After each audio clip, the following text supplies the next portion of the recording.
everyone, Novels Wonderland here. Thank you all for the love and support you've shown me and the channel. Ainz is a native but a master at logging in. Novel summary: mindless and enjoyable, multiple female leads reincarnated into another world. I start as the eldest son of a viscount. Fortunately, there's a cheat program. You can receive rewards just by signing in, ranging from white, common, to gold, legendary, all depending on luck. Start with a KW89 enhancement agent, and get random equipment and pets.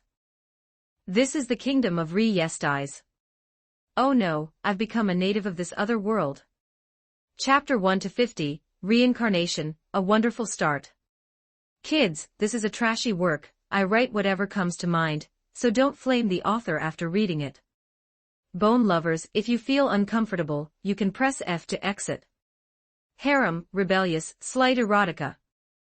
Recommended for characters with street-level combat power or below. In the borderlands of the kingdom, Erodel. As the territory of the kingdom's noble, Viscount Cadian, Erodel celebrated a joyous day today. The Viscount's second wife, 9 months pregnant, finally gave birth to a firstborn son for the Viscount. This was not Viscount Cadian's first child, but it was the legitimate eldest son he had long yearned for. Before this, his first wife, Lady Eleanor, who came from a prestigious family in the capital, and had once brought him glory, and his initial wealth, had only left behind a sickly daughter. Lady Eleanor had exhausted her life during childbirth due to dystocia, leaving Viscount Cadian with only this heavy burden of regret. Therefore, when the second wife, Martha, successfully gave birth to a male infant with a loud cry and strong limbs, the castle bells began to ring from early morning, melodious and enduring. My child, you were born a noble. At the moment of your birth, all of Erodel was calling your name. You are destined to inherit my position, and become the ruler of this territory.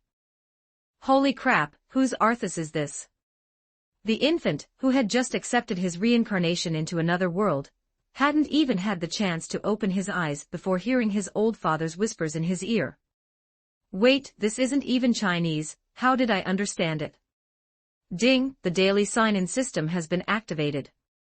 While the infant was full of confusion, a cold prompt sounded in his ear. All right, I understand now. It's the Transmigrator's perk. The system lord is working its magic. Starting as the eldest son of a noble in another world, plus a living in the shadows, style daily sign-in system, such a wonderful start. It looks like my future life in this world is secure. My lord, what name should we give the child?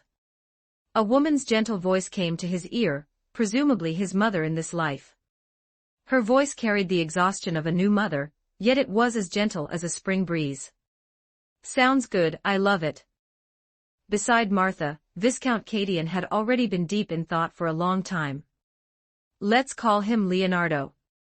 Leonardo Karen Rodel, my child, in the future you will surely become the pride of Erodel, and a pillar of the kingdom. This name, it sounds standard and decent, nothing too shocking, definitely better than being called Arthas. Leonardo. Martha repeated the name softly, her voice filled with maternal radiance and love. It's truly a good name, my lord. Baby, may the gods protect you, let you grow up healthy, as brave as a lion, and as soaring as an eagle. That goes without saying. Viscount Cadian carefully extended his rough finger, and gently touched Leonardo's tender cheek. He is my legitimate eldest son, the future of the Cadian family. Leonardo felt the warmth from the fingertip, his heart filled with mixed emotions. As an ordinary office worker in his previous life, how could he have ever imagined that one day he would become the noble son of another world? And a legitimate eldest son with the right to inherit a territory at that. This start is simply too wonderful, countless times better than those transmigrator predecessors who started as goblins, second sons of barons, or beggar serfs. Does the host wish to perform the daily sign-in? The cold system prompt sounded again, interrupting Leonardo's thoughts. Because he couldn't speak yet, Leonardo could only try to recite it silently in his heart. Today's sign-in reward, green item, KW89 enhancer, quality from low to high, white, green, blue, purple, orange, red, gold, prismatic. The first draw was a green item. One could only say he was extremely close to being a chieftain. The KW-89 enhancer comes from the zombie brother world. It is a human enhancement serum improved by the Yen Kingdom's officials. After taking it, an ordinary person can quickly possess wall-shattering combat power. Leonardo was still an infant and naturally couldn't use the KW-89 enhancer, so it was stored in the system's backpack space. Green quality is already this impressive, showing that the daily sign-in system has real value, far better than other common sign-in styles. I really didn't expect that a Desert Eagle with one bullet could also be classified as a golden legend. A few minutes later, while Leonardo was considering when to use the KW-89 enhancer, the door was suddenly pushed open gently, and a breeze mixed with the scent of herbs drifted in. "My lady, Miss Irene wants to see her little brother," an elderly maid said respectfully. "Let her in." Lady Martha's voice came from the other side of the bed. "Oh, I actually have an older sister. Is it such a happy family?" Leonardo felt a surge of curiosity, and tried hard to open his heavy eyelids. As a newborn infant, his vision was still very blurry, the world in his eyes was just a hazy play of light and shadow and vague outlines. However, Leonardo could feel a slender figure carefully approaching the bedside. "Father, mother." The girl's voice was very soft, carrying a hint of timidity. "See my little brother." "Of course you can, Irene. Come over here, take your time, your little brother is still very small." The little girl called Irene was Viscount Cadian's eldest daughter, the only bloodline left behind by Lady Eleanor. After her biological mother died, Martha became her stepmother. Irene obeyed, walking gently to the bedside, leaning over slightly, and looking curiously at Leonardo in the swaddle. "His skin is all wrinkled, so small. He is so tiny, and he hasn't even opened his eyes yet." Irene complained in a whisper, extending her slender finger to gently poke Leonardo's cheek. Martha's voice was full of maternal love. "Yes. In a few days, he will be able to open his eyes and see the world. Irene, from now on you are the big sister, you must take good care of your little brother." Upon hearing this, a faint smile appeared on Irene's little face. Irene will protect my little brother, and not let anyone bully him. Looks like she's a gentle type of sister, not a Tyrannosaurus warrior. Leonardo's heart stirred slightly. In his previous life, he was also the eldest son, and he always had to yield to his younger siblings at home, so he had never experienced the care of an older sister. "Ah, little brother moved," Irene exclaimed in surprise, her eyes shining as she looked at him, and the smile on her face became much warmer. Seeing the siblings getting along harmoniously, Lady Martha also laughed. "It seems little brother likes his big sister too." Beside them, Viscount Cadian watched the heartwarming scene, his face, which had been slightly excited about having a successor, softening much more. He walked to Irene's side, reached out his large hand, and gently patted his daughter's shoulder. "Irene, in the future, you should spend more time with your little brother. The future of the Cadian family needs you both to protect it together." Irene felt the warmth of her father's palm, a long-lost, solid sense of reliance. She nodded vigorously, her little head bowing even lower. "Father, I understand." Chapter 2, Oh no, the native is actually myself. Chapter 2, Oh no, I'm the native. In the days that followed, Leonardo began his boring life as an infant, eating, drinking, pooping, and sleeping, occasionally responding with babbling sounds to his mother Martha's gentle teasing. As an infant with memories of a past life, every time he was held in Martha's arms, feeling the warmth of skin-to-skin contact and the sweetness of her milk, Leonardo would oscillate between shame and dependence. Today's check-in reward, white item, iron sword, from the King's store, can be combined with other equipment to synthesize high-tier equipment. Today's check-in reward, white item, small red potion *10, restores 30% HP upon use. The stronger the user, the weaker the effect. It wasn't until the third day that Leonardo opened his eyes to see the world, and also to see what his parents and sister in this life looked like. An infant's vision is not yet fully developed, light and shadow were hazy and blurred, and the world appeared to him like a watercolor painting soaked in water, with colors blending together vaguely. Ah, the young master has opened his eyes. A voice full of surprise came from above. The maid's shout quickly attracted the attention of the Viscount and his wife. Leonardo struggled to focus his vision, seeing a blurry face leaning over him. As his vision gradually cleared, he saw the face of his mother, Martha. His mother in this life had soft, chestnut-colored long hair that hung loosely over her shoulders, making her oval face appear even more gentle. As the Viscount's wife, Martha's beauty went without saying, if not country-toppling. It was certainly city-toppling, but the temperament and gentleness of a new mother were what were most attractive. "Baby, are you finally willing to look at this world?" Leonardo subconsciously wanted to respond, but only managed to let out a garbled, babbling sound.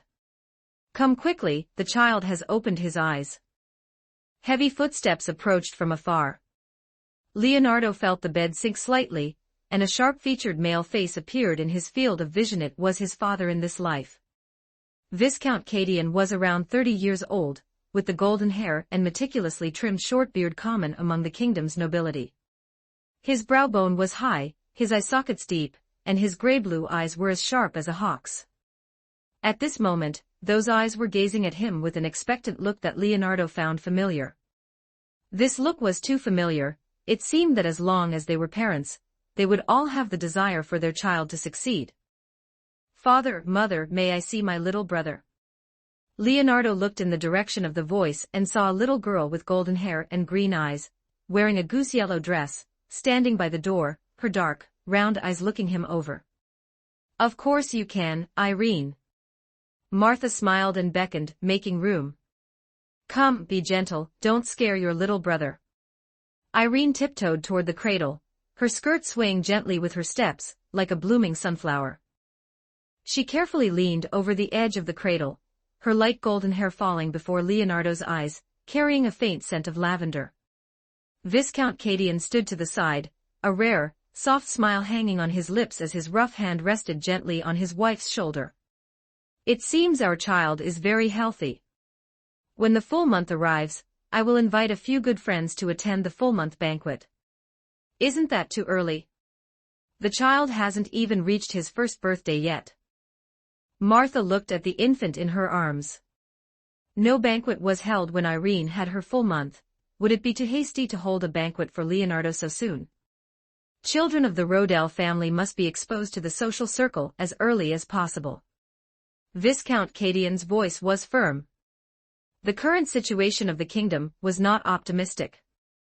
As a frontier viscount, he naturally had to strengthen ties with several neighboring nobles. Holding a full-month banquet for his eldest son was just right. Rodel was one of the few frontier cities in the eastern part of the kingdom. Although the frontier fortress of Irantal blocked the way, the surrounding villages were often harassed by soldiers from the Baharuth Empire. "Little brother is so small."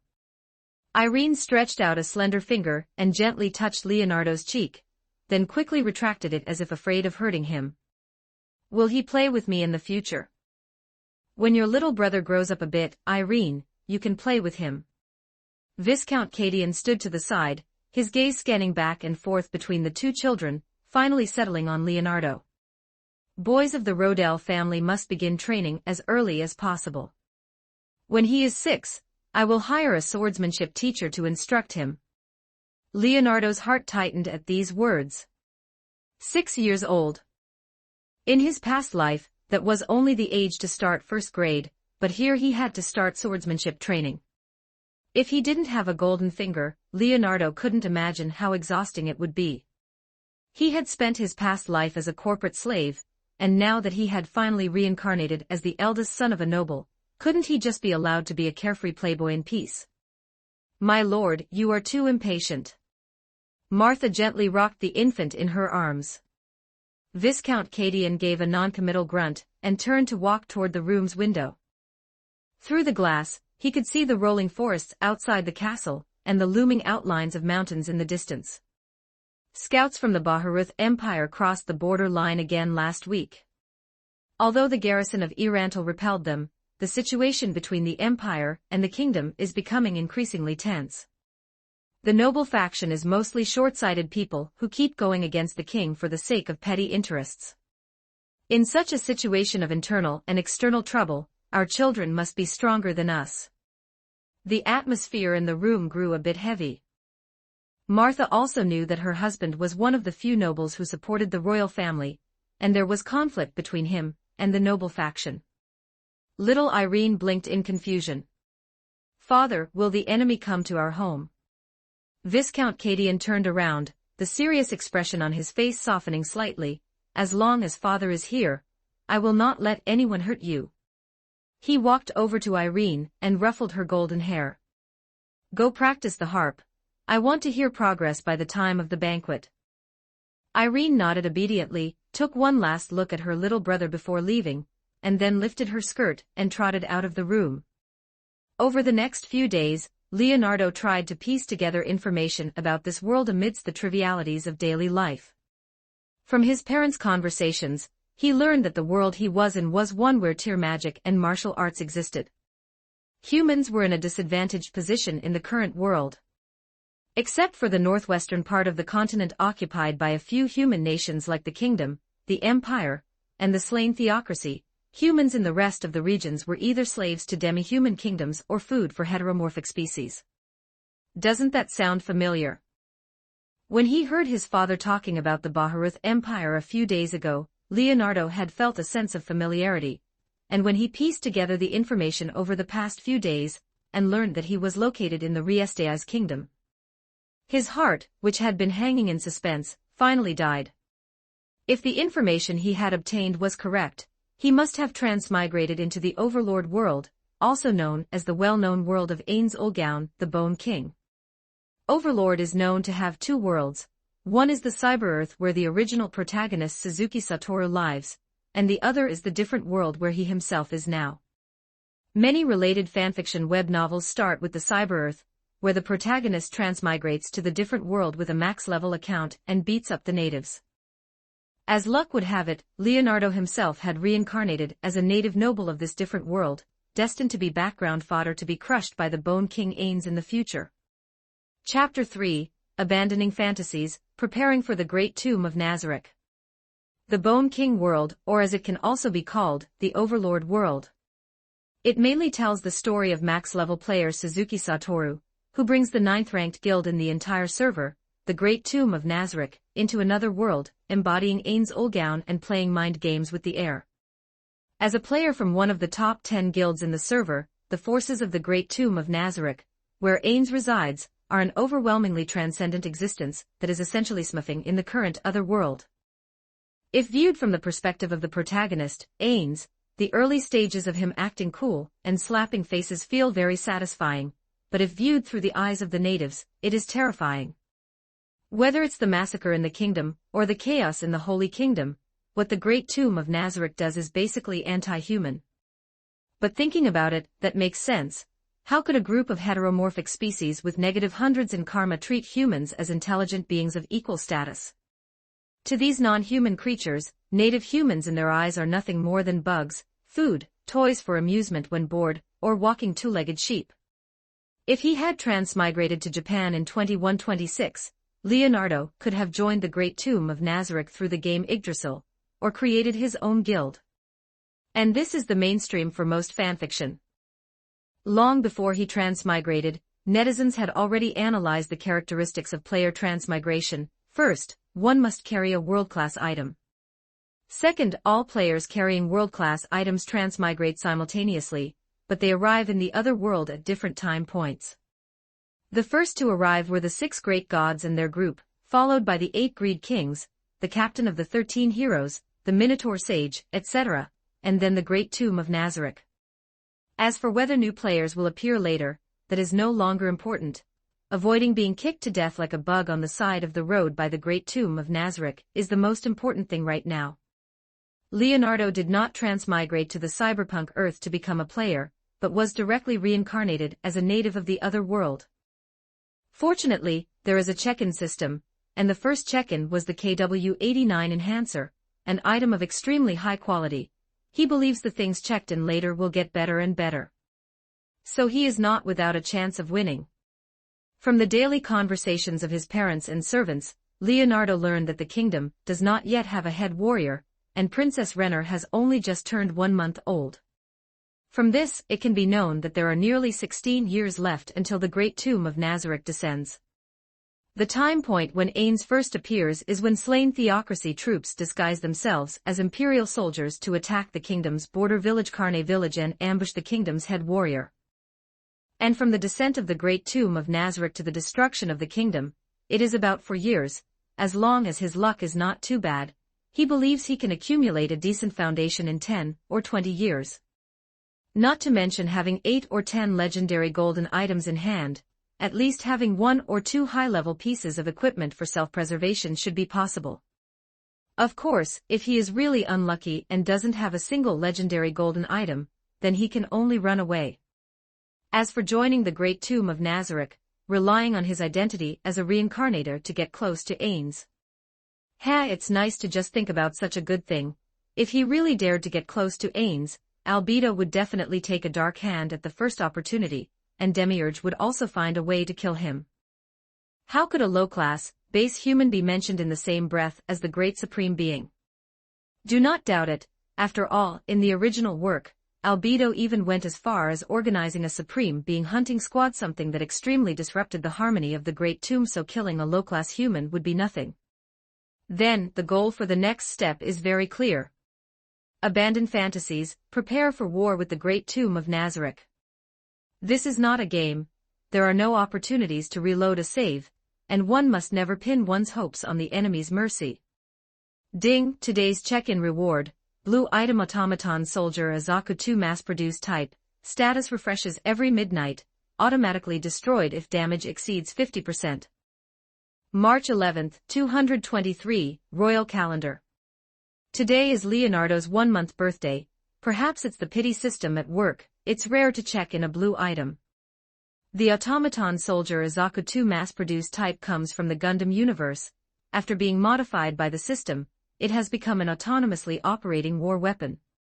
Its ammunition refreshes daily, and as long as it is not damaged by more than 50% at once, it can recover to its complete state over time. In terms of magnitude, the Zaku 2 mass-produced type is considered weak. Placed in the current other world, converted to Yggdrasil levels, not to mention LV-80 or LV-90, at least LV-60 is stable. In front of those level 100 NPCs in the Great Tomb of Nazarick, a Zaku 2 mass-produced type is indeed like a toy, but Leonardo knows very well that this combat power is already enough to sweep through the entire kingdom. Even for Red Drop, apart from having a slight advantage in magic, the Zaku 2 mass-produced type is slightly superior in armor, health, operational endurance, and combat firepower.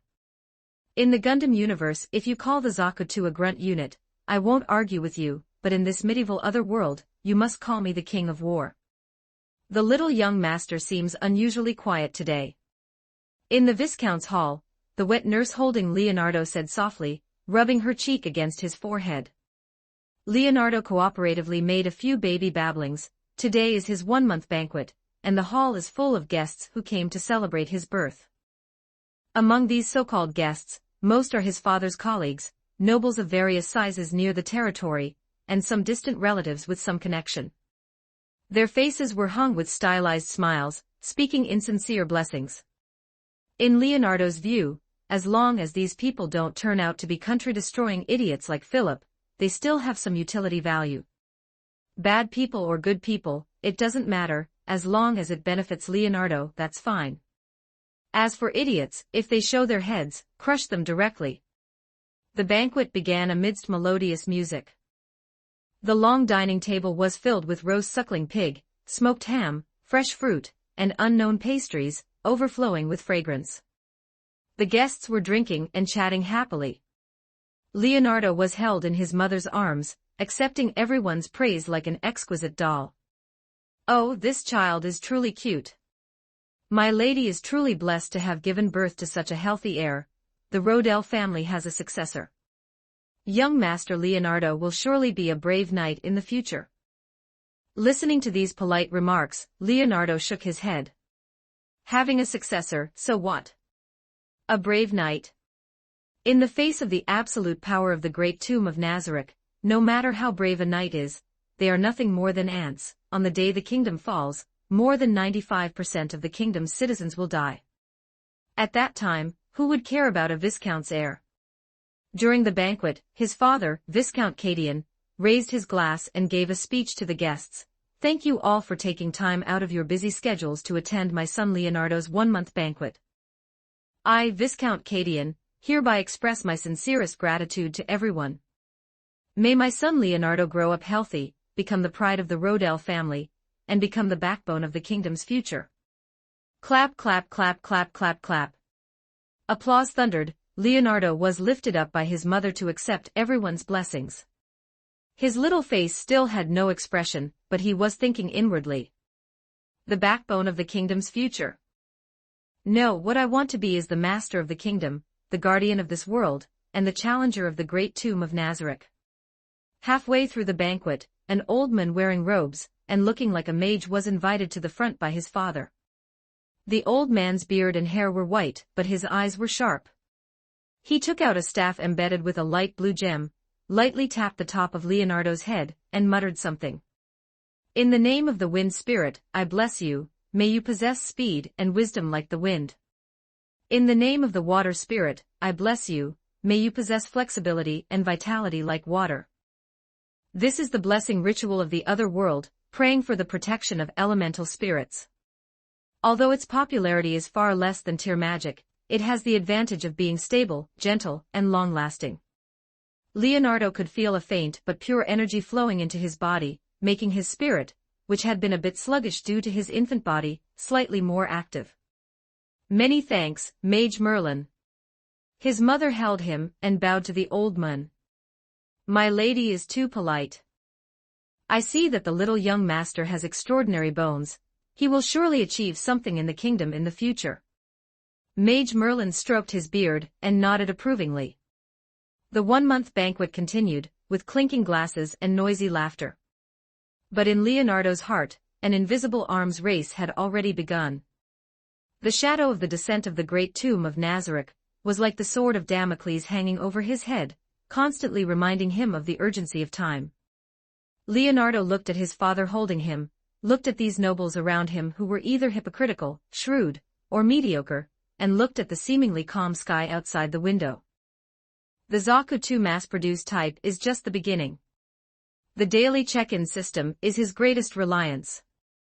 In the next dozen years, he must use all available resources to improve his own strength. He not only needs to be strong himself, but also needs to establish his own forces. Cultivate loyal subordinates, powerful dependents, and accumulate trump cards sufficient to confront the great tomb of Nazareth. The banquet gradually came to an end, and the guests left one after another. The noisy hall gradually quieted down, leaving only the mess of plates, and the lingering scent of wine and food in the air. His mother, Martha, carried Leonardo back to the nursery, singing softly to lull him to sleep. Lying in the soft velvet swaddle, listening to the humming lullaby from his mother's side, Leonardo had no sleepiness at all. Outside the window, a bright moon hung high in the night sky, its cold radiance spilling through the window onto the floor, reflecting a quiet scene.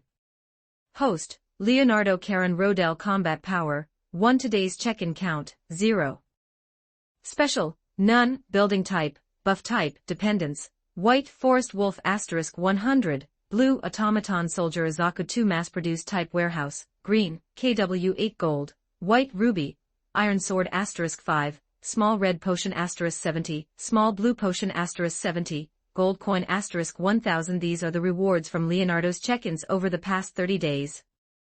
His luck really seems to be that of an unlucky person, as the daily check-in rewards are basically white items, with only 2 green items and the blue Zaku checked in not long ago. If it continues in this state, in a dozen years, there will only be 3,000 or 4,000 check-ins, at most a few hundred green and blue items. In other words, without a pity mechanism, he might not even have a single legendary golden item for self-preservation when the great tomb of Nazareth descends. Leonardo's brows furrowed slightly, the infant body limited him from making more complex expressions, but the anxiety in his heart surged like a tide. White items are mostly basic equipment and props. Small red potions and small blue potions are used to restore status, and 1,000 gold coins are practical but cannot be converted into power to confront the Great Tomb of Nazareth. The KW-89 enhancer is also not suitable for infants to use. As for the Desert Eagle of Gold, and his current situation where he cannot even flexibly control his fingers, this luxuriously shaped piece of equipment can only be left in the system warehouse to gather dust for the time being. The road ahead is long and far. Leonardo closed his eyes and stopped thinking. Mother Martha's singing gradually lowered. She planted a gentle kiss on Leonardo's forehead, tucked in the corners of the blanket, then quietly exited the nursery and closed the door behind her. The room became completely quiet, with only the occasional sound of insects outside the window and Leonardo's own steady breathing. For Chapter 4, The Legend of the Forest Sage. Chapter 4, Rumors of the Forest Sage. After the full moon banquet, Leonardo remained a man of terrible luck. For over 10 days in a row, his daily check-ins yielded only white-tier items, either useless iron swords, small red potions, or small blue potions. The only thing he felt fortunate about was that a useless iron sword plus a useless cloth garment could be synthesized into a higher-tier piece of equipment. Thorn gauntlets, green. It felt just like playing a real-life version of Honor of Kings. Leonardo had already given up hope regarding his luck. He only prayed that the items from his daily check-ins would include more goods from the Honor of Kings shop. By piecing things together like this, he would at least be able to assemble a few pieces of divine gear over the next decade or so. Beside the crib, Leonardo accepted his mother's feeding, one hand climbing the peaks, while his older sister, Aileen, rested her chin in her hands nearby, her sapphire-like eyes filled with curiosity and reluctance. Today, she was wearing a brand new goose yellow dress, with delicate silver thread patterns embroidered on the collar and cuffs. It was the school entrance gown her mother had specially prepared for her. The Riestai's kingdom had no 9-year compulsory education. Among the nobility, children would learn some skills before the age of 6, and after turning 6, parents would scramble to shove their children into noble academies to learn etiquette and knowledge. Now that Aileen had reached school age, and considering his daughter's excellent performance at the full moon banquet, Viscount Cadian decided to send Aileen to the most prestigious noble academy in the royal capital, St. Ignace Academy. He did not expect her to learn any tier magic, but at the very least, she needed to expand her network and get to know the descendants of the royal faction ahead of time. Martha fed the last mouthful of milk to Leonardo, gently wiped the corner of his mouth, and then stood up to tidy her clothes. Aileen, are you ready? The carriage is already waiting outside. In the courtyard of the Viscount's mansion, a lavishly decorated 4-wheeled carriage sat quietly, pulled by 2 snow-white steeds, with the coachman waiting respectfully. Viscount Cadian stood beside the carriage with a serious expression. Seeing his daughter emerge from the room, he patted Aileen on the shoulder and gave her one final instruction. Aileen, remember that you are a daughter of the Rodell family. Once you reach the academy, be cautious in your words and actions, study hard, and do not bring shame upon the family. Although his words were stern, his eyes held a father's unique concern. Among the many nobles in the kingdom, Viscount Cadian was one of the most decent. At the very least, when it came to his children, he would never mistreat them. Aileen nodded vigorously, fighting back tears, and bowed deeply to her parents. Father, mother, I must take my leave. With the assistance of a maid, Aileen climbed into the carriage. The door slowly closed, separating the world inside from the world outside. The sound of the carriage wheels rolling over the bluestone pavement gradually faded into the distance. Leonardo was held in his mother's arms, his little hands grasping at the air unconsciously. This child is quite quiet today. He doesn't even react to his sister leaving home. Martha gazed at the dust rising at the end of the road. Viscount Cadian took his young son from his wife's arms, his rough fingers brushing against Leonardo's little cheek. The situation in the royal capital is delicate right now. The conflict between the royal faction and the noble faction has been brought out into the open. I hope Aileen can establish a firm footing in the Noble Academy as soon as possible, so that she can look out for Leonardo when he enrolls. I hope Aileen can be happy over there. Martha sighed softly. The courtyard returned to its usual tranquility, with only the rustling of wind through the leaves remaining. Days passed like Leonardo's diapers in the blink of an eye. A dozen more had been changed. After Aileen left, Leonardo's life did not change much.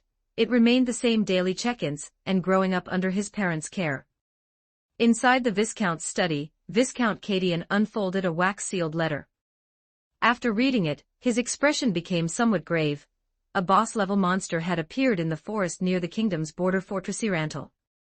According to rumors from numerous adventurers, a boss-level monster known as the Forest Sage had taken control of the southern region of the Taub Forest. For the nobility, this was certainly not good news. Especially since Viscount Cadian's territory Ooal was located in the vicinity of Irantal. Unlike the fortress city's triple defensive system, Ooal was a town that had been passed down through the noble line and developed over several generations. Its defensive system was far inferior to that of Irantal. The Forest Sage, what a headache-inducing piece of news.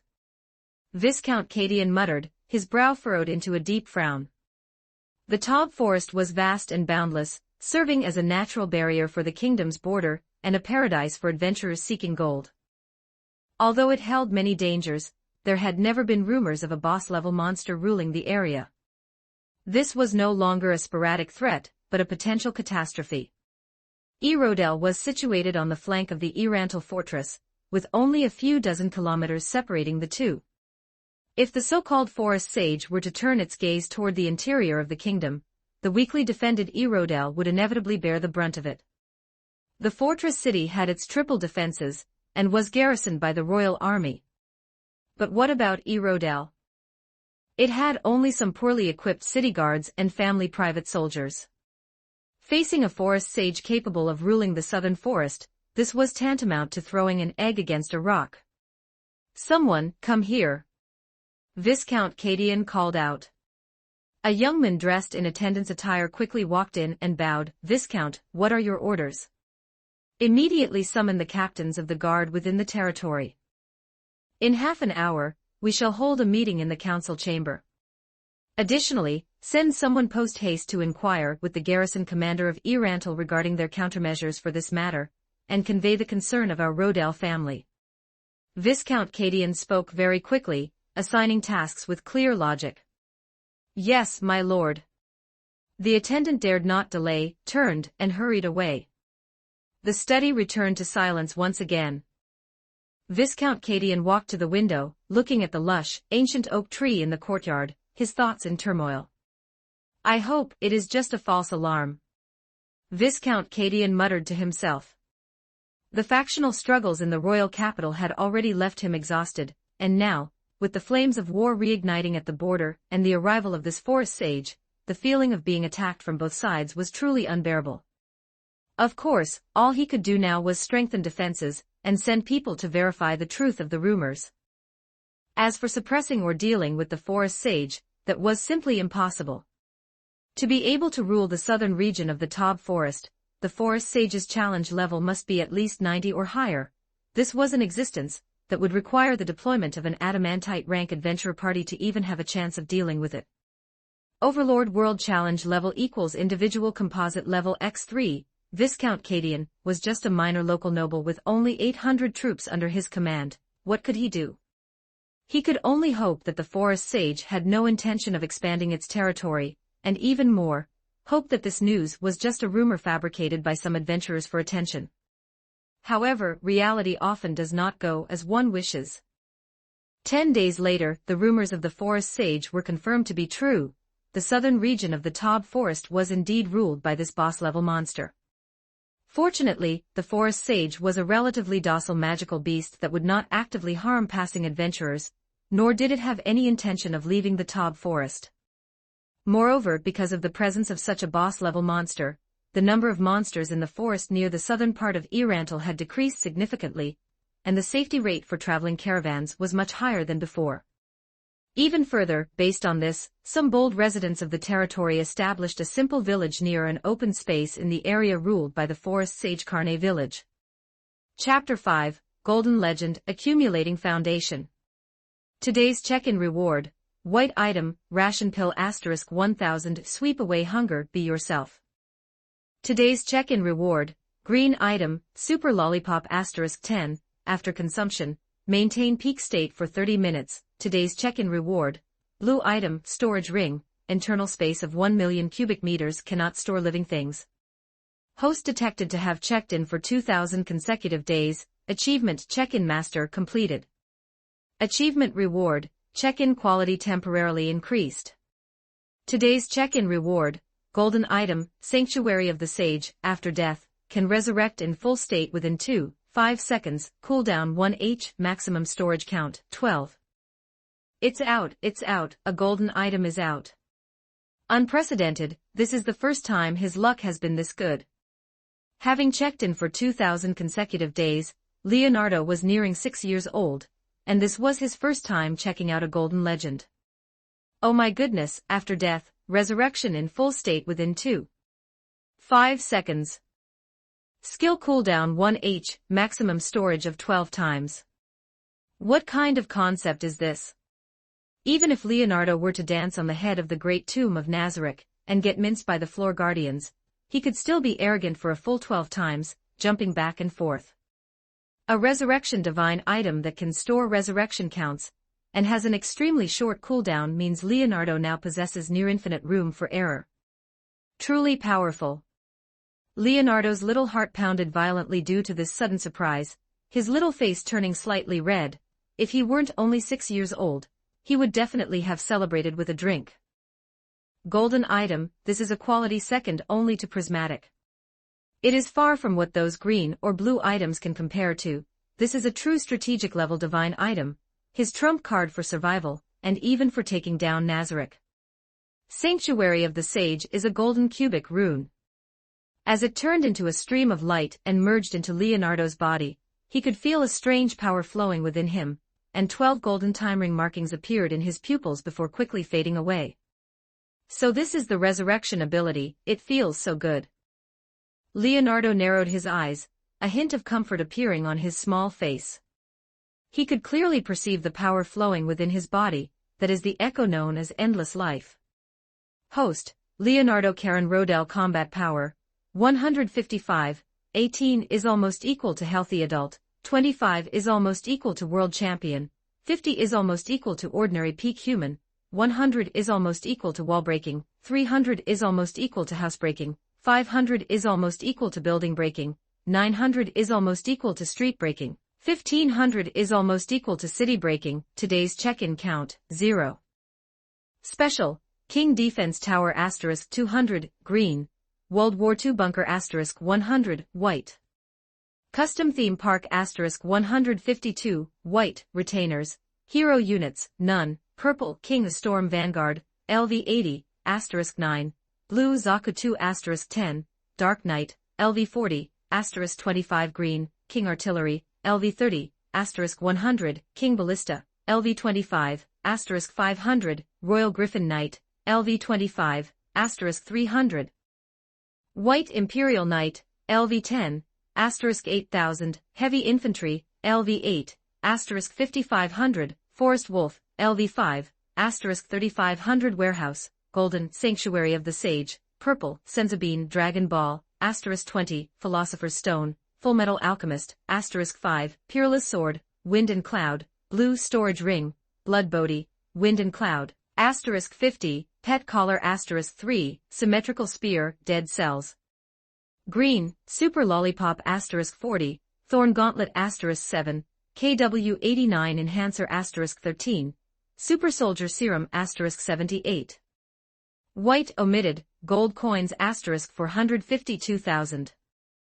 After the baptism of nearly 6 years, Leonardo had grown into a jade-carved, lively-eyed little boy. 2,000 days of continuous check-ins had allowed him to accumulate quite a good foundation. Although this foundation was nothing compared to the great tomb of Nazareth, it was enough to bully the weak. Just the retainers obtained from check-ins were enough to steamroll the current kingdom and empire.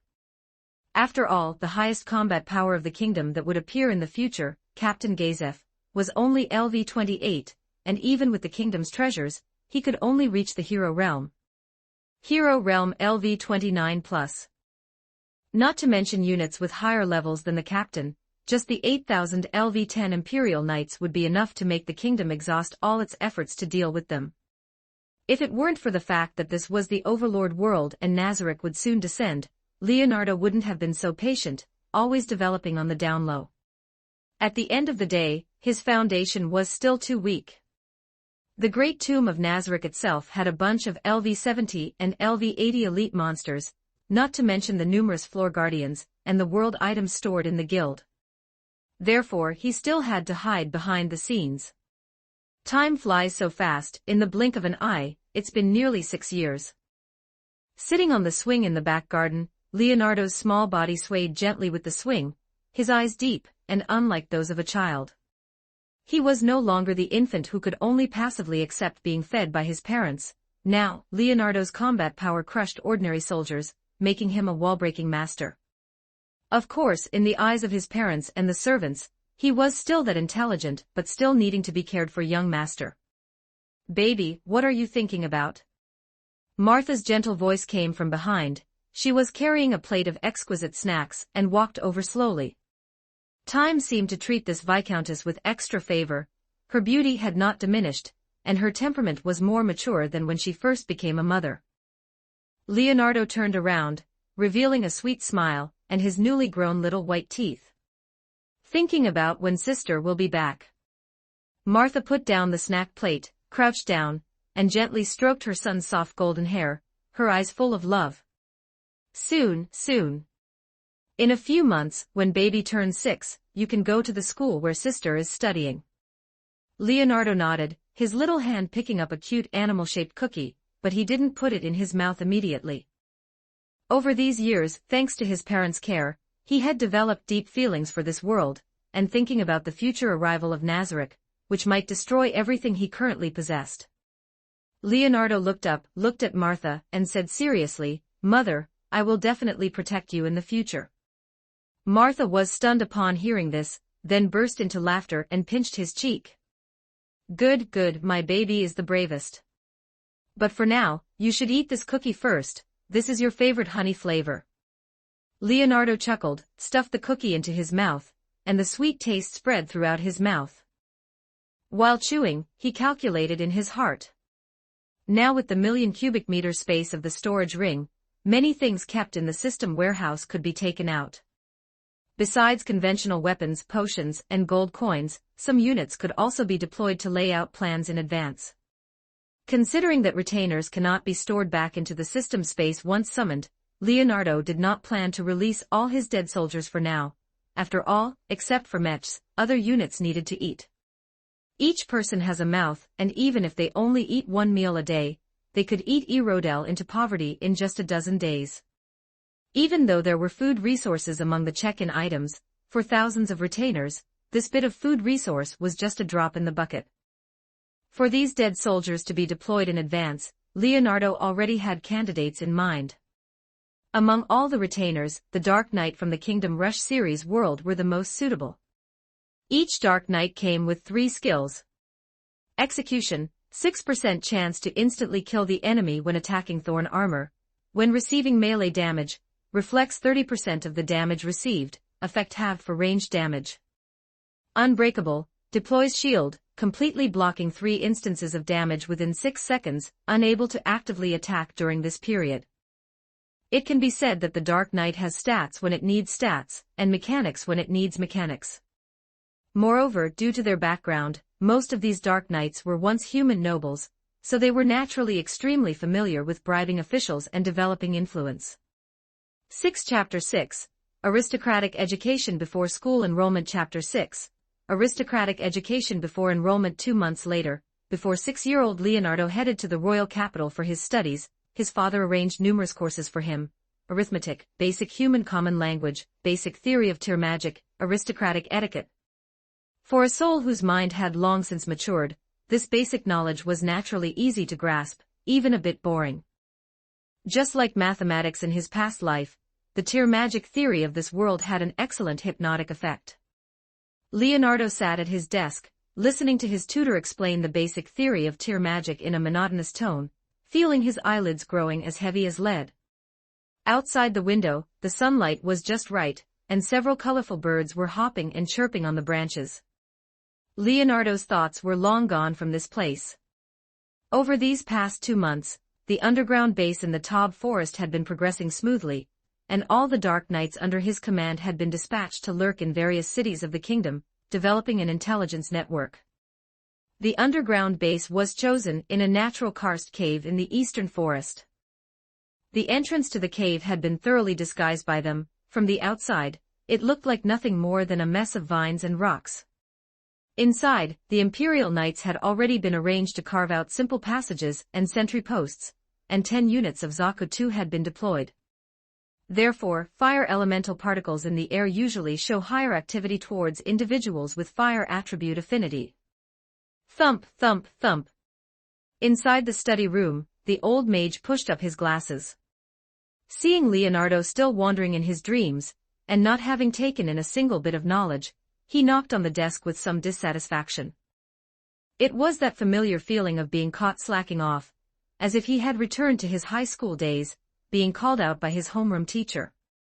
Leonardo jumped, quickly snapping back from his planning for the future, a look of confusion on his face. "Teacher, what did you say?" The old mage sighed helplessly. He felt a bit of a headache regarding this only son, whom the Viscount held high hopes for. This child would sometimes display world-shaking wisdom, understanding some Enlightenment concepts instantly. Other times, he would be absent-minded, his mind wandering far away.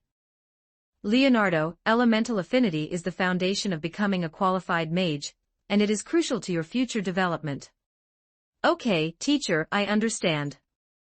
Leonardo replied obediently, though he didn't agree in his heart. His power system was not the tier magic or martial arts of this world. The abilities granted to him by the system, and the items obtained through check-ins were his greatest reliance. In the Overlord world, the highest tier magic that indigenous humans of the different world could learn was only the 6th tier, and the vast majority of people were stuck at the 3rd tier for their entire lives. Rather than spending a lot of time learning tier magic, he might as well spend more time on his strategic planning. A few minutes later, looking at Leonardo, who was once again wandering off, the old mage didn't need to think to know that the other party certainly hadn't listened to a word he said. However, that was none of his business. As the eldest son of a noble, even if Leonardo couldn't learn tier magic, he would still be protected by his family. He only needed to complete the teaching tasks entrusted to him by the Viscount. However, 10 minutes later, when he saw the blonde-haired child sleeping soundly on the desk as if no one else was around, the old mage could no longer hold back. "Leonardo." Another stern call followed, accompanied by an even louder knock on the desk. Leonardo looked up, wiped his drool, and met the old mage's somewhat livid face. "It seems you aren't able to listen to today's lesson." The old mage stood up and straightened his mage robe. "The Viscount has instructed that if you truly have no heart for learning, you might as well go practice the basics of swordsmanship. For a noble, martial skills are also an important life-protecting skill." After saying this, the old mage took his ancient magic book, and left the room in disappointment. Leonardo watched the old teachers departing back, silently let out a breath of relief, and rubbed his somewhat numb cheeks. Practice the basics of swordsmanship. That's fine. His own melee techniques really did need training. The side courtyard of the Viscount's mansion was a meticulously maintained lawn, with a dedicated sword practice field set up at the edge. The person responsible for teaching Leonardo the basics of swordsmanship was a retired family knight named Brenda. He was burly, and there was a hideous scar on his face, which was said to have been left from a fight with a violent iron-armored boar in his youth. "Young master, why do you have the interest to come watch sword practice today?" There were many soldiers training in the side courtyard. Brenda was slightly surprised to see Leonardo, but he immediately put down the longsword he was wiping and respectfully performed a salute. "Instructor Brenda, the teacher said my sword basics need practice, so I came to take a look first." Upon hearing this, a flash of surprise crossed Brenda's eyes, which then turned into a gratified smile. "It is truly great that young master has such realization." He turned around and took a very light wooden sword from the weapon rack, with the hilt carefully wrapped in soft leather. Brenda handed the wooden sword to Leonardo. It felt smooth to the touch, and the weight was indeed just right. Even for a 6-year-old child, it wouldn't seem too heavy. Young master, grip and stance are the basics of basics. Come, like this. Brenda patiently corrected Leonardo's posture. Fingers together, wrists steady, imagine your arm and the sword are an extension of one another. Leonardo followed his instructions. Although his body was young, after multiple enhancements from check-in items, his combat power had long reached the wall-breaking level, easily crushing ordinary soldiers, and his comprehension was also far beyond that of an ordinary person. Brenda only needed to give a little guidance, and Leonardo quickly mastered the trick. Young master's comprehension is truly amazing. Back in the day, when I first learned to hold a sword, I was hit on the wrist by my instructor with a wooden stick no less than 10 times. Seeing the young master was so talented, Brenda laughed heartily. The scar on his face moved with it, but it didn't look hideous. Instead, it had a kind of iron-blooded heroism. Next, I will teach you the basic thrust. Brenda put away his smile, his expression becoming serious. The key to a thrust lies in exerting force from the waist, passing through the shoulder, elbow, and wrist, to concentrate the power at the tip of the sword. He demonstrated it himself. His knight's longsword made a light swish sound, the tip carrying an imperceptible afterimage, stopping steadily half a foot in front. Young master, did you see clearly? Human strength is limited, so technique and timing are equally important. In the time that followed, Brenda taught him almost everything he knew, from the most basic chops, slashes, lifts, and parries, to footwork, body coordination, and simple blocks and counterattacks. Leonardo absorbed this knowledge thirstily. The system had given him strength far beyond ordinary people, but these close-quarters combat techniques, when he hadn't obtained skill-type check-in items, still had to be learned by himself. When the stats are equal, the one who knows technique is always stronger than the one who only knows brute force. Chapter 7, Renner and Senior Lockew's time flew by like a white horse passing a crevice. Soon, it was time for Leonardo to head to the royal capital for his studies. In front of the Viscount's mansion, the carriages and horses were ready. Leonardo wore a well-fitting outfit for a young noble, appearing more composed than his peers. Beside him, his father, Viscount Cadian, could hardly hide a trace of reluctance and expectation in his eyes. Leonardo, the royal capital is not like home, be careful in everything. The academy is full of talent, with both children of great, long-standing noble families and gifted commoner geniuses. Remember, keep a low profile, build good relationships, but do not lose the dignity of our Rodel family. If you need help, you can look for your sister. Before his departure, Viscount Cadian instructed him repeatedly. I understand, father. Leonardo nodded slightly. Knight Brenda accompanied him as his guard, along with several loyal servants. The carriage convoy slowly drove away from Rodel, the silhouette of the Taube forest gradually fading from view, replaced by flat official roads, and the scenery of towns along the way. The wheels rolled on, crushing over the official roads still damp with morning dew. 7 days later, Leonardo sat in the bumpy carriage, holding a thin volume about the kingdom's history, his gaze looking through the window at the increasingly clear silhouette of the royal capital in the distance. The royal capital Lolund, as the heart of the Riesta's kingdom, the royal capital was far more prosperous than Rodel, with towering walls winding like the spine of a giant dragon, heavily guarded. If the opponent were not Nazarick, and instead the Baharuth Empire were attacking this prosperous capital, it would take at least 10 days to half a month to conquer it. The city gate was bustling with traffic and throngs of pedestrians, the air thick with the complex scents of various spices and food. Entering the royal capital, the carriage drove along the wide stone-paved road, flanked by buildings of various styles. Young master, we have arrived. Knight Brenda's voice came from outside the carriage, carrying a trace of imperceptible awe. For many, the royal capital Lolund was a holy land they yearned for their entire lives, as well as the vortex of power and desire. Leonardo closed the book and took a deep breath. According to his father's arrangements, he would enter the famous St. Ignace Academy in the royal capital to study. This academy was not only a cradle for cultivating noble children and various talents for the kingdom, but also an important venue for the social interactions of the younger generation of nobles. Handling the admission procedures and dormitory assignments, everything was orderly. Brenda was arranged to stay at a knight's residence outside the academy, so that he could look after him at any time. Leonardo's dormitory was located in the noble children's area inside the academy, a single room with a quiet environment and complete facilities. The first day of school was for the gathering and class assignments of the new students. Inside the academy's grand auditorium, the crowd was surging, filled with the fragrance of clothes and shadows of figures. Leonardo wore the academy's standard dark blue uniform, standing quietly in the ranks of new students, observing his surroundings calmly.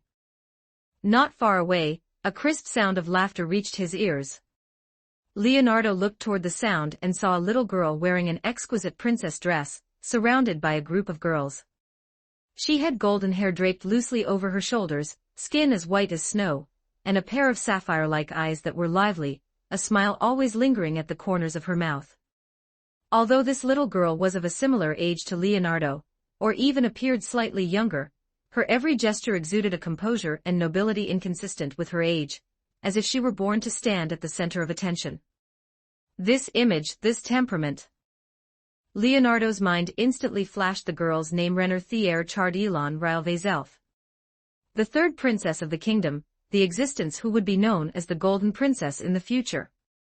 In the original plot, this princess was far from the innocent and lively person she appeared to be. She was deep-thinking and full of schemes, one of the few figures in the late kingdom who could see the situation clearly. Renner had a strong desire to control power. Before the age of 12, she had proposed many suggestions beneficial to the kingdom's development, but they were basically rejected by the nobles. Although she was exceptionally intelligent, she could not display her abilities. Over time, this desire to control power gradually transformed into an affection for the little puppy, Climb. Because only the weak, the small and weak Climb, could be firmly grasped by her and played in the palm of her hand. Later, this desire for control became increasingly perverted, to the point where this golden princess even went so far as to secretly cooperate with Nazarick to destroy the kingdom, just to be with Climb. But for now, this golden princess had not yet made a name for herself, and Climb was wandering who knows where. It might be worth trying to approach Renner to change this genius girl's personality. Is that Her Highness the Golden Princess? She truly lives up to her reputation. I heard she is not only beautiful but also exceptionally intelligent, even the chief court wizard speaks highly of her. If only I could be in the same class as Her Highness. The whispers around him confirmed his guess. Leonardo's gaze lingered briefly on Renner. He knew well that this future golden princess was a double-edged sword. If guided properly, perhaps she could become his strategist, offering advice, and helping him confront Nazarick together. After all, Demiurge himself admitted that Renner's intelligence was not inferior to his own. To not recruit such talent would be a real pity.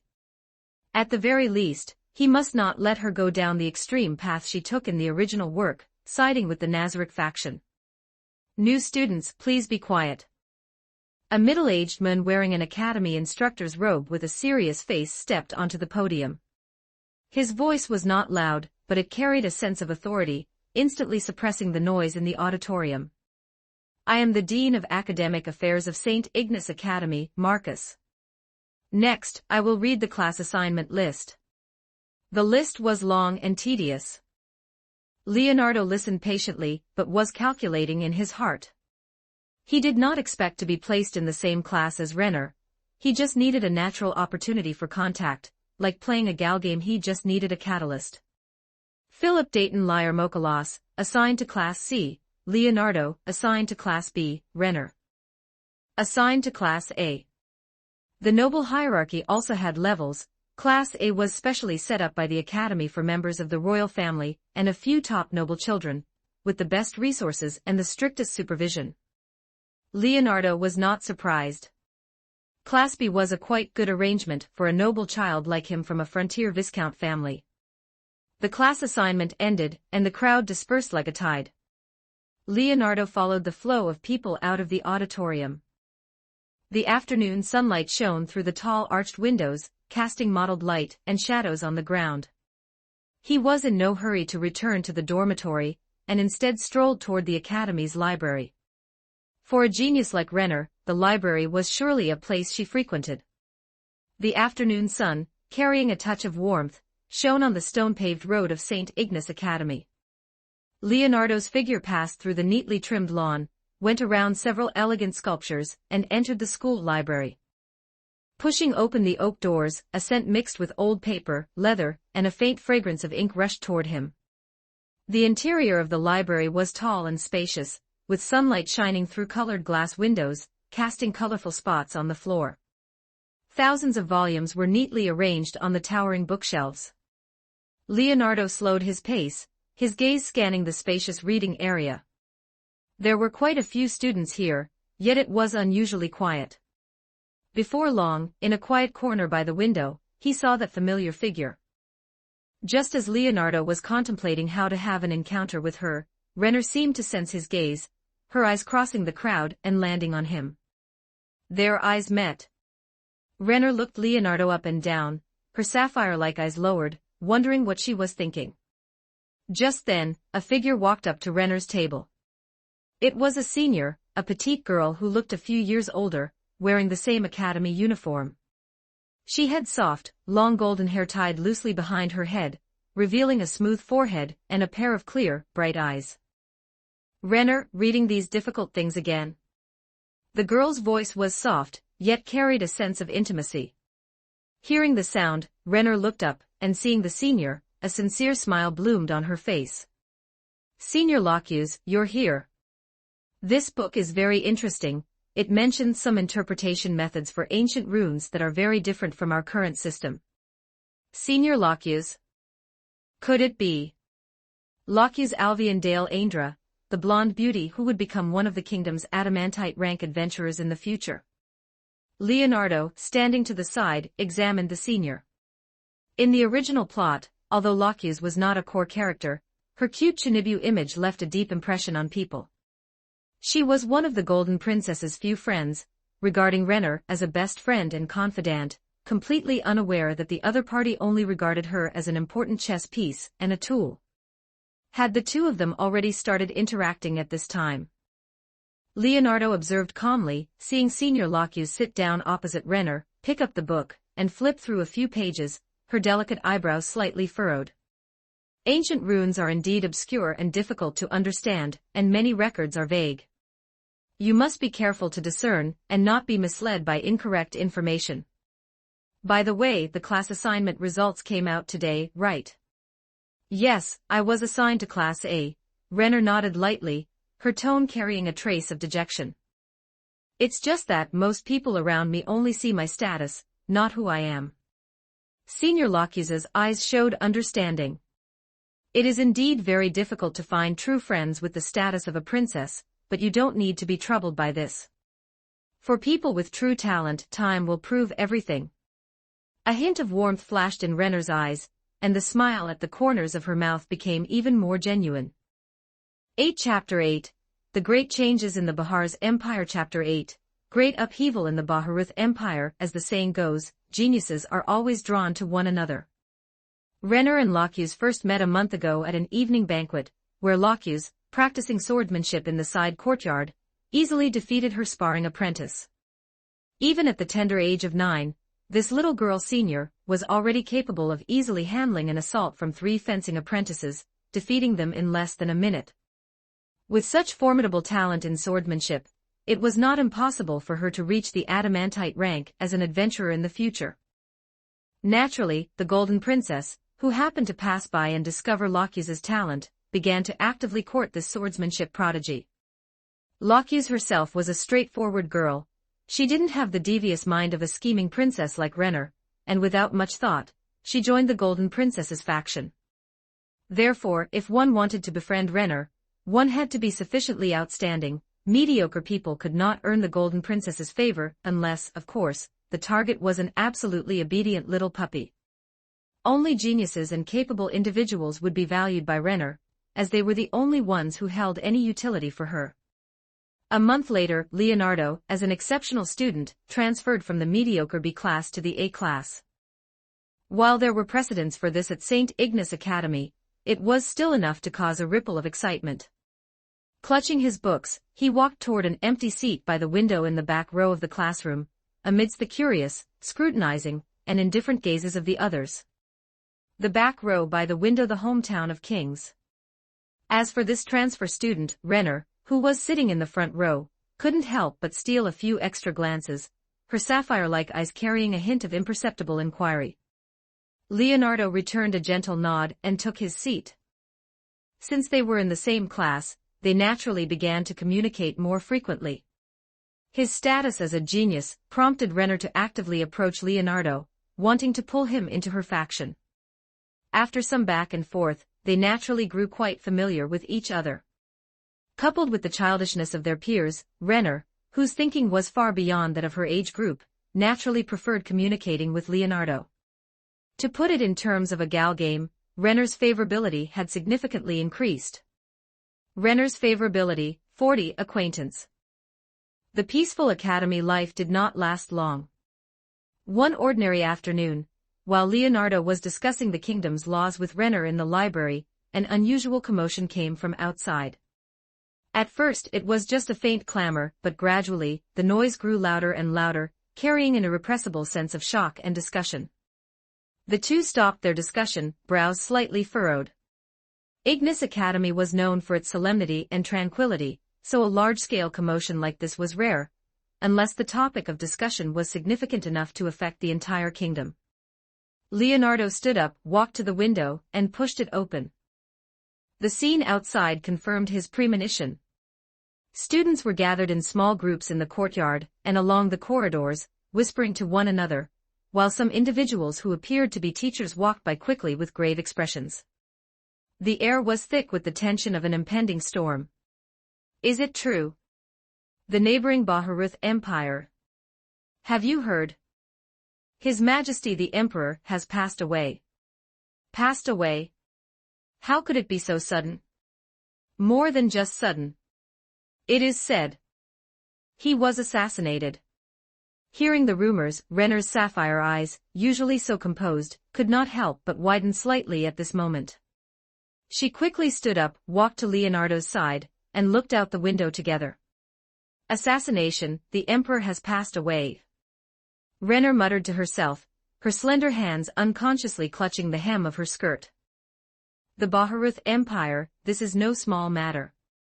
Looking at the panicked students in the courtyard, and the grave expressions of the teachers, Leonardo said calmly, the Baharuth Empire is our kingdom's neighbor. While there have been occasional frictions between the two nations, they have generally maintained a fragile peace. Now that the emperor has been assassinated, the empire will inevitably fall into a power vacuum. From here on out, I fear things will not be peaceful. Not peaceful indeed. Renner's gaze quickly returned to its usual clarity, even taking on a hint of sharpness. With the old emperor dead, those princes, powerful ministers, and military generals, who among them would be content? It seems a civil war is almost inevitable. And after the civil war, whether it results in a weakened Baharuth Empire, or a more dangerous one unified by an iron-fisted figure, it will directly affect our kingdom's border security and future strategic layout. She paused, turned her head, and looked at Leonardo. Who do you think will be the final winner of this power game? Who would be the final winner? If not for his knowledge of the plot, an ordinary person might not necessarily be able to guess. Leonardo pondered for a moment and said slowly, I have heard a little about the princes of the Baharuth Empire. Most are mediocre, indulging in pleasure, and incapable of shouldering heavy responsibilities. The high-ranking military officials each have their own factions and keep each other in check. He changed the subject and looked up at the azure sky. I once heard that the old emperor had a young prince who seemed to be quite favored by him, and it is said that he is gifted with extraordinary talent. A young child in such a chaotic situation, how could he sit firmly on that dragon throne? Renner's tone carried a hint of skepticism. Powerful ministers surround him like tigers and wolves, one slight misstep, and it will be total ruin. That depends on who is standing behind him. Leonardo's voice was calm and without waves, yet it stirred Renner's heart. The person behind him. Doesn't the Empire have a great mage who has lived for 200 years? You mean that Flutta? Leonardo and Renner looked at each other. The confident look in his eyes caused her to fall into a brief contemplation. If the Empire's court mage were truly to support that young prince, then it would not be impossible for him to ascend the throne. The civil war in the Baharuth Empire was both a crisis and a potential opportunity for the kingdom. A weakened neighbor was always easier to deal with than a strong one, but if a strong new monarch were to emerge, the kingdom's current situation would likely go from bad to worse. The discussions outside continued, and those with access to information even began to spread more details. Have you heard? It was the third prince and the seventh Prince Augustus who jumped out first, both claiming they have the right of succession. And the Minister of Military Affairs, his attitude is very ambiguous. The Baharuth Empire is really going to be in chaos now. It's good that it's chaotic. This violent country should be as chaotic as possible, so that we can be a bit more secure. Renner listened to the rumors outside, habitually thinking about the future. Just then, a flustered teacher hurried past the library corridor, shouting anxiously. Emergency notice. All students must return to their dormitories immediately. Do not go out without orders. The royal family is about to release an important announcement. The students whispering in the library were in an uproar, and then, under the guidance of the teachers, they began to leave in an orderly fashion. Renner and Leonardo exchanged a look. With the royal family releasing an announcement personally, it seemed the news had been confirmed. It seems the situation may be even more serious than we imagined. Renner adjusted the hem of her skirt, regaining the poise befitting a princess. Let's head back too. Leonardo picked up the books on the table. The days ahead will likely no longer be peaceful. The two followed the flow of people out of the library. The once tranquil campus was now filled with a tense atmosphere. The older students had looks of unease and curiosity on their faces, whispering about the changes in the empire. Locuse was also in the crowd. Seeing Renner and Leonardo, she immediately squeezed over, a rare look of worry on her face. Princess Renner, Leonardo, everyone outside is saying that the Emperor of the Baharuth Empire has been assassinated. Is it true? Renner nodded, her tone steady. The news should be accurate. Locuse, strengthen your swordsmanship training during this period, do not slack off. The conflict between the kingdom and the empire may escalate in the future. Although Locuse was simple-minded, she realized the severity of the situation and nodded vigorously. Yes, Your Highness. Returning to the dormitory area, Leonardo stood by his window, looking at the gradually quieting campus, while another figure appeared in his mind. Jerknev. This future bloody emperor seemed to be a good candidate for a puppet. Jerknev was quite capable himself. If he hadn't encountered a dimensional-level strike like Nazarick, he might have truly been able to lead the empire toward prosperity and strength, annex the kingdom, and make the empire the human nation second only to the slain theocracy. In the future, when dealing with Nazarick, Jerknev could serve perfectly as a puppet monarch to attract attention, while he himself guided everything from behind the scenes. Chapter 9, The Puppet Monarch in the Making. Daily sign-in reward, blue-tier item, cloud-piercing arrow, a single cloud-piercing arrow, and 10,000 soldiers come to meet. Daily sign-in reward, white-tier item, honor of King's heroine photo album *36. Who on earth would read this? It is so hard to guess. Daily sign-in reward, blue-tier item, nanogene repair pod, from Mass Effect, can strengthen 100 soldiers daily, increasing individual level caps.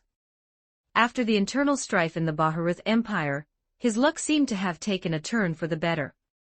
Leonardo had obtained 2 blue-tier items in 3 days.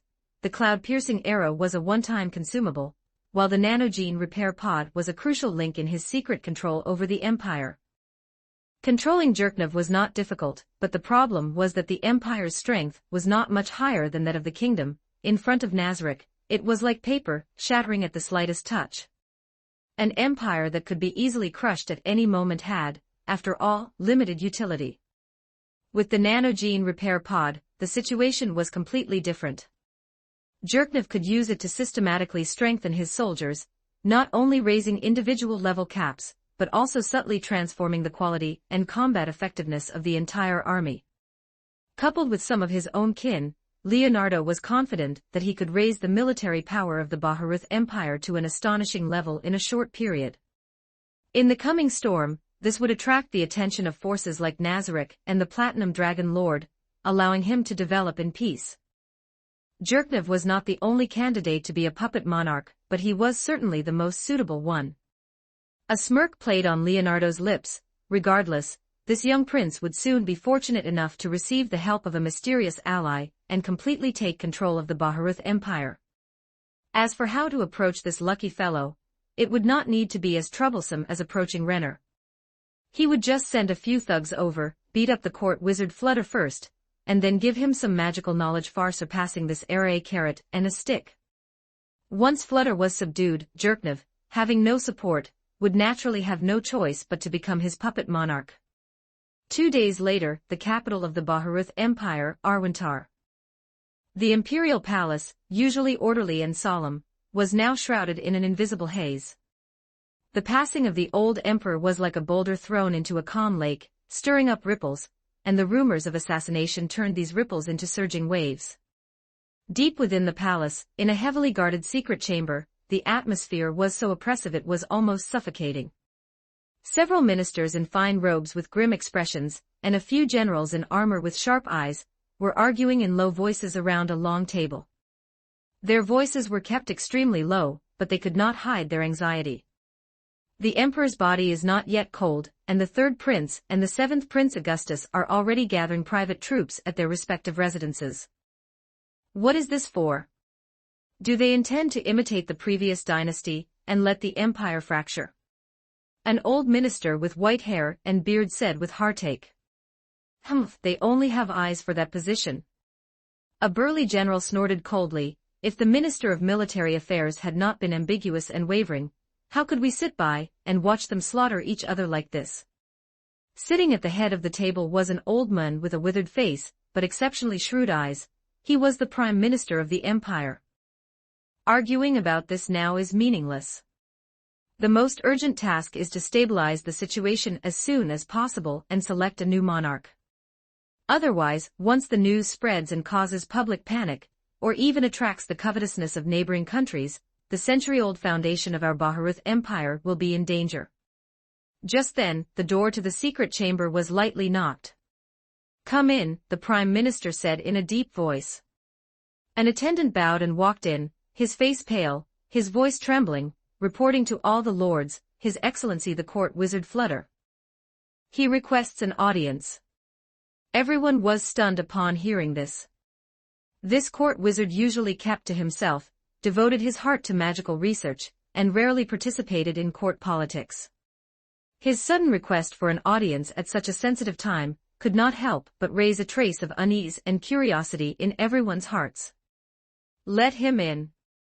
The Prime Minister pondered for a moment before making a decision. In any case, Flutter's strength and reputation were of great importance in the Empire, and he could not be slighted. A moment later, an old man wearing simple mage robes, with a withered face and eyes full of wisdom, walked in slowly. It was Flutter Paradine. His appearance instantly silenced the slightly noisy secret chamber. "Your Excellency Flutter, I wonder what important matter brings you here at this moment." The Prime Minister spoke first, his tone carrying a touch of respect. Flutter's gaze slowly swept over everyone present, finally resting on the Prime Minister, and he spoke indifferently, his voice not loud but clearly reaching everyone's ears. "I have come to tell you all that the Empire's new monarch has already been selected." Selected? The secret chamber was immediately in an uproar. Apart from those princes who had already impatiently jumped out, who else was qualified, and who else could have selected an heir in such a short time? Flutter, as if he had not heard the exclamations of the crowd, continued, "The old emperor's favorite youngest son, the 12th Prince Zherknov, will inherit the throne and become the new emperor of the Baharuth Empire." That child of only 12. A minister exclaimed, "How is this possible? How can he control this vast empire? How can he suppress those ambitious princes and generals? Yes, Your Excellency Flutter, this must not happen." Voices of doubt rose one after another. Flutter's face remained expressionless, and he only gently raised his hand. In an instant, a majestic magical pressure radiated from him, shrouding the entire secret chamber like a physical force. All voices of doubt stopped abruptly. The ministers and generals turned pale, finding it difficult to breathe, as if they were being strangled by an invisible hand. "My word is the reason." Flutter's voice remained calm but carried an unquestionable majesty. "His Highness Jerknov possesses potential and wisdom beyond your imagination. Moreover, he will receive my full support." He paused, his gaze becoming sharp. "Whoever refuses to accept this, or attempts to hinder it, is an enemy of me, Flutter, and an enemy of the Empire's stability. Weigh the consequences for yourselves." There was a deathly silence in the secret chamber. They knew Flutter's strength well. With the full support of this mage who had lived for 200 years, even a child would be enough to sit firmly on that dragon throne. Moreover, they saw an unprecedented determination in Flutter's eyes, and even a trace of. Could it be that this court wizard was interested in young boys? Doubts arose in everyone's hearts, but they dared not utter any words of opposition again. Seeing that the officials had all quieted down, Flutter nodded with satisfaction, and withdrew the magical pressure. "The ceremony for the new emperor's ascension will be held in 3 days. During this time, if anyone dares to act rashly, do not blame me for being ruthless." Having said this, he turned and, just as he had arrived, drifted out of the secret chamber. In the secret chamber, everyone looked at each other, their clothes soaked in cold sweat. They knew that the sky of the Baharuth Empire was about to change. A young emperor, a powerful mage, where would the future of the empire lead? No one knew what thrilling scene had taken place in the magic tower before Flutter made this decision. Several mysterious people claiming to be allies from the south had used overwhelming power to easily break through all the magical defenses he had set up, and displayed something unknown that was enough to subvert his understanding, the Philosopher's Stone. Creating objects out of thin air, repairing bodies, extending life, rapid regeneration, transferring souls, material transmutation, one could say the Philosopher's Stone was a near panacea. Regarding such a thing that only gods possessed, the mage initially did not believe that the other party could possibly have it, until the mysterious person personally demonstrated the Philosopher's Stone to him. After only a few seconds of contact, witnessing his own withered body return to its peak state, Flutter expressed that he was crying with desire. "Help Jerknov ascend the throne and become our puppet monarch, and you will obtain all the knowledge you desire." That voice echoed in his mind. Flutter had lived for 200 years and rarely intervened in imperial court politics. But faced with those mysterious people of unfathomable strength, and that Philosopher's Stone shining with the light of truth, the extreme desire deep in his heart ultimately overwhelmed everything. He chose to cooperate, or rather, it was a tacit transaction. And at this moment, far away in the capital, Leonardo seemed to sense something, and a meaningful smile appeared on his lips. The first step is a success. 10 Chapter 10, ultimately a pawn. A few days later, the kingdom's official announcement was released, confirming the news that the emperor of the Baharuth Empire had been assassinated and declaring the entire nation to be on high alert to strengthen border defenses. At the same time, news from the empire arrived intermittently. The Baharuth Empire had fallen into civil strife, with several princes and powerful officials attacking each other, causing rivers of blood to flow. However, just when everyone thought the empire would fall into long-term division and turmoil, even more shocking news struck like a thunderclap. The civil strife in the Baharuth Empire was quickly quelled, and that 12-year-old prince, Jerknov Rune Farlord Elnix, with the strong support of the court Archmage Flutter, ascended to the imperial throne with undeniable authority. Leonardo, using a communication crystal, witnessed the bloody emperor's coronation ceremony with his own eyes. 12-year-old Jerknov Rune Farlord Elnix stood on the highest balcony of the imperial palace, overlooking the surging crowd in the square below like a tide. He wore a white imperial robe embroidered with gold thread, and the laurel crown on his head shimmered in the sunlight. That crown did not fit well, forcing Jerknev to tilt his head back to maintain his balance. "Your Majesty, it is time to deliver your coronation speech." Flutter stood by his side, his voice low. Jerknev took a deep breath, a composure beyond his years appearing on his youthful face, and as he stepped forward, the cheers of the crowd in the square erupted like thunder.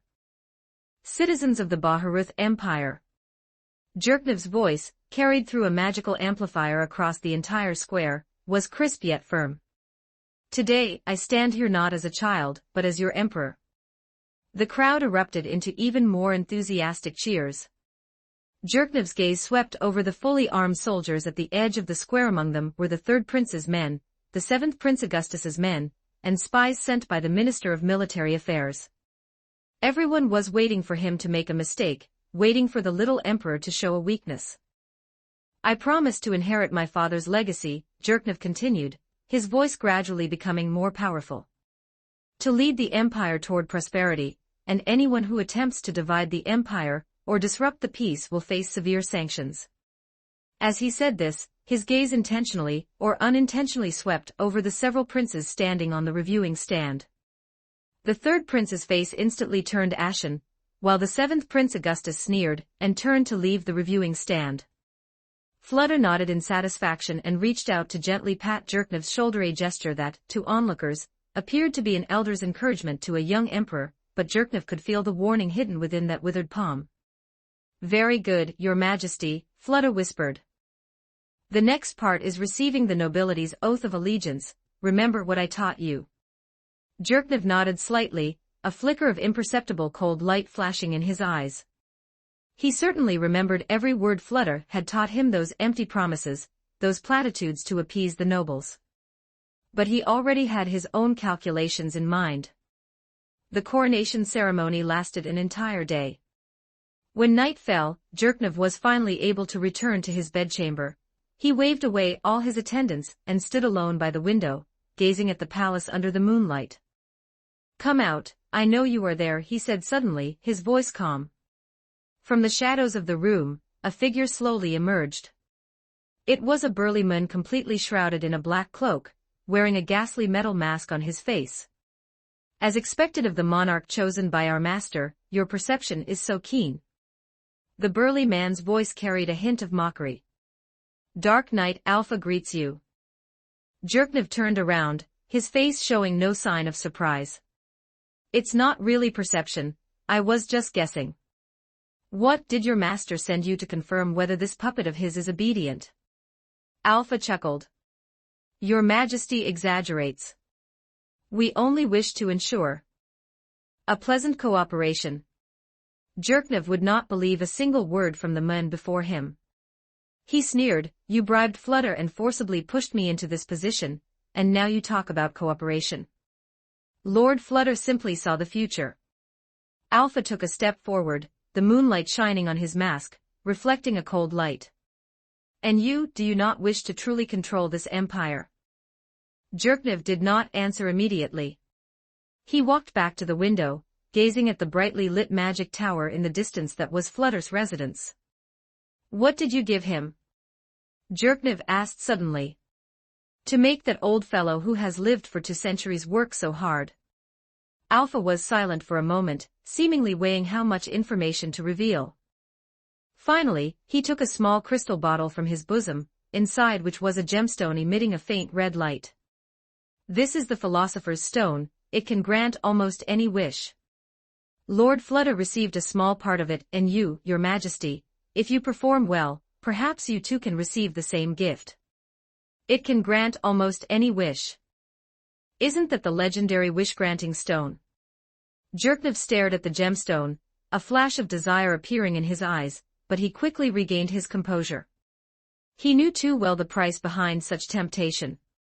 "Almost any wish, then what is the price?" Jerknev's gaze was like a torch, staring directly at Alpha. "There is no gift in this world that does not come with a price. Speak, what is your true purpose? What benefit is there for you in supporting a puppet emperor?" Alpha was quite satisfied with Jerknev's reaction, the corners of his mouth beneath the mask slightly curling upward. Your Majesty is indeed intelligent. Our master is a being who pursues knowledge and order. He believes that a chaotic Baharuth empire is detrimental to the stable development of the continent, and you are the only one with the potential to lead the empire onto the correct path. The correct path? That's the correct path as defined by you, right? Jerknov raised an eyebrow, naturally not believing that he was the only candidate. You could say that.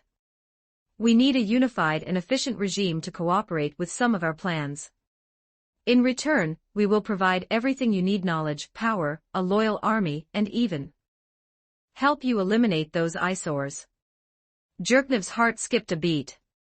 This was precisely his most thorny problem right now: the third prince's expression, and the seventh Prince Augustus's sneer at the coronation ceremony felt like thorns on his back. Possessing military power, they were always a threat to him. And there were the hereditary nobles entrenched in the empire. They submitted on the surface, but acted independently in secret, holding the empire's wealth and power firmly in their hands, like maggots on a bone. Although Flutter was powerful, his mind was entirely on that so-called philosopher's stone, and more advanced magical knowledge. He did not pay attention to the specific affairs of the empire, nor could he necessarily fully control those cunning, old nobles. Eliminate in what way? Manufacturing accidents, or using force for bloody suppression like how Flutter purges dissenters. The method is not important, what matters is the result. Alpha's voice was devoid of warmth but carried a sense of temptation. Your Majesty, are you willing to be a symbolic emperor who is hollowed out by nobles and powerful officials, or would you rather become a ruler who truly holds power and can influence the fate of the empire? Jerknov fell silent. He walked to the center of the room, where a huge map of the empire's territory was spread out. His finger slowly traced over the prosperous plains region representing the kingdom, over the rolling mountains and rushing rivers, and finally stopped at the heart of the empire Arwentar. As an emperor who ascended the throne at 12, Jerknov's voice carried a hint of self-mockery. In everyone's eyes, I am just a child, a lucky person who was only able to sit on the throne with the support of the court archmage. They expect me to make mistakes, expect me to be cowardly, expect me to become a puppet in their hands. He suddenly raised his head, a resolute light flashing in his eyes. But they are wrong. I, Jerknov Rune Farlord Elnix, am the emperor of the Baharuth Empire. What I want is not just this throne, but the entire empire, to have the banner of Baharuth planted in every corner of the world. These words were resonant and forceful, filled with the ambition and dominance of the young emperor. Even Alpha was slightly stunned, seemingly not having expected this young emperor to have such grand aspirations. Very good, Your Majesty's ambition is admirable. Alpha's voice carried a bit more sincerity. Then, can our cooperation begin? Jerknov did not answer immediately. He looked again at the crystal bottle in Alpha's hand. That philosopher's stone, emitting an alluring red light, was so beautiful. As long as he accepted it, immortality, unparalleled power, wisdom to understand everything, these all seemed within reach. But Jerknov also knew very well that once he accepted, he would truly become a puppet of the person behind the scenes. Even if he possessed power, he would be nothing more than a more powerful marionette. But did he have any other choice? Flutter, the most learned and powerful magic caster in the empire, had chosen to serve the person behind the scenes, and since he had been pushed into this position by them, he could be replaced at any time. Power, supreme power, was right before his eyes. The price might be losing his freedom and becoming a pawn of some unknown existence, but if he refused, what awaited him would likely be deposition and death. Therefore, for now, he would endure. Chapter 11, Familial Affection. While Jerknov was still speculating about the identity of the person behind the scenes, thousands of miles away in the royal capital, Leonardo was cornered at the academy by the soon-to-graduate Irene. Leonardo, get out here. Outside his single dormitory room, a crisp female voice filled with obvious anger rang out, making the windows rattle. Leonardo sighed helplessly, set down his quill, and stood up to open the door. As soon as the door opened, a figure rushed in. The blonde-haired, blue-eyed girl wore a pale yellow dress, stood in the center of the room with her hands on her hips, her willow leaf eyebrows arched in anger, and her almond-shaped eyes wide open. The visitor was none other than his older sister, Irene. During her 6 years at the school, she had already become an outstanding senior student. Not only was she strikingly beautiful, but her magical talent was also quite remarkable, earning her considerable prestige within the academy. "My dear brother, you've really done it now." Irene stood with her hands on her hips, looking her long-unseen brother up and down, her tone filled with playful reproach. "You've been registered at the school for over a month, yet you haven't even seen your sister once. Is our relationship really that bad? I thought you had suffered some grievance out there or something had happened to you, and I was worried sick. But look at you, locking yourself away in this tiny, run-down room. I'm really sorry for making you worry, sister." Leonardo scratched his head, feeling a bit embarrassed. He had been so focused on planning for the future that he had indeed neglected Irene for the past month. "Is an apology all I get? It seems our relationship has truly faded. And to think I used to hold you when you were little." Irene pouted and crossed her arms over her chest. "Sister, please don't tease me. I just arrived in a new environment and needed time to adapt, plus the academy's curriculum is indeed quite heavy." As Leonardo said this, he handed her a glass of water. Irene took the glass and poked his forehead with her other hand. I've heard that you've been getting along quite well with Princess Renner lately, and you're often seen going in and out of the library together." After drinking the water, Irene placed the glass on the desk to the side and said in a very serious tone, "My dear little brother, be honest with your sister. Have you developed any improper feelings for that golden-branched, jade-leafed princess?" Leonardo took half a step back. He could understand his sister's concern. In this strictly hierarchical Riestei's kingdom, getting too close to members of the royal family was indeed prone to causing gossip, and could even invite unnecessary trouble. "Sister, you are overthinking it. Princess Renner is intelligent and studious, with a pure thirst for knowledge. I have also benefited greatly from our exchanges. As for the rumors from others, they are merely the speculations of bored people. You are just too naive," Irene said in an admonishing tone, tapping his chest with her finger. "How deep the waters of the royal family run, do you think that's something you can read about in books? Princess Renner's status is noble, among those who surround her, who isn't more noble or talented than you've." She stopped mid-sentence, swallowing her words, and looked at Leonardo with a complex expression. When it came to talent, no one among his peers could really compare to her brother. After all, he had transferred from the mediocre B class to the A class as an outstanding student. Leonardo also knew what she wanted to say. Compared to those peers with illustrious family backgrounds, his identity as the eldest son of a border viscount did indeed seem somewhat unremarkable. Although their father belonged to the king's faction, he hoped his son would inherit the family business rather than get entangled with a royal princess, which could lead to being drawn into political whirlpools in the future. And without revealing his true strength, Leonardo's identity as merely a viscount's heir was indeed not enough to turn heads. However, it was just the prejudice and isolation of a bunch of useless nobles. Leonardo wouldn't go so far as to give up on his almost cultivated childhood sweetheart. Leonardo gently moved Irene's hand away from his chest. "I understand father's intentions and I understand your concerns, sister, but please don't try to persuade me otherwise regarding my affairs." Irene finally just shook her head helplessly, her tone softening. "Since you have your own ideas, then so be it. But you must promise your sister that no matter what you are doing or what difficulties you encounter, you must not keep them from me. Although I might not be able to help you much, having one more person know always means one more person to watch out for you." "I know, sister." Leonardo's voice softened considerably, and a trace of warmth flashed in his eyes. After all, this older sister truly had his best interests at heart. "All right, let's not talk about this anymore." Irene returned to her usual cheerful self and patted her chest. "Don't stay in the dormitory tonight.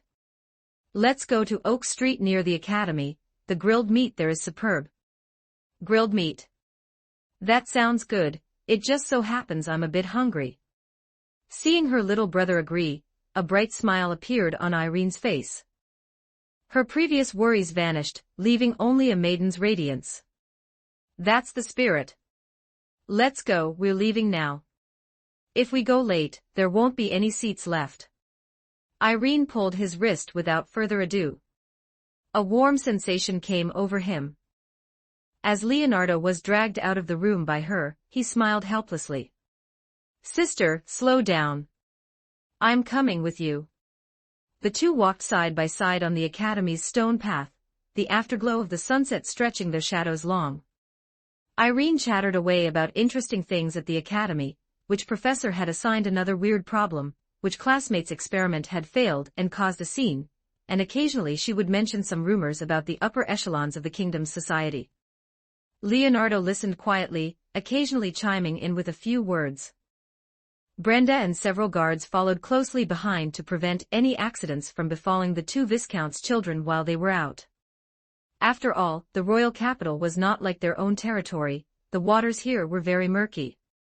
Kidnapping, extortion, riffraff under the tacit approval of the nobles and the secret operations of Eight Fingers, the order in the royal capital was not much better than in the countryside. However, as the main street of the royal capital's academic district, the situation on Oak Street was much better. At the very least, incidents like kidnapping in broad daylight didn't happen there, and the atmosphere was more prosperous than the outer ring streets. Before they even got close, a rich and enticing aroma of grilled meat drifted into their nostrils, mixed with the mellow scent of ale and the sweet crispness of fruit. The lights were just beginning to come on along both sides of the street. The calls of various small vendors rose and fell, and pedestrians in various attire rubbed shoulders. That's the one, my favorite, Flaming Lips. Irene pointed to a particularly bustling barbecue restaurant ahead. On the iron plate hanging at the shop entrance, large slabs of meat were sizzling. Grease dripped down, sending up puffs of white smoke that whetted the appetite. They found a seat by the window. Irene skillfully ordered the restaurant's signature dish secret recipe grilled ribs and also asked for 2 portions of grilled mushrooms and 2 portions of lamb skewers. The ribs here use lamb chops shipped from the northern grasslands. They are marinated in a secret sauce for 3 days, then slow-roasted over fruitwood charcoal. They're crispy on the outside and tender on the inside. I guarantee you'll want more after one bite. Irene spoke with great animation, clearly a regular here. Looking at his sister's excited expression, the sense of heaviness in Leonardo's heart from planning for the future lightened quite a bit. Sister, your days at the academy seem very pleasant. That's only natural. Irene lifted her chin proudly. I am a celebrity at the academy, you know. My suitors could line up from the academy gate all the way to the city walls of the royal capital. But those mediocre people, I don't have any interest in them. She said, winking playfully, unlike you, apart from going to the library with the princess, I haven't seen you talk much to any other girl. Leonardo shook his head helplessly. Sister, teasing me again. Irene didn't press him, just looked at him with a gentle gaze.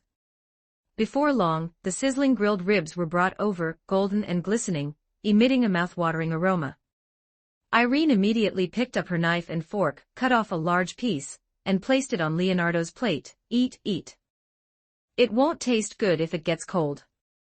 Leonardo took a bite. The meat was juicy, the texture tender, and the flavor of the sauce was rich and layered.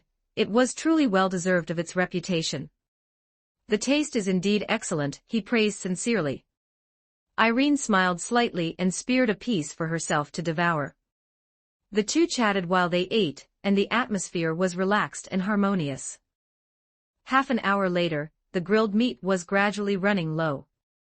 Looking at the bustling crowd outside the window, Irene suddenly said in a low voice.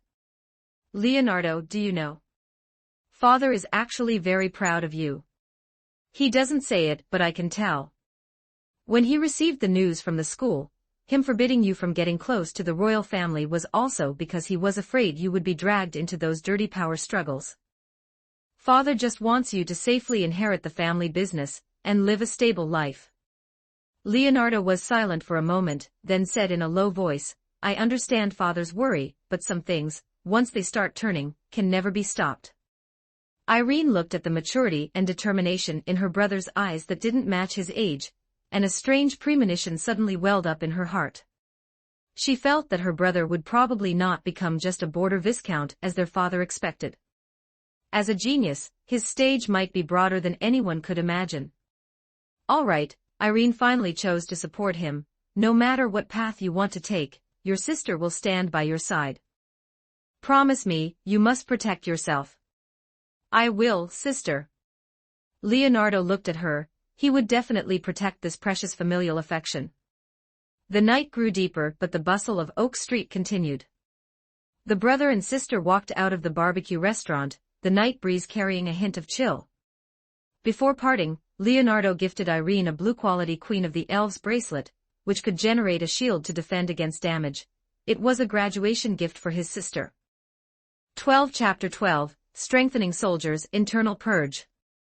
Ding, check-in successful today, received green item, Den Den Mushy * 100 from One Piece, visual Den Den Mushy, ding, check-in successful today, received white item, Cataclysm Supply Card * 10 from Cataclysm Doomsday World, used to obtain random supplies, ding, check-in successful today, received white item, Pacona Photobook * 12, Furry allows the captain to take off.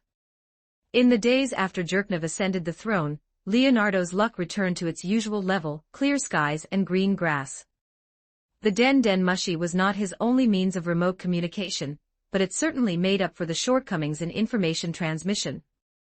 Previously, when communicating with subordinates or passing on information, Leonardo had to consume precious long-distance communication scrolls, and they couldn't be used for long conversations. The number of which crystal balls that allowed for barrier-free communication wasn't that high either. Now, with 100 Den Den Mushy, his layout of the continent could be accelerated.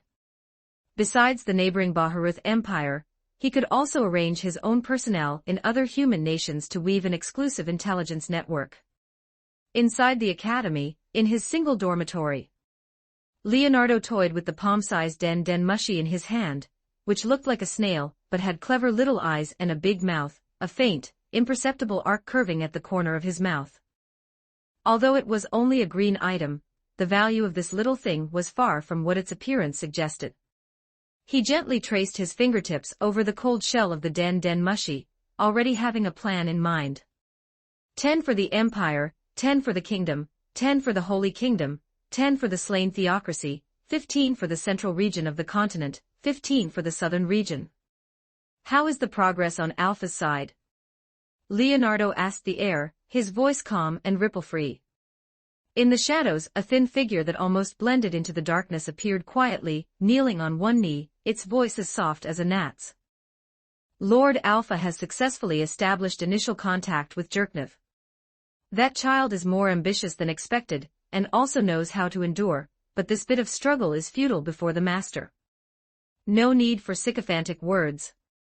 Leonardo put the Den Den Mushy back on the table and continued to fiddle with it. What about Flutter? Flutter is very devoted to the research of the Philosopher's Stone. He has already followed your instructions and begun screening available talent within the Imperial Magic Academy. The thin shadow replied respectfully, it's just that he seems more eager for the higher-level magic knowledge you promised. Greed is a good thing, Leonardo said lightly. As long as his greed is under my control. Tell him to be patient, there will be bread, and there will be knowledge. As for Jerknev, he paused, casting his gaze out the window, as if piercing through thousands of miles to see that young emperor. Give him some time, and give him some sweet benefits. Have Alpha give him the nanogene repair pod.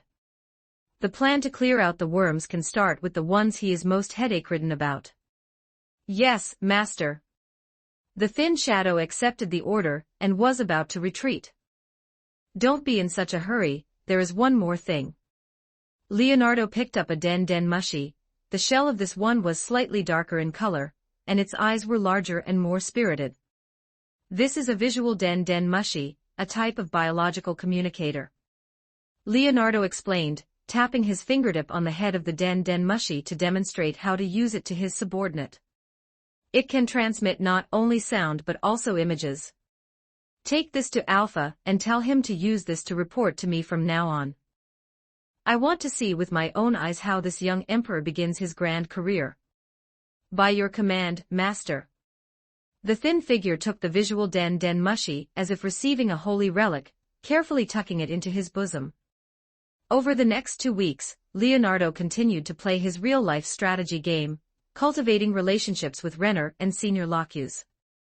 As for Jerknov, who received the nanogene repair pod, beyond being shocked by this epoch-making equipment, he felt even more awe and wariness toward the person behind the scenes. In his view, the nanogene repair pod had already transcended the categories of magic and alchemy of this era. It was simply a creation of the gods. Especially when he witnessed with his own eyes how an old minister, whose body had decayed due to years of alcoholism, and whom even the imperial court physicians could do nothing about, became radiant after lying in that cold pod for a few hours, as if he had become 20 years younger, and even the stubborn illness that had plagued him for years had disappeared without a trace. This was not just healing, it was controlling life and death. Jerknov stood before the repair pod, his fingers brushing over the cold metal shell, his eyes flashing with complex light. Awe, desire, and a trace of deeply hidden fear were intertwined, like the ever-changing clouds over the empire's borders. He knew that this sweet benefit was by no means given for free. The person behind the scenes must be asking for something huge, and their appetite was likely far beyond his imagination. But he could not refuse, nor did he want to. This power was exactly what he needed to realize his ambitions, lead the Baharuth Empire to glory, and even unify the continent. An elderly, frail minister could regain his youth after a few hours in the pod, which meant he could possess a core team that was experienced, loyal, and energetic. And what made him unable to refuse even more was the military potential of the nanogene repair pod.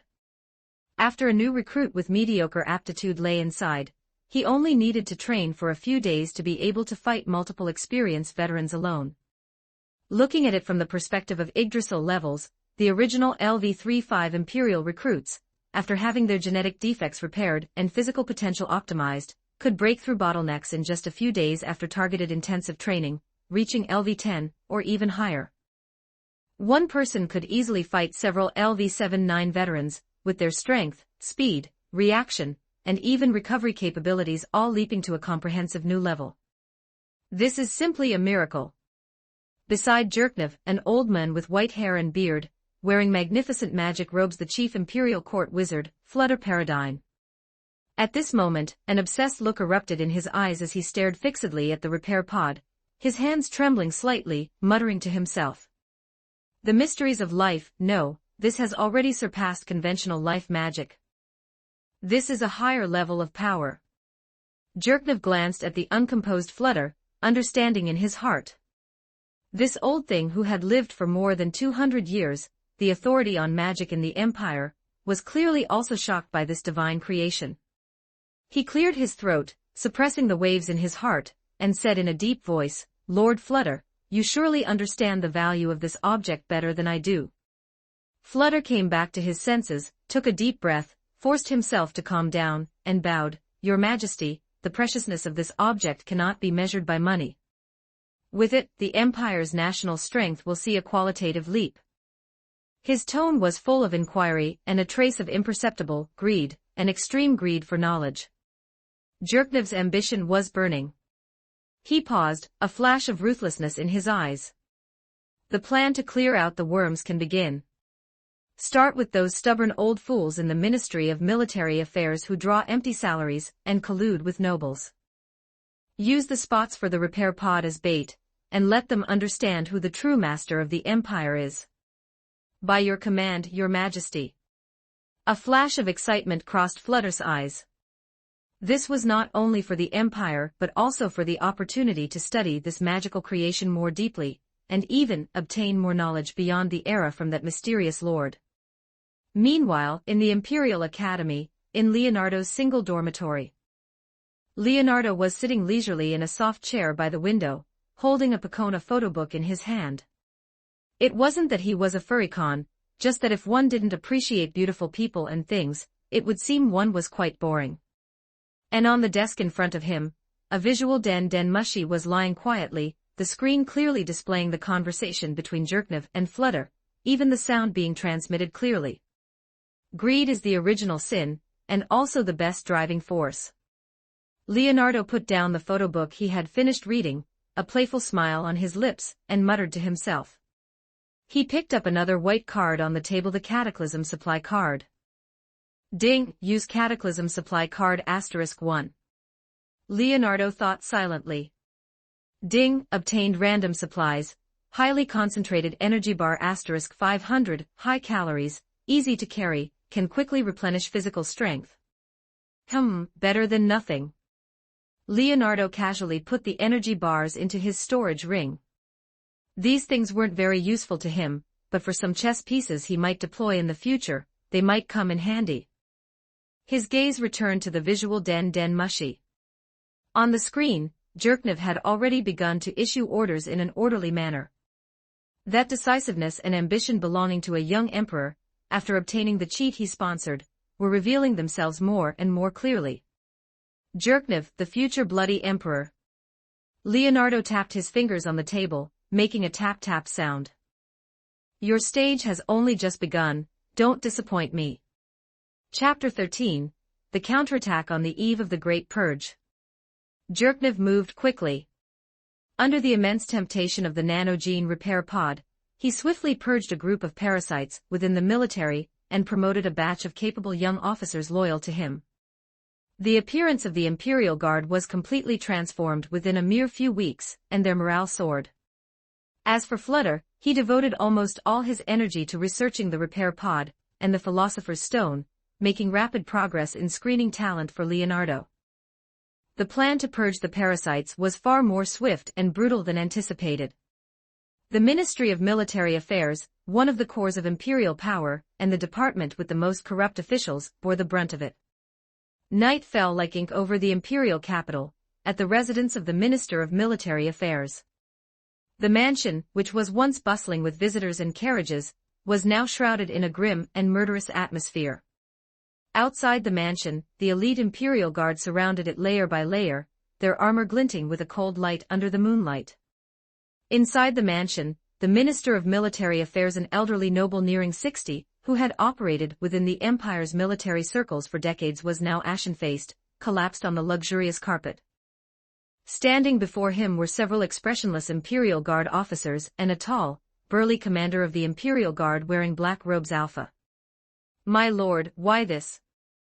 I have been loyal to the Empire, and even more so to His Majesty. The old minister's voice trembled, filled with confusion, and a hint of pleading. Alpha's lips curled into a cold arc, still claiming loyalty. Save that nonsense for the ghosts. My lord, the military pay you embezzle every month is enough to equip 1,000-man knight order, and engaging in private transactions with the kingdom's nobles, selling off imperial military equipment. Does this also count as loyal? The old minister turned deathly pale, his lips quivering, but he could not utter another word. He knew everything was over.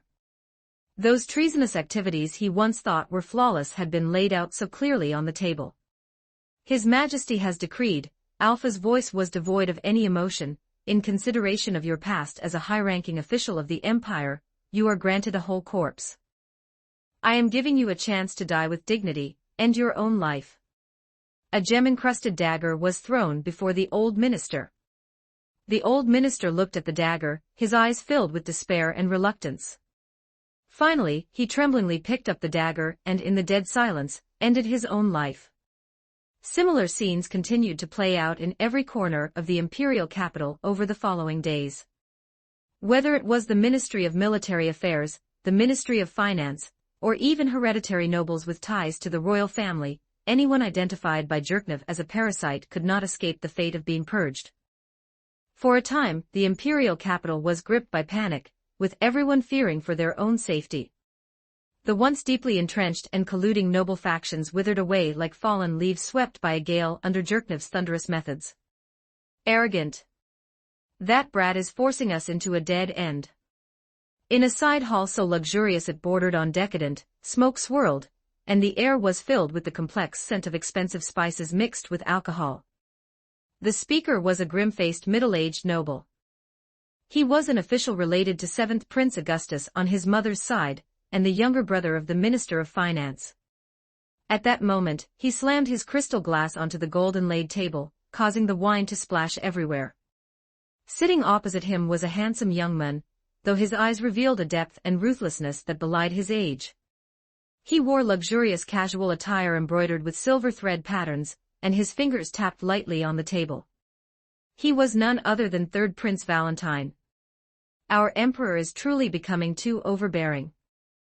3rd Prince Valentine's lips curled into a cold sneer, and a chill flickered in his eyes. Agni, now is not the time for complaints. That guy Jerknov thinks he can uproot us, the foundation of the empire, with a divine creation that appeared out of nowhere. Does he think that by clearing out those useless people in the Ministry of Military Affairs, he can control the entire imperial army? Can he really touch us? But he's moving too fast. Another white-haired old noble, belonging to 7th Prince Augustus's faction, said with deep worry. In just a few days, he has almost hollowed out the Ministry of Military Affairs, replacing everyone with his own people. The Imperial Guard is firmly in his grip, and I hear that even Lord Flutter has become his right-hand man. 3rd Prince Valentine sneered. He knew exactly what kind of person he was. Just an old thing obsessed with knowledge. Jerknov can cater to his interests, and we can do the same. My foolish little brother still overlooks one point. The foundation of the empire is not just the military, but us, the hereditary noble class. If he wants to wipe us all out and move our cheese, he must be prepared to pay the price. Just then, the hall door was gently pushed open, and a youth with a slightly slender build but equally sharp eyes walked in. He was none other than 7th Prince Augustus. Unlike the flamboyant 3rd Prince Valentine, 7th Prince Augustus appeared more reserved, but the ambition hidden beneath his calm exterior was no less intense. 3rd brother. 7th Prince Augustus nodded slightly, his gaze sweeping over everyone in the hall. Since everyone is here, it seems you have all realized that we have no way out. 3rd Prince Valentine looked at his half-brother, a flash of complexity in his eyes, but it was quickly replaced by determination. Now was not the time to break with 7th Prince Augustus. After resolving Jerknov together, he would find another opportunity to eliminate this rival. 7th Prince Augustus, you've come at the right time. Jerknov's recent actions are an attempt to imitate his ancestors, purge dissenters, and strengthen imperial power. The next step will likely be us, his eyesore brothers. Killing brothers, imprisoning mothers, unifying military power. 7th Prince Augustus repeated these words in a low, cold voice.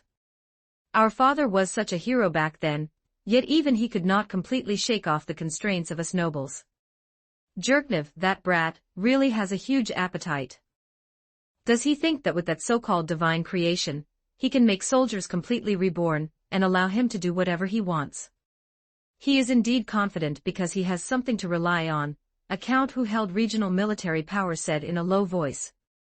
I have secretly verified the effects of that repair pod. A common soldier, after being modified by it, can actually contend with the most elite knights under my command.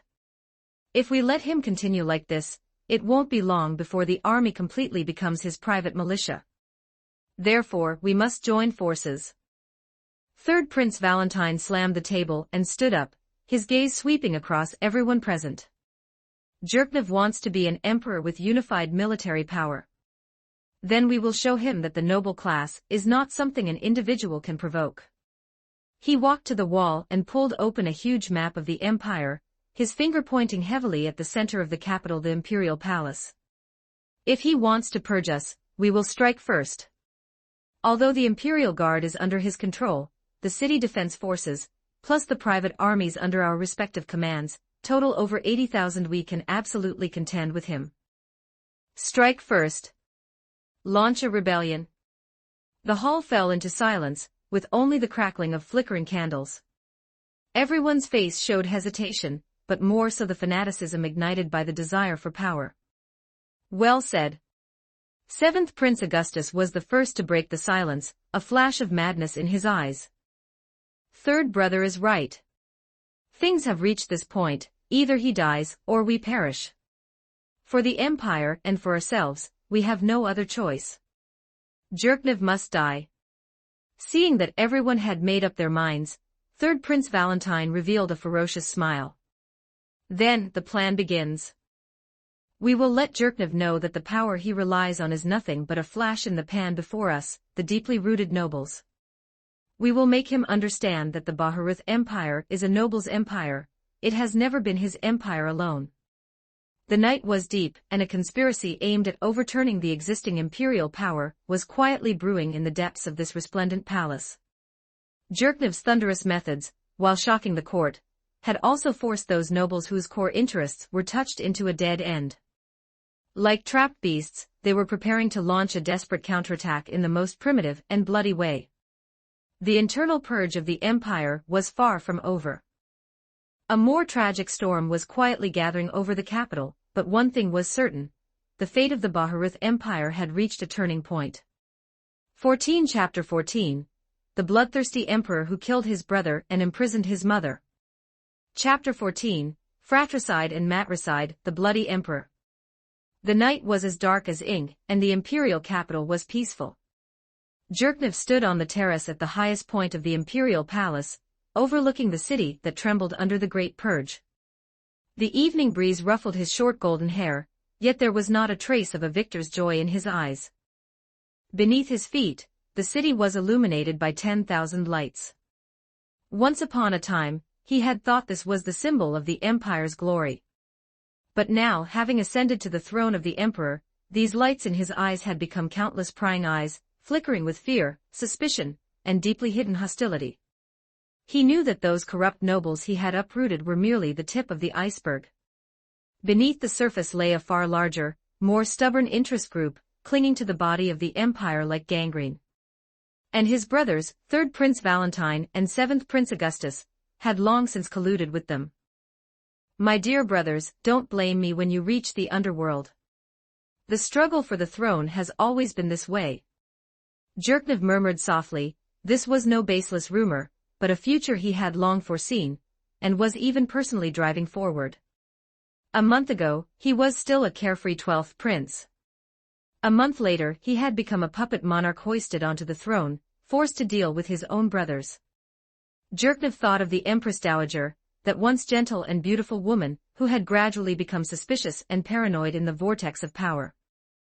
The Empress Dowager was not his biological mother, yet she had given him a moment of warmth when he was young. However, when he displayed extraordinary talent, and when he threatened the position of her biological son, Third Prince Valentine, that warmth turned into cold calculation and endless infighting. After so many years, it is time to put an end to this. Zherknev's gaze was complex and inscrutable, filled with pain and determination, but devoid of any filial affection. Empress Dowager, you viewed the future of the empire and myself as stepping stones for your son, Third Prince Valentine, to ascend the throne. Then, for the sake of the empire and myself, I have no choice but to invite you into a gilded cage. The gilded cage he spoke of was a heavily guarded and isolated palace deep within the imperial palace, named the Palace of Contemplation. Though it was one of the palace buildings, it was in reality no different from a prison. He could not kill her, at least not now. The status of the Empress Dowager was very sensitive. The eternal infamy of matricide would be enough to cause him to lose the hearts of the people instantly, giving those restless nobles the perfect excuse. Imprisonment was currently a helpless but safest choice. Letting her reflect in solitude would also make her a sharp sword hanging over the head of Third Prince Valentine. As long as she was in his hands, Third Prince Valentine would have to be cautious. Thinking of this, Zherknev's eyes suddenly became as sharp as knives. Third Prince Valentine's recklessness and greed, and Seventh Prince Augustus's sinister nature and hypocrisy, destined them to never accept a strong emperor who attempted to highly centralize power. They were accustomed to parasitizing the body of the empire. His reforms touched not just their interests, but also their already dissatisfied hearts. Under the Great Purge, a rebellion was necessary. He had long foreseen the day the rebellion would break out. Third Prince Valentine's self-righteous command, Seventh Prince Augustus's sinister calculations behind the scenes, and the blind obedience and madness of those incited private noble armies. They would be like moths to a flame, rushing towards the imperial palace, towards him, this light that symbolized centralized power and reform.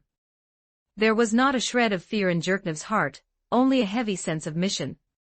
Third Prince Valentine, Seventh Prince Augustus, my brothers, the wheels of the Empire's progress roll forward, and anyone who attempts to block them will be crushed to dust. He was not a bloodthirsty person, but for the future of the Empire.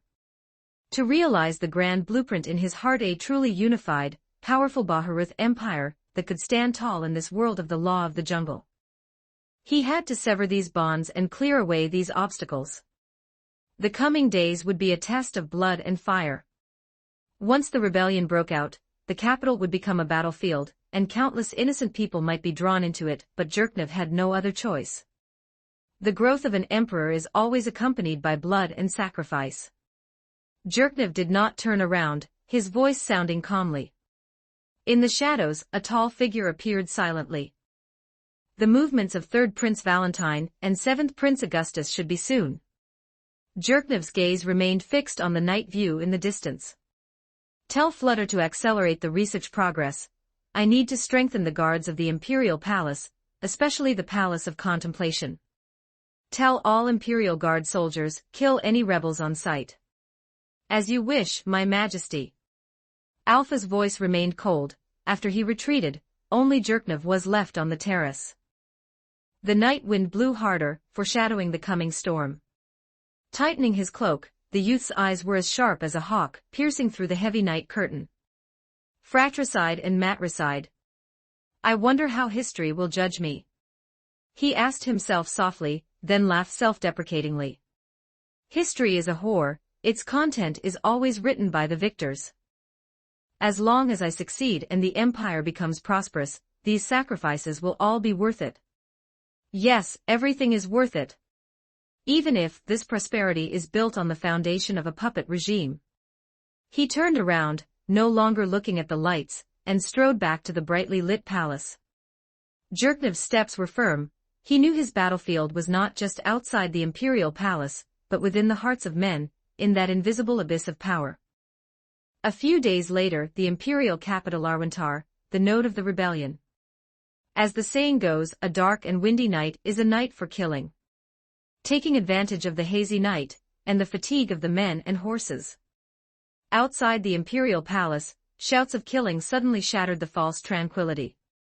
Torches spread like stars on the streets, and the rebel army, composed of city defense forces and private noble troops, surged like a black tide, launching a fierce assault on the core of the Empire's power, the Imperial Palace. For the glory of the nobility. Down with the tyrant Jerknev.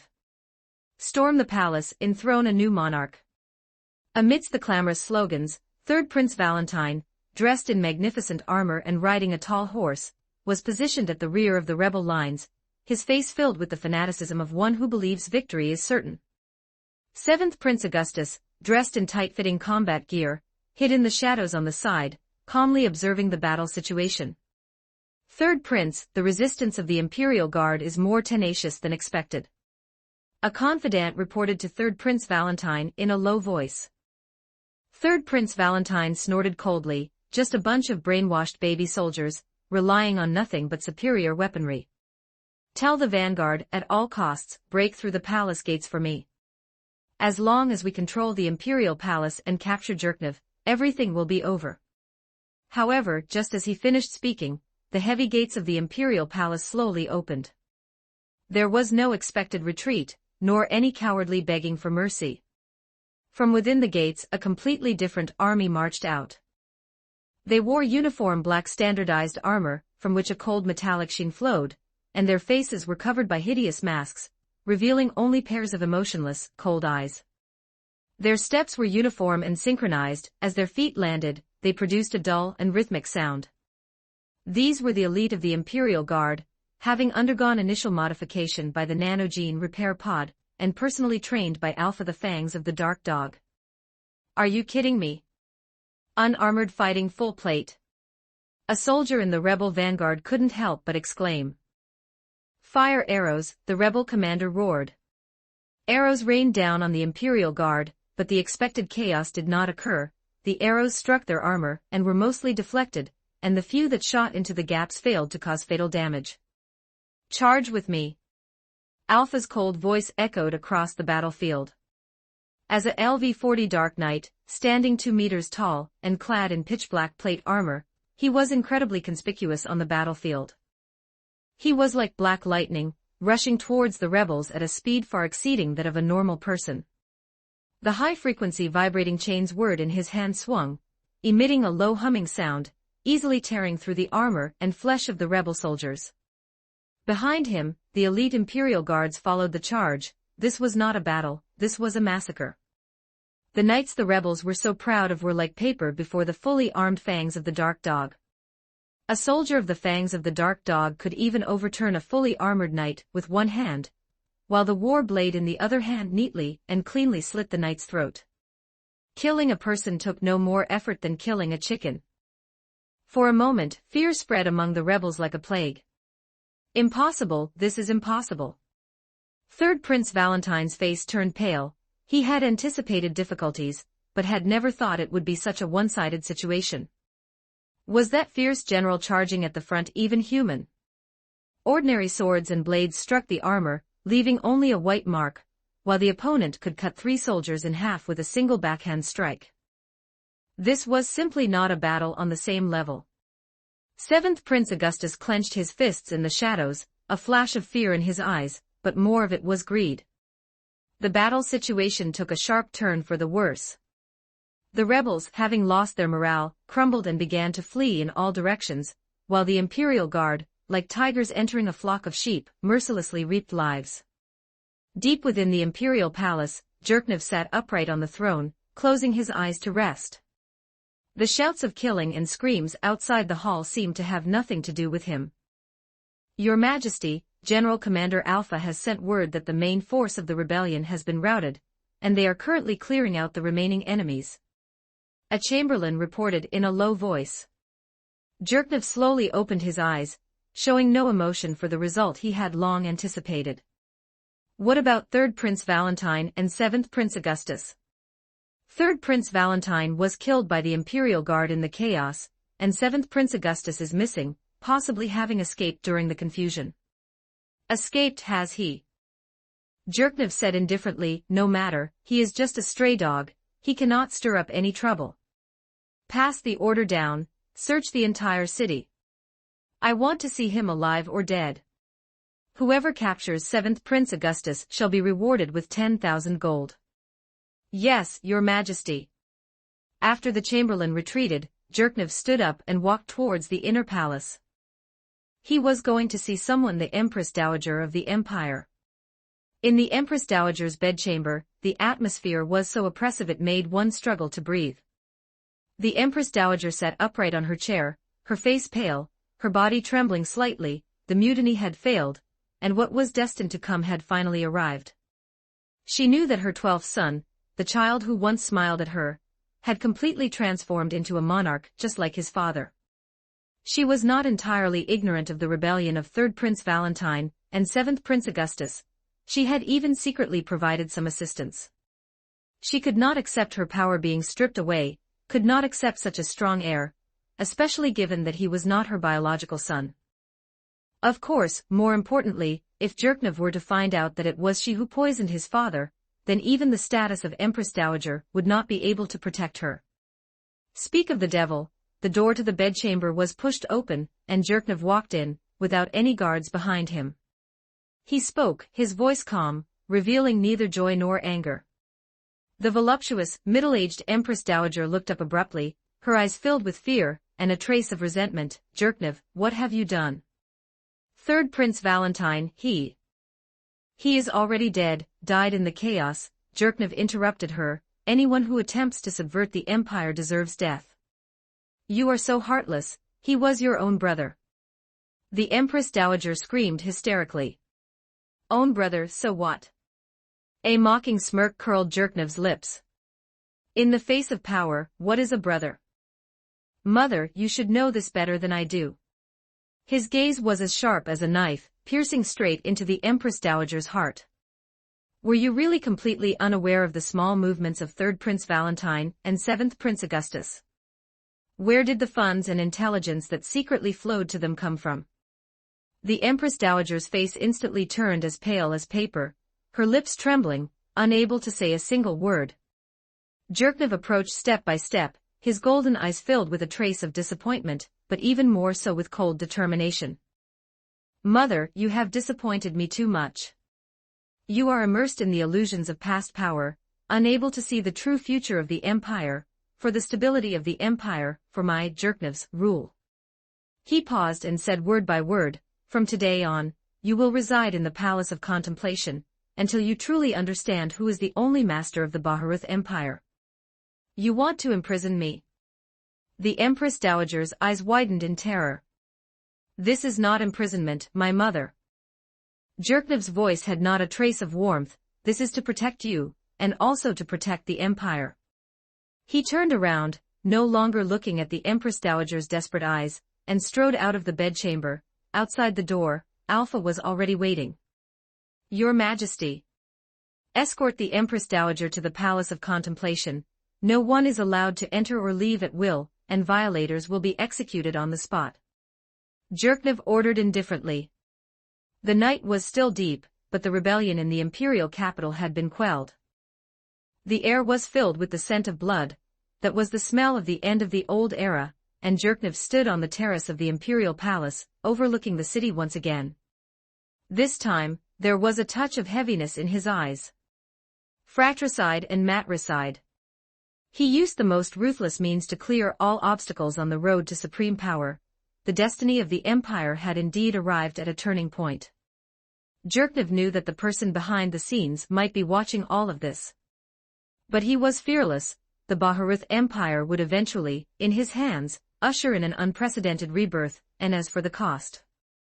In the face of a great goal, sacrifice is inevitable.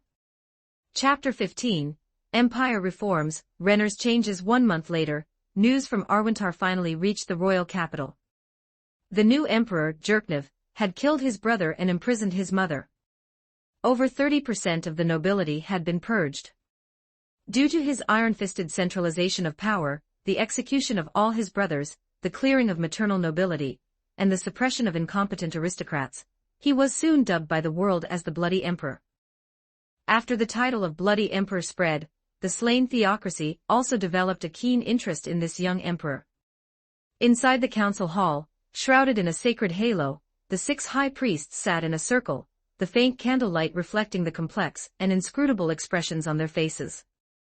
Killing his brother, imprisoning his mother, purging the nobility. Such actions by Zherknov have already strayed from the righteous path. An elder high priest said in a deep voice, his tone carrying a trace of imperceptible worry. The wind high priest beside him shook his head. On the contrary, for someone so young to possess such courage and ruthlessness, quickly bringing a long stagnant empire under his control, he is by no means a mere pond fish. What we should be more concerned about is whether his goal is merely to consolidate power, or if he has greater ambitions. The slain theocracy had always viewed itself as the guardian of humanity, and remained highly vigilant against any movement in surrounding nations.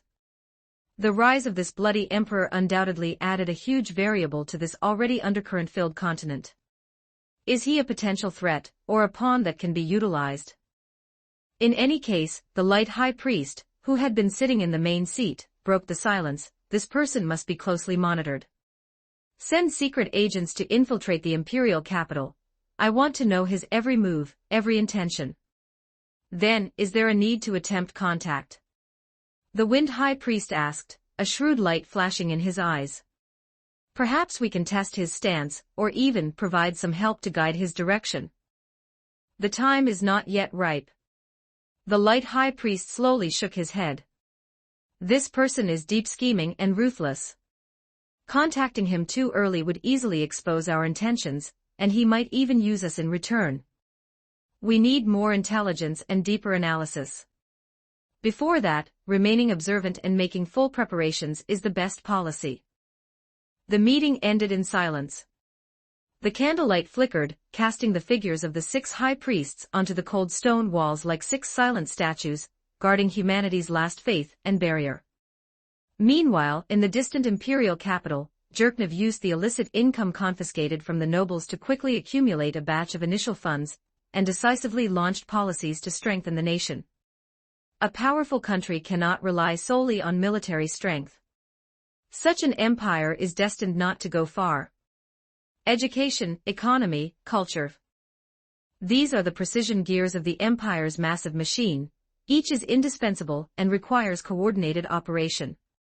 Jerknov knew well that iron-fisted tactics and political maneuvering could only win temporary, only solid national strength could support the grand blueprint hidden in the depths of his eyes. He first turned his gaze to education. Most of the imperial nobility's children were indulgent in pleasure, knew nothing about governance, and scoffed at magic. As for the commoners' children, they had almost no chance to receive an education. The sparks of wisdom were firmly imprisoned in the barren soil. The bloody emperor ordered the conversion of some confiscated noble manors into new-style schools, not only recruiting noble children, but also exceptionally allowing talented commoner children to enroll. The curriculum also broke away from the past scholasticism and red tape, adding arithmetic, geometry, economics, and even basic magic and swordsmanship. This move naturally attracted secret criticism from conservative forces, but under Jerknov's swift and iron-fisted implementation, the voices of opposition were quickly suppressed. Next was the economy. The empire's economic lifeline had long been controlled by a few monopolistic nobles and merchant guilds. They used trickery and coercion to line their own pockets, leaving the national treasury empty and the people's livelihood withered. Under the suggestion of the person behind the scenes, Jerknov used the initial funds in his hands to establish the imperial central bank, unifying currency issuance and credit management, and cracking down on usury and speculation. He encouraged commercial development, lowered tariffs, and repaired roads and bridges to clear obstacles for the circulation of goods. At the same time, he vigorously supported agriculture, promoted new-style farm tools and farming techniques, and built water conservancy projects to ensure food security. For a time, the imperial capital and surrounding areas seemed to be injected with a new vitality. The market gradually prospered, and the empire's tax revenue grew steadily. As for culture, it was a more subtle but significant project. Jerknov understood that to build a powerful empire, it required not only a strong army and a wealthy economy, but also a cultural identity that could unite the people and manifest national prestige. He ordered the compilation of imperial history, drafting the history of imperial glory, emphasizing the empire's long heritage and glorious past, while downplaying internal contradictions and divisions. At the same time, he encouraged artistic creation, funding theaters, poets, and painters, letting them create works that praised the empire and celebrated heroes. In court etiquette, he also carried out reforms, retaining the solemnity and majesty the empire should have while removing much unnecessary red tape, making it more pragmatic and efficient. He hoped that through these measures, he could establish a sense of pride and belonging to the empire in the hearts of the citizens, making the empire not just a geographical concept, but a spiritual symbol. Jerknov's policies were like stones thrown into a calm lake, stirring up layers of ripples. Under his iron-fisted push, the face of the empire was changing at an incredible speed. However, all of this was not smooth sailing. The remnants of the old nobility still existed and were difficult to manage. The conflict between the emerging merchants and the old order was becoming increasingly prominent. Furthermore, some remote areas also showed varying degrees of resistance to the strengthening of centralization. The empire was flourishing. Regarding this, some were happy and some were worried. The happy one was naturally Leonardo. The more the Baharuth Empire flourished, the greater the benefits he, as the person behind the scenes, gained, and the more widespread the impact of his layout. The worried one was the Golden Princess, Renner. It was funny to say, but the person most worried about the growing strength of the neighboring empire was not the kingdom's nobles, but this genius princess who was only 6 years old. At this time, Renner was far from as extreme or morbid as in the original story. She was still that genius who wanted to demonstrate her own value. But the limitation of age destined that at 6 years old, what she said would not be taken seriously by adults. The Riestai's kingdom was a decadent country, and the past Baharuth Empire was equally decadent. The competition between the two countries was just a comparison of whose foundation was stronger. After the bloody emperor ascended the throne, the empire reversed its previous decline. Under the reflection of this increasingly vigorous lion, the kingdom appeared even more senile. Most nobles were indulgent in pleasure, treating their fiefs as private property and remaining indifferent to the overall interests of the kingdom. The royal authority was declining day by day under the constraints of the noble faction, with policies changing from day to day and lacking long-term planning. 6-year-old Renner, with wisdom and keen insight far beyond her peers, had already seen the end of the kingdom. If changes were not made, the empire destroying the kingdom was only a matter of time. In the 3rd month after enrolling, Renner sat at the small desk by the window of her bedroom. Spread out in front of her was a simple map of the kingdom, with some symbols and lines marked in neat handwriting. Outside the window, the sun was shining, and birds were singing. It was a rare good day in the royal capital, but Renner's small face was full of gravity that did not match her age. The Baharuth Empire is getting stronger, so fast that it's scary. She muttered to herself, her small brows tightly locked. Jerknev, everything this bloody emperor does is to excise the tumors of the empire, while the kingdom is still standing still. Her gaze swept over the areas on the map representing the kingdom's noble faction, those symbols seemingly turning into faces mocking her. It wasn't that Renner hadn't tried to offer advice to her father, but every time, King Blanca III would just smile and pat her head, praising her for being smart and clever, and then treat her words as the prattle of an ordinary child, turning around to discuss the itinerary for the next hunt with his ministers. If she offered too many suggestions, she would even be seen as a freak. It's age again.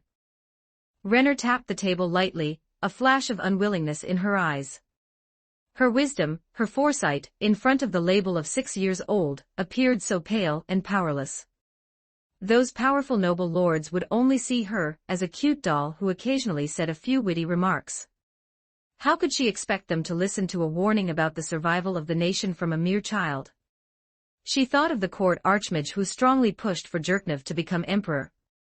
The other party's wisdom had offered many strategies for strengthening the country to the bloody emperor, and Renner couldn't help but feel a trace of envy. She envied Jerknev for having such a mentor to assist him, and she envied that bloody emperor for being able to put his wisdom into practice and change the fate of a country. If I could also find such a person, or if I could prove myself. A glimmer of light rekindled in Renner's eyes. She could not sit still and wait for death. The sinking of the kingdom was not an ending she wanted to see. Although she was young, she was not without power. Her status, her wisdom, were her greatest weapons. In her ordinary daily life, Renner also learned to observe the human heart. This young girl would capture clues of the kingdom's politics from the gossip of her maids, and the expressions of the ministers after they met with the king. Sometimes, she would sneak out of the academy to eavesdrop on the low conversations of the nobles who came to see the king. These trash mostly talked about the harvests of their fiefs, anecdotes about their mistresses, or slandering some colleague. Rarely did anyone truly care about the future of the kingdom. Every time this happened, Renner's heart felt like it was pressed by a giant stone, heavy and suffocating. Must do something. Renner clenched her small fists, her nails digging deep into her palms. She knew that relying on her own strength alone, it was difficult to shake the deep-seated ailments of the kingdom. She needed allies, someone who could listen to her, understand her, and have the ability to put her ideas into action. She thought of her eldest brother, Prince Barbro. As the heir to the throne, Barbro was somewhat simple-minded, had a violent temper, and was closer to the noble faction. Expecting him to push for reform was akin to climbing a tree to catch a fish. As for why she didn't look for her second brother, it was because he was also a guy who hid his true colors. Prince Zanuck was very wary of Renner, and kept a great distance from her. So who was better to look for? Classmates at school could be won over, but only those of the same age. The older students had long been taken away by her 2 brothers. Renner's little head was spinning rapidly. On her childish face, the outline of a vague plan gradually took shape. She knew this path would be extremely difficult and full of unknown risks. For a 6-year-old princess to want to stir up trouble in the treacherous political vortex was simply a fantasy. But she had no choice. Looking in the direction of the Empire's capital outside the window, Renner's eyes became unusually firm. Jerknev, the stronger your empire becomes, the more it highlights the weakness of our kingdom. But just you wait, Renner Thier Chardilon Rauvezelf, will never let the Riesteas kingdom go to ruin just like this. The afterglow of the setting sun shone through the window onto her small figure, as if plating her in a suit of golden armor. 16 Chapter 16, Refusal. Oh my, things have been so boring lately. Since Princess Renner isn't here, there's no one to talk to. Ignis Academy. Locke's finished her swordsmanship training, put down her longsword, and glanced at Leonardo, who was sitting to the side reading a book, her eyes darting around. Say, Leonardo, as fellow honor students, I don't think I've ever seen you fight. How about we spar a little? Upon hearing this, Leonardo looked up from his book. His gaze was calm and ripple-free. He closed the book and said in a peaceful tone, Locke's, the purpose of swordsmanship training is to strengthen the body and master basic techniques, not to engage in brawling.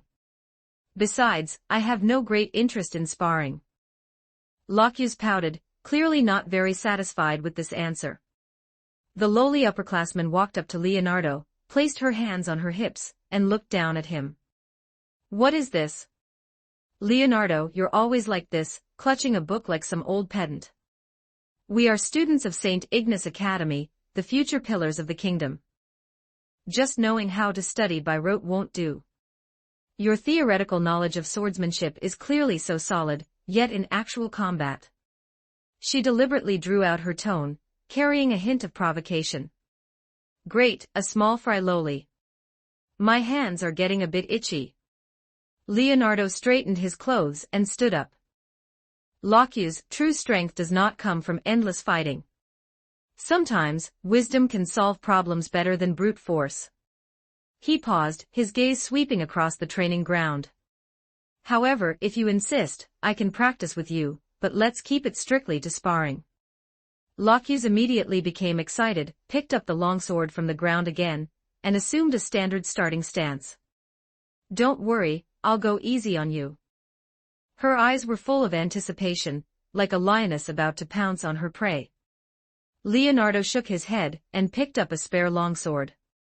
His movements were not fast, they were even somewhat casual. Please, enlighten me. Leonardo nodded slightly. Take this.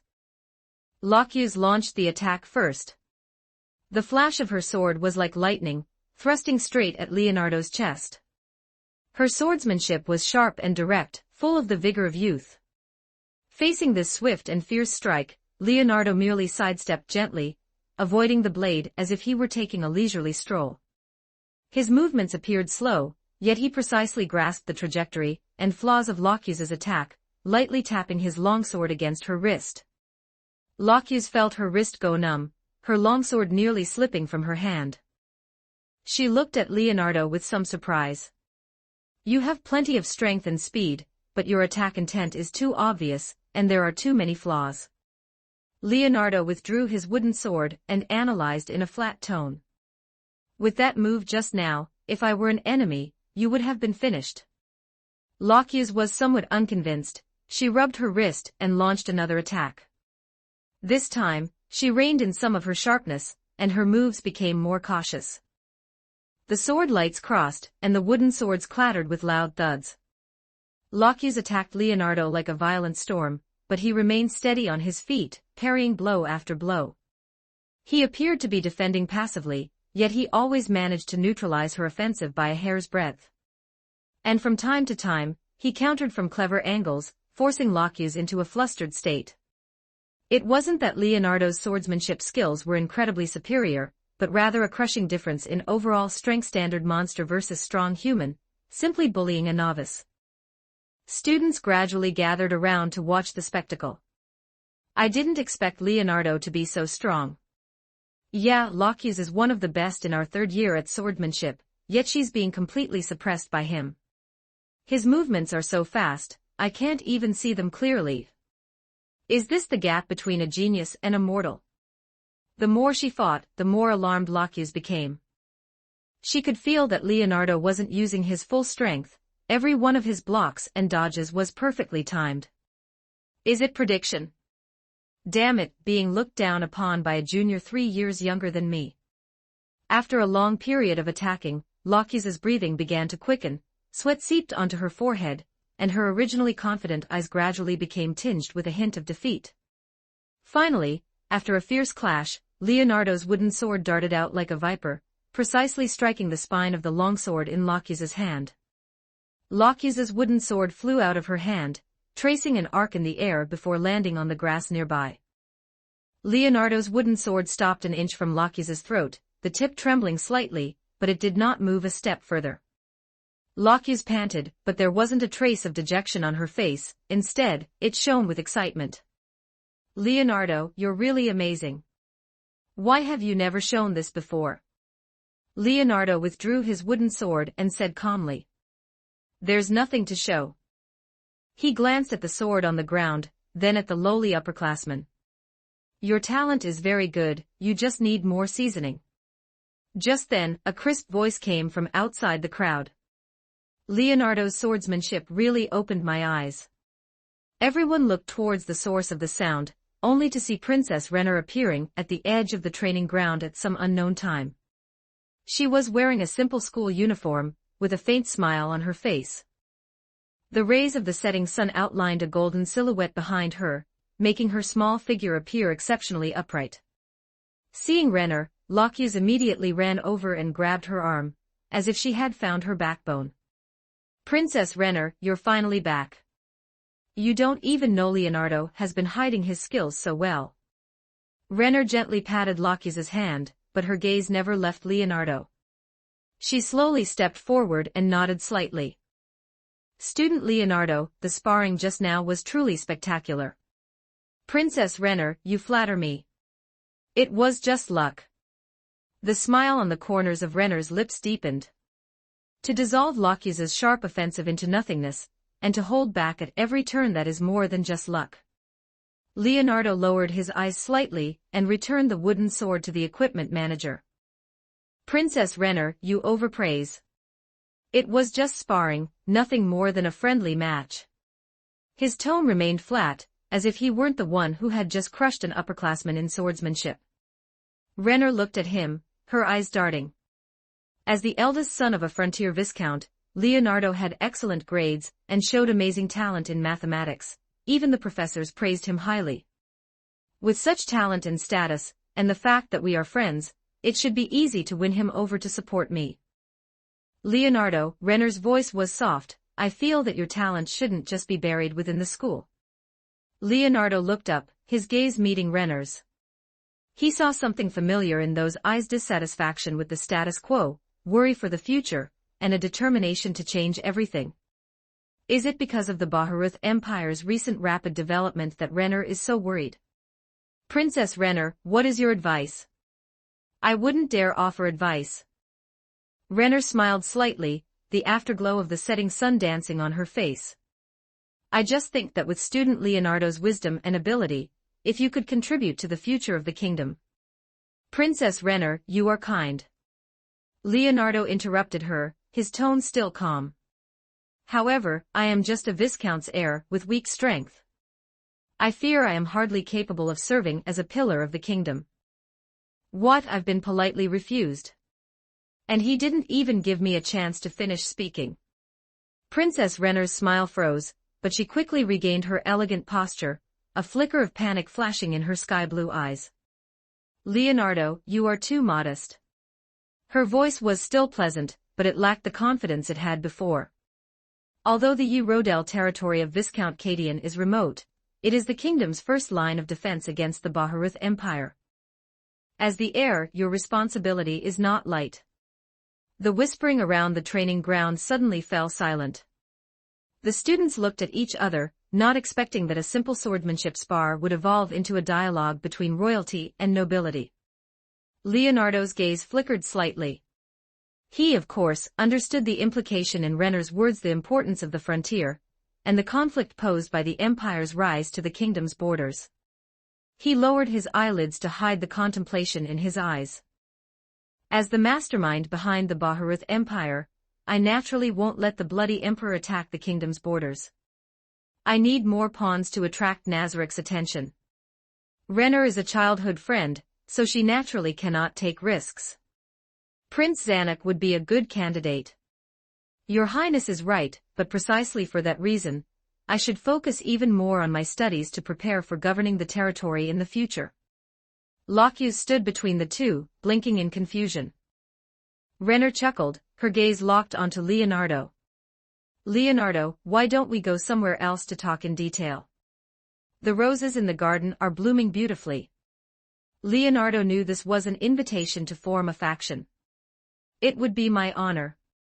The three left the training ground, walked along the cobblestone path, and arrived at the garden on the west side of the academy.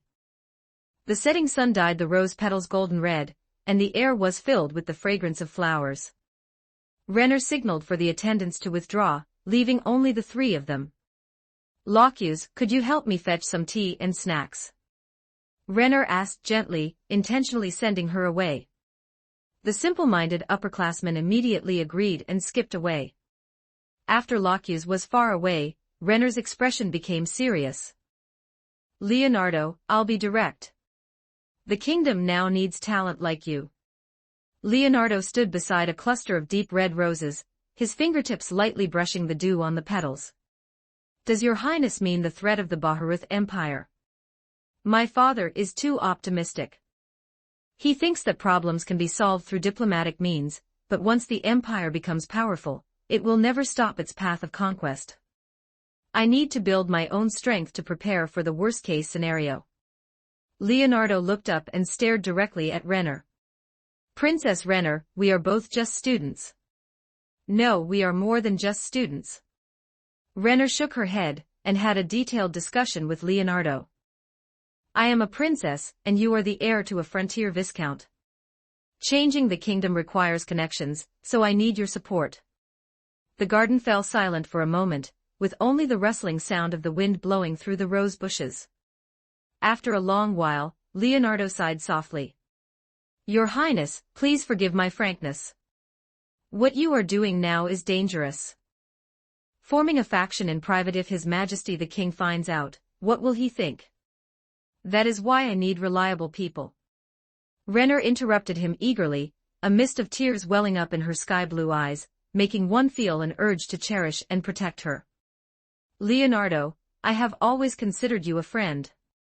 How can you bear to watch the kingdom fall into crisis and remain indifferent? But I don't want to be your friend. Leonardo wants not just Renner's body, but her heart. It is precisely because we are friends that I should tell you the truth. Princess Renner, do you really think you can change the kingdom on your own? Even if you have the support of nobles, you know very well what the current situation of the kingdom is.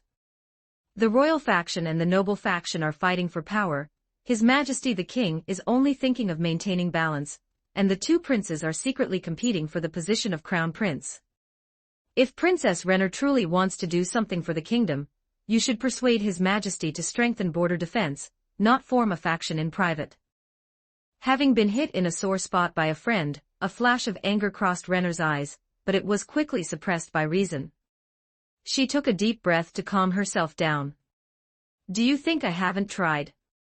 My father simply won't listen, and those ministers only care about their own interests.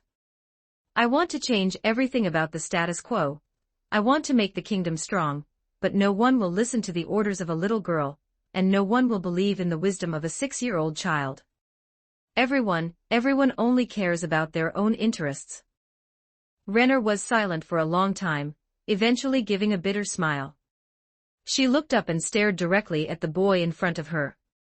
Leonardo, sometimes I really hate your composure. However, I will not give up. For the future of the kingdom, I must do something. I understand your determination. Leonardo bowed slightly. But I must decline your invitation. As a friend, I can only advise you to proceed with caution. Friends, are we friends? Renner repeated the word softly, her expression complex. Leonardo, if one day I really need help, will you stand by my side? Leonardo did not answer immediately. He looked toward the kingdom flag fluttering atop the distant academy spire. Your Highness, as the eldest son of a viscount, I will stand on the side of the kingdom and its people. However, as a friend, if you need help in the future, I will do my best to help you. What a cunning answer. Renner managed a forced smile. This wasn't the answer she wanted, but she also knew this was the greatest commitment Leonardo could give.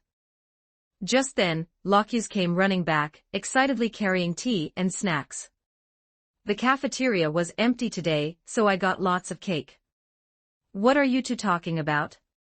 It's so serious. Nothing, just discussing next week's exams. Renner quickly put on a relaxed expression and took the tea tray. Leonardo took the opportunity to pick up an almond cookie. Thanks, Locus. As the sun set, the shadows of the three stretched long on the garden path. Although things had returned to normal on the surface, Leonardo knew that something had quietly changed. Whether Renner would become the Yandere princess who destroys the kingdom and even kills her father, just like in the original work, all depended on these next few years. Chapter 17, 3-Year Layout.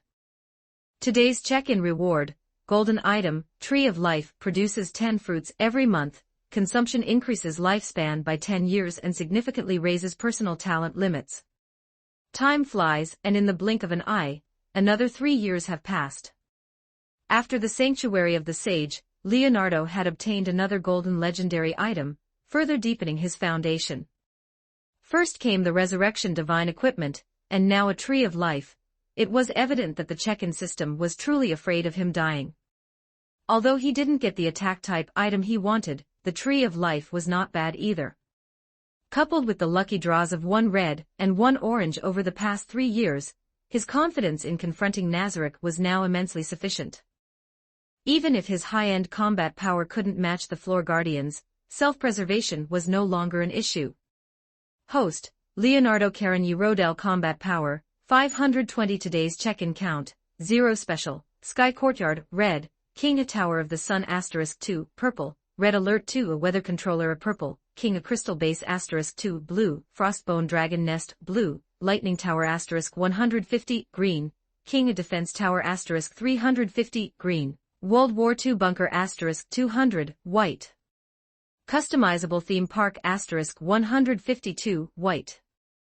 Retainers, Hero Units, none purple, King a Storm Vanguard, LV80, *18, Invincible Archangel, LV75, *20, Invincible a Golden Dragon, LV75, *10, Kingdom a Demon Lord Blackburn, LV85, *3 blue, Zakutu *18, Kingdom a Dark Knight, LV40, *50, Kingdom Elite Interferers, LV40, *25, Kingdom a Necromancer, LV35, *100 green, King Artillery, LV30, *250, King Ballista, LV25, *700, Royal Griffin Knight, LV25, *700, Paladin, LV30, *500 white, Elephant Corps, LV15, *3000, Imperial Knight, LV10, *12,000, Heavy Infantry, LV8, *8000, Forest Wolf, LV5,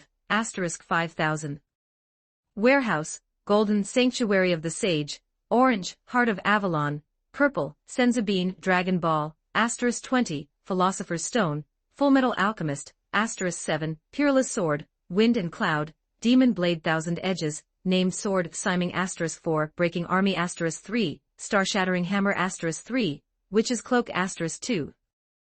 Blue omitted, green omitted, white omitted. The red item Sky Courtyard originated from Saint Seiya, serving as the floating palace courtyard above the sanctuary. Except for the lack of the powerful 12 gold saints, most of the palace complex remained. Furthermore, the system thoughtfully gifted 800 bronze guards at LV50, 50 silver guardians at LV70, and 12 constellation colossi at LV90. What Leonardo found regrettable was that these system-gifted combat units were guard forces of the Sky Courtyard, and could not be taken out for independent combat. As a red item, Sky Courtyard had 4 characteristics. Trait 1, Sacred Ground, Allied faction all attributes increased by 50%, Hostile faction, all attributes decreased by 20%. Trait 2, Rainbow Bridge. Allied faction can teleport freely within the building via the Rainbow Bridge. Status recovery plus 500%. Trait 3, Dawn Rebirth. Allied faction possesses 1 resurrection opportunity within the building. Death leads to resurrection after 3 seconds with 30% status restored. Trait 4, Athena's Protection. Allied faction enjoys Goddess's protection. Within the building, incoming attack damage reduced by 10 to 30% for characteristics, 2 buff type, 1 resurrection, and 1 damage reduction. It was definitely a high ground security feature, and a home defense artifact. If not for the early construction of base number 1 and concerns about the Platinum Dragon Lord's patrols, Leonardo would have wanted to place all his bases within the Sky Courtyard. In contrast, the orange item Heart of Avalon was quite solid. Heart of Avalon originated from the ideal land in ancient legends. It was shaped like a crystal the size of a pigeon egg, with soft white light flowing throughout it, and felt as warm and smooth as jade. As an auxiliary item, Heart of Avalon had 3 characteristics. Trait 1, Absolute Domain. Within an area designated by the holder, construct an absolute domain with a radius of about 500 meters, prohibiting spatial movement and flight. Trait 2, Eternal Anchor, can preset 10 spatial coordinates for group teleportation, limit 10 people. Trait 3, Eye of Truth. The holder can perceive some invisibility, disguises, and illusions within the absolute domain, and can deal true damage to enemies within the domain as an auxiliary item. The core ability of Heart of Avalon could be considered very powerful, yet also quite flawed. The first trait could prohibit spatial movement and flight, but it couldn't control the entry and exit of personnel, which was truly a major shortcoming. However, once he obtained equipment related to barriers in the future, it could be used in combination. Heart of Avalon was slightly lacking in control, but using Eternal Anchor for travel was extremely convenient. Because the Platinum Dragon Lord constantly patrolled various parts of the world, Leonardo did not release the Sky Courtyard, keeping it temporarily stored in the system space. Athena's palace complex was simply too magnificent. The moment it was released, it would absolutely attract the attention of the true Dragon Lords. Although after nearly 9 years of forbearance, the foundation Leonardo had accumulated no longer feared any local forces, being constantly watched by a few high-end combatants was not ideal. Nazarick had not yet descended, and he, the greatest variable, was the greatest enemy of the true Dragon Lords. Only when he checked in a powerful concealment item, or when his combat power far exceeded that of the Platinum Dragon Lord, and he could fully rival Nazarick, would Leonardo consider acting high profile. Besides the Sky Courtyard, among the many items Leonardo checked in over the past 3 years, some special building types for troop production were placed in various regions. In the Taub Forest, while base number 1 expanded, base number 2 and base number 3 were completed underground in the Katsa Plains and the Angelicia Mountains, respectively. 4 and base number 5 were also under construction underground at the border of the Holy Kingdom, and the forest at the border of the Dragon Kingdom, with more than half of the scale completed. Now, even if Leonardo did nothing, he could collect intelligence from all human nations. The Baharuth Empire was already completely under his control, with over 2,000 retainers scattered throughout the empire, holding important positions in local high-level management and administration. It had been less than 2 years since the Saint Queen of the Holy Kingdom ascended the throne, and the southern nobles had already been infiltrated by his secret lines like a sieve. That young Saint Queen struggled between pious faith and increasingly complex court politics, unaware that many of her decisions had already been guided by Leonardo's will invisibly. And among the core members of the Holy Temple Knights she relied on most, there were also pieces planted by Leonardo. The scales of loyalty were quietly tilting in his direction. As for the Dragon Kingdom, the nation ruled by the descendants of the 7-colored Dragon Lord, Leonardo adopted a more covert strategy. Who wouldn't want a dragon queen who could be a noble, a lowly, a furry, or a beast? Every boy had a dream of being a dragon knight in his heart.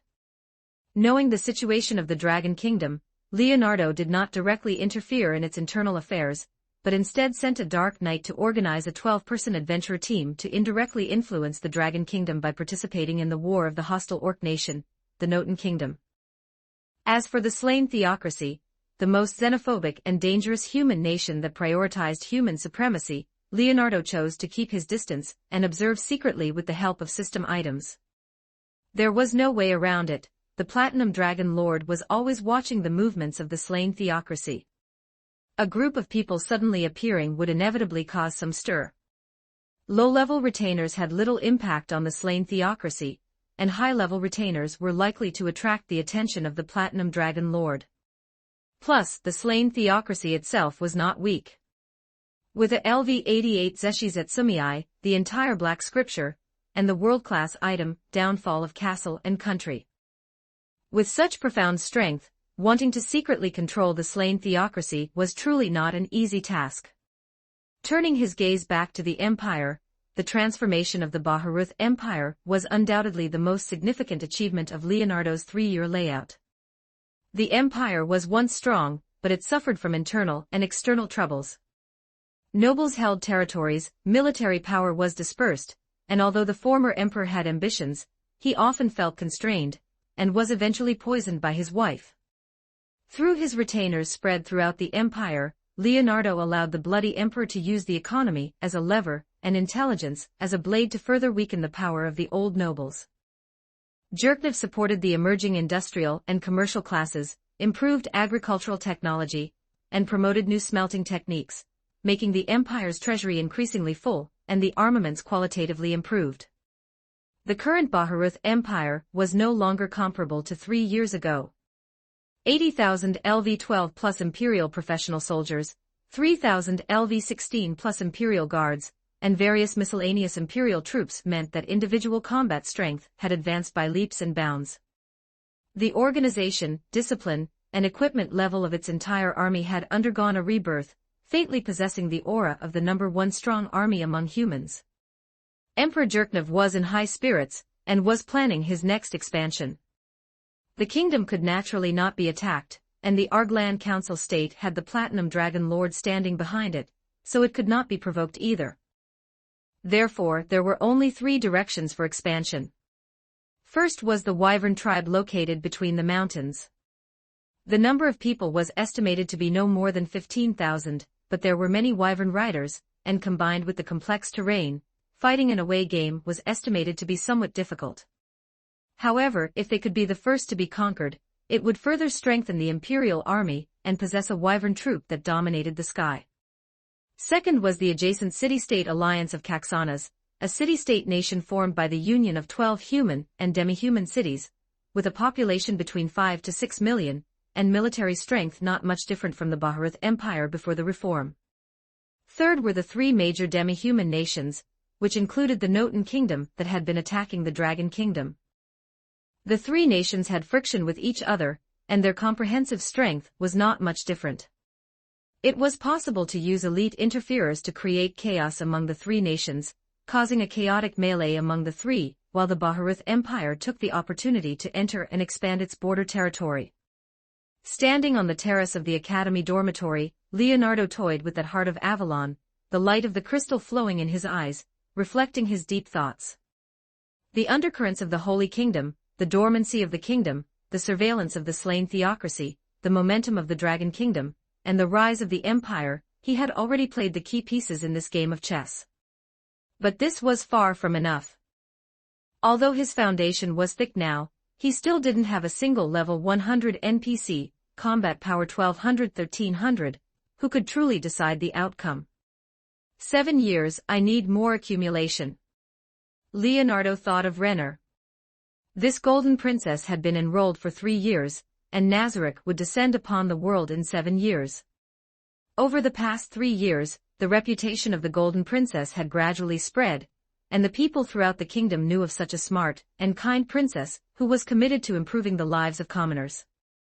Leonardo still maintained a relationship with her that was more than friends, but less than lovers, a childhood sweetheart distance. The two occasionally met at the academy or the palace, and once they started chatting, it would last the whole afternoon. Renner did not alienate Leonardo because of one rejection.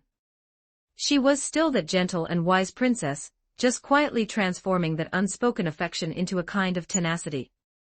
Leonardo could feel that the anxiety and determination in Renner's eyes had not diminished, instead, they had become heavier with age and a deeper understanding of the kingdom's current situation. She was still trying to change something. Leonardo did not interfere too much, just observing silently. Only after experiencing a setback and realizing the kingdom was hopeless would this golden princess be easier to conquer. Speaking of which, Ainz will be graduating in a few days too. Leonardo thought of that energetic lowly senior again. She had now grown into a beautiful young woman, and her talent in magic and swordsmanship was increasingly evident. The Ainz family, to which Ainz belonged, was a prominent old aristocratic family, and also a direct descendant of the 13 heroes. In the original work, this talented young girl would inherit the ancestors' magic sword Kiliniram, and the floating sword group, entering the hero realm at a young age. If she consumed the fruit of life and her own talent was significantly improved, it was estimated that her strength could improve faster. However, the fruit of life needed a month to produce 10 fruits, and the lowly senior would graduate next week. This time was clearly not enough. What should I prepare as a graduation gift? 18 Chapter 18, The Banquet and the Young Girl's Dreams. Chapter 18, The Banquet and the Maiden's Yearning. A week passed in the blink of an eye, and Ainz reached her graduation. The Ainz family hosted a graduation banquet, having the young senior invite her classmates and friends to attend. After tonight, Ainz would officially bid farewell to her academy life. After graduation, many would never meet again, drifting to the ends of the earth. As night fell, the Ainz family manor was ablaze with lights. The air was filled with the fragrance of fine wine and roasted meat, and melodic string music flowed through the meticulously manicured gardens, while nobles and students in fine attire gathered in small groups, chatting and laughing. Leonardo, dressed in a well-tailored dark black formal suit, stood in a corner of the banquet hall holding a glass of crystal-clear fruit juice, but his gaze involuntarily followed the star of the night, Ainz Alvian Dale Ainz. The young senior was undoubtedly the focus of the entire event tonight. She wore a well-tailored silver-blue gown, which outlined her graceful, budding figure, shedding some of the naivety of her academy days and gaining the poise of a noble young lady. When she chatted with her former classmates, her eyes still sparkled with the bright light of a genius, alongside a hint of imperceptible confusion about the future. Leonardo knew that this confusion stemmed from the tug-of-war between the family responsibilities she was about to shoulder, and the untamed yearning deep within her heart. The glory of the Ainz family and the halo of being a descendant of the 13 heroes were like heavy shackles waiting for her to bear.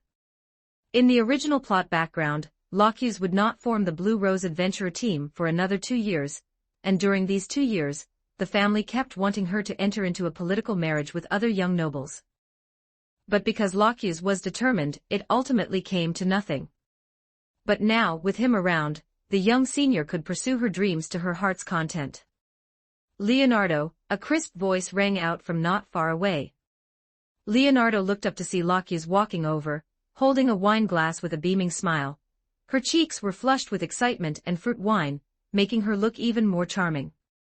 Why are you hiding here all by yourself? Aren't you going to meet some of the family elders?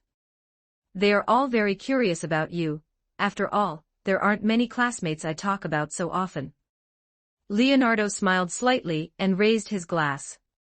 The scenery here is nice, so I won't go join the crowd. Congratulations, Ainz, happy graduation.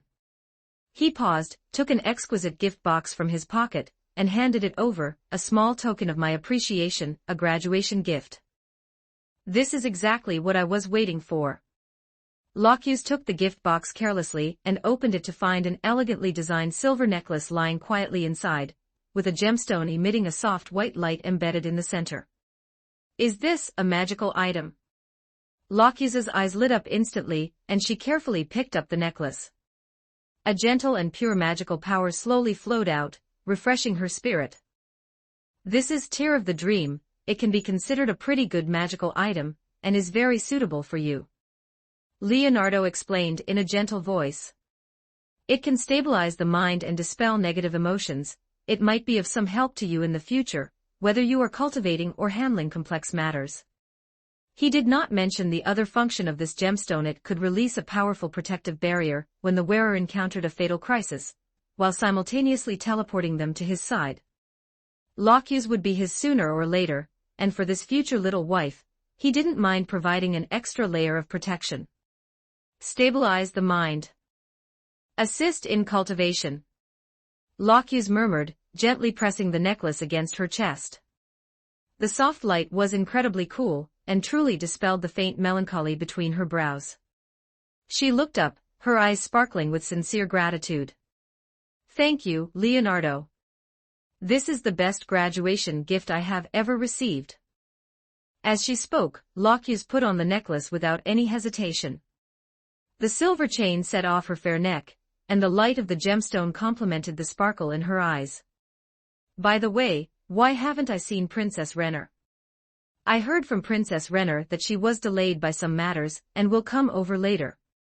While the two were chatting, a low humming sound from the sky approached from afar, breaking the harmony of the banquet. The guests stopped their conversations one after another, and looked up at the night sky curiously. They saw a dazzling crimson light in the distant night sky approaching, piercing through the quiet night. As it got closer, the light became clearer, and a humanoid mecha covered in crimson armor decelerated and hovered over the manor, the faint blue flames from its thrusters burning silently, carrying an invisible pressure. The mecha's design was full of power and streamlined beauty. It slowly descended and landed on an open space near the edge of the banquet. The cockpit door opened and a middle-aged man with a tall and straight figure, dressed in a black combat uniform, leaped out with agile and clean movements, showing no signs of sluggishness. The show-off Azuth Aindra revealed a rebellious face, a faint smile on the corner of his mouth, as he looked around at the dumbfounded crowd below. Sorry I'm late, Lockye's, my little niece. Azuth's voice was loud and clear, carrying a sense of heroic spirit. Uncle Azuth, you came too. Lockye's exclaimed in surprise, her poise replaced by excitement. She lifted her skirt and ran toward the habitual show-off.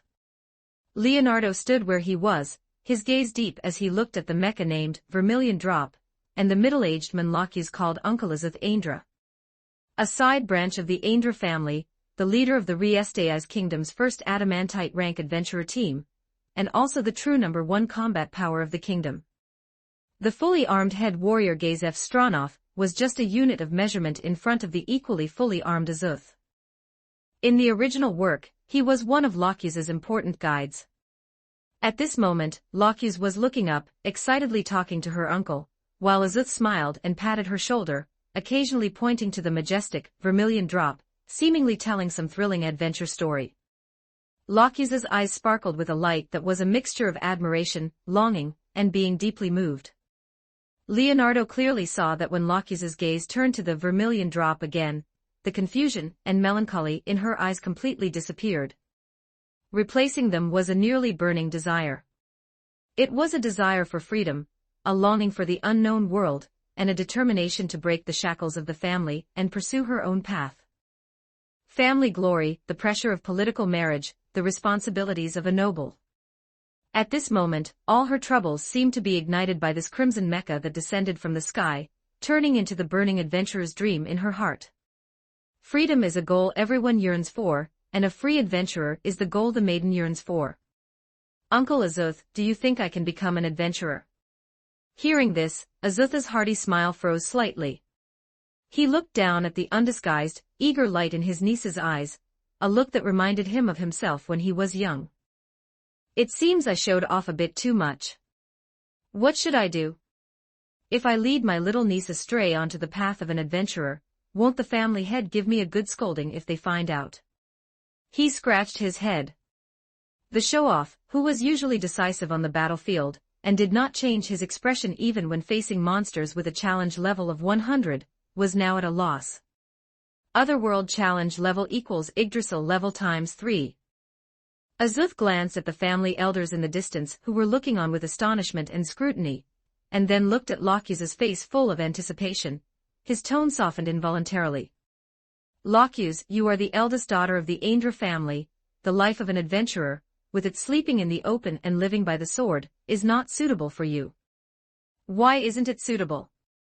Lockye's immediately asked, her voice carrying a hint of imperceptible urgency. Uncle Azuth, aren't you an adventurer?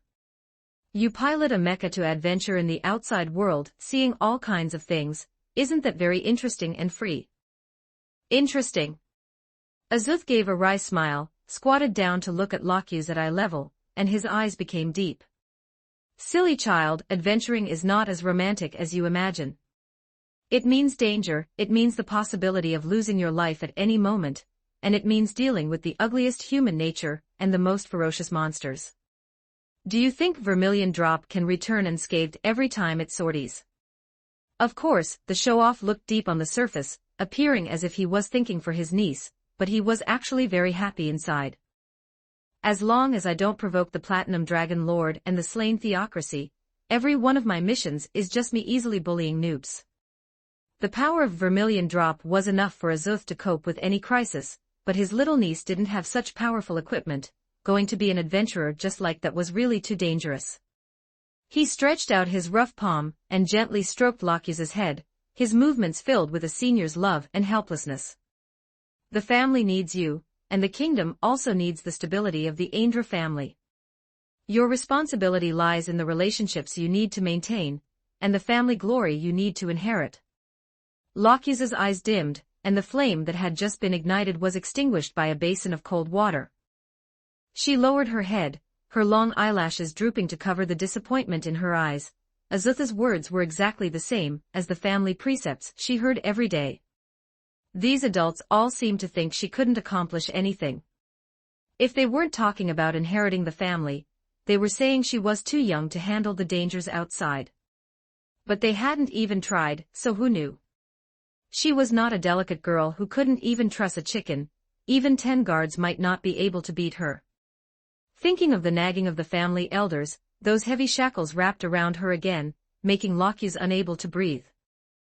Leonardo stood not far away, taking all of this in. He saw Lockye's clenched fists and her slightly trembling shoulders. Although Azuth's words were cruel, they were the uncle's realistic considerations, and also a protection for his niece. But he was also clearer that the fire in Lockye's heart could not be easily extinguished. Azuth, if I may speak bluntly, whether the adventurer profession is suitable or not does not depend on status, but on the choice of the heart and one's own strength. Everyone looked in the direction of the voice and saw Leonardo walking over slowly. He was still the same calm and composed self, and he had put down his fruit juice long ago. His gaze swept over Azuth calmly and finally fell on Lockye's, carrying a hint of encouragement. Azuth raised an eyebrow. He had some impression of this young man who suddenly interrupted the very talented genius classmate that Lockye's often mentioned. He was not angry but instead asked with great interest, "Oh, kid, what brilliant ideas do you have?" Leonardo smiled slightly. The life of an adventurer is indeed full of unknown dangers, but it is also full of opportunities and growth. The glory of the Ainz family certainly needs to be passed on, but there is not necessarily only one way to pass it on. As a descendant of the 13 heroes, isn't the courage to explore and protect what flows in your blood? He paused, turned his gaze to Lockye's, and his tone carried a strange persuasive power. Senior Lockye's talent and wisdom are beyond doubt. If she is merely trapped within the manor, handling those complex noble affairs, it might be a waste. Of course, the family's responsibilities are heavy, this is undeniable. But who says that shouldering family responsibilities and pursuing personal dreams cannot go hand in hand? Hand in hand. A flash of surprise crossed Azuth's eyes. You mean? Yes, Leonardo nodded. With the Ainz family's foundation, can't it support an adventurer? An adventurer who can both train and grow abroad, accumulating prestige and strength, and also step forward when the family needs it. Perhaps such a top-tier adventurer can bring new glory to the family more than a family head who only guards the ancestral property. These words sounded like a thunderclap, exploding in everyone's hearts. Especially the family elders who were originally dissatisfied with Lockye's unrealistic dreams were now lost in thought. Leonardo's words were bold and novel, yet they faintly revealed a feasible logic. The adventurer profession is common in all human nations, and high-level adventurers also have decent social status. The top-tier adamantite rank adventurers are even received personally by kings. Thinking about it this way, letting the very talented Locuse be an adventurer doesn't seem impossible. Her friend's encouragement made the maiden suddenly lift her head. Locuse looked at Leonardo, her eyes filled with gratitude and approval. She saw a brand new path, a path that would allow her to both be accepted by the family and go on adventures. Azuth also fell silent. He looked at Leonardo, this young junior who had brought him a new line of thinking.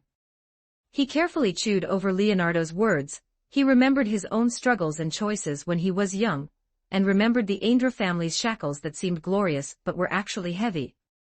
After a long time, Azuth stood up, patted the non-existent dust off his body, and laughed heartily. Ha ha ha ha. Kid, your opinion is not bad at all. He turned to Locuse, his eyes becoming sharp and full of encouragement. Locuse, did you hear that? This kid has more ideas than your uncle. But having said that, the path of an adventurer is not easy to walk. You must first prove that you have this ability. Locuse nodded, her voice firm. I will prove it to everyone, Uncle Azuth.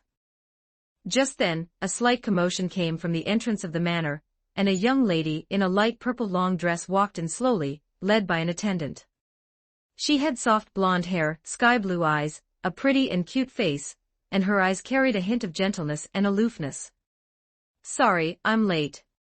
Princess Renner's voice sounded softly, her gaze first cast toward Locuse, and then she swept over Leonardo as if nothing had happened, the corners of her mouth curling into a smile. Chapter 19. The Golden Princess's Reform Proposal. The arrival of the Golden Princess was like a breath of fresh air, quietly dispersing the slightly heavy atmosphere that had just hung in the air. The noble young ladies nodded in greeting, while the gentlemen bowed slightly. The appearance of the Golden Princess, whose aura even eclipsed Locuse, became the center of attention at this moment. Renner, you're here. Seeing her friend arrive, Locuse immediately went to greet her, a smile blooming on her face. The previous sense of loss had been replaced by anticipation for the future and the joy of her friend's arrival. Yes, I was a bit delayed on the way. The Golden Princess's gaze lingered for a moment on Locuse's chest, as if she had noticed something, but she did not point it out, merely smiling gently before turning to Azuth. Azuth, I trust you have been well. Your Highness is as radiant as ever. Although the other party was his junior, Renner's status was noble, so Azuth set aside the casual manner he used with juniors and resumed the sternness befitting a kingdom noble. The Golden Princess's gaze finally landed on Leonardo. Long time no see, Leonardo. How have you been lately? Thank you for your concern, Renner. I've been doing quite well lately. Leonardo bowed, neither servile nor overbearing. Just then, the manor's bell tolled melodiously, announcing that the banquet was halfway through, and elegant court music echoed throughout the hall. Attendants moved through the crowd, carrying exquisite food and fine wine. Locuse seemed exceptionally excited, whispering to Leonardo from time to time, her eyes sparkling with infinite reverie about their future life of adventure. The Golden Princess, however, appeared much more poised. She held a glass of fruit juice, occasionally exchanging pleasantries with familiar noble scions, but for the most part, she quietly observed from the sidelines, especially watching Locuse and Leonardo. She could tell that the gemstone necklace on Locuse's chest was a gift from Leonardo, likely a very precious magic item of considerable value. We've been classmates for 3 years, and he hasn't given me any gifts. Honestly, should I call him dense, or say that Leonardo's feelings for Locuse are deeper? Even though we are the ones in the same grade and class. Of course, Renner also knew this was because Locuse was about to graduate and would be leaving their trio, so tonight's gift was a parting present. But understanding is one thing, dissatisfaction is another. He hasn't given a gift in 3 years, does he only return favors if I give one first? He can't even handle a simple relationship, and he wants to start a harem. Yes, despite her young age, Renner could tell from their daily interactions and companionship that Leonardo kept their trio's intimate relationship close precisely so he could marry both women. In the kingdom, polygamy is practiced among nobles. In the upper society where power and interests are intertwined, this has long been the norm. Leonardo's intentions, which he thought were perfectly hidden, could not deceive the sharp-minded Renner. She was brilliantly clever and paid far more attention to Leonardo than a mere classmate, attributing those deliberately maintained balances to the boy's simultaneously naive and greedy ambition. Humph, so promiscuous at such a young age. Renner hummed softly, her voice as faint as a mosquito's, thinking only she could hear it, but to Leonardo, this sound was no different from whispering right in his ear. Such a young age and she's already become a jealous queen. Leonardo glanced at Renner without changing his expression. She was gently swirling the amber fruit juice in her glass, the ice cubes clinking crisply, reflecting the slyness, and a hint of imperceptible loneliness in her eyes. It's just that Locuse is too naive. She doesn't see Leonardo's schemes at all. She'll probably be sold one day, and still be counting the money for him. Renner pondered to herself, muttering, completely unaware that someone's gaze had been fixed on her for a long time. What do you mean sold and counting the money? It's clearly that everyone is my wing, okay. Renner, Locuse, Kalka, Evil Eye, Tina, Tia, Tira, Drawdalin, Collart, Zeshis at Sumii. If I have control items, plus Albedo and a few others. There are thousands upon thousands of beautiful women in the world, and for someone like me who will eventually possess the world, having a harem shortlist of fewer than 18 people I assent that being devoted. Isn't that deep affection? As the graduation banquet neared its end, following tradition, guests would exchange gifts to express their sentiments. As the protagonist of the banquet, Locuse received many jewels and books from her elders, as well as exquisite ornaments from her peers. When it was the Golden Princess's turn, she took a beautifully wrapped velvet box from an attendant and handed it to Locuse. Locuse, this is my graduation gift to you. Although it isn't as valuable as Leonardo's gift, it is a token of my heart. I hope you like it. Locuse opened the box and inside lay a uniquely shaped silver badge. In the center of the badge was an eagle about to take flight, and the edges were inlaid with blue gemstones that emitted a soft glow. This is a magic item called Wind of Freedom, the Golden Princess explained softly. Besides being able to accelerate incantations, it also carries a faint priest's blessing. I hope it can accompany you, no matter what path you choose in the future. Wind of Freedom, truly a thoughtful gift. Locuse stroked the cold and smooth badge, a warm current surging in her heart. She understood Renner's intentions. This was not just a gift, but also a gesture of understanding and blessing. Renner, I really like your gift. Tonight's banquet came to an end amidst laughter and cheer. A week passed in the blink of an eye. At the beginning of the month, during the kingdom's routine noble meeting, the Golden Princess attended as a member of the royal family for the third time. The council hall was solemn and dignified, with the dome painted with murals symbolizing the kingdom's glory. Sunlight streamed through the stained glass windows, casting mottled light and shadows on the cold marble floor. The air was filled with a mix of faint perfume and cigarette smoke. The noble ministers either sat upright or whispered, waiting for the king's instructions. As the heir to a frontier baron, Leonardo followed his father to observe from the side. His gaze swept over the Golden Princess sitting on the side seat. Today, she wore a simple white dress without too much jewelry, her face carrying a calmness that transcended her age, yet beneath this calmness, it seemed a storm was brewing. Although in the original plot, Renner proposed the reform suggestion 2 or 3 years later, the plot direction had already changed drastically, so the Golden Princess's reform suggestion naturally came earlier. As Leonardo had expected, after the king's routine opening remarks, the Golden Princess rose slowly, her slender figure walking to the center of the hall. Respected father, my lords. Her voice was crisp and firm, echoing in the hall. Today, I have a proposal that concerns the future of the kingdom, and every subject living on this land.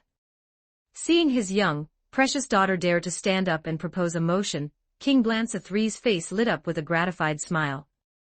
His eldest son was simple-minded, and rumors among the nobles painted his second son as mediocre and incompetent. Only this daughter had grown up with the halo of a genius. My daughter, please speak.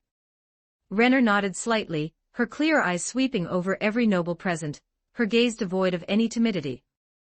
Father, my lords, she spoke again, her voice not loud, but every word was clear and resonant. I propose that we gradually abolish slavery within our country." Renner's words were like a boulder thrown into a calm lake. The entire council hall instantly erupted.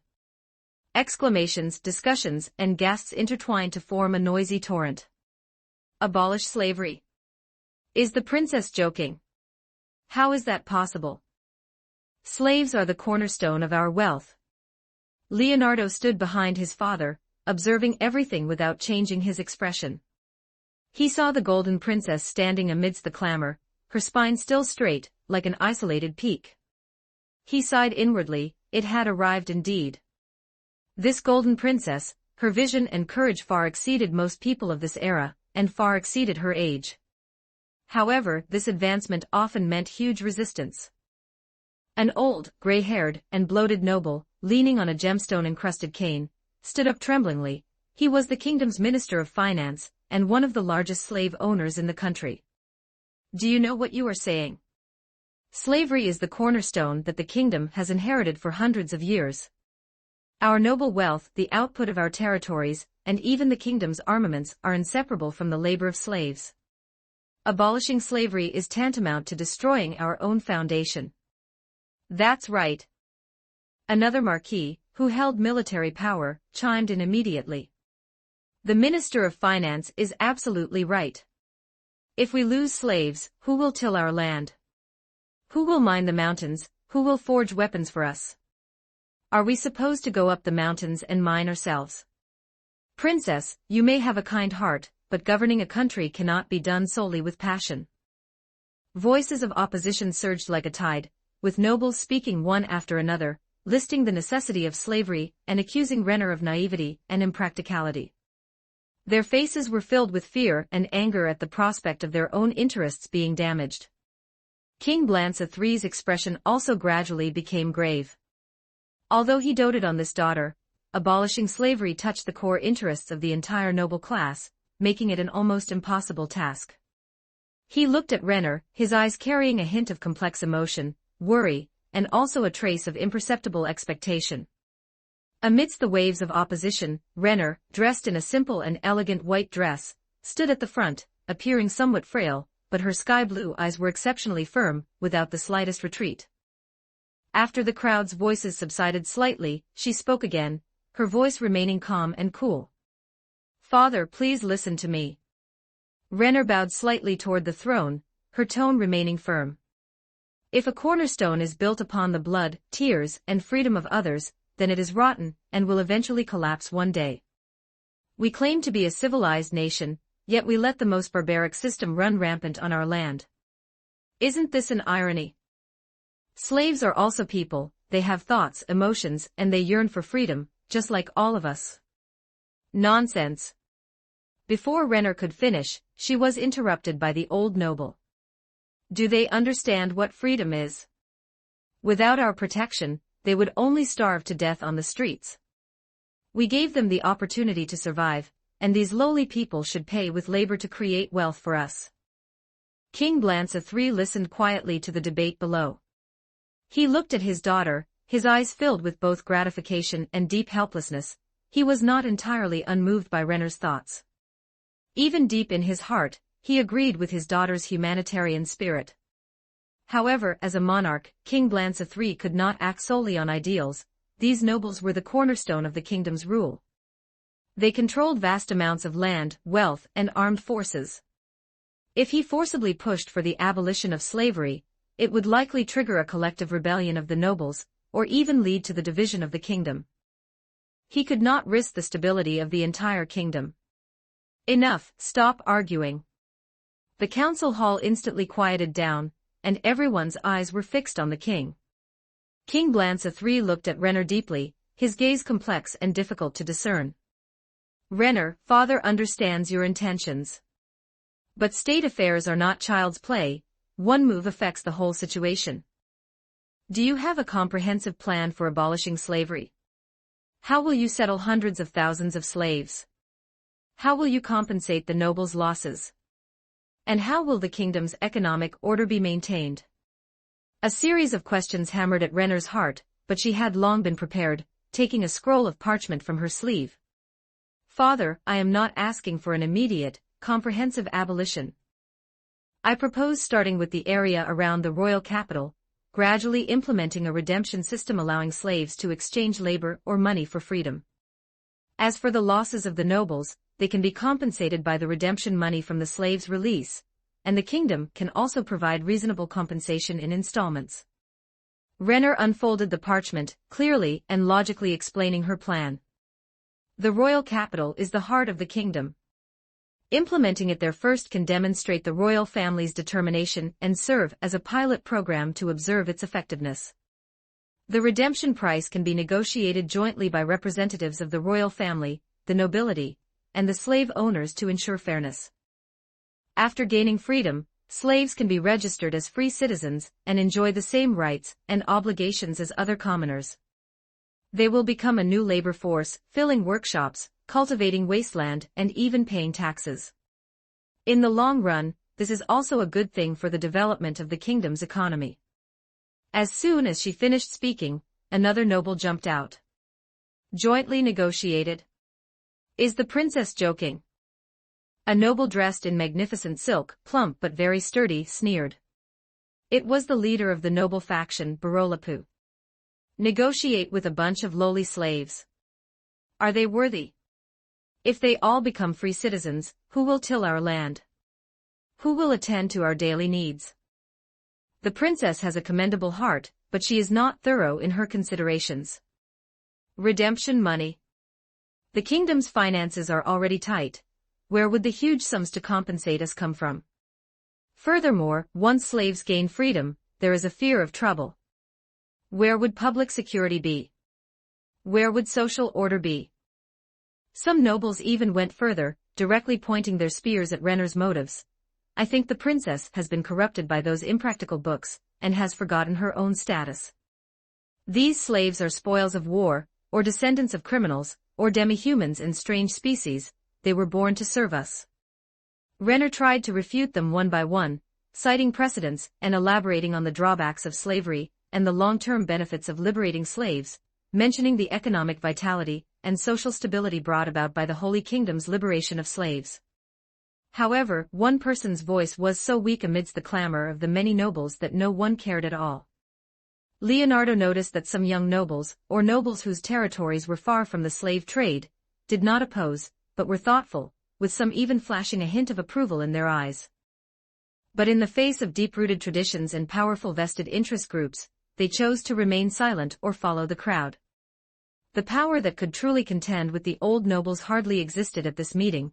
King Blanca III couldn't, and a mere golden princess certainly couldn't. Renner's voice gradually carried a trace of exhaustion. She looked around at those angry, contemptuous, or indifferent faces, and in her heart, she understood the helplessness in her father's eyes. What she was facing was not just a group of conservative nobles, but a massive and rigid system that had continued for hundreds of years. Leonardo saw the fleeting disappointment and loneliness in Renner's eyes, and his heart was slightly moved, but now was not the time for him to take action. Renner's first strike was destined to hit a wall. This was the price of growth, and it was also the tempering that this golden princess had to experience. At this moment, King Blanca III raised his hand in a timely manner, stopping the increasingly fierce debate among the nobles. Renner, your proposal is a bit too radical. Regarding the abolition of slavery, let's discuss this matter later. Step back, Renner. The golden princess did not say another word. She looked deeply at her father on the throne, then swept over the triumphant nobles, and finally, her gaze met Leonardo's in the gallery. The young man did not avoid her gaze but looked at her calmly. There was no pity or mockery in his eyes, only a sense of understanding and a hint of subtle encouragement. Renner was slightly startled, and then, the brief sense of loss was replaced by an even stronger determination. She bowed slowly, then turned around, and step by step, walked back to her seat, her pace still graceful. The first motion, the proposal to abolish slavery, was thus temporarily shelved amidst a chorus of opposition. Chapter 20, The turmoil after the proposal. Chapter 20. The aftermath of the proposal. The aftermath of the meeting was like a pebble thrown into a lake, the ripples it stirred up refusing to subside for a long time. The private discussions, ridicule, and even venomous hatred of the nobles grew silently, like mold in a damp corner. Golden Princess Renner's proposal undoubtedly touched their core interests. How could the wealth and privileges built upon the blood and tears of countless slaves be easily shaken? Leonardo walked out of the council hall, the sun shining brightly. He knew that after today, the undercurrents beneath the kingdom's calm facade would become even more turbulent. Golden Princess Renner's proposal to abolish slavery not only stirred up the royal court, but also pushed her to the forefront of the storm. Those old nobles whose interests were touched would never give up. In the original setting, before the kingdom nominally abolished slavery, Renner had been attacked more than 10 times, relying on her own wisdom, and the blue rose she developed to turn the tide, making the nobles fear the retaliation of the adamantite rank adventurer team, and successfully passing the proposal.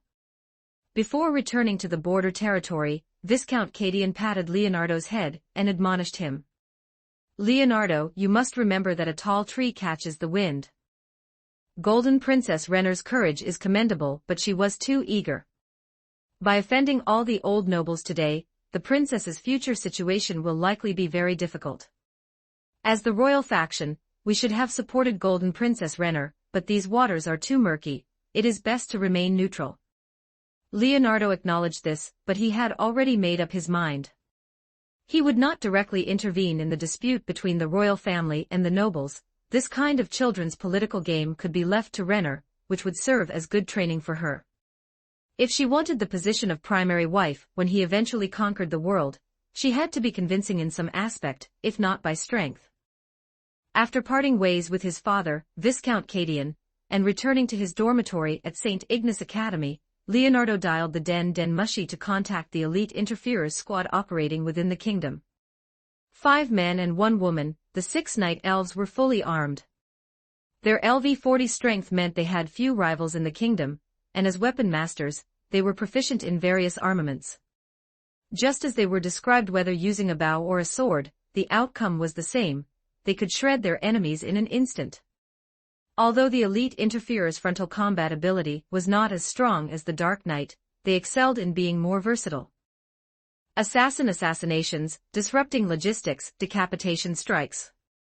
If it came to protecting Renner in the shadows, these night elves were the most suitable. From today on, closely monitor the movements of Golden Princess Renner. Pay attention to the noble estates that harbor hostility toward her, any unusual behavior must be reported immediately. Protect Renner's safety at all costs. The leader of the elite interferers knelt on one knee. "As you command, my master." Ding, check-in successful today. Obtained blue-grade item Rubik's Cube Prison, from a sci-fi universe. Ding, check-in successful today. Obtained white-grade item Pokemon Jijinka photo collection. It is said that the author is called Xiaoquang, and he has already conquered hundreds of Pokemon girls. Over the next few months, the kingdom appeared calm on the surface.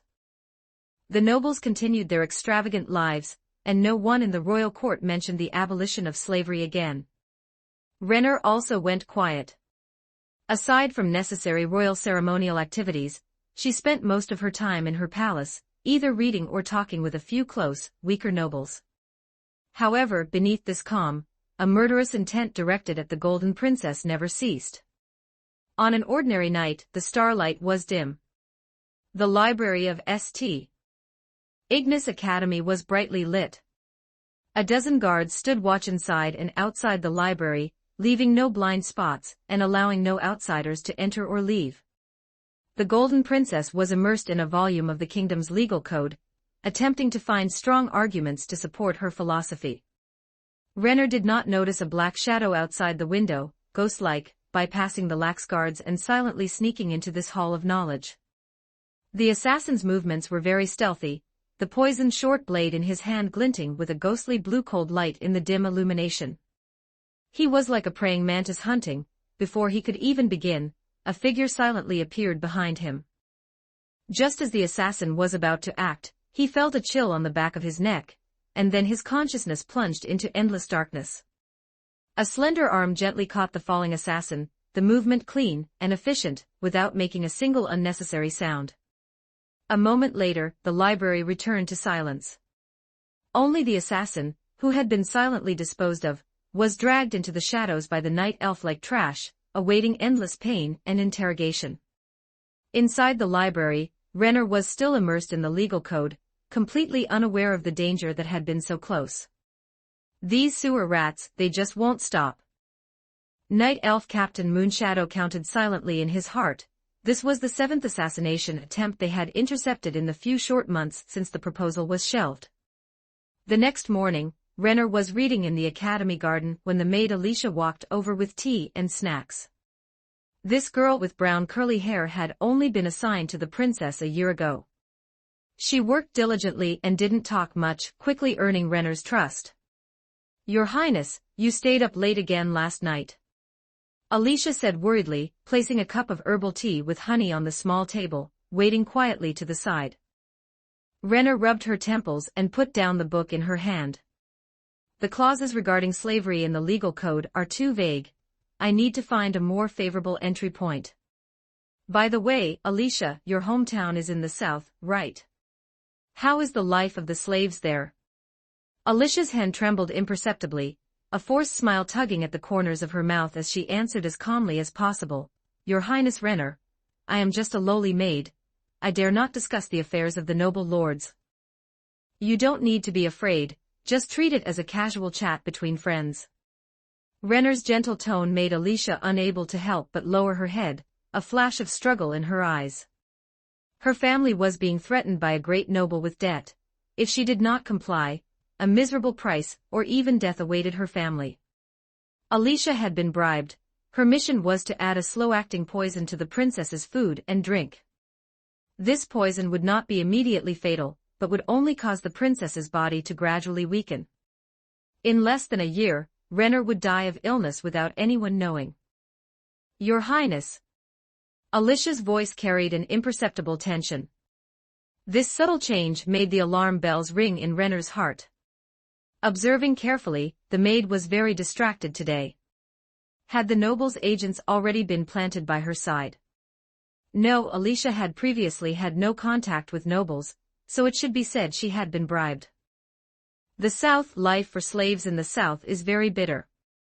They are bought and sold like livestock, eating leftovers, doing the most arduous labor, and one careless mistake leads to beatings.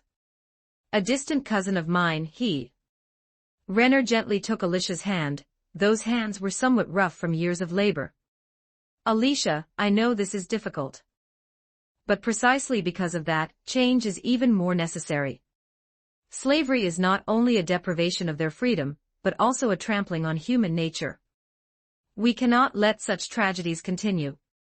Alicia's mental defenses were crumbling under Renner's sincere gaze, yet the Golden Princess's next sentence made her face turn instantly pale with fright. "So, Alicia, who bribed you? Tell me who the person behind this is, can you?"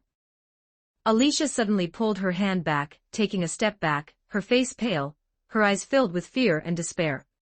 "Your Highness Renner, how did you know?" "No, I can't, I cannot say." Alicia knew that once she exposed the identity of the person behind this, her family would surely face ruin, so she could only hold back her tears, turn around, and flee the garden. Renner watched her panicked figure and nodded to the captain of the guards waiting nearby. A maid who betrayed her master, no matter the reason, could not be kept. A few days later, in a dark corner of the kingdom, a secret report was being passed along. The target's recent activity patterns are mostly between the academy library and her bedchamber. Although her guards seem tight, there have been several successful infiltration records. The maid Alicia approached as planned, but her resolve wavered and she was discovered by Renner. She has already been captured and imprisoned. A bunch of useless trash, still can't solve it after so many days. A cold voice rang out in the secret room. Direct assassination has already failed 7 times, and the bribery plan has also fallen through. It seems it is time to use the soft blade of public opinion. Get those scholars and poets moving. Say that Golden Princess Renner, in order to gain popularity, did not hesitate to collude with the Empire, intending to subvert the foundation of the kingdom, and even. One wave subsided, only for another to rise. Soon, vicious rumors about Renner began to circulate in the royal capital. Some said she was not the king's biological daughter, but the daughter of a lowly slave, which was why she was so biased toward slaves. Some said she was possessed by a demon, which was why she spoke such subversive nonsense. If not for her young age, there would have been a bunch of lewd rumors about Renner as well. These rumors spread like a plague, intending to ruin Renner's reputation, shake her image in the hearts of the people, and even drive a wedge between her and the king. For a time, even some ignorant commoners cast strange looks at her. After learning this, Leonardo did not directly go to clarify the rumors. Trying to prove one's innocence often only makes things look darker. The elite interferers began to act. They quietly found several sources of the rumors: bards in taverns, servants in noble estates. After a sound beating, through threats and inducements, the night elves not only made these people shut up, but also had them reveal the masterminds behind these rumors in public, as well as the usual illegal activities of those nobles. In less than a week, the wind direction quietly changed. People began to doubt the authenticity of the rumors, and in turn, developed a resentment toward those nobles who maliciously slandered the princess.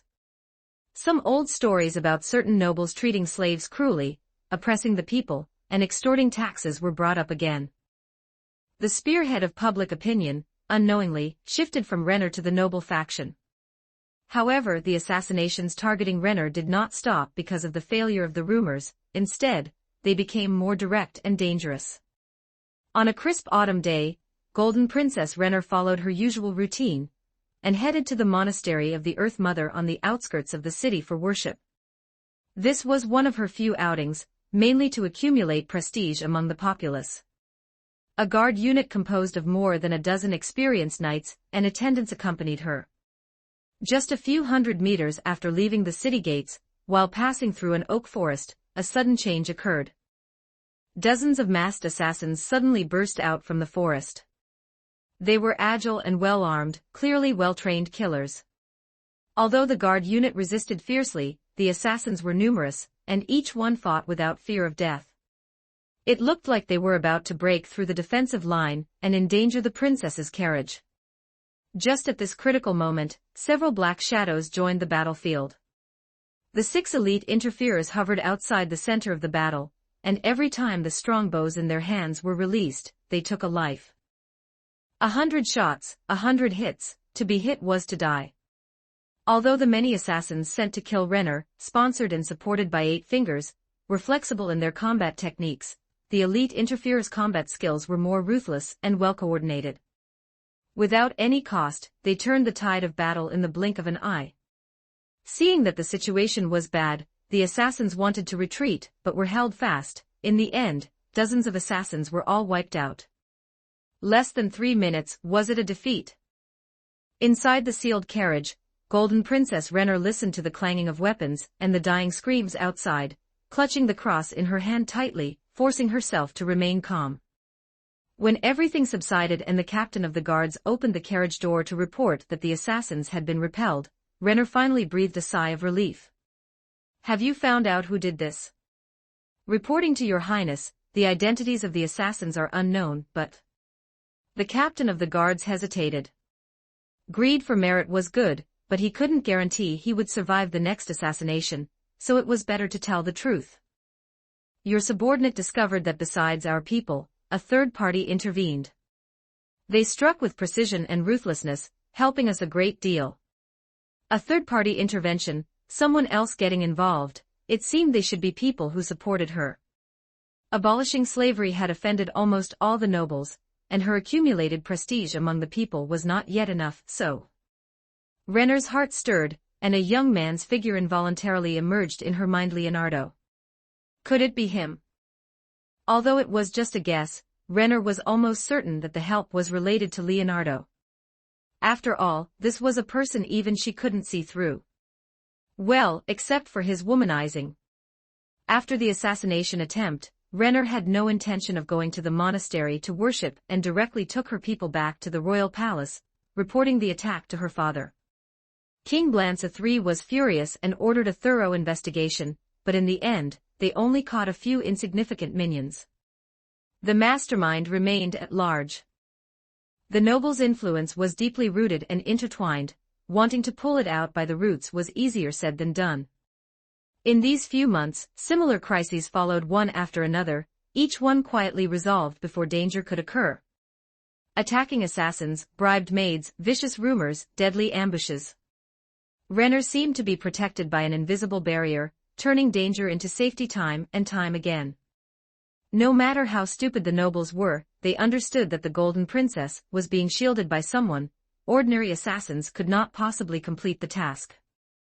Now they either had to let it go or go all the way and hire higher-level assassins to complete the task.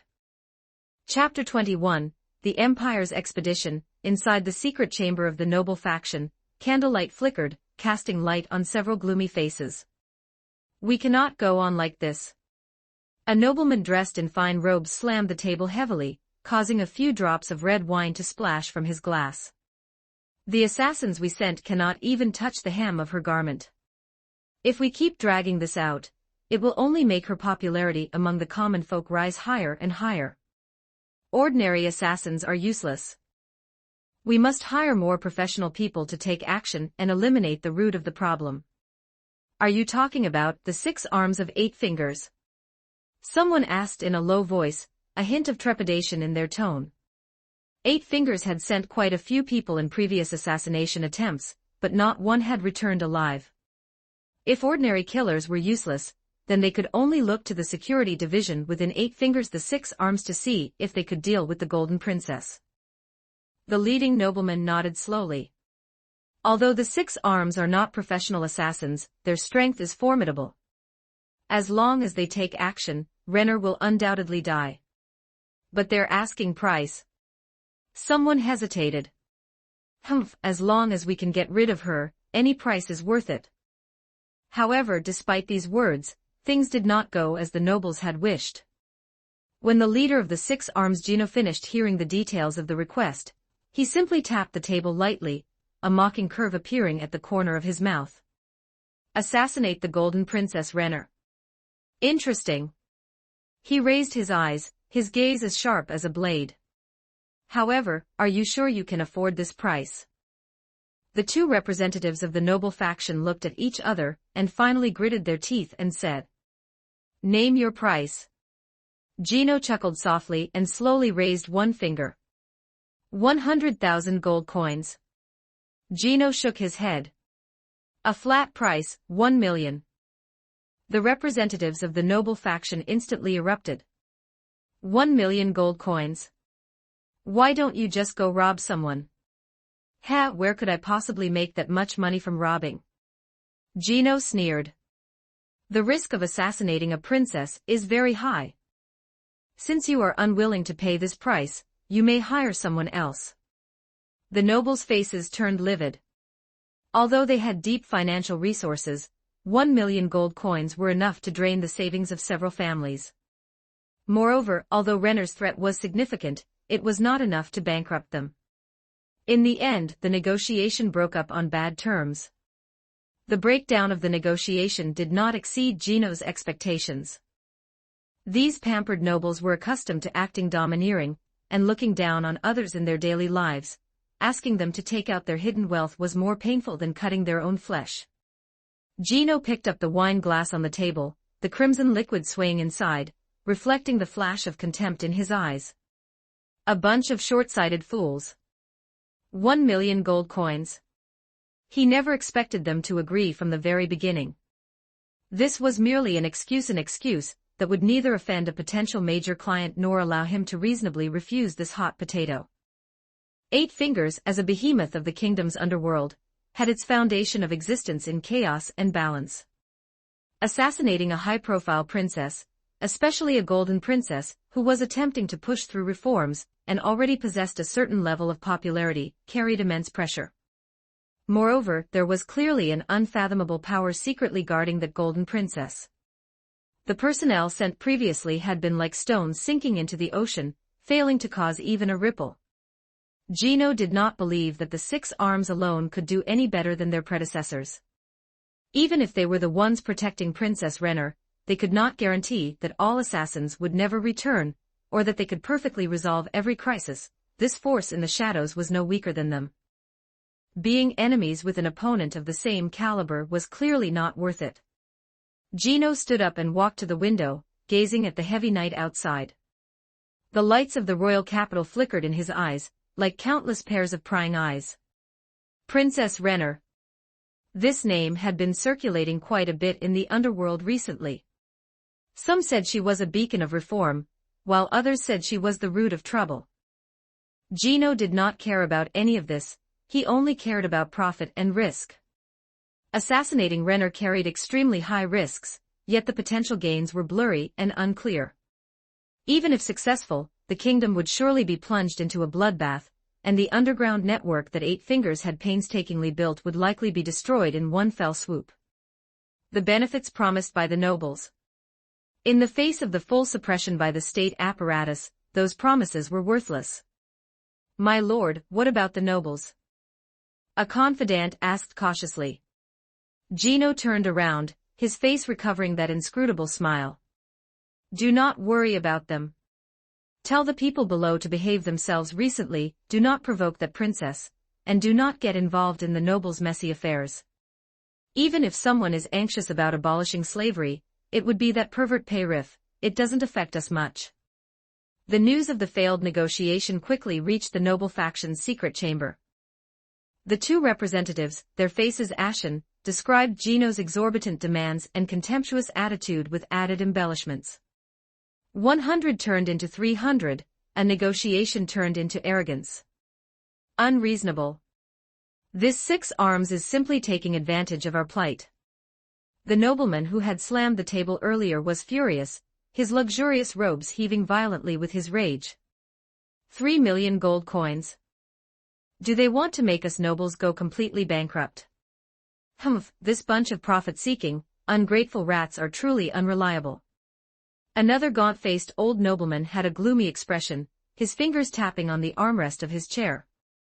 8 Fingers has only developed to this point over the years thanks to our protection, and now they actually dare to make such exorbitant demands. The secret chamber fell into a long silence, with only the occasional crackle of candlelight, stretching everyone's shadows on the wall into twisted and grotesque shapes. Are we just going to watch that little girl continue to implement her heretical policies and shake our foundations? A young nobleman couldn't help but growl, his eyes filled with unwillingness. Shake our foundations. The leader of the nobles, Barolapu, spoke slowly. She is already shaking them. Abolishing slavery, winning the support of the commoners, plus His Majesty the King's affection for her. If this continues, the bill will pass sooner or later. He paused, his gaze sweeping over everyone present, his tone becoming exceptionally serious. Since the shadows won't work, then we will do it out in the open. Out in the open. Everyone was stunned. We can no longer pin our hopes on assassins and the greedy 8 Fingers. What we possess is the power, territory, armies, and seats in the kingdom's council accumulated over more than 200 years. If the Golden Princess wants to implement her new policies, she must pass them through the council. As long as more than half of the nobles vote against it, the bill to abolish slavery cannot pass. Openly opposing the king and the princess, isn't that a bit risky? Someone hesitated. After all, although King Blanca III was elderly, his remaining prestige still existed, and Renner's popularity was growing day by day.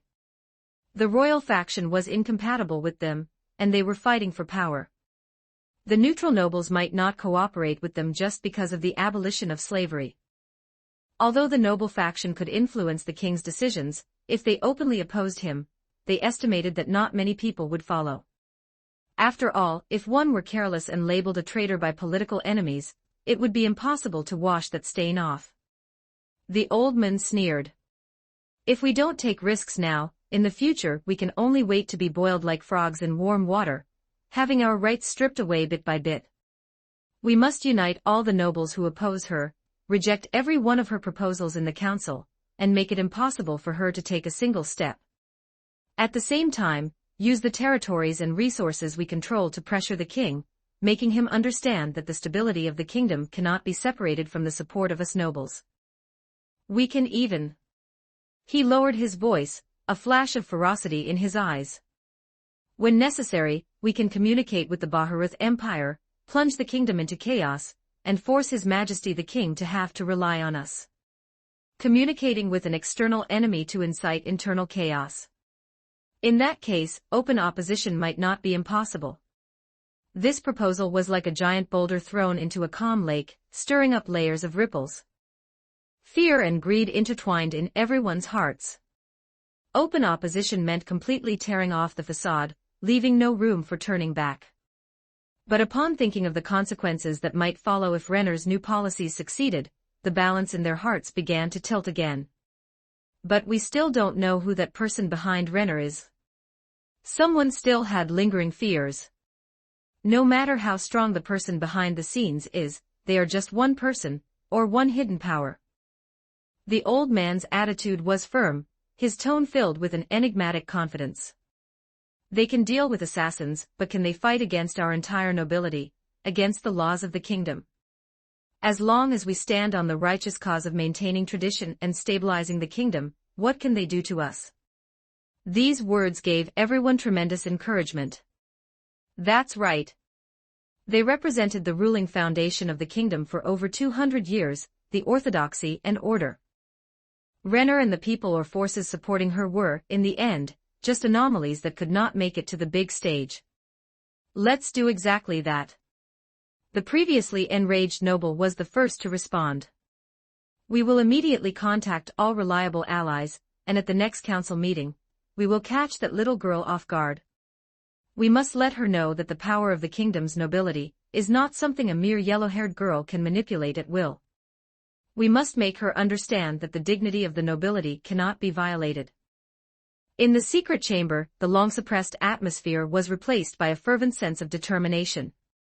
Under the candlelight, faces that had previously been gloomy were now painted with a resolute hue. They abandoned covert assassinations and rumors, choosing a more direct method: political suppression. One can only say, they are truly the corrupt nobility of the kingdom, even their thought processes are different from normal people. Usually, it goes political confrontation, rumors, and slander, assassination of political rivals. With them, the order is reversed. On the other side, while the Riestiai's kingdom was mired in the political turmoil of legal reform, its neighbor the Baharuth Empire had not ceased its forward march. Over the course of 3 years, Leonardo had successively inserted over 2,000 dependents into various important positions within the empire, organizing a communication system comparable to modern times. Orders from the capital, Arwantar, sent in the morning, could be completed by the afternoon of the same day at the latest. Compared to the past, when they relied on Griffin Knights to act as messengers, the Empire's information transmission speed had increased by an unknown, massive factor. Coupled with the multifaceted reforms in education, economy, and military affairs completed over the past 3 years, Jerknov, now free from worries, officially began his next plan and expedition. To expand territory and strike awe in all directions.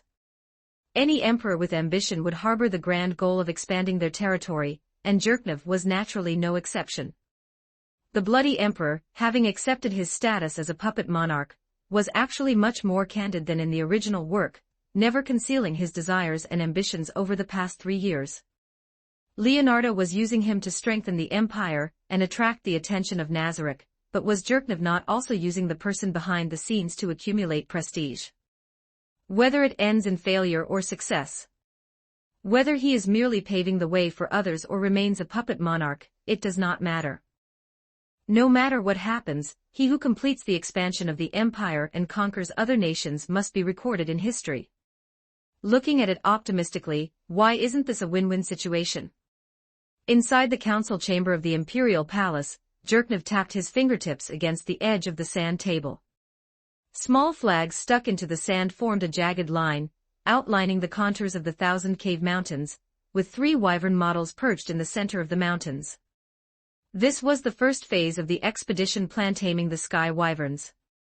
As mentioned before, among the 3 directions for the empire's outward expansion, attacking the wyvern tribe offered the greatest benefits. Conquering the wyvern tribe would not only open a safe trade route to the south for the empire, but also allow these powerful flying creatures to be incorporated as part of the empire's aerial forces. Its strategic significance far exceeded the other 2 directions.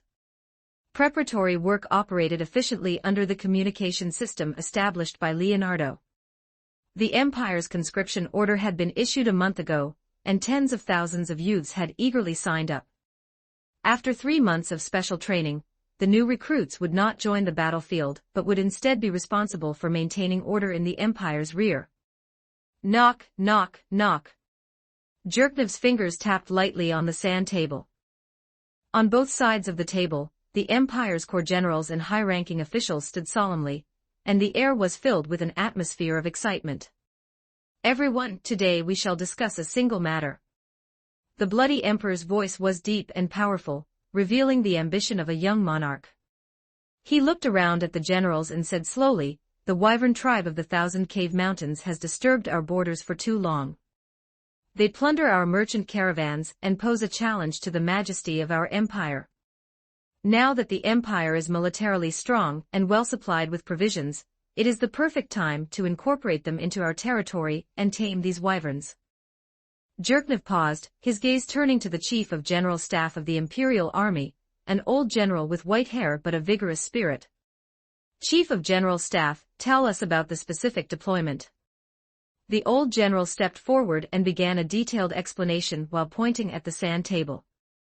"Your Majesty, according to information sent back by frontline scouts and intelligence personnel planted by Commander Alpha on the periphery of the mountains, the Wyvern tribe in the Thousand Cave Mountains has approximately over 150 adult wyverns, countless young dragons and eggs, and about 13,000 dragon knights and vassal barbarian warriors. They are all native tribal warriors, familiar with the terrain, and the wyverns have extremely high mobility. They are our greatest challenge. To this end, we have formulated the Dragon Cage Plan." The old general pointed to several key mountain passes on the map. These were the convenient channels for entering and exiting the Thousand Cave Mountains, holding high strategic priority. "The first step is to blockade the Thousand Cave Mountains. We will dispatch 3 heavy infantry divisions, carrying the armor-piercing crossbows and incendiary bombs newly developed by Lord Flutter, to guard the main entrances and exits of the mountains. First, to cut off the Wyvern tribe's contact with the outside world, preventing them from scattering or seeking external aid. Second, to cut off their food supply. These Wyvern tribes rely mostly on plundering merchant caravans. They cannot last long on self-sufficiency. At the same time, we can dispatch the Royal Griffin Knights, in coordination with the newly formed steam-powered Flight Reconnaissance Squad, to patrol incessantly and monitor movements inside the mountains. The second step is to clear out their armed forces." The old general's finger moved to several markers in the center of the mountains. Those were the main living areas of the Wyvern tribe. According to intelligence, the main nests of the Wyvern tribe are concentrated in these few locations. "We will organize an assault force composed of mages, heavy infantry, and light cavalry. Under the guidance of information provided by Commander Alpha, we will conduct precision strikes on these nests. Mages will be responsible for suppressing the Wyvern's breath attacks, while others will be responsible for ground clearance and capturing young dragons. The third step is to tame the Wyverns." A glimmer of anticipation flashed in the old general's eyes, as if he could see the Empire organizing a squadron of Wyvern cavalry in the near future. "Lord Flutter has provided a special type of ambergris and a sedative potion, which are said to have miraculous effects on wyverns. We will form specialized wyvern taming squads, composed of experienced beast tamers and mages, to attempt to tame the captured juvenile wyverns, especially the young individuals." Jerknev nodded slightly, fairly satisfied with the Chief of General Staff's answer. "Very good, the plan is quite thorough. However, can you ensure that those things you mentioned will be foolproof? According to your own estimates, what is the success rate of taming them?" The Chief of General Staff answered confidently, "Rest assured, Your Majesty. The armor-piercing crossbows have enough penetrating power to threaten the wyvern scales, the incendiary bombs can effectively restrict their movements, and the signal guidance can ensure coordination between the various units. As for the ambergris and sedative potion, they were formulated based on research into wyvern habits, and the success rate is over 70%. 70%? That's very stable." Jerknev's mouth curved slightly, his ambition burning fiercely in his eyes, like a fanatical gambler. "That is enough, there is no absolute certainty of victory in war. Pass on my order, in 3 days, all units will set out according to the plan. I want to hear news of the Wyvern tribe's surrender within a month. As you command, Your Majesty. The generals responded in unison, their voices echoing in the secret chamber, filled with the conviction of victory. 3 days later, at the Empire's southern border, banners fluttered, and the military force was magnificent. 3 heavy infantry divisions, like a torrent of steel, quickly occupied the various strategic passes of the Thousand Cave Mountains, constructing a solid defensive line. The soldiers methodically set up the massive armor-piercing crossbows, the arrowheads gleaming with a cold light in the sunlight, pointing directly at the sky.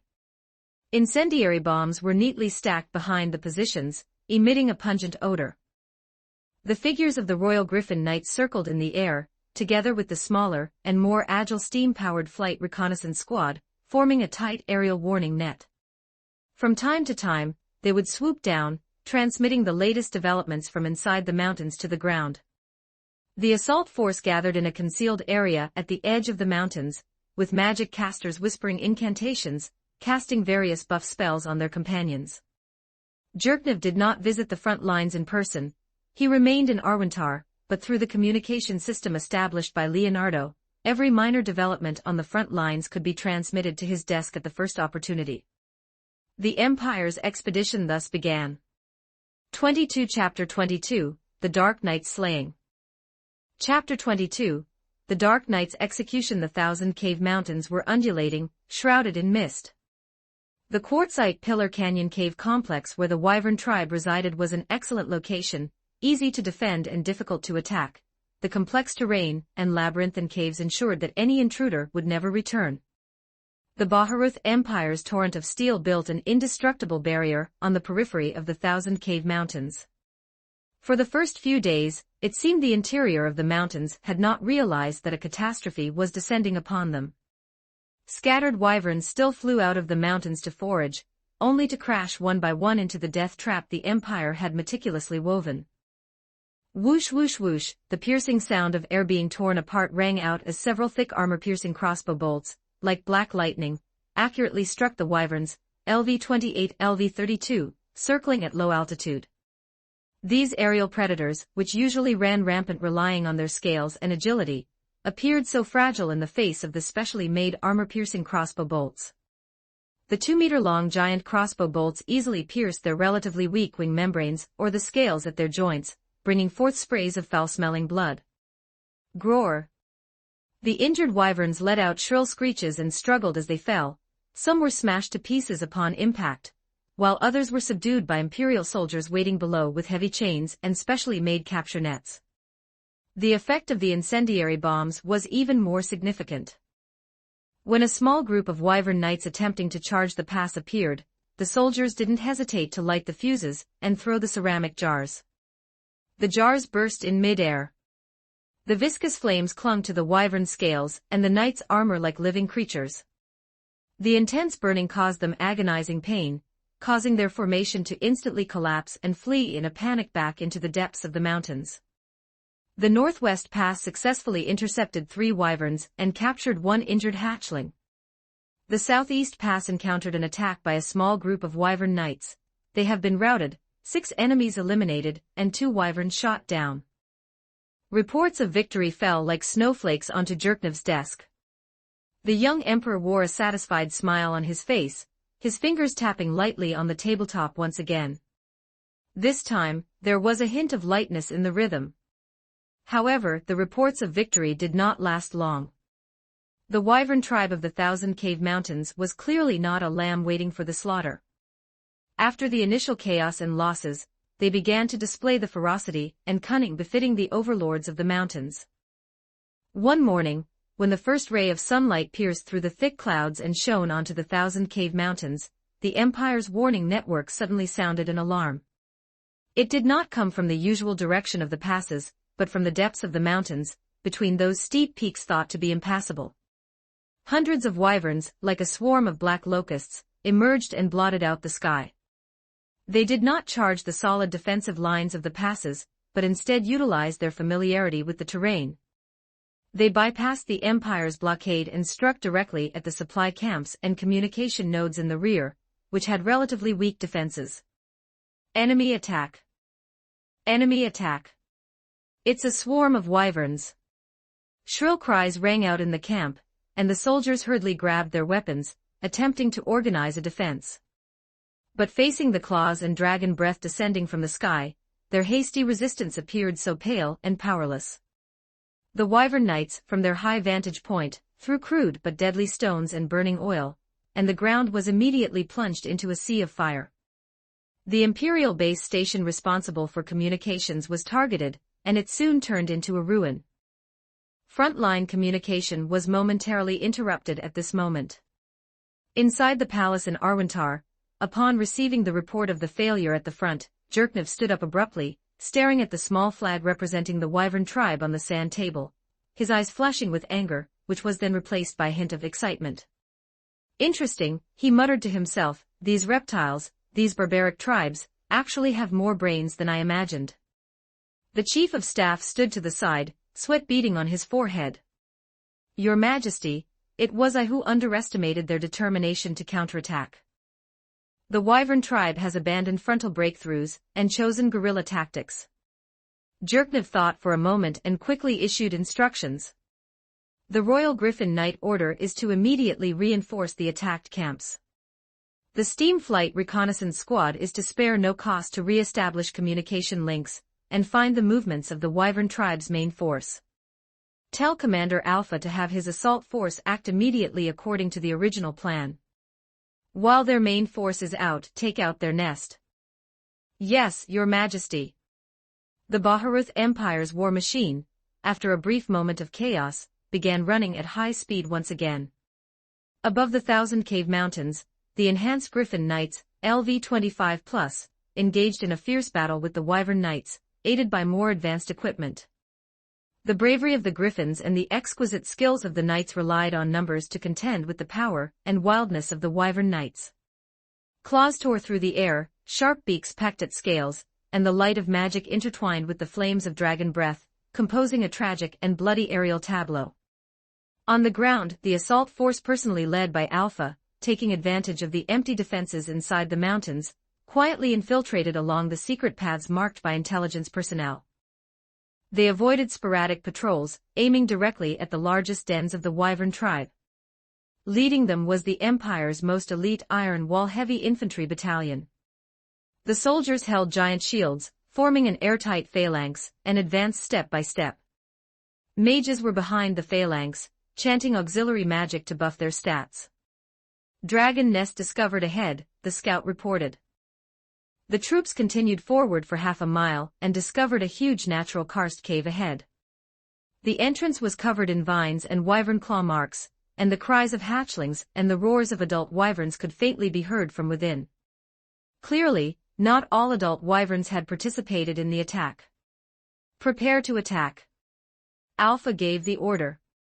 The magic casters were the first to strike. Second-tier magic lightning danced like silver snakes, striking the cave entrance and leaving the few barbarian guards scorched and battered. Immediately after, dozens of fireballs exploded at the entrance, and the scorching airwaves and flames instantly swallowed the cave's defenses. Advance, advance, advance. The heavy infantry let out earth-shaking shouts, raising their giant shields and marching with steady, uniform steps, blocking the entrance to the cave.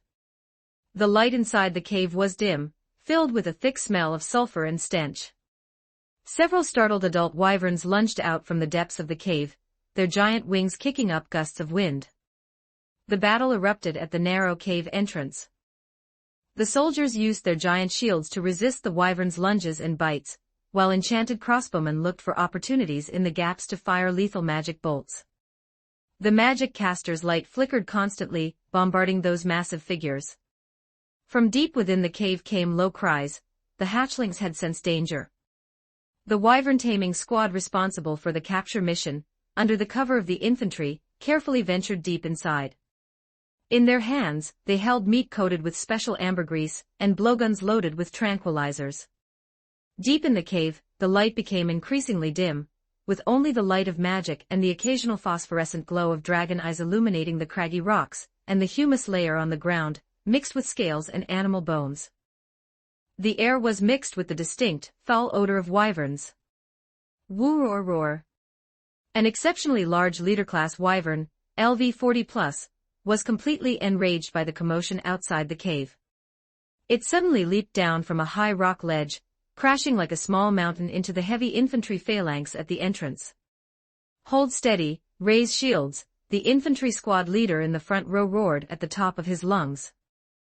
The wyvern's heavy body slammed into the shield formation. More than a dozen soldiers were sent flying, and a brief gap appeared in the semicircular phalanx blocking the door. "Fill the gap." Alpha's voice was like a thunderclap. The soldiers in the back immediately rushed forward, using their bodies and shields to seal the breach once again. Magic support. The magic casters were already prepared, and several thick earth spikes erupted from beneath the wyvern's feet. Roar roar. Although the sharp stone spikes failed to pierce its thick scales, they still caused it pain, eliciting a deafening roar and temporarily delaying the wyvern's attack. Aim for its eyes. The enchanted crossbowman seized this fleeting opportunity. The crossbow bolts, enhanced with weak armor-piercing and precision magic, flew like a dense meteor shower toward the wyvern's yellow vertical pupils. Although these arrows were no different from toothpicks in the face of the wyvern's massive size, if they struck the eyeball, it would still be very painful. Under the signal of danger, the wyvern instinctively tilted its head and protected its face with its front claws. A few crossbow bolts grazed its cheek, leaving shallow marks, while more were deflected by its tough scales. Just as the battle at the cave entrance was raging, the wyvern taming squad, under the protection of 5 iron wall heavy infantry, had quietly ventured deep into a side branch of the cave. It was relatively narrow here, and the light was even dimmer. They could only faintly hear the uneasy whimpering of hatchlings coming from ahead. "Move quietly," the captain of the wyvern taming squad, an experienced old hunter, said in a low voice to his team members. The cries of these little ones might attract their parents. They advanced cautiously, the chunks of meat in their hands emitting a rich, specially treated ambergris scent that held a fatal attraction for the wyvern hatchlings. Turning a corner, the view suddenly opened up. It was a relatively spacious stone chamber with a floor covered in soft hay and feathers. 7 or 8 small wyvern hatchlings, LV-23, their scales a pale yellow or bluish-gray, huddled together, shivering. Seeing intruders, they let out milky, threatening hisses. "Drop the bait to lure them," the old hunter hissed in a low voice. 2 team members immediately threw the meat chunks coated in ambergris. The rich aroma attracted the terrified hatchlings. After a moment of hesitation, they could not resist the temptation and cautiously approached the meat to tear into it. "Prepare blow darts." The other 3 members held blowpipes, aiming at the hatchlings that were busy eating, and had the lowest vigilance. Several needle-thin blow darts shot out silently, piercing accurately into the necks or legs of the hatchlings. The sedative took effect rapidly. The hatchlings, which had just been eating, gradually slowed down, their eyes glazing over as they collapsed to the ground one by one, letting out sleepy snores. "Quick, bind them with the special ropes," the old hunter urged, his tone filled with excitement. These were wyvern hatchlings. No hunter could resist the temptation of capturing them. The team members immediately stepped forward, using soft leather straps soaked in sedative herbs to securely bind the incapacitated hatchlings one by one and place them into special beast cages. At the main cave entrance, the battle had reached a fever pitch. That boss-level wyvern, LV-40+, was exceptionally berserk. Every tail swipe and pounce caused the shield wall to shake violently. The soldiers' stamina was draining rapidly, and casualties began to mount. Despite the constant bombardment of magic and crossbow bolts, it was like tickling an itch to the thick-skinned wyvern boss, only further inciting its ferocity. "This can't go on." Alpha frowned, his eyes flashing coldly as he watched his soldiers falling one by one. His spiked thorn shield was already stained with the blood of many wyverns, and the chain's word in his hand was covered in gore, its teeth glinting with a bloodthirsty red light. "For the Baharuth Empire." Several young infantrymen were swept by the wyvern's sharp claws, flying away with screams, as their great shields were knocked from their hands. A brief gap appeared in the phalanx again. The wyvern boss keenly seized this opportunity. It suddenly lowered its head, opened its gaping maw, and began to brew its dragon breath. The magic caster's expressions changed drastically. Their mana was near depletion, and they were unable to cast powerful defensive magic again. At this critical moment, Alpha moved. Like a bolt of black lightning, he charged out swiftly from the side behind the shield wall. The chain's word in his hand was no longer held high, but kept close to the ground, carving out a lethal arc. His target was not the wyvern boss's head or wings, but its hind legs, which supported its massive body, and were currently slightly rigid due to the effort of gathering dragon breath. Flow acceleration. Flow super acceleration. Flow acceleration, limit break. In these 3 years, the Dark Knight had not been idle. The martial arts of this local world were wielded with ease in their hands, and they had even created stronger techniques. Alpha's figure even left afterimages while running. His pitch-black armor blended into the dim environment of the cavern, but his intense killing intent was strikingly obvious. The wyvern boss also sensed this small but dangerous existence. It roared in anger, attempting to retract its dragon breath, and instead use its foreclaws to swat this reckless human to death. But the charge was already halfway through, just like a conduit halfway through. How could it be held back? Changing tactics was not so easy. If the accumulated dragon fire wasn't expelled, it would be disastrous. Alpha's killing intent surged. He leaped up violently, using the momentum of his charge to pour all his strength into his right arm. The chain's word in his hand cut into the joint of the wyvern boss's hind leg, at an incredible angle, a place where the scales were relatively weak. Scree. The high-speed rotating teeth of the chain's word instantly tore through the tough leather and muscle, emitting a terrifying, teeth-grating sound. Scalding dragon blood gushed out like a fountain, splashing all over Alpha. Roar. The excruciating pain caused the wyvern boss to let out a roar that shook the entire cavern. The dragon breath could no longer be contained and erupted into a chaotic ball of fire, blasting toward the cave ceiling and causing the rocks to crackle and pop. It lost its balance, its massive body stumbling and making heavy crashing sounds. Having landed the hit, Alpha did not linger or overextend. Using the recoil, he leaped backward quickly, landing steadily while holding his thorn shield in front of him. A wounded beast is the most dangerous. The wyvern boss went completely berserk. Ignoring the severe injury on its leg, it dragged the hind leg that had been almost sawed off, supporting itself with the remaining leg and its 2 wings. It spun around violently, its bloodshot, yellow vertical pupils locked onto Alpha, filled with endless hatred and madness. It lowered its head and charged at Alpha with the force of a siege ram, carrying the momentum to destroy everything in its path. Bring it on. Alpha did not retreat but advanced instead. Not only was there no fear in his eyes, but a raging battle spirit ignited. Unbreakable. Deploys shield, immune to 3 hits within 6 seconds, unable to attack during this period. Alpha slammed the thorn shield into the ground. The spikes on the shield instantly became even more ferocious, and the shield expanded to form a solid barrier.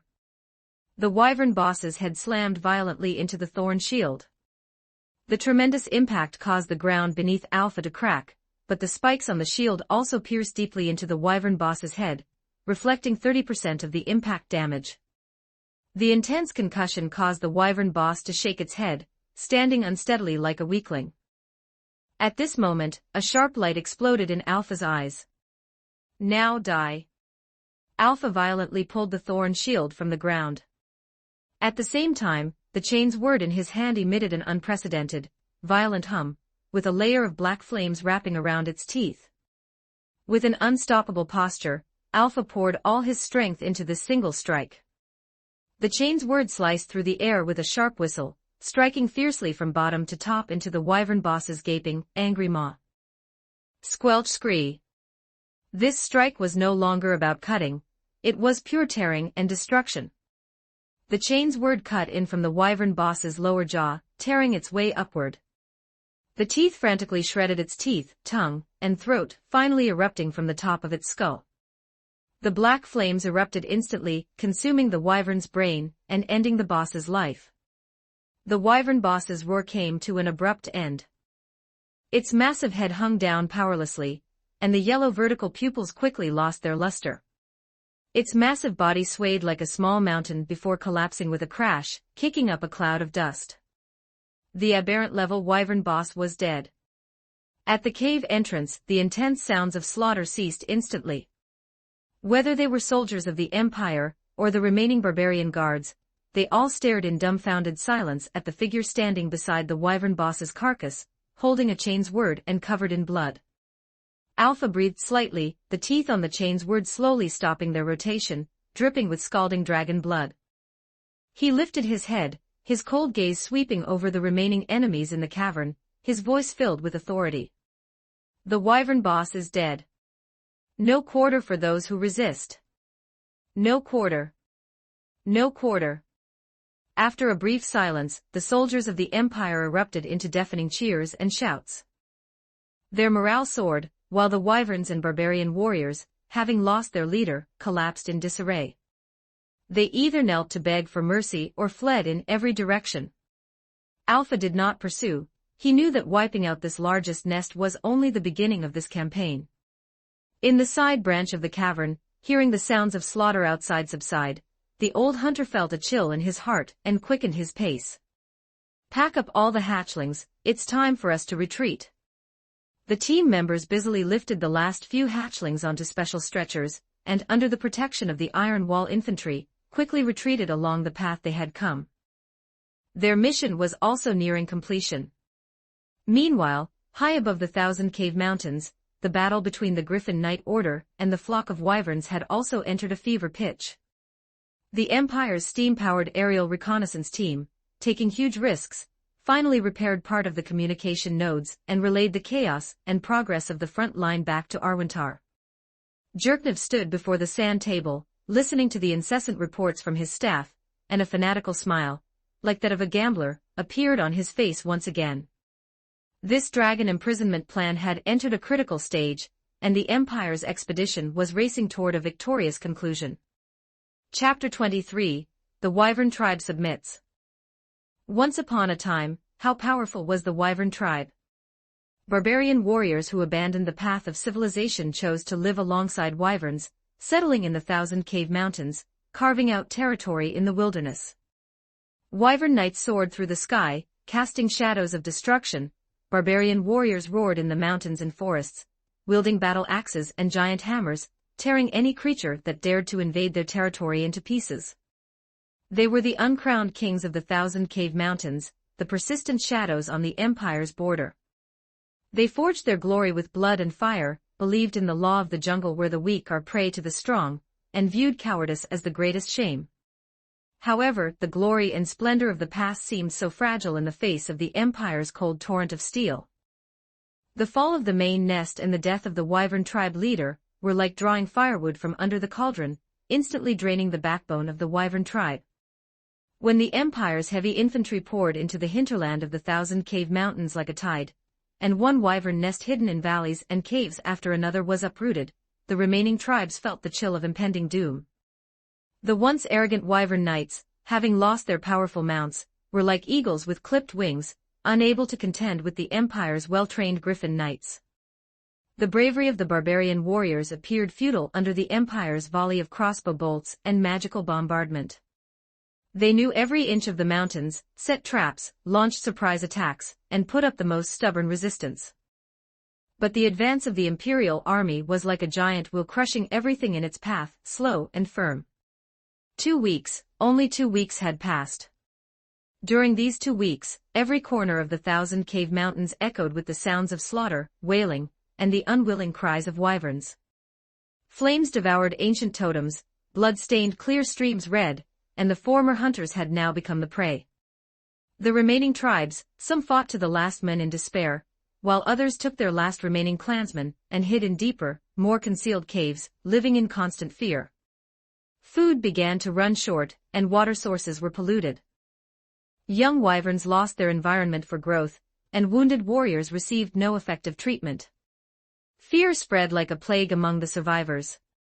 They gathered together, their eyes filled with confusion, pain, and an indescribable despair. Deep inside a massive limestone cave known as the Dragon Mother's Lair, the leaders of the few remaining major tribes, along with some respected old shamans, sat around a faint campfire. The air was filled with a heavy smell of blood, the scent of burning, and a silence that was suppressed to the extreme. The flickering light of the campfire reflected on everyone's weathered, scarred faces. Their eyes were complex, filled with anger, unwillingness, sadness, and fatigue. "We cannot keep fighting," an old leader with a severed arm broke the silence in a hoarse voice. He had once been one of the bravest warriors in the tribe, but at this moment, he looked incredibly dispirited. "The main nest is gone, Kazakh, the Wyvern tribe leader, is dead, our young warriors are becoming fewer, and the Wyverns, there are few Wyverns left that can fight. Are you asking us to bow our heads to those imperial people?" A younger leader slammed the ground, growling.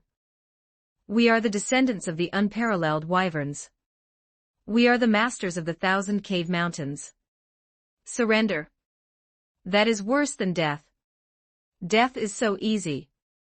The old leader raised his cloudy eyes to look at him. "But if we die, what about the children of the tribe?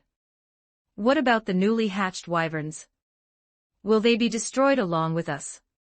Will our bloodline, our heritage, be severed in our hands just like this?" The young leader's body stiffened, his lips moved, but he could not say another word.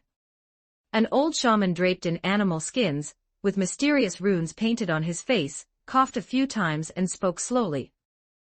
"The ancestors' souls are weeping. I have heard their sighs in the wind. The spirits of the great Wyverns are tired of pointless sacrifice. The power of the Empire is not something we can resist. This is not cowardice, this is for survival." Survival. What a strange yet familiar word. Death is but a moment, but survival, it means shouldering burdens, taking responsibility, and having the living inherit the wishes of the dead to continue living well in this world. If everyone dies, what meaning does it have? A flicker of wavering appeared in some people's eyes. "The Empire's envoy has already come," the old leader continued, his voice tinged with helplessness. "They said that as long as we swear allegiance and hand over all adult Wyverns, the Empire can guarantee the safety of our clansmen, and allow us to keep some young Wyverns and live in a designated area. Although we lose our freedom, at least we are still alive." The cave fell into silence again. This time, it was not an angry silence, but one heavy with painful choices. Everyone present understood that the old leader spoke the truth. Continuing to resist would only lead to death. The Wyvern tribe would disappear from these mountains, while surrender, though humiliating, could preserve a spark for the tribe. They thought of the loved ones who had fallen in battle, the hungry children crying in the caves, and the companions who once soared freely in the sky. "My child. I don't want to fight any more," a female warrior sobbed softly. "For the continuation of the tribe. The ancestors will understand us." Whispers spread like sparks. In the end, all eyes focused on the old leader. The old leader took a deep breath, as if using all his strength, and slowly stood up. He raised his only arm high, clenching it into a fist. "I, Grom, in the name of the great chief of the tribe, declare," his voice was hoarse but exceptionally firm, "for the survival of our people, for the continuation of our bloodline, I decide to submit to the Baharuth Empire." There was no cheering, no response, only a suppressed silence. But in everyone's eyes, the last fire of resistance slowly extinguished, replaced by a complex emotion mixed with humiliation and the desire to survive.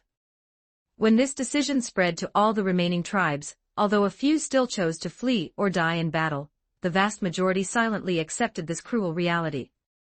On the 15th day after the offensive began, in an open valley within the 1,000 cave mountains, the remaining members of the Wyvern tribe, including their last old, weak, women, and children, as well as some young Wyverns tethered by leather straps with dull eyes, gathered together.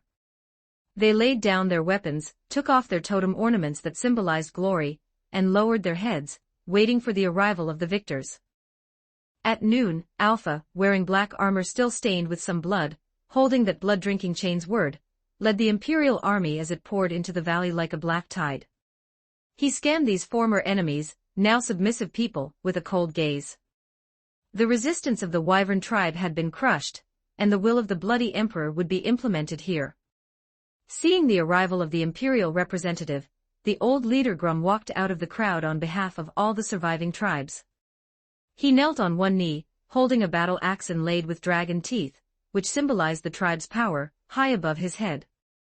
I, Grum, and all the people of the Wyvern tribe, are willing to swear allegiance to the great Baharuth Empire, and to the supreme bloody emperor, never to betray.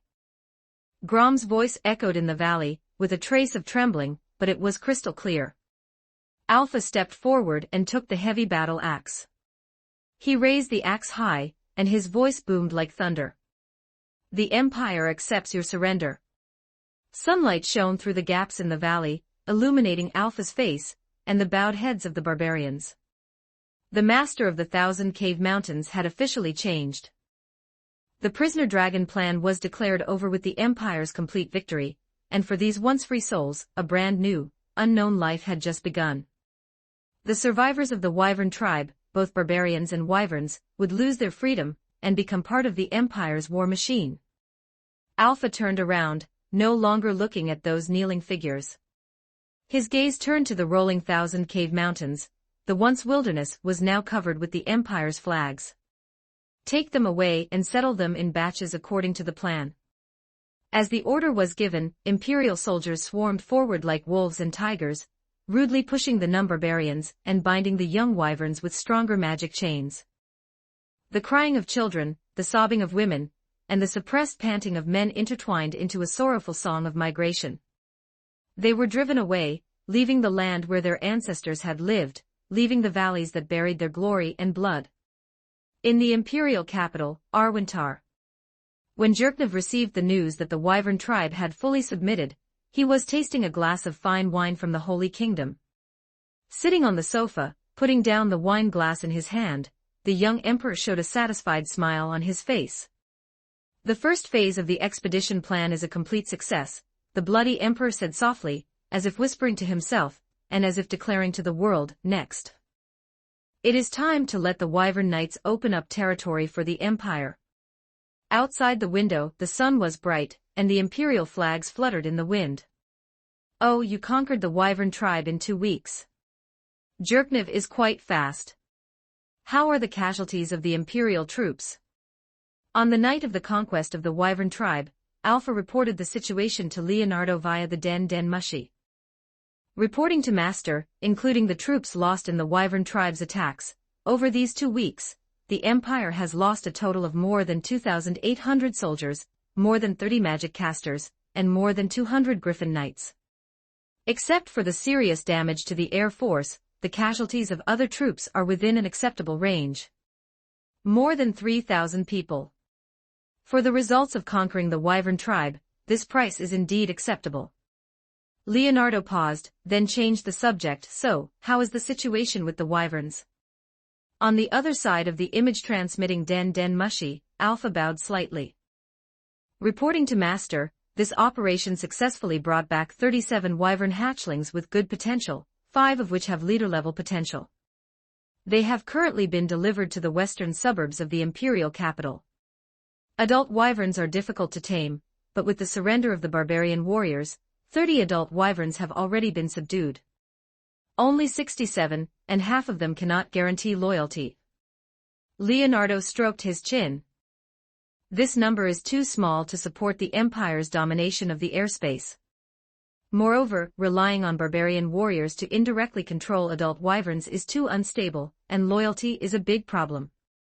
Thinking this, he took out several blue-green transparent bags from his storage ring, each filled with hundreds of round, plump, strange-smelling little pills. Blue item, Momotaro's Dango, from the Doraemon world, modified by the system, effect lasts 365 days. This is Momotaro's Dango. You only need to feed it to the wyverns that need to be tamed, and the other party will regard the feeder as their closest family and most loyal friend. The effect lasts for 1 year. Jerknev wants a loyal and reliable Wyvern Knight regiment that can quickly form combat power. Ordinary taming takes too long, and loyalty is hard to guarantee. With these taming pills, the situation is different. Alpha guessed and replied, "So, Master wants me to select the best knights, and have them feed these wyverns personally." "Exactly, but this is only the first step. 30-some wyvern knights are not enough to shoulder the heavy responsibility of the Empire's air force. In a few days, I will send someone to deliver a batch of automated biological cloning pods to the Imperial capital." The automated biological cloning pod was something Leonardo signed in for not long ago. It is of green quality and comes from Jurassic Park. It has been modified by the system for automation and idiot-proof operation. It can clone subordinates of green quality and below. The stronger the strength and the higher the quality, the longer it takes to clone the organism.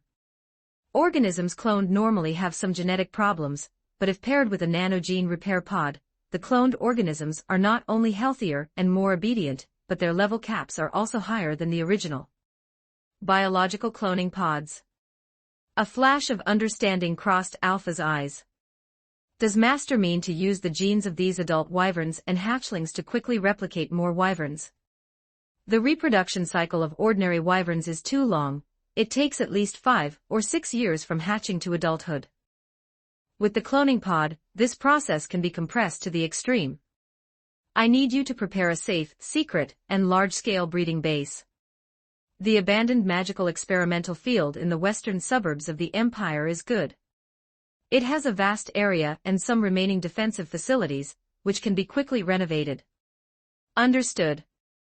Alpha replied in a deep voice. The selection, renovation, and the reception and installation of the cloning pods for the wyvern hatching base will all be completed in the shortest possible time. I am always relieved when you handle things. Leonardo nodded with satisfaction. Over the past 3 years, Alpha has done a lot for him, and his ability is beyond doubt. By the way, those barbarian captives, especially those warriors who once had a deep connection with the wyverns, should not be wasted either. They have a natural instinct for the habits and taming of wyverns, which the Imperial Knights cannot match in the short term. Alpha was slightly startled and then immediately understood. Does Master mean to let them participate in the taming of cloned wyverns? Not only that, select the most experienced of them and incorporate them into the new Wyvern Knight Regiment as assistant instructors. Of course, their loyalty issue also needs to be resolved. Alpha understood in his heart that his master must have similar means to control these barbarian warriors. The sooner the base matter is handled, the better. Jerknev has great ambition and strong execution, and I want to build a sharp enough aerial blade for the Empire before he waves his butcher knife next time. Leonardo's tone carried a hint of urgency. The more noise the bloody Emperor makes, the more attention he attracts. Being far away in the kingdom, he will be safer. Understood, I will certainly not fail the mission. Alpha bowed again. The communication ended, and the light of the image-transmitting Den Mushi dimmed. 24 Chapter 24, The Steam Revolution in Another World. Chapter 24, The Steam Revolution of Another World. More than 200 years ago, sometime after the turmoil of the 8 Greed Kings, such a legendary figure appeared. Although he was of a different race, he was willing to live in peace with humans. He promoted social reforms in his own country, striving to improve the status of the local humans, elevating them from food/livestock to labor slaves, thus improving the situation of the local humans. Because he proposed a large number of modern civilization concepts, such as refrigerators, electric fans, tap water faucets, surgical operations, ship propellers, etc. He only understood the concepts, not the principles. Unable to explain the manufacturing methods, he was ridiculed by the world as the all-talk-no-action Minotaur sage, and some of his concepts were realized by later generations using civilian tier magic. Now, more than 200 years later, history has once again ushered in a major change.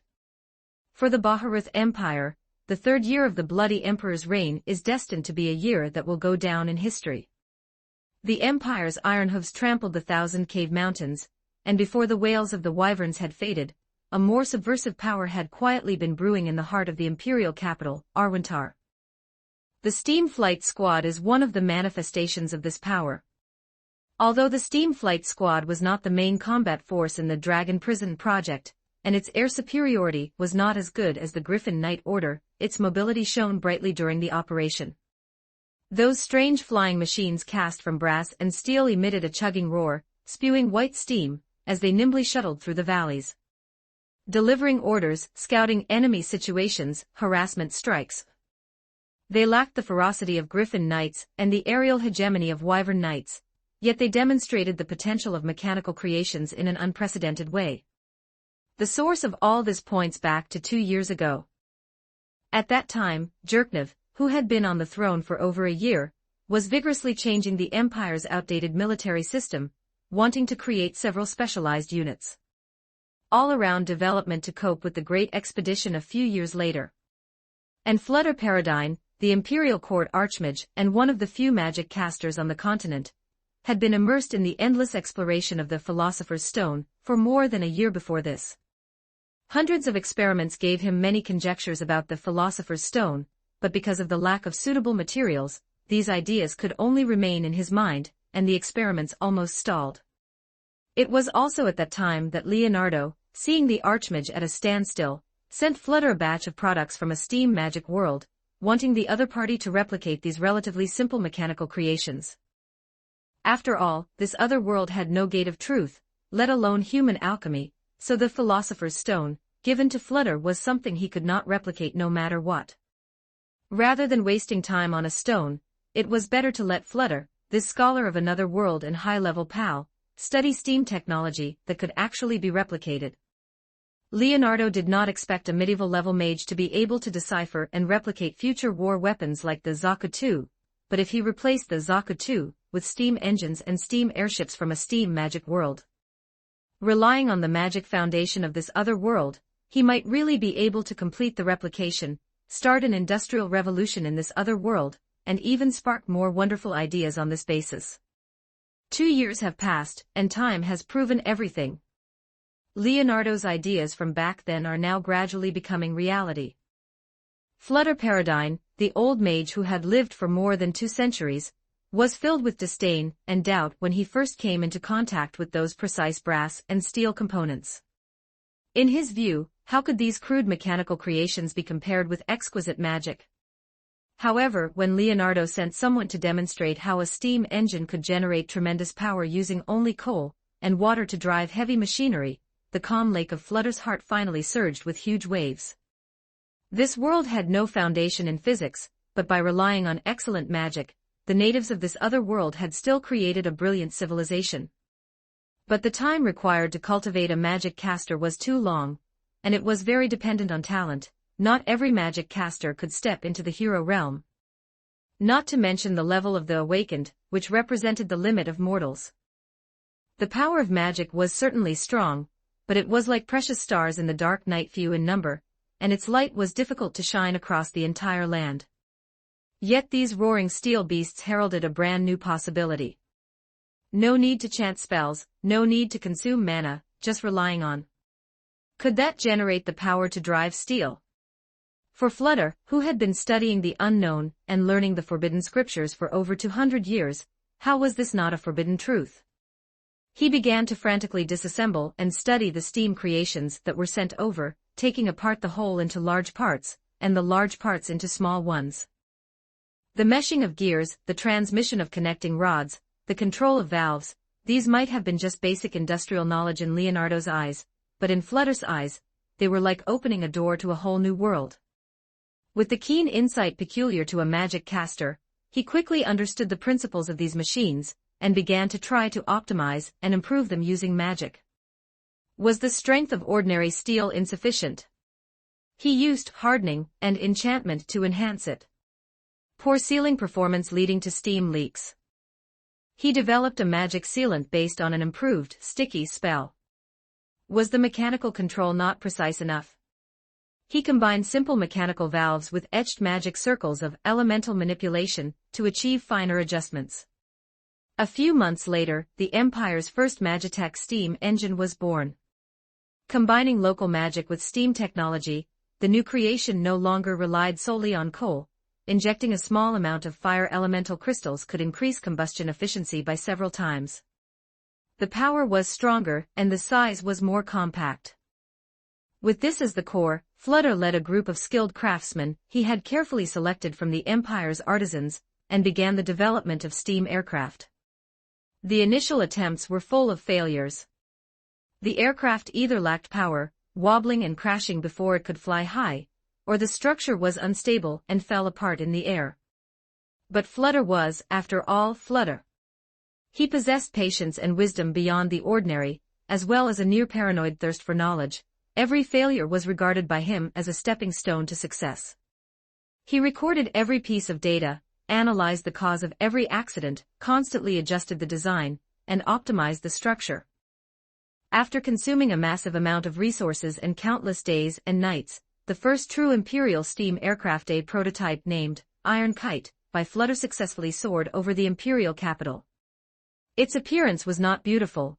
It looked more like a huge brass box with rotating propellers attached to both sides, and a rickety manned basket hanging underneath.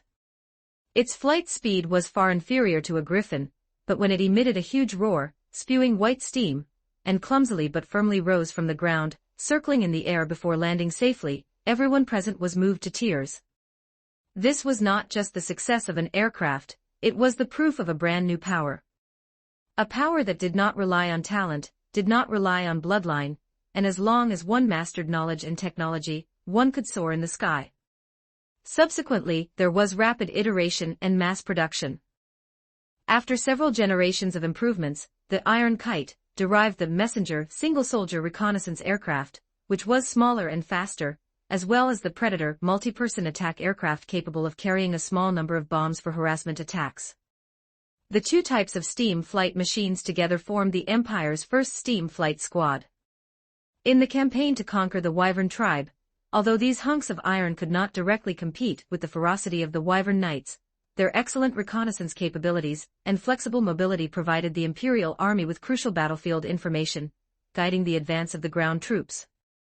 It also allowed Jerknev to truly feel for the first time what the power of machinery was. Returning to the present, 1 week after the Dragon Prison project succeeded, and the Wyvern tribe surrendered, the abandoned magic testing ground in the western suburbs of the Imperial capital was being transformed into a Wyvern incubation base. And dozens of miles away from the base, in another secret, heavily guarded steam factory, Flutter was standing in front of a huge metal platform, staring at the mechanical creation on the platform. This was sent over by Leonardo 2 months ago, a device far more intricate and lethal than the Iron Kite, a steam-powered musket with a peculiar design. Today, this item was finally replicated and improved. On the platform, that improved steam-powered musket lay quietly, exuding a cold metallic luster. It was sturdier than the prototype Leonardo had sent, and Flutter had etched the 2 enhancement magic runes, Sharp Edge and Armor Piercing, onto the inner wall of the barrel. The main body of the gun was crafted from enchanted bronze, engraved with precise gas-conducting grooves and energy amplification magic circles. Most eye-catching was its power core, a miniaturized Magitech steam canister, smaller than the one on the Messenger individual reconnaissance aircraft, yet containing astonishing explosive power. Inject the fire crystal, load the armor-piercing round. Bringing the improved steam-powered musket to the testing ground, Flutter stood on the platform watching, his voice filled with extreme excitement. A chief craftsman wearing oil-stained leather armor carefully embedded a fire elemental crystal the size of a pigeon egg into the slot at the back of the stock, then took a bullet with a conical tip and spiral grooves all over its body from a specially made metal box, and loaded it into the magazine at the rear of the barrel. A slight sound of steam arose as the miniature Magitech steam engine began to warm up, and the runes on the gun flickered like breathing. The craftsman took a deep breath, gripped the gun handle steadily with his left hand, and aimed at a heavy infantry armor target 10 meters away. Calming his mind and aiming for a few seconds, the craftsman pulled the trigger. Sizzle. There was no deafening roar, replaced instead by the sharp hiss of steam, as high-temperature water vapor diffused outward. A black shadow, almost impossible to capture with the naked eye, shot out from the muzzle, carrying a sharp sound of breaking through the air, and slammed fiercely into the target. After a dull impact, instead of the expected ricochet or embedding of the projectile, the sturdy armor target was directly pierced through, leaving a small hole. If this were a heavy infantryman, they would definitely be shot through the heart right now. The entire factory was dead silent, with only the sizzling and hissing sounds of the miniature steam engine releasing pressure. Many craftsmen were dumbfounded, their faces filled with disbelief. They had seen knights' greatswords hacking and magic casters' elemental bombardments, but they had never seen such a small weapon capable of unleashing such terrifying penetrating power and destructive force. Flutter watched the craftsman slowly lower the steam-powered musket, a glimmer of fanaticism flashing in his eyes. Very good, very good. That lord has given me another surprise. This steam-powered musket, no, it should be called a Magitech steam rifle, has power not inferior to a direct hit from a first-tier magic fireball, and requires no mana consumption. It doesn't require long periods of meditation and study. As long as there are elemental stones and ammunition, any trained soldier can use it. This was a disruptive technology, sufficient to change the current landscape of the world, at least for ordinary nations that did not inherit the legacy of the gods. Steam technology would be an epoch-making change. Flutter turned around, his gaze sweeping across the edge of the platform to a behemoth covered in a black cloth. The musket was merely the cornerstone. The steam-powered mecha sent by that lord was the true forbidden creation. Someone inspect the goods. Following his command, several craftsmen worked together to pull off the black cloth, revealing a 3-meter-tall metal giant. Its entire body was constructed from thick enchanted steel plates, with complex rivets at the joints, a slightly larger Magitech steam canister carried on its back, 2 sturdy mechanical legs standing firmly on the ground, and hands with a modular design that could be replaced. It could be equipped with fists, grappling chains, swords, etc., and could also be equipped with large-sized muskets, incendiary bombs. The metal giant before him was the main result of Flutter's months of research, modified from a standard steam-powered mecha, Iron Soldier No. It was equipped with the newly developed multiple Magitech steam boiler, which, combined with the steam burst device on its legs, allowed it to possess speed not inferior to a wind wolf. The outer armor was engraved with etching arrays for low-tier magic immunity and low-tier physical immunity, making it difficult for ordinary swords and low-level magic to harm it in the slightest. Fighting 10 enemies at once was as easy as eating and drinking. Fighting 100 enemies at once was also effortless. Fighting 1,000 enemies at once, against ordinary mortal soldiers, it might even be able to kill them all before the steam power ran out. As for fighting 10,000 at once, the boiler would probably explode. Flutter walked to the feet of Iron Soldier No. 1, and gently stroked the cold steel plate, as if stroking his own lover. It doesn't need a platinum-ranked warrior to pilot it. It only needs a soldier familiar with mechanical operations to become a mobile fortress on the battlefield, charging into battle and remaining invincible. This was the direction of future warfare, not large-scale legion charges, but infantry mecha coordination and the contest for air supremacy. The success of the steam-powered musket and the preliminary completion of the steam-powered mecha Iron Soldier No. 1 marked that the Empire's steam technology was no longer limited to support and reconnaissance, but had officially stepped into the realm of main battle weaponry. Of course, this wave of magic and steam did not stop merely at military industry. On the other side of the imperial capital Arwentar, some of Flutter's disciples or inspired craftsmen began to expand the application of the Magitech steam engine into broader fields. The first thing affected by the steam revolution was the mining industry. Deep mineral veins, which in the past could only be barely mined by relying on human and animal labor, or a few earth-type mages, were now installed with huge steam-driven drilling rigs. The roar of machines replaced the chants of miners, and the production of ore grew exponentially, providing a steady stream of raw materials for the Empire's industry. And the industry most impacted was the textile industry. Traditional hand looms were replaced by steam-powered looms, spindles spun rapidly, and cloth was produced like flowing water. The price of once expensive fabric began to fall, and ordinary citizens could also wear more comfortable and durable clothing. Although quite a few workers lost their jobs because of this, the general direction of development was good. The steam industrial reform brought an explosion in products, and relatively speaking, under Jerknev's control, the prices in Arwentar and even the entire empire began to slowly decrease. automobiles powered by Magitech steam engines appeared in the capital. They did not need horses to pull them, emitting white steam as they traveled along fixed tracks, attracting the attention of many people. Some large construction sites also began to use steam cranes to transport heavy stone and timber. Even in the agricultural field, prototypes of steam-driven plows and threshers appeared. Although the technology was relatively imperfect, the future was promising. Jerknev stood on the balcony of the imperial palace, overlooking the increasingly changing imperial capital below. On the outskirts of Arwantar, the towering chimneys of the factory district spewed black smoke, which, together with the Griffin Knights flying in the sky, formed an unprecedented scene. In his hand, he was holding the report just submitted by Flutter regarding the steam-powered musket and the Iron Soldier No. 1 steam-powered mecha. Thinking of the improvement in the lives of the Empire's citizens, the bloody Emperor's mouth curled up slightly without him realizing it. The steam revolution, truly wonderful. The young Emperor murmured in a low voice, his eyes flashing with fervor. Lord Flutter, you have shown me a brand new path. The combination of magic and steam technology allows even mortals to possess powerful strength. This is the true hope of the Empire.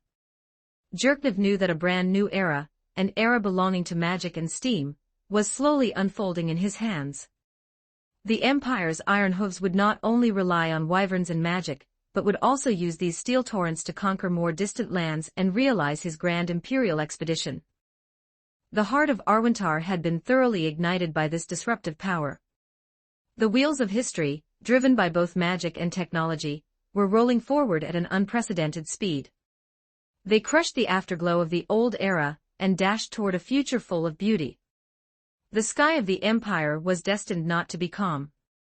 Chapter 24, Vigilance. Inside the massive palace where the true Dragon Lord resides in the Argland Council State, a dragon with a body of pure platinum lay prone on a platform. Although its eyes were closed, its intangible pressure was still enough to make one tremble. The Platinum Dragon Lord, Saindorcus Vasion. As the current T0 of the New World version, the Platinum Dragon Lord is the undisputed strongest combatant and the strongest true Dragon Lord in the New World, with a Yggdrasil level as high as 95 or above. He is one of the few true Dragon Lords who survived from the era of the 8 Greed Kings. As the pinnacle of the New World's native combat strength, the Platinum Dragon Lord's foundation, while not equal to the Nazarick that would descend in the future, is not something that ordinary players can compare to. The Platinum Dragon Lord possesses more than just one divine artifact. He even wields a guild weapon of the 8 Greed Kings that is comparable to a world-class item. Coupled with his ability to use wild magic, he can completely immunize himself against the control effects of the world-class item, Downfall of Castle and Country. Even the current strongest human nation, the Slain Theocracy, has to admit that if the Platinum Dragon Lord truly wanted to annihilate the Slain Theocracy, then the Slain Theocracy would certainly be destroyed. Fortunately, after the chaos caused by the 8 Greed Kings, the then rulers of the world, the dragon race, suffered heavy losses. Tier magic replaced wild magic, the true Dragon Lords were cut off, and the remaining dragons retreated to a corner, rarely interfering in the conflicts of other races. The Platinum Dragon Lord became a protector against demon kings, and chose to guard the world. He views those players who might make a comeback as his greatest enemies, living in seclusion and silently observing the ever-changing tides of the continent. A low dragon's groan escaped the throat of the Platinum Dragon Lord. His scaled eyelids slowly lifted, and his emerald vertical pupils flickered with a thoughtful light. The centennial upheaval, has it arrived once again? The Platinum Dragon Lord muttered to himself, his voice carrying a hint of gravity. More than 3 years ago, the bloody emperor killed his brother and imprisoned his mother, ascending the throne with force. The intelligence network of the Argland Council State had already taken note of such an outstanding monarch. After ascending the throne, Jerknev began an unusual series of internal reforms. At first, these were only minor adjustments regarding people's livelihoods and the economy, which did not attract much attention from the Platinum Dragon Lord. The rise and fall of human kingdoms and the fluctuation of policies were merely fleeting clouds in his long life. But in just 3 years, the intensity of the Empire's reforms made even this true Dragon Lord feel that something was abnormal. It was too fast. the reforms of the Baharuth Empire were too fast. From the young emperor's ascension to the completion of centralized unification, it had only taken a few months. Furthermore, aspects like culture, education, and military progress were advancing rapidly, as if they were on drugs. If anyone said there was no one controlling this from behind the scenes, the Platinum Dragon Lord, the captain of the 13 heroes, would not believe it even if he were beaten to death. The Wyvern tribe, they couldn't even hold out for a month. The Platinum Dragon Lord's thoughts drifted back to a month ago, to the Wyvern tribe that occupied the borders of the Baharuth Empire, the Thousand Cave Mountains. Known for being fierce and battle-hardened, they were a group that had even given the Imperial regular army headaches. Yet they were completely wiped out by the Empire in just 2 weeks, with the remnants either being incorporated or exterminated. When the news arrived, the elders of the Argland Council State were shocked. The operational capability and combat power displayed by the Baharuth Empire far exceeded the past, causing great unease. The rise of an empire is destined to be accompanied by war and bloodshed. The Baharuth Empire's pace of conquest would never be satisfied with just the Wyvern tribe. The surrounding neighboring countries were all targets of this lion. Although he knew that with the protection of the Platinum Dragon Lord, no matter how capable Jerknev was, he would not dare to attack the Argland Council State, but having such a neighbor nearby. The ordinary elders and the high-level officials of the council were indeed under immense pressure. No magical fluctuations, iron boxes emitting white steam, is it steam-powered flight equipment? The Platinum Dragon Lord looked toward the west with a grave expression. These terms, relayed through the Minister of Intelligence, swirled in his consciousness. Without needing to see them with his own eyes, the Platinum Dragon Lord could outline the contours of those creations. This was the crystallization of mortal wisdom, yet it faintly revealed something strange. The technology did not seem to originate from the local world. Steam flight, steam muskets, the sudden appearance and rapid development of these technologies were completely beyond reason. 3 years, this is definitely not the result of natural development. The Platinum Dragon Lord's tone was decisive. In such a short time, from minor adjustments to people's livelihoods, to military reform, and now to being able to easily crush the Wyvern tribe, there must be the intervention of external forces behind this. And this power, it is very likely. The Platinum Dragon Lord did not continue, but he already had a guess in his heart that made him extremely vigilant players. If it really is them. The Platinum Dragon Lord's dragon claw unconsciously left shallow scratches on the obsidian platform. Then, what is their purpose? Is it just to support a human empire? A greater scheme? Once this thought arose, it could no longer be suppressed. The shadow of the 8 Greed Kings was an eternal pain in the hearts of all the dragons who had lived through that era. Those beings called players were unscrupulous and did whatever they pleased. They dealt a heavy blow to many races of that time. Now, the subversive nature of this suddenly emerging steam revolution must be related to the foreign players. One must absolutely not lower their guard. The Platinum Dragon Lord's massive body moved slightly, but he did not get up. He could not leave this place, at least, his main body could not.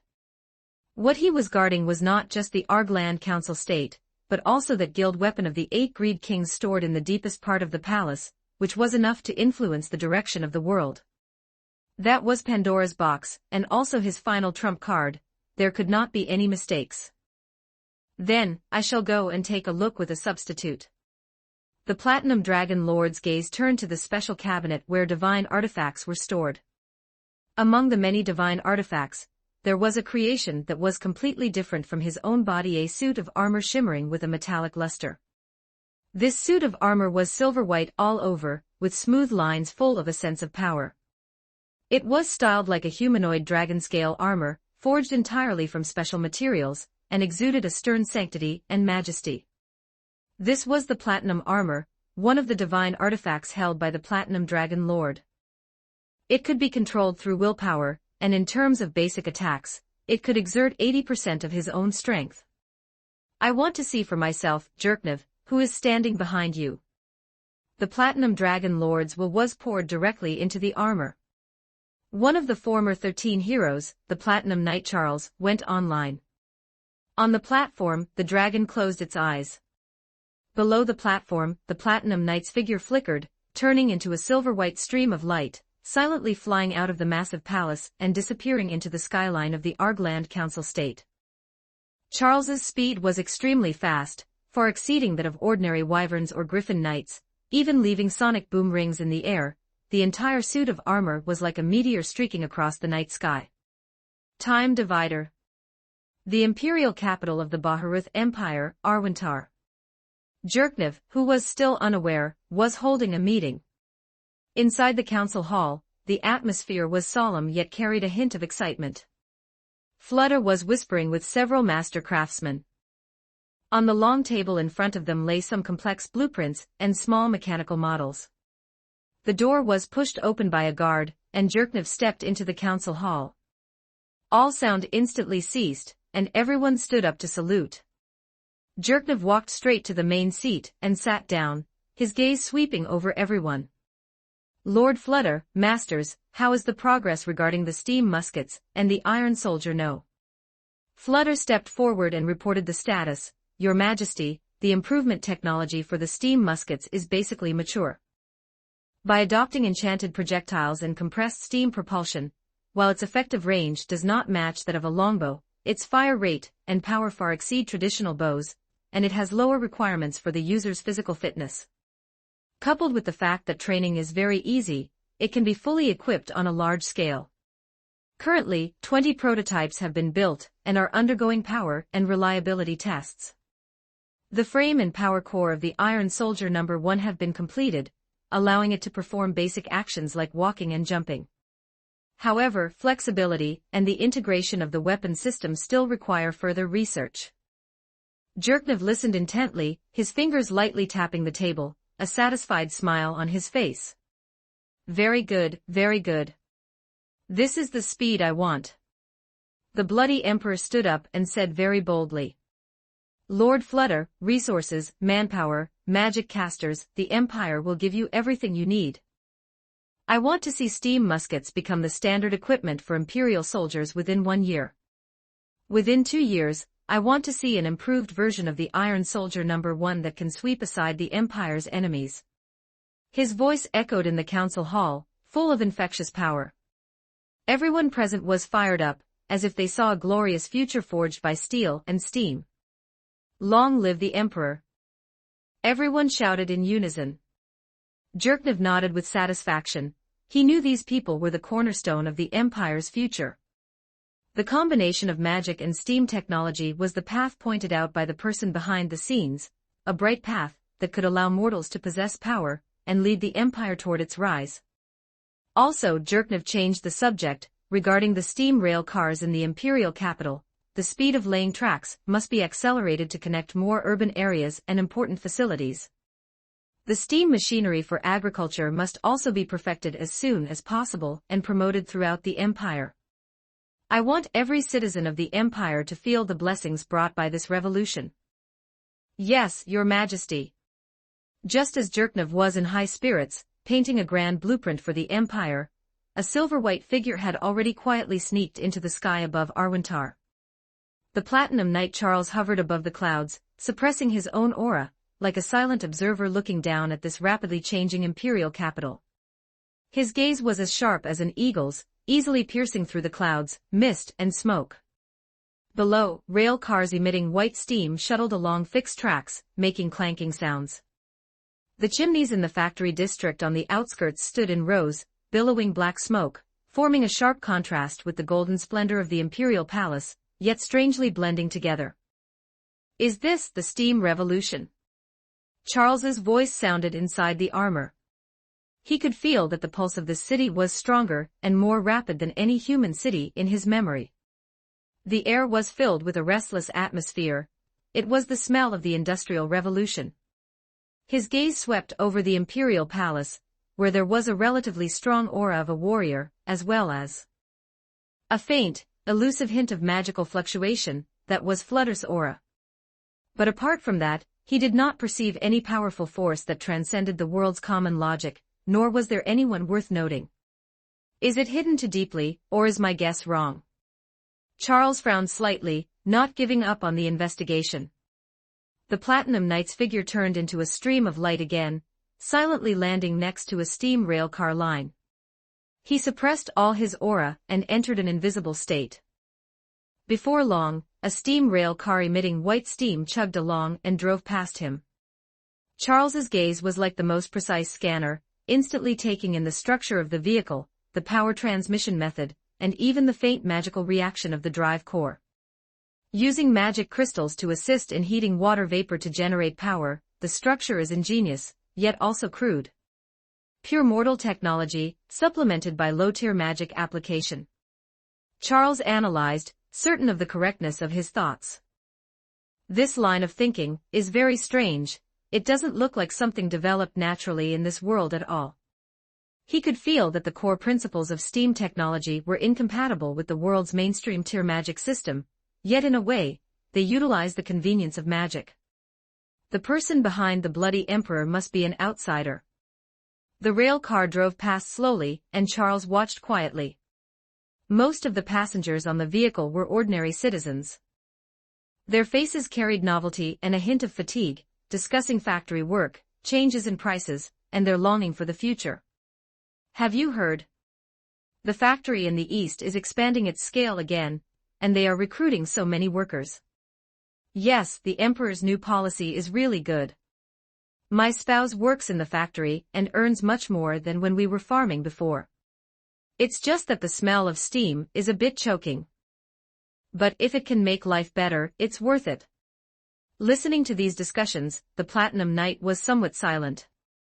What he saw was a society being changed by technology, an empire being driven by ambition. Jerknov was undoubtedly the core of this revolution.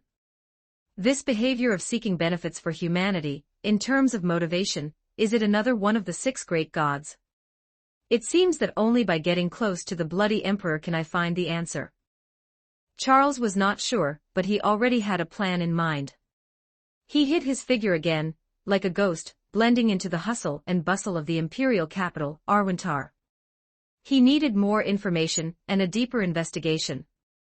He wanted to unveil the mysterious veil of this steam revolution, and see if what lay behind Jerknov was the shadow of the 8 Greed Kings, or another variable capable of shaking the world. And deep in the imperial palace, the Bloody Emperor was completely unaware of this. And as for the things the parties involved didn't know, Leonardo, who was lying low at the Royal Academy thousands of miles away, was even less likely to know. Although Leonardo knew before this that the changes in the Empire would definitely attract the attention of the Platinum Dragon Lord, he didn't expect the other party to think of him in the direction of a player. But this was also good. With the influence of fixed thinking, the Platinum Dragon Lord would never think that the real person behind the scenes would actually be a child around 10 years old. Plus, this true Dragon Lord was notoriously cautious, testing here, testing there. I'm afraid that before he even discovered Leonardo's identity, Nazarick would have already descended into the new world, and a bunch of level 100 NPCs with -500 karma would have popped up out of nowhere. By then, the Platinum Dragon Lord, with a headache, would naturally not have so much energy to focus on the identity of the person behind the empire. 26 Chapter 26, The Nobles' Concession. Chapter 26, The Nobles concede. Charles's secret investigation was still unknown to Leon Lado.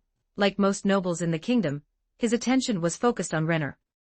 This young golden princess had accumulated massive prestige among the commoners in the last few months, and the clamor for the passage of the bill to abolish slavery echoed throughout the royal capital. August 7, 232nd year of the royal calendar. 6 months after the Golden Princess proposed the bill to abolish slavery, the atmosphere in the marble council chamber of the kingdom's parliament was so heavy it could almost drip water. Sunlight filtered through the tall stained glass windows, casting mottled light and shadows, yet it could not disperse the invisible scent of gunpowder permeating the air. In the seats of the noble faction, Barolapa sat upright, his expression solemn, his gaze as sharp as a hawk's, scanning the legislators of the royal faction and some of the neutral faction opposite him. Behind them were dozens of noble faction members, some arrogant, some harboring anxiety, representing the kingdom's noble class. According to their plan, they had united with nobles from other factions to obstruct Renner's bill for the past few months, right up until today. The clamor among the commoners grew more intense. In the streets and alleys, taverns and tea-houses, the commoners talked about the Golden Princess's benevolent governance and denounced the cruelty of slavery. Many nobles who did not rely on the slave trade already had thoughts of conceding. The signs of instability within their territories and the increasing trade losses left them exhausted. When the Golden Princess Renner entered the council chamber, wearing a simple yet elegant white dress, her steps calm, the entire hall fell silent for a moment. Facing the stares of the many nobles, Renner showed no trace of panic, only a calm determination. That pair of sapphire-like eyes was clear and bright, as if it could see through people's hearts. The past few months had been a nightmare tug-of-war for the noble faction. They had obstructed her in Parliament in every possible way, causing every one of Renner's proposals to be stillborn, and used the territories they controlled to spread rumors that the new policies would lead to barren farmland and economic collapse. They incited dissatisfaction with the royal family among the ignorant commoners, and even secretly withheld grain supplies destined for the royal capital, creating a tense atmosphere to pressure King Blanca III. But Princess Renner, this young golden princess, displayed wisdom and resilience far beyond her years. She was not intimidated by the menacing momentum of the nobles. Instead, she extended the battlefield outside of Parliament. She appeared frequently in the commoner districts, talking with craftsmen, merchants, and farmers. She listened to their suffering and used plain yet powerful language to explain the necessity of abolishing slavery not out of empty benevolence, but for the longer-term future of the kingdom. Her speeches were like warm sunlight, illuminating hope in the hearts of the oppressed. Her actions won the support of more and more commoners, and even some nobles. In the streets and alleys, people began to sing of the Golden Princess's wisdom. King Blanca III, though old, was not muddled. He saw his daughter's determination and ability, and felt even more the support of the commoners. The relentless pressure from the noble faction only made him more determined to support his daughter. King Blanca III used the power of the royal family to appease neutral nobles, refute the rumors spread by the noble faction, and publicly commend local lords who supported the new policy. The fanatical determination in the secret chambers gradually cooled in the face of reality's solid walls and the surging public opinion, revealing its essence of being fierce in appearance but cowardly in reality. Some neutral nobles who were originally fence-sitters quietly defected after seeing Renner's rising prestige and the king's attitude. Cracks also appeared within the noble faction. Not everyone was willing to gamble their families' lives and fortunes on an uncertain public confrontation. The king's voice echoed in the spacious hall, and the bill to abolish slavery was once again placed on the agenda. Barolapa stood up, attempting to speak passionately once more, listing the drawbacks of abolishing slavery and emphasizing the nobles' contributions to the kingdom. However, his voice sounded somewhat dry, and his usual confidence seemed to have drained away significantly. Below the podium, it was no longer a scene of agreement and support. Many legislators had flickering eyes, either bowing their heads in thought or whispering to their neighbors. Princess Renner listened quietly until Barolapa finished his long-winded speech. She slowly stood up, her gaze sweeping calmly across the entire room, her voice not loud, but clearly reaching everyone's ears. My lords, what Lord Barolapa worries about is the vested interests of us nobles, the habits formed over hundreds of years. But what I see are the millions of souls in the kingdom longing for freedom, their suppressed creativity and loyalty. Slavery is a shackle, not only locking the bodies of slaves, but also locking the footsteps of our kingdom's progress. Liberate them, give them dignity and hope, and they will repay the kingdom with 10 times, 100 times the enthusiasm. This is the wealth that we nobles should truly pass on a vibrant, long-lasting kingdom. Renner's words were no different from what she said the previous times she brought up the bill, but this time, many nobles showed complex expressions on their faces. The vote began. The moment the results were announced, the noble faction's seats were deathly silent. Barolapa gripped the armrest, his knuckles turning white. The affirmative votes exceeded half. The bill to abolish slavery passed. Outside the council chamber, commoners who had heard the news had already gathered. When the news spread, a thunderous cheer erupted from the crowd. Long live the Golden Princess! Long live the King! Long live freedom! The roar of the masses almost threatened to overturn the roof of the royal capital. Under the sunlight, people hugged and wept, their faces filled with long-lost joy and longing for the future. The nobles retreated from the council chamber dejectedly. They had lost unwillingly, yet helpless. They had to concede, in the face of the surging public opinion, and the determination of the royal family. The power they had accumulated for over 200 years seemed so fragile for the first time. The royal capital soon issued a decree to release human slaves. More than 200,000 people, who had once lost their freedom, were reborn on this day. They walked out of dark prison cells, bathed in the sunlight of freedom, and were full of gratitude toward the Golden Princess. The kingdom seemed to have ushered in a brand new era. However, the shadows had not completely dispersed. In an inconspicuous corner of the royal capital, inside a secret stronghold of the Eight Fingers organization, the person in charge wore a sneer of mockery on their face. Although the noble faction had failed on the surface, their transactions with Eight Fingers continued in another way. Human slaves?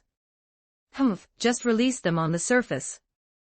The person in charge said to their subordinate, "We still need to satisfy the needs of those noble lords. Tell the people below, move the trade underground, do it more discreetly, and as for the price, it naturally has to go up." The subordinate respectfully agreed and turned to leave. In the secret room, only the greedy and sinister smile of the person in charge remained. The kingdom's laws were just a piece of waste paper in the face of Eight Fingers' vast underground network and the nobles' demands. The trade of human slaves simply moved from the sunlight into deeper darkness. And for those demi-humans, orcs, elves, dwarves, etc., who were also regarded as slaves, their fate did not change because of this political victory. The decree clearly stated that the abolition this time was limited only to human slaves.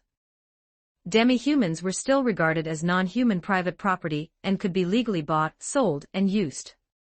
In the slave markets of the royal capital, the trade of demi-humans remained booming. Those human slaves who gained freedom might be able to see the dawn of hope, but for the demi-humans, their shackles remained heavy. Princess Renner's bill had to make compromises and mutual concessions when it touched upon deep-seated racial discrimination and more complex conflicts of interest. The sun shone brightly, and the royal capital was immersed in joy, but beneath this light, undercurrents still surged, and injustice still existed. The shadow of Eight Fingers still spread in the corners of the kingdom. Renner knew that she had won a battle, but was far from winning the entire war. Her road was still very long. Chapter 27, Autumn Hunt. The autumn of the year 232 of the king's calendar seemed to have arrived a bit earlier than in previous years. The sweltering heat of summer had not yet completely faded, but a cool autumn breeze had already quietly brushed through the treetops of the royal capital, sweeping up a few golden fallen leaves. It had been over a month since the bill to abolish slavery was passed. The clamor of the royal capital had gradually settled, and the joy on the faces of the people had slowly dissipated, replaced by a sense of prudence and anticipation for the future, along with the inevitable confusion and wait-and-see attitude at the beginning of the transformation. Conversations in the streets had shifted from "long live freedom" to practical questions like how much does a loaf of bread cost, and how many loaves of bread can 500,000 copper coins buy, and how many carriages can they fill. It was in such a season that the annual Royal Autumn Hunt arrived as scheduled. The Autumn Hunt was not only a tradition for the royal family to display their military prowess and relax, but also an important occasion for nobles to build connections, demonstrate their status, and even engage in secret political maneuvering. This year's Autumn Hunt, due to the newly implemented policies, carried an even more unusual significance. King Blanca III was advanced in age, and his energy was not what it used to be, so the Autumn Hunt was hosted by Prince Barbaro on his behalf. Early in the morning, before the mist had dispersed, the edge of the hunting ground was already filled with the noise of people and horses. Nobles, dressed in well-tailored hunting attire with exquisite embroidery, rode majestic war horses and gathered there. Most of them wore stylized smiles on their faces, but deep within their eyes hid various thoughts. King Blanca III sat on a temporarily constructed high platform, with the Golden Princess standing to one side. As a princess, Renner naturally did not need to hunt in person, and given her young age, the king would not let his precious daughter take any risks. If the princess did not need to participate, then let the knight seize the glory. Renner's gaze passed through the bustling crowd before her and landed on Leonardo at the entrance of the hunting ground. As the eldest son of the frontier viscount and the future successor of the territory of Ooal, Leonardo was also participating in the autumn hunt today, accompanying his father, dressed in a sturdy outfit. Though not yet 10, he was significantly taller than his peers, standing next to the 1.83 m Viscount Cadian. He was only a head shorter, making one unable to help but doubt if this was really just a 9-year-old child. Seemingly sensing Renner's gaze, at the entrance of the hunting ground, Leonardo turned his head slightly to look at Renner on the high platform. Their eyes met, and they shared a smile of mutual understanding. "Leonardo, watch your demeanor." Beside him, Viscount Cadian reminded him in a low voice. He followed his son's gaze toward the high platform, and happened to meet the gaze that Princess Renner was withdrawing. It was clear, yet it made one inexplicably feel as though it could see through the human heart. How terrifying! No, it is too rude to call the princess that. Viscount Cadian felt a shiver in his heart, and coughed softly, pulling Leonardo's attention back. Today is not like the past, many eyes are watching us. You are the future master of Ooal, so you must not lose your composure. Leonardo nodded slightly and restrained his smile. He understood his father's concerns. Ooal was located on the frontier, and while not incredibly wealthy, it lived in peace. The recent turmoil over the abolition of slavery had an impact on small and medium-sized nobles like them, but it was far less intense than it was for old, powerful noble families like the Barolapu. His father bringing him to participate in this autumn hunt was both to fulfill an obligation and to make a gesture to show loyalty to the royal family, while also observing the direction of the wind to see what actions those nobles who had lost power would take. Although, for him, these were somewhat redundant. "Rest assured, father, I know how to behave." Leonardo's voice was steady, revealing little emotion. On the high platform, Princess Renner sensed the gaze cast by Viscount Cadian. She nodded slightly in a polite manner, then turned to look at the king beside her. King Blanche III's face carried a trace of weariness. Prince Barbara walked onto the high platform, glanced at his father, and then swept his gaze over the gathered nobles below. This year's autumn hunt is the same as in previous years. First, it is to demonstrate the courage and martial prowess of our kingdom. Second, it is to allow everyone to rest amidst their busy official duties. I hope you all have a fruitful time. After the brief opening remarks, the sound of horns rang out loudly. The nobles spurred their horses and flooded into the hunting ground like a tide. The sound of hoofs shattered the mist and kicked up clouds of dust.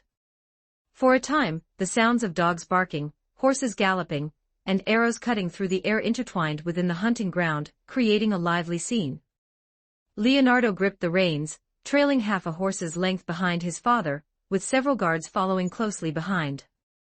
The horses' hooves trod over the path covered in fallen leaves, making a rustling sound. He turned his head slightly and caught a glimpse of several young, luxuriously dressed nobles gathered together in the distance, whispering, their eyes sweeping toward his party from time to time. For someone of his explosive strength, the malice of these few Ainz was far too obvious. Do not pay attention to these people. Viscount Cadian, who had been observing his child's movements, saw Leonardo staring at the few nobles in the distance and whispered, "Those people, the leader is a young man from the Barolapu family, along with several dependent noble youths. The abolition of slavery cut off 1/5 of their family's financial resources."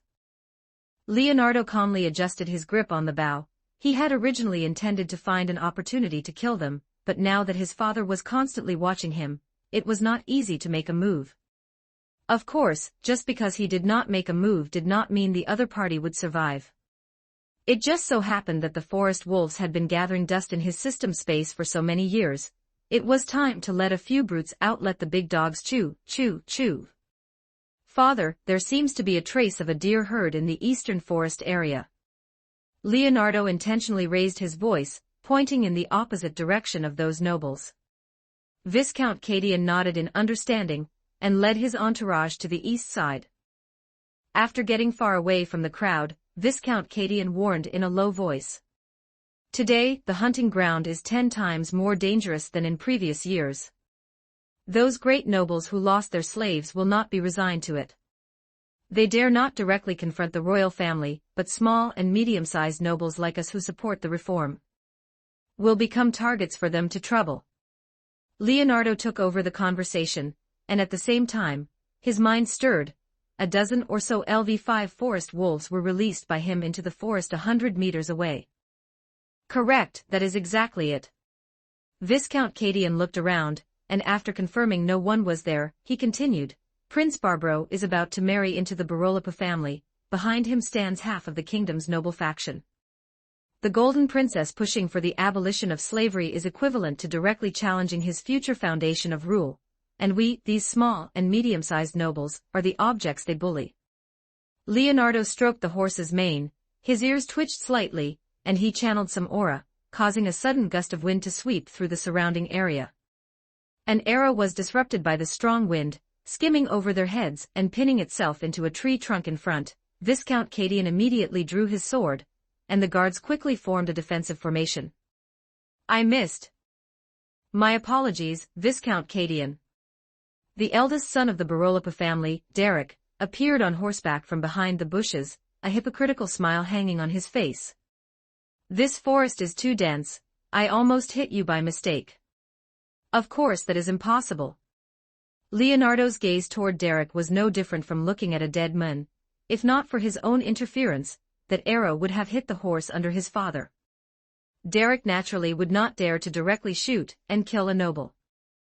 But if he accidentally startled the horse, causing Viscount Cadian to accidentally fall from the horse, get injured, or even become paralyzed, that could at most be considered a serious hunting accident. Although his father had the protective equipment he had gifted him, which could immunize against direct attacks, even if he stood there and let Ainz Death Knight slash wildly, he could hold out for over 10 minutes. But falling off a horse is a matter of principle. As the saying goes, if others do not offend me, I will not offend them. He had originally only planned to deal with Derek and the others, but now, after returning, the Barolapa family and the several noble families following them would not be able to live. The hunting ground is vast. Young Master Derek should go to the open area in the west, so as to avoid any more accidental injuries. Viscount Cadian's voice was calm, but his knuckles were already white. Derek swept a contemptuous look at the group and intentionally said loudly, I heard that Erodel released all its slaves this year. TSK, TSK, TSK, Viscount Cadian is truly noble. It is just that I do not know how long your barren territory can hold out without slaves to farm. He made an exaggerated thoughtful expression, I forgot, you can learn from the commoners and till the land yourselves. Ha ha ha ha. Several attendants let out harsh laughter. Young Master Derek is right. Leonardo went along with him, mocking him in return. Since participating in the labor myself, I discovered that the land is more fertile than imagined. Perhaps you should try it too. After all, I heard that the Barolapa family has started to fall behind on wages. Derek's face instantly turned ashen. This counterattack, which seemed like a compliment, but actually exposed their financial crisis, poked right at his sore spot. The larger the family, the greater the consumption, naturally. Plus, several months ago, they had been hiring assassins to take care of the Golden Princess. Losing hundreds of people was one thing, but they also lost a huge amount of money. The Barolapa family was naturally very wealthy, but most of their wealth was in fixed assets, plus, they had to maintain a private army of 5,000 people, purchase armaments. The expenses were simply too great, and recently, because of the abolition of slavery, their artery had been slashed hard, and their liquid assets were almost exhausted. Such a shameful matter being brought up directly by a junior made Derek feel extremely aggrieved. He felt that he had lost face in front of his attendants and numerous lackeys. Just as the atmosphere between the two groups of people was tense, the sound of a horn came from afar. Woo woo woo. This was the signal for discovering a large herd of prey. Humph, let's go. Derek glared fiercely at Leonardo and rode away with several nobles and attendants. Viscount Cadian let out a long sigh of relief, and turned to look at his son in surprise. How did you know about the financial situation of the Barolapa family? Princess Renner's head maid has a cousin who works as a cook at the Barolapa family. Sometimes information is more powerful than a sword, this is what Her Highness Renner often tells me. This was a lie. Where was there any cousin? The entire kingdom was under his surveillance, there was no information he could not get if he wanted, he was just too lazy to process it. Good lad, you didn't disappoint your father. Viscount Cadian was also very happy to see Derek get deflated. The father and son smiled at each other, but the smile on the Viscount's face quickly froze. A chorus of wolf howls suddenly came from the eastern forest area. A woo-woo. Woola-woola. Listening to the sound of the pack, the number of wolves seemed quite large. For the autumn hunt, this was a major oversight. 28 Chapter 28, Buy One Get 100 Free on Chewy Delight. Chapter 28, Buy One Get 100 Choo-Choo Fun. Viscount Cadian's brows knitted into a knot as he pulled on the reins, and tilted his head to listen. The howling was not just sparse, isolated cries, but continuous and echoing, as if the entire eastern hunting forest had become their hunting ground. Father, something is not right. Leonardo feigned nervousness, lowering his voice.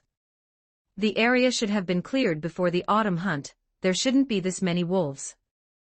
Someone must have deliberately led the pack in. Leonardo's voice carried a hint of panic, yet his eyes, sharp as a hawk's, scanned the west where Derek and the others had disappeared. He felt that a dozen or so LV5 forest wolves wouldn't guarantee keeping Derek and his group, so he simply released another 50 forest wolves nearby to join in the big dog choo-choo activity. Guided by Leonardo's deliberate manipulation, Viscount Cadian's heart sank. Experienced in the ways of the world, he naturally understood the logic. Someone intended to use the autumn hunt and wild beasts to eliminate a rival. Such things had happened in the kingdom's history. The last time a noble accidentally died in the hunting grounds was over 20 years ago. Could it be someone from the Barolapa family? But that doesn't make sense either. Viscount Cadian muttered to himself, feeling that the current situation was off, though he couldn't put his finger on why. Clearing the area before the autumn hunt was an ironclad rule of the royal hunt. For prey like the forest wolf, with a challenge rating of 25 plus to 50, challenge rating equals world tree level x3, the number left after clearing, let alone completely eradicating them, should not exceed 5. That way, it would provide a challenge while keeping the danger factor within a controlled range. Judging by the howling just now, the number of wolves was clearly far greater than that. The sudden appearance of so many wolves. This was by no means an accident but a naked murder.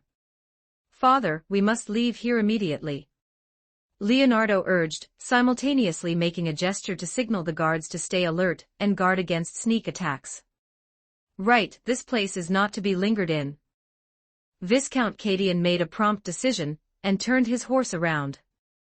We head south, that's near the edge of the hunting grounds, the terrain is open, and it won't be easy for the pack to set an ambush.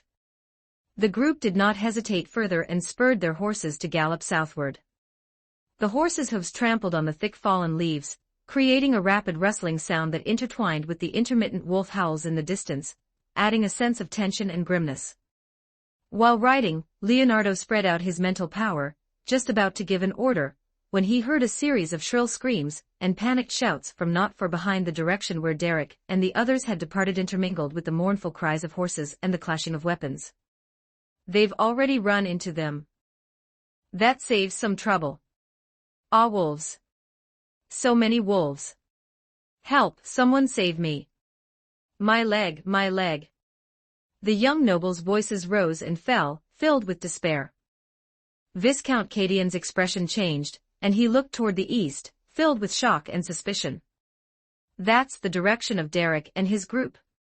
His first thought was retribution, but a chill immediately rose within him. The number and ferocity of these wolves seemed far beyond his imagination. If it were only a dozen vicious wolves, given the strength of the dozen or so knight attendants accompanying Derek and the other noble youths, they certainly wouldn't be in such a sorry state. Father, should we go over? Leonardo feigned hesitation, taking the initiative to ask if they should go to the rescue, which fit his persona perfectly. We cannot go. Viscount Cadian immediately vetoed this suggestion. Are you kidding? He only had this one precious son. If something happened to Leonardo, he would cry himself to death. Derek wasn't even close to them, and they had just had a conflict. It would be kind enough not to kick them while they were down, expecting him to go to their rescue. Did they really take him for some benevolent noble lord? Those wolves have already been attracted by the scent of blood. If we go over now, we will only be besieged together. Moreover, this might not be an accident, it could very well be a trap. Viscount Cadian now somewhat believed his son's previous judgment. This was a political conspiracy targeting small and medium-sized nobles. He just hadn't expected the hunters to fall into the mouths of the prey. Leonardo inwardly praised his father's decisiveness, but his words still carried worry. But young Master Derek is, after all, the eldest son of the Barolopa family. Humph, he is seeking his own death, he can't blame anyone else. Viscount Cadian huffed coldly and rode forward without looking back. Let's go. Leave this place immediately and report this matter to His Majesty the King. The higher-ups will handle it. Viscount Cadian knew that this matter would definitely not end here. If something really happened to Derek, the Barolopa family, having lost their heir, would never let it go.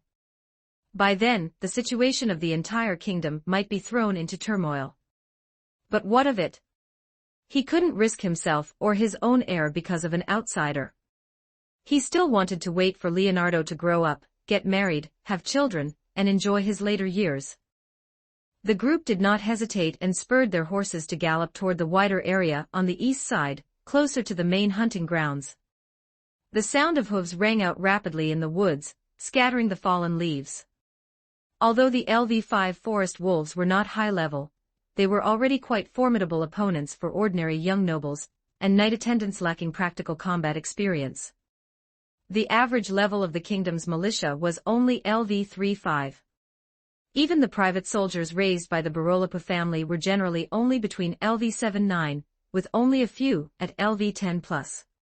Compared to ordinary forest wolves, LV13, the forest wolves summoned by Leonardo were not only larger, faster, and had sharper claws and teeth, but they also understood coordination and ambush tactics better, and the number released was far greater than a normal pack. Although Derek and his group carried weapons and even had a dozen knight attendants, they were caught off guard, and facing dozens of exceptionally ferocious wolves, quickly collapsed in disarray. How could it be like this? How could it be?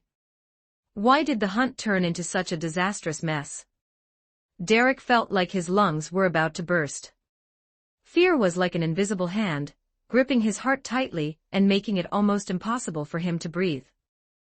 The screams behind him, the mournful cries of the horses, and the low growls of the vicious wolves were like the drumbeats of death, striking one by one against his nerves that were already on the verge of collapse. He had never imagined that an ordinary autumn hunt would devolve into such a harrowing escape for his life. Those forest wolves, which he usually regarded as prey, had now transformed into the grim reapers of the forest. Their fangs glinted with a cold light, and drool dripped down from the corners of their mouths. Quickly block them. Derek roared at the top of his lungs, his voice becoming shrill and distorted from extreme fear, like a duck quacking. He didn't even dare to look back, just kicking his mount furiously. This steed, which he usually cared for so meticulously, now also sensed the breath of death. Its hooves flew as it galloped wildly forward, its mane blown into a mess by the wind. Several loyal knight attendants fought to cover the rear, brandishing their longswords and attempting to carve a bloody path through the wolf pack. However, these forest wolves released by Leonardo were not only numerous, but possessed a nearly eerie level of coordination. One wolf would feign an attack to distract them, while another would pounce from the side or rear like a phantom. Its sharp claws could instantly tear through the knight attendant's leather armor, leaving bloody wounds. Another attendant let out a short, shrill scream, and then the sound stopped abruptly. Out of the corner of his eye, Derek caught a glimpse of that attendant being tackled to the ground by 3 or 4 vicious wolves, and in the blink of an eye, he was torn into a bloody mess. No, stop chasing me, stop chasing me. Help, help.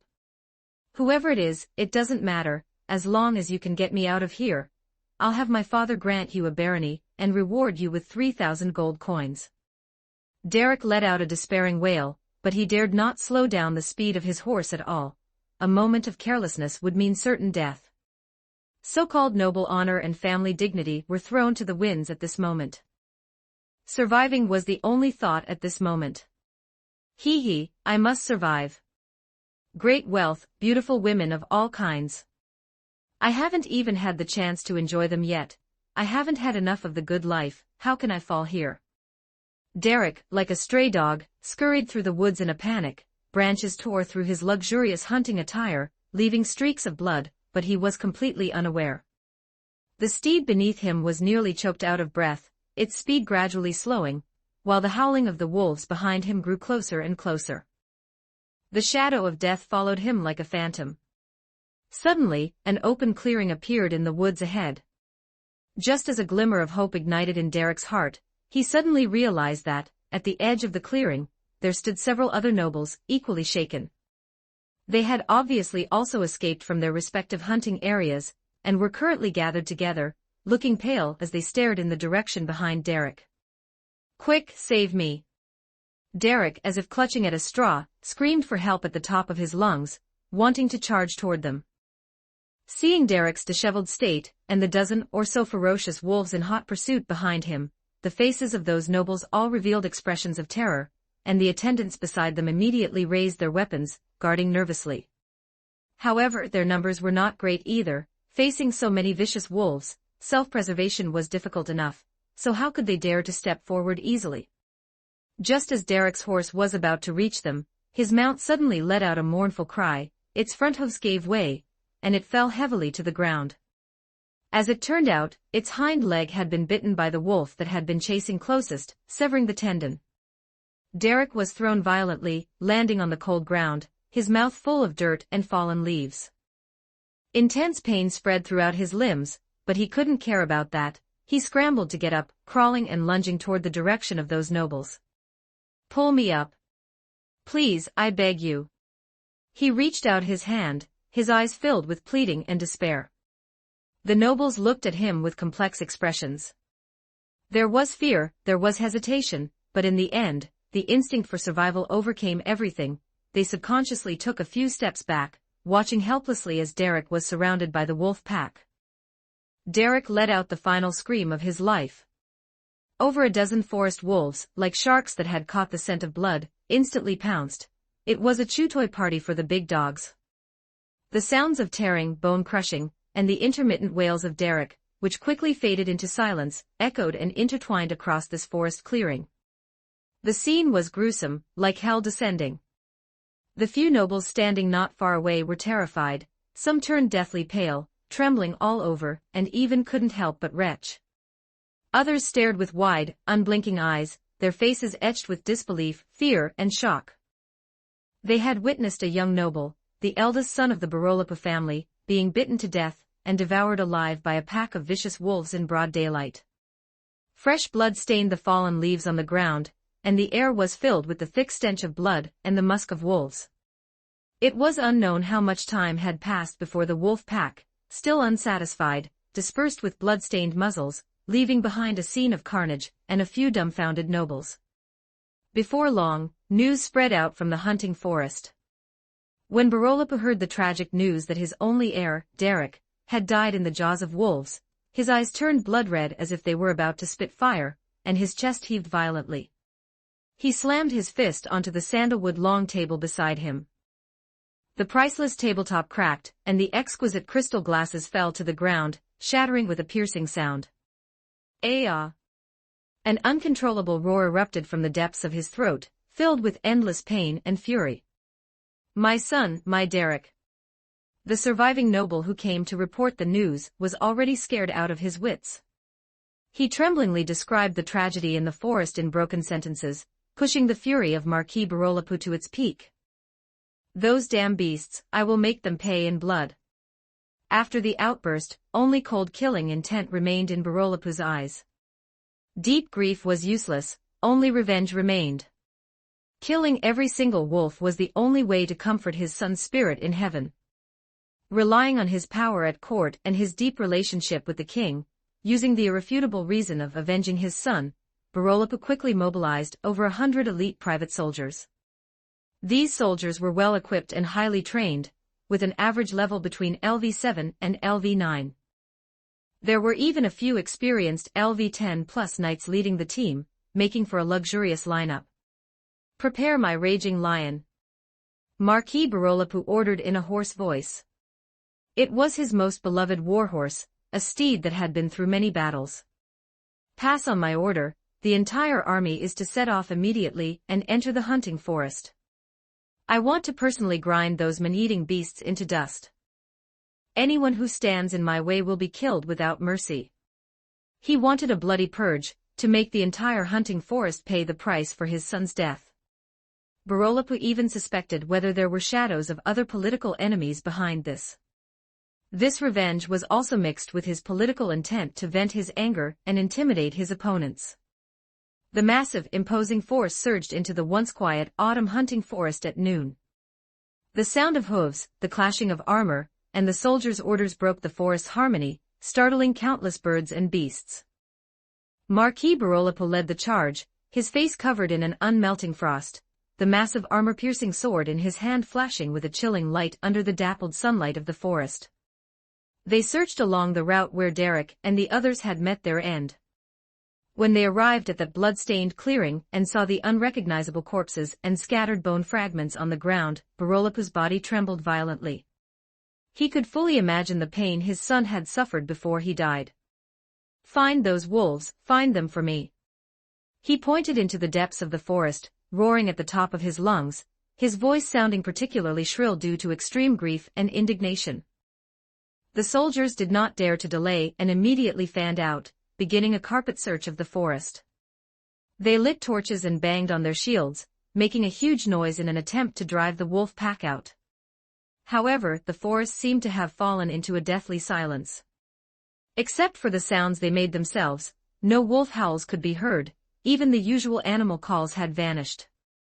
This strange calm, instead, made the experienced veterans feel a hint of unease.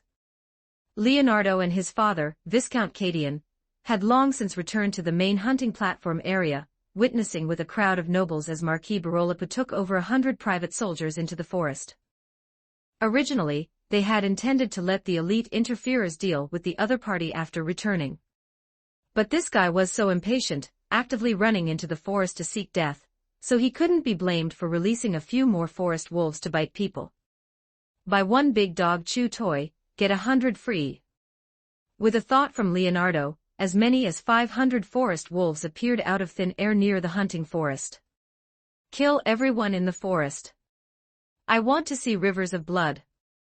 Upon receiving their master's command, the forest wolves wove through the shadows of the trees like ghosts, their green animal eyes flashing with bloodthirsty light in the darkness.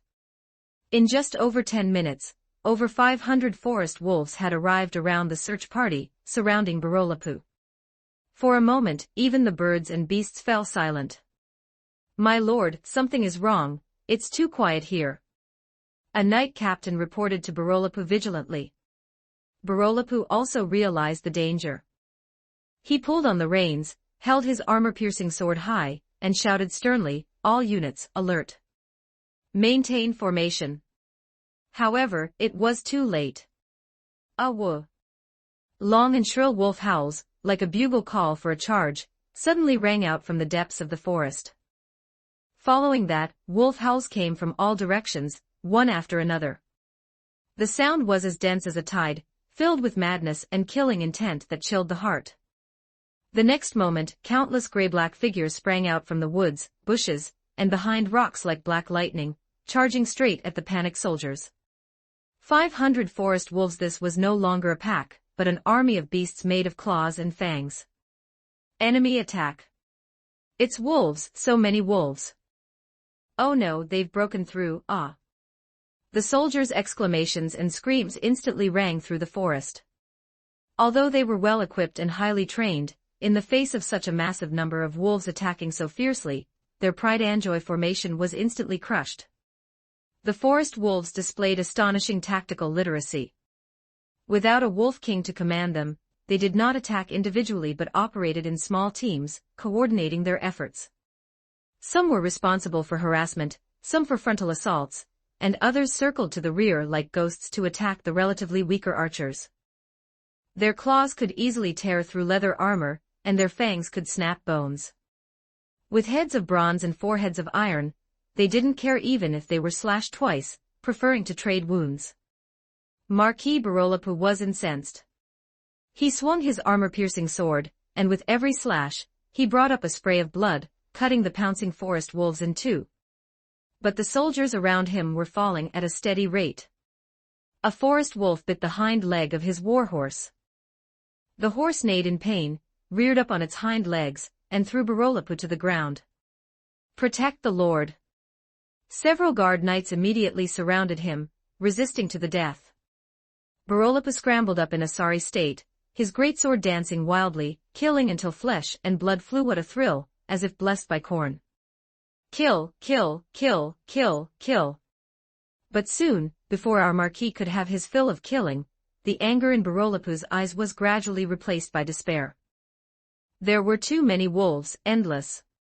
One wolf fell, and 2 or 3 more appeared. It was as if all the wolves in the forest had gathered here. He saw his carefully trained soldiers fall one by one, submerged by the wolf pack, leaving no bones behind. One soldier often had to face 3 or more wolves. Something's wrong, a normal pack of wolves couldn't possibly have this many. These are raised wolves, damn it. Retreat, quick, retreat.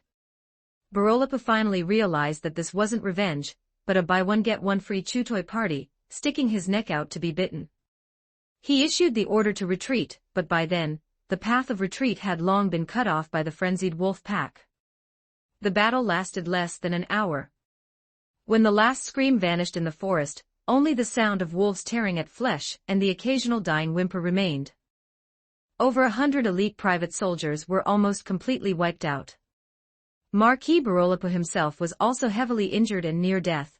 Only with the desperate protection of a few surviving guards did he manage to escape the forest in a sorry state, but he was severely drained, no better than a stray dog. The news reached the capital, shaking the whole country. An autumn hunt that was supposed to demonstrate royal majesty and noble elegance ended in such a tragic way. Small and medium nobles were panicked, and the court and the public were abuzz with discussion. Various versions of conspiracy theories were refreshed daily.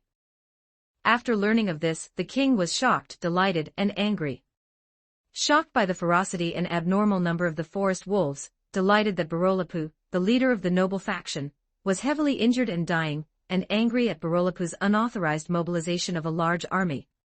However, when people die, debts are cleared. Since Barolapu was almost dead, he couldn't exactly go and blame the other party, could he? After a brief weighing of options and discussion with his senior ministers, King Blansa III finally issued an order, effective immediately, close the autumn hunting area, and announce a lockdown of the mountain. Without royal permission, no one is allowed to enter. The Kingdom Guard is to station itself on the perimeter of the forest for strict monitoring. At the same time, investigate the truth of this incident thoroughly. We must provide an explanation to all victims and the kingdom. A single order to seal the mountain put a hasty and heavy full stop to this autumn hunt, which was filled with blood and conspiracy. The forest was isolated, the shadow of the wolf disaster loomed over the hearts of the nobles, but the truth hidden behind the incident, as well as the surging political undercurrents, were far from over. The kingdom's chess game had already undergone subtle changes due to this unexpected wolf disaster. Chapter 29, Grand Martial Arts Tournament.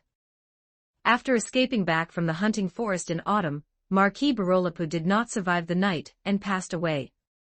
He left behind only his 2 daughters, a vast family fortune, and 4,900 private soldiers. The news of a powerful marquis's death was like a giant boulder thrown into the calm lake of the royal capital, stirring up ripples far greater than the wolf disaster in the hunting forest. The power vacuum and vast inheritance left behind by the sudden passing of this influential leader of the noble faction immediately became the focal point of covetous eyes from all sides. In this silent competition, the most impatient and unmasked participant was none other than Prince Barbaro. As the eldest prince of the kingdom, Prince Barbaro's popularity among the common people was not as high as the Golden Princess, but he was quite simple-minded and always acted in a straightforward manner. Before Marquis Barolapu's body was even cold, the eldest prince had already begun to act without waiting. Unlike other nobles who merely sent envoys for symbolic condolences or feigned regret in the royal court, he personally brought heavy gifts, and hurried without stopping to the Barolapu family estate. The Marquis's estate was shrouded in sorrow. The two young daughters, Miss Ayla and Miss Lena, were still immersed in the overwhelming grief of losing their father, feeling lost and helpless regarding the future of their family. Marquis Barolapu had fought throughout his life, and had only one eldest son and two daughters. On the day of the autumn hunt, the eldest son and the head of the family both died, leaving the two young ladies as the nominal heirs to this vast family. Just then, Prince Barbaro arrived. Dressed in mourning clothes with a sorrowful expression, he first bowed deeply and long before the Marquis's spirit tablet, expressing his condolences and respect for his old friend, Marquis Barolapu, with sincere words. Ayla, Lena, I am deeply saddened. Marquis Barolapu was a pillar of the kingdom. His passing is a tremendous loss to the kingdom. Crocodile tears, a cat weeping for a dead mouse. While mourning, Prince Barbaro sized up the two heirs. The eldest sister, Ayla, was calm and beautiful, with a scholarly air between her brows. The second sister, Lena, was lively and charming, and even in her grief, she could not hide her captivating youthful vitality.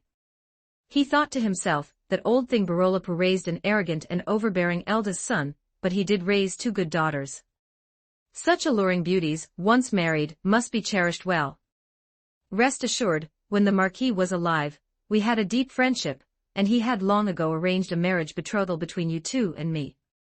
Now that the Marquis has unfortunately met his demise, and your elder brother has also.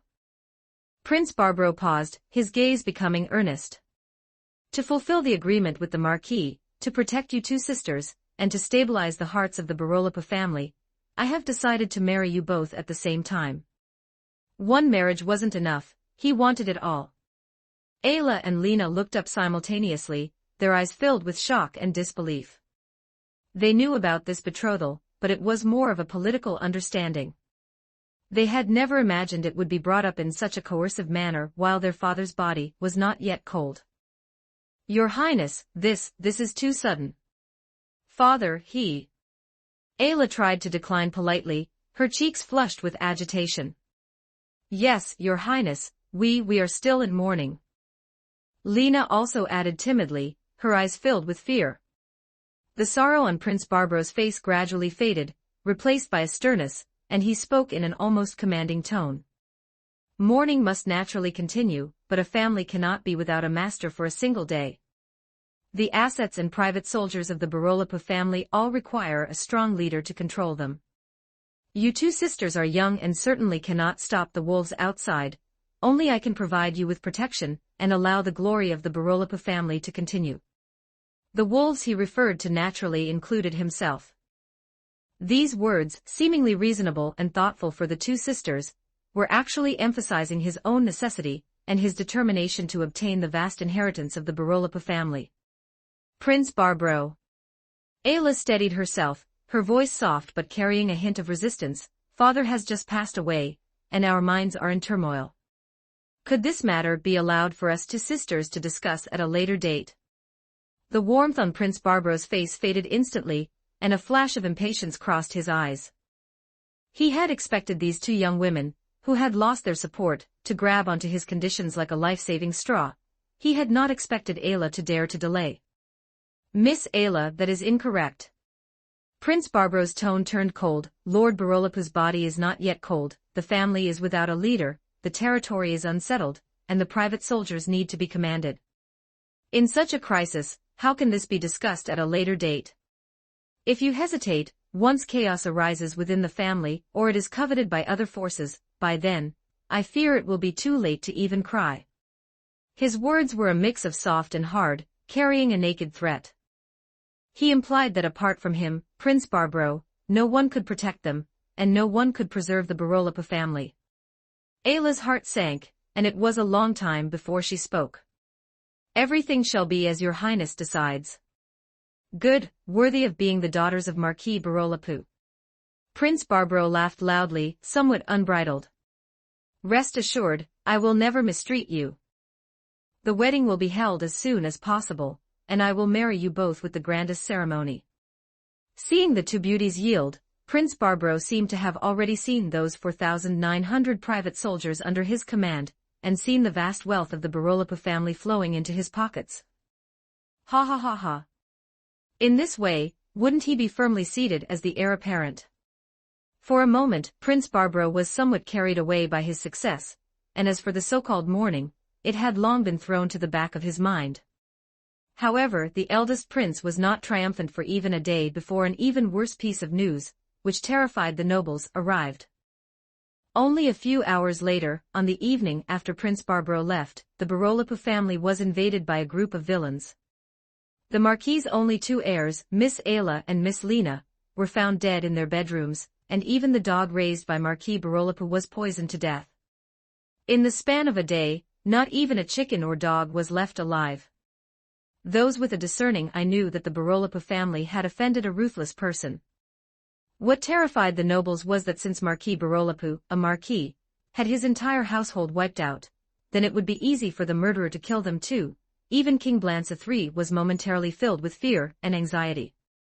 A powerful marquis, wiped out in 2 or 3 days. The power hidden behind this was enough to keep all the high-ranking officials and nobles from sleeping at night.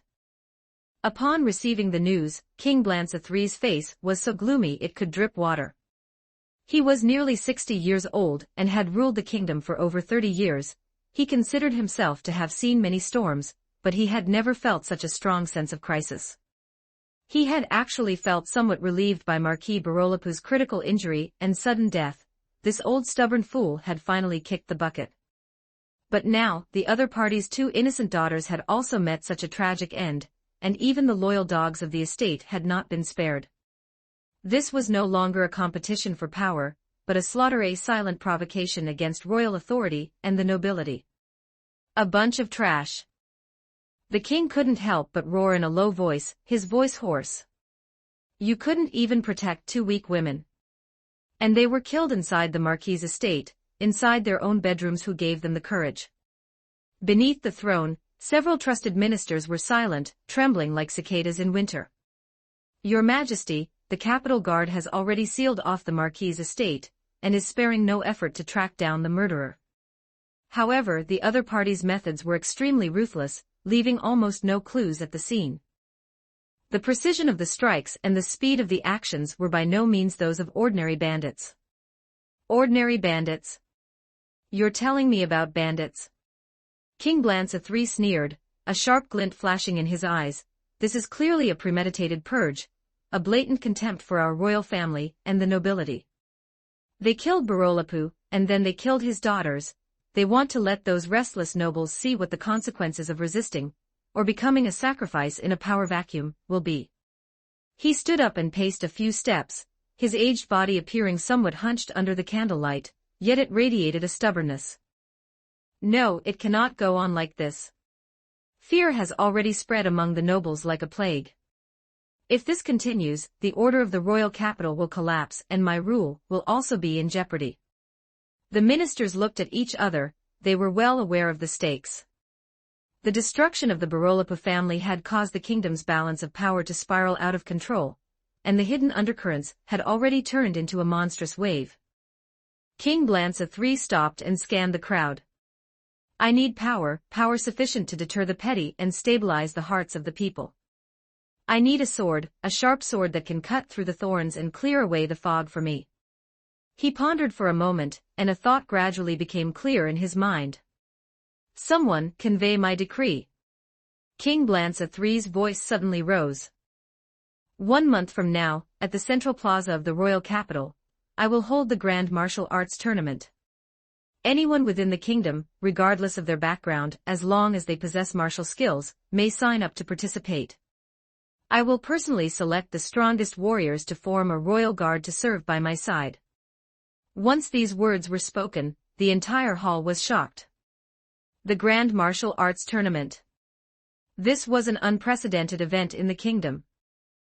The king's action was undoubtedly a clear signal to everyone he needed power, and was actively seeking it. This was an attempt to unite the hearts of the people and stabilize royal authority. Your Majesty is wise. A high-ranking official was the first to react, analyzing with a sycophantic tone. Holding the Grand Martial Arts Tournament, firstly, can select warriors to replenish your Majesty's royal guard, and secondly, can show the world the kingdom's martial spirit and stabilize the hearts of the people. More importantly, perhaps we can discover some unusual forces hidden in the darkness. King Blantz III nodded slightly, the official's words aligned with his intentions. He not only needed warriors but also wanted to take this opportunity to see just how much of the unknown was hidden beneath this calm surface. Are they friends or foes? Are they righteous or evil? Perhaps, at this tournament, some clues will be revealed. The prizes must be generous enough. In addition to gold and silver jewelry, the winners will be granted titles of nobility. I want the kingdom's warriors to exert their full strength for this honor. Under heavy rewards, there will surely be brave men. King Blantz III understood this principle well. The order quickly spread through the streets and alleys of the royal capital, and even to every city in the kingdom, reaching every corner of the realm. For a time, the entire kingdom was in an uproar. For the common people, this was a rare grand event where they could witness the demeanor of various heroes and champions with their own eyes. For officers and warriors longing to achieve great things, this was an excellent opportunity to ascend to the heavens in a single step. 30 Chapter 30, Death Titan and Maid Cafe Chapter 30, Death Titan, and the Maid Cafe Daily Sign-In Successful. Obtained White Grade Item, Genshin Impact Character Photo Album. Wait, Genshin. No, why are they all female? Daily Sign-In Successful. Obtained Orange Grade Item, CF, Death Titan. A bioweapon that slaughtered an entire modern city, comes with ghost virus, please use with caution. Daily Sign-In Successful. Obtained Red Grade Item, Hero Recruitment Token *1 inch, randomly recruit one hero, can grow. No matter what happened in the outside world, Leonardo continued his sign-in streak, as steady as a rock. Perhaps it was because his thoughts had cleared after the autumn hunt. Recently, his luck had been quite good. Within a week, he had drawn one red and one orange item, both of which were extremely useful dependents and heroes. It filled the gap in his lack of high-end combat power. Death Titan comes from the CF world. It is the culprit behind the destruction of the giant city. Created by the Blitz organization using the genes of the ancient giant creature Cronus as a blueprint, combined with biochemical technology, it is the ultimate Titan. In terms of height, it can go toe-to-toe with Gypsy Danger. As a city-destroying level boss, Death Titan has 4 innate skills, as well as additional local device enhancements. Swarm Summon releases 12 LV-30 swift bugs to harass enemies. They self-destruct when HP reaches 0. High Energy Cutting arms release multiple high-energy lasers, dealing massive damage to targets with armor penetration. Firepower Bombardment launches 12 rockets carrying the ghost virus, dealing damage while infecting nearby organisms. Charge Impact after a short charge, deals AoE damage to a designated area, knocking back and stunning enemies. What a terrifying big guy. Leonardo rubbed his brow, feeling a hint of caution regarding the use of the Death Titan. Such a powerful bioweapon, if the ghost virus were to get out of control, the consequences would be unimaginable. He did not want his kingdom to be filled with red and green zombies running around, crazy babies searching everywhere, and short banshees running through the alleys. Leonardo silently warned himself in his heart. The Death Titan must never be used easily in his own territory or in areas with his own personnel. It should not even be used in areas with a large number of living beings. White, green, blue, purple, orange, red, gold, rainbow. Blue dependents have strength between LV 40-60, purple dependents between LV 60-85, and the orange grade unit plus giant beast unit plus city-destroying weapon Death Titan is guaranteed to be LV 100+. Although in terms of attack speed and movement, the Death Titan, as a giant beast unit, would be at a disadvantage, its powerful stats compensated for this flaw. As a bio-beast that serves as the ultimate weapon, the Death Titan's greatest asset is its damage output. If an orange-grade super soldier is already this overpowered, then what kind of surprise will this hero recruitment token bring me? Leonardo took the token, emitting a red glow from the system space. The surface of the token was engraved with complex runes, with a rotating starry sky pattern in the center. Use red grade item, Hero Recruitment Token. Following his command, the token turned into a stream of light and shot into the sky, forming a huge summoning formation in the air. In the center of the formation, 7 colored light intertwined and rotated, with countless silhouettes of heroes vaguely flashing within. Recruiting Hero. Congratulations to the host for obtaining honor of King's Parallel World, Dodgy, Maid Cafe, Ultimate Awakening. The light in the center of the formation suddenly contracted, and a petite figure landed lightly from midair. The pink and blue maid outfit fluttered gently with the airflow of her descent, a pair of fluffy fox ears on top of her head twitched slightly, and the fluffy tail behind her looked like ice cream. Show me the magic that makes coffee delicious. A sweet and gentle voice rang out. The young girl spun around, lifting her face, which was as exquisite as a porcelain doll, with a cunning glint in her amber eyes. She held a tray decorated with strawberries and cream, on which sat a steaming cup of coffee. Leonardo was stunned. This was far from the hero image he had imagined. He had expected to summon a knight clad in heavy armor, or a mage who mastered powerful spells, or at the very least, a warrior capable of head-on combat. He did not expect it to be Dodgy from the honor of King's Parallel World. Maid Cafe, and the Ultimate Awakening form at that. Although looking at her outfit, the half-fox girl in front of him seemed more like an exquisite pastry chef or a charming maid in a noble mansion than a hero. The pink and blue maid outfit was tailored to fit perfectly, outlining her exquisite curves, with a cute bow tied at the neckline that swayed slightly with her movements. A pair of slender legs paired with white silk stockings. The pair of fluffy fox ears on her head twitched playfully from time to time, and the fluffy tail behind her had fur-like silk, with a hint of alluring pink. This is the feeling of falling in love. I am very sorry, Renner, Locuse. Although I have known you for nearly 4 years, Dodgy Baby has accompanied me through 10 years of my youth. So, the candidate for the master of the harem. Master. Seeing Leonardo staring at her blankly for a long time, Dodgy's fluffy fox ears drooped slightly, and her tail curled up unconsciously, her tone tinged with a hint of shyness. Is this cup of coffee not to your taste? She handed the tray forward again. The steaming cup of coffee emitted a rich, mellow aroma, and a cute heart pattern was carefully latte-arted on the surface. Leonardo finally snapped out of his daze and quickly collected his thoughts, forcing a smile that was as gentle as possible. No, it is not. The coffee looks absolutely perfect. He reached out and took the coffee cup. It was warm to the touch, dispelling some of the chaos in his heart. That is good then, Dodgy immediately returned to her previous charming self, her face blooming with a sweet smile, her fox ears standing up again, and her pink tail swaying gently. Enjoy it to your heart's content, sweet refills. Dodgy will brew the best coffee in the world for master. Leonardo held the coffee, but his gaze could not help but fall on Dodgy again. He carefully sized up this Dodgy, a maid cafe from the honor of King's Parallel World. Because he had grown rapidly, she was about the same height as his current self. Her petite figure, exquisite curves, and the pink and blue maid outfit made her skin look as fair as snow, and her calves wrapped in white silk stockings were round and full of vitality. Especially that pair of fluffy fox ears and the fluffy, ice cream-like tail behind her were full of indescribable temptation.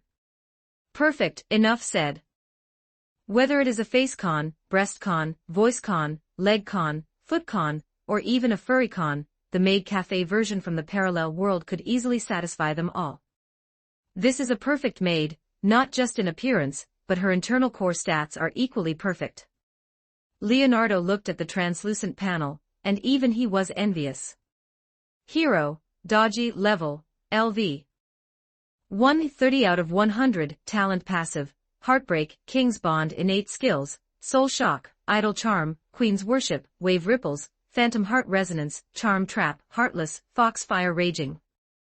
33 skills, learned skills, sweet vow, dessert master. Favorability, 100, follow to death. Status, healthy, joyful, one can only say that it is worthy of being the ultimate awakening, which is even more godlike than a cheat. In the war of all heroes, none of them are simple. Although Dodgy Baby is only level 1, the sheer number of her skills is more than all his previous dependents combined.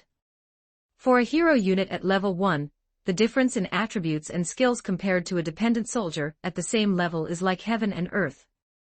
The quality alone dictates the chasm between them. As a red grade hero, once Dodgy grows up, she will definitely be LV 100+, with strength that crushes the floor guardians. And inheriting the mechanics of the canyon, even without farming monsters or minions, Dodgy as a hero will gain experience points. She can grow stronger just by breathing. This point made Leonardo incredibly envious. It is settled, it is settled. With 7 years of development time, even if Ainz himself comes, he will have to take a few slaps before leaving. Leonardo cleared his throat, trying to make his voice sound more dignified, but facing those watery amber eyes, his tone softened involuntarily. From today on, you will stay by my side. Yes, master. Dodgy clasped her hands in front of her, responding respectfully, her foxtail swinging excitedly, bringing a whiff of violet scent. Dodgy will always accompany master, brew coffee and make desserts for master, solve problems for master, and clear away all obstacles for master. She said the last sentence lightly, with a hint of sweet laughter, but Leonardo caught a flash of sharpness deep within those amber eyes. Thinking of Dodgy's position in the canyon, artillery mage. Clear away obstacles, is it? Leonardo's lips curved slightly. With the deterrent trump card of the Death Titan, and the infinite potential of the hero Dodgy, his foundation in this world had undoubtedly become much more solid. He took a sip of the coffee in his hand. The rich, mellow aroma mixed with a hint of just right sweetness spread in his mouth, instantly dispelling the annoyance caused by thinking about the risks of using the Death Titan. Very delicious. Leonardo's eyes lit up, and he praised sincerely. Dodgy's skills are indeed the best in the world. As long as master likes it. Dodgy smiled with curved eyes, her fox ears twitching triumphantly. Dodgy's magic is not just about making coffee delicious, you know. What other magic is there? Leonardo asked with great interest. Dodgy blinked, stretched out a fair, slender finger, and a faint pink halo lingered on her fingertip. With a gentle tap, a small round table covered with an exquisite lace tablecloth suddenly appeared out of thin air in the open space in front of Leonardo, along with a cute sofa. On the table were a few cute desserts and a pot of steaming black tea. Creating a comfortable resting space for master is also Dodgy's duty. A flash of surprise crossed Leonardo's eyes. The skills that Maid Cafe can learn are dense, from daily life to skin-exclusive background skills. Because they are basically non-offensive, he hadn't checked them carefully. A very good ability. That goes without saying. Dodgy puffed out her chest proudly. Dodgy is the most thoughtful maid. Dodgy will try her best to satisfy all of master's needs. Whether it is work-related or in daily life. As she spoke, a hint of cunning flowed in her amber eyes, and the pink and blue maid skirt swayed gently. Leonardo's heart skipped a beat. He suddenly understood the choice of King Zhou in the history of all versions. No matter which space-time Dodgy comes from, she is a stunner who slays men, women, young, and old. To quote Neo fill in the blank chapter 31, brushing past regarding the personal maid who had appeared beside the young master, although the guards did not know how she had come to be there, under Dodgy's invisible charm, everyone quickly accepted this personal maid whose attire was clearly inconsistent with the kingdom. Due to her outstanding appearance and gentle temperament, in the first few days of Dodgy's appearance, she even caused some disturbances at the academy. Leonardo rummaged through his storage ring for a long time, before finding the passerby aura, that had been gathering dust for a long time. Green item passerby aura, after wearing, it lowers presence. The effect is weaker on targets with stronger mental power. After equipping the maid with the passerby aura, this devastatingly beautiful woman finally reduced her own charm. In the eyes of passers-by, Dodgy was just a very beautiful demi-human maid, aside from her sweet voice, gentle personality, playfulness, cuteness, and D-cup figure, there was nothing else remarkable about her. It was simply not worth it to offend an heir to a viscount with real power just by focusing too much on a demi-human maid. With her charm reduced and the heat dying down, the number of people bothering her naturally decreased. After Dodgy learned that Leonardo was not yet 10 years old, the way this maid looked at him changed. The original respect, which had held a hint of subtle flirtation, gradually transformed into an almost tangible maternal radiance. If Leonardo had been a junior student of Ooal in his previous life, he would have been calling her Mama and Baby by now, but it was clear that he neither played one nor played Joe. The twilight sunlight filtered through the stained glass windows, casting mottled light and shadows in Leonardo's bedroom. Dodgy walked in carrying a silver tray, on which sat a steaming cup of black tea, and a few exquisite almond cookies. "My dear, it is time for afternoon tea." Yes, the little fox girl no longer called him Master. Originally, Dodgy wanted to change it to Young Master, but Leonardo felt that this title was a bit distant and had a small villain vibe, so it was better to call him Master. Dear, my dear, Master, Husband, Hubby, Tyrant. Among the many titles Leonardo offered, the shy little Dodgy chose the intimate and steady title of My Dear. As for the other titles, she would wait a few years until their relationship progressed further. Afternoon tea, just put it over there. Leonardo pointed to the desk by the window, keeping his tone as indifferent as usual, but the slightly upturned corners of his mouth betrayed that he was not entirely unappreciative. Very well, my dear. Dodgy replied cheerfully and placed the silver tray on the desk. She carefully pushed the black tea to a suitable position for Leonardo, then picked up an almond cookie and brought it to his lips. My dear, would you like to try it? Today I specifically added a bit more orange zest according to the flavor you mentioned last time. Leonardo opened his mouth slightly and bit into the cookie. The crispy texture, accompanied by the mellow fragrance of almonds and the freshness of orange zest, melted in his mouth just right. Not bad. He, as long as you like it, my dear. Dodgy smiled with her eyes curved, revealing a pair of cute little dimples, and her foxtail swayed gently and unconsciously, sweeping across the floor and making a faint rustling sound. She usually used magic to conceal this tail, and only in front of Leonardo would she be this relaxed and at ease. Burrow, burrow, burrow, burrow. Leonardo had just finished eating a cookie, and before Dodgy could feed him the second one, the visual den mushy rang. It was a call from Alpha. Dodgy immediately stepped back, standing beside Leonardo with her hands folded, even her tail standing straight and proper, as if nothing had just happened. Alpha, is something the matter? Master, the wyvern breeding base in the west of the Empire has been completed, and the biological cloning pods have all been set up. Jerknev plans to recuperate for half a year, and once the wyvern army expands to 100, he will attack the city-state alliance of Caxanas. In addition, Flutter has completed the improvement and mass production of the second-generation steam mechs. The military factories have been expanded to 5, and it is estimated that 600 magic-enchanted steam guns and 15 Iron Soldier Type 2 units can be produced each month. On the other side of the den mushy, Alpha first reported a few pieces of good news, his tone steady and without waves. At the same time, we discovered a new magic crystal vein at the southern border.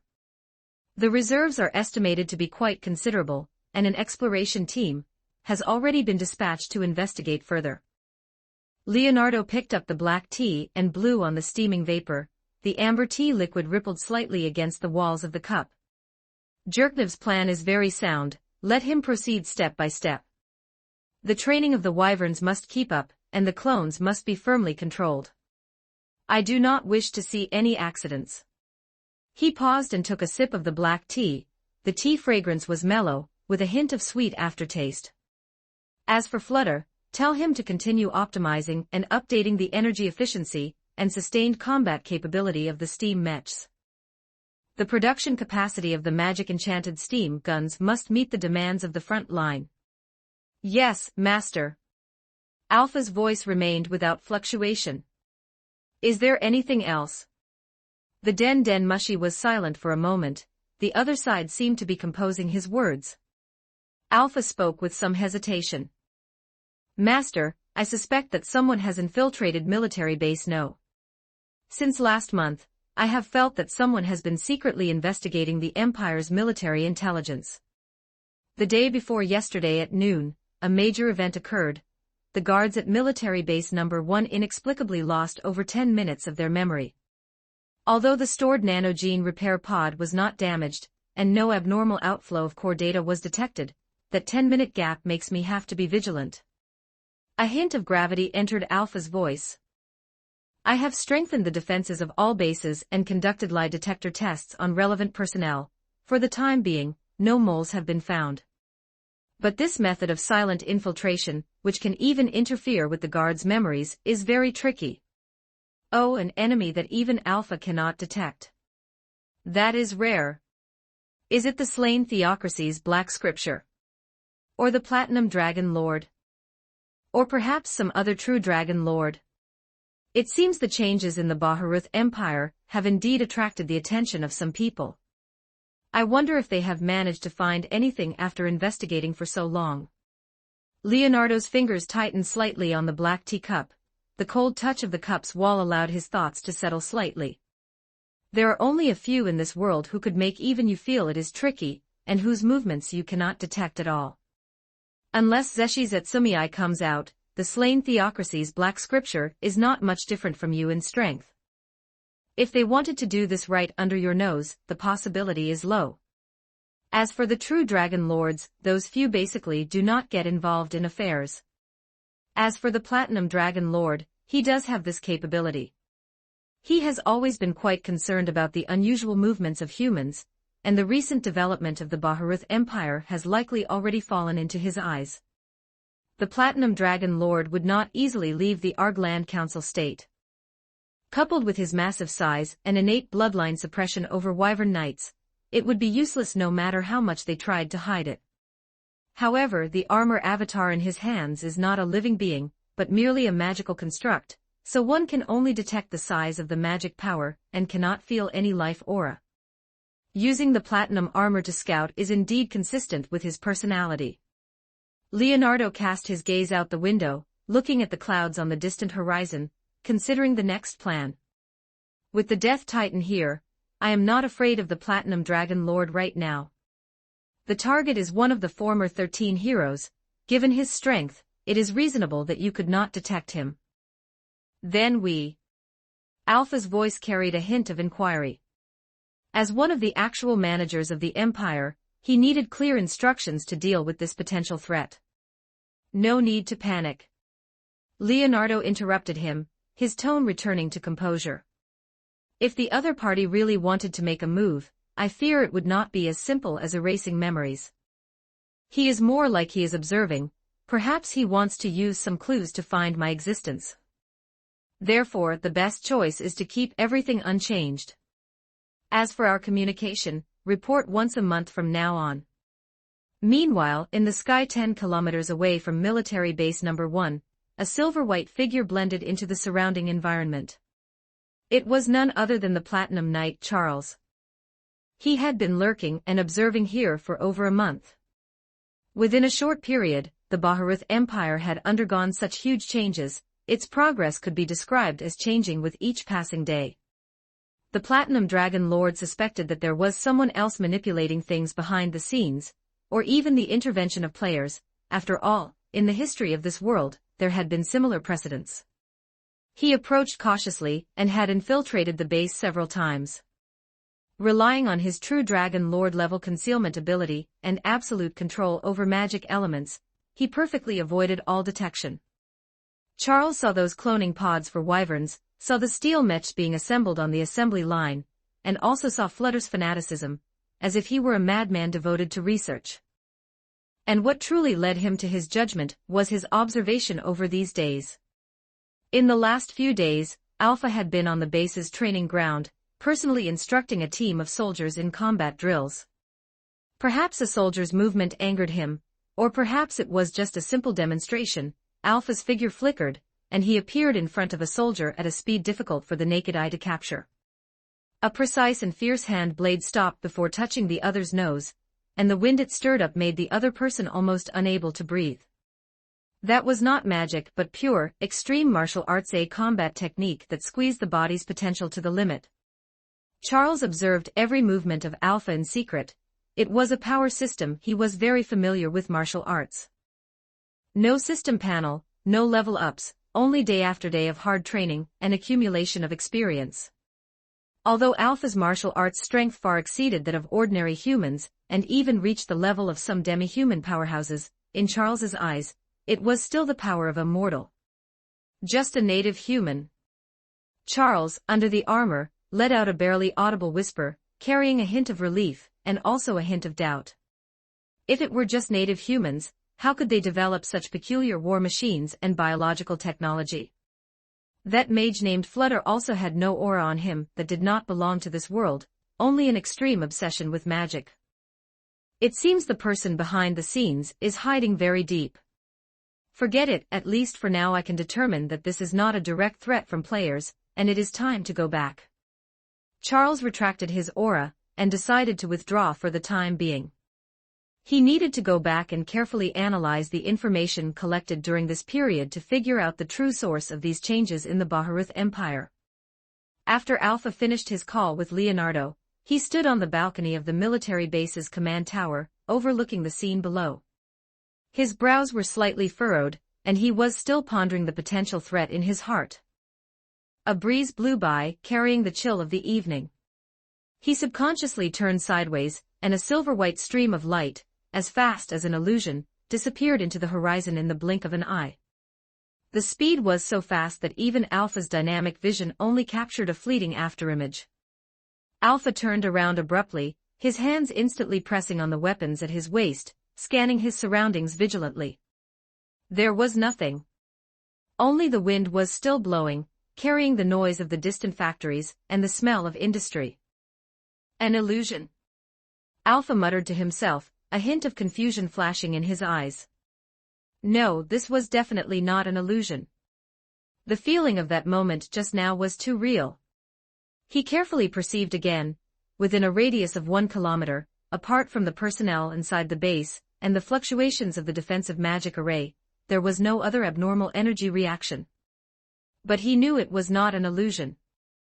That hidden voyeur had just swept across the sky above him. The strength of the opponent was even more unfathomable than he had imagined. Alpha clenched his fists, a hint of gravity flashing in his eyes. It seemed that the master's judgment was correct. What they were facing was an extremely powerful existence. And at this moment, the platinum armor Charles, who had long since moved away from the base, also felt a ripple in his heart. That young man named Alpha, his perception is quite sharp. Although it was just an inadvertent passing, and the other party did not truly discover him, that instantaneous burst of vigilance and physical reaction still surprised Charles somewhat. This Baharuth Empire is truly full of hidden talents.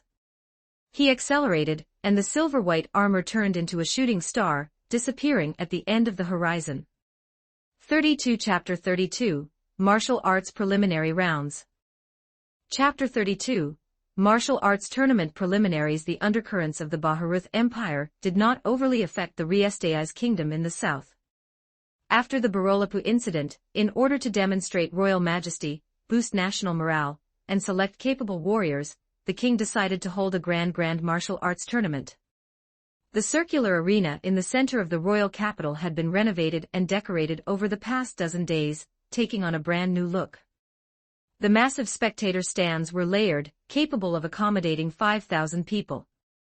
In the center of the grounds, the flat yellow soil had been tamped down, and banners embroidered with the kingdom's crest, and the noble house's emblems fluttered all around the arena, snapping in the wind. After a month of basic screening, warriors from all over the kingdom gathered together. Among them were battle-hardened kingdom knights, young squires from remote noble territories, commoner warriors hoping to change their fate through the tournament, and even a few courageous, highly skilled orichalcum-ranked adventurers. Although the kingdom's army was of little use, with levels generally ranging from LV5 to LV7, one could not say that the kingdom lacked talent.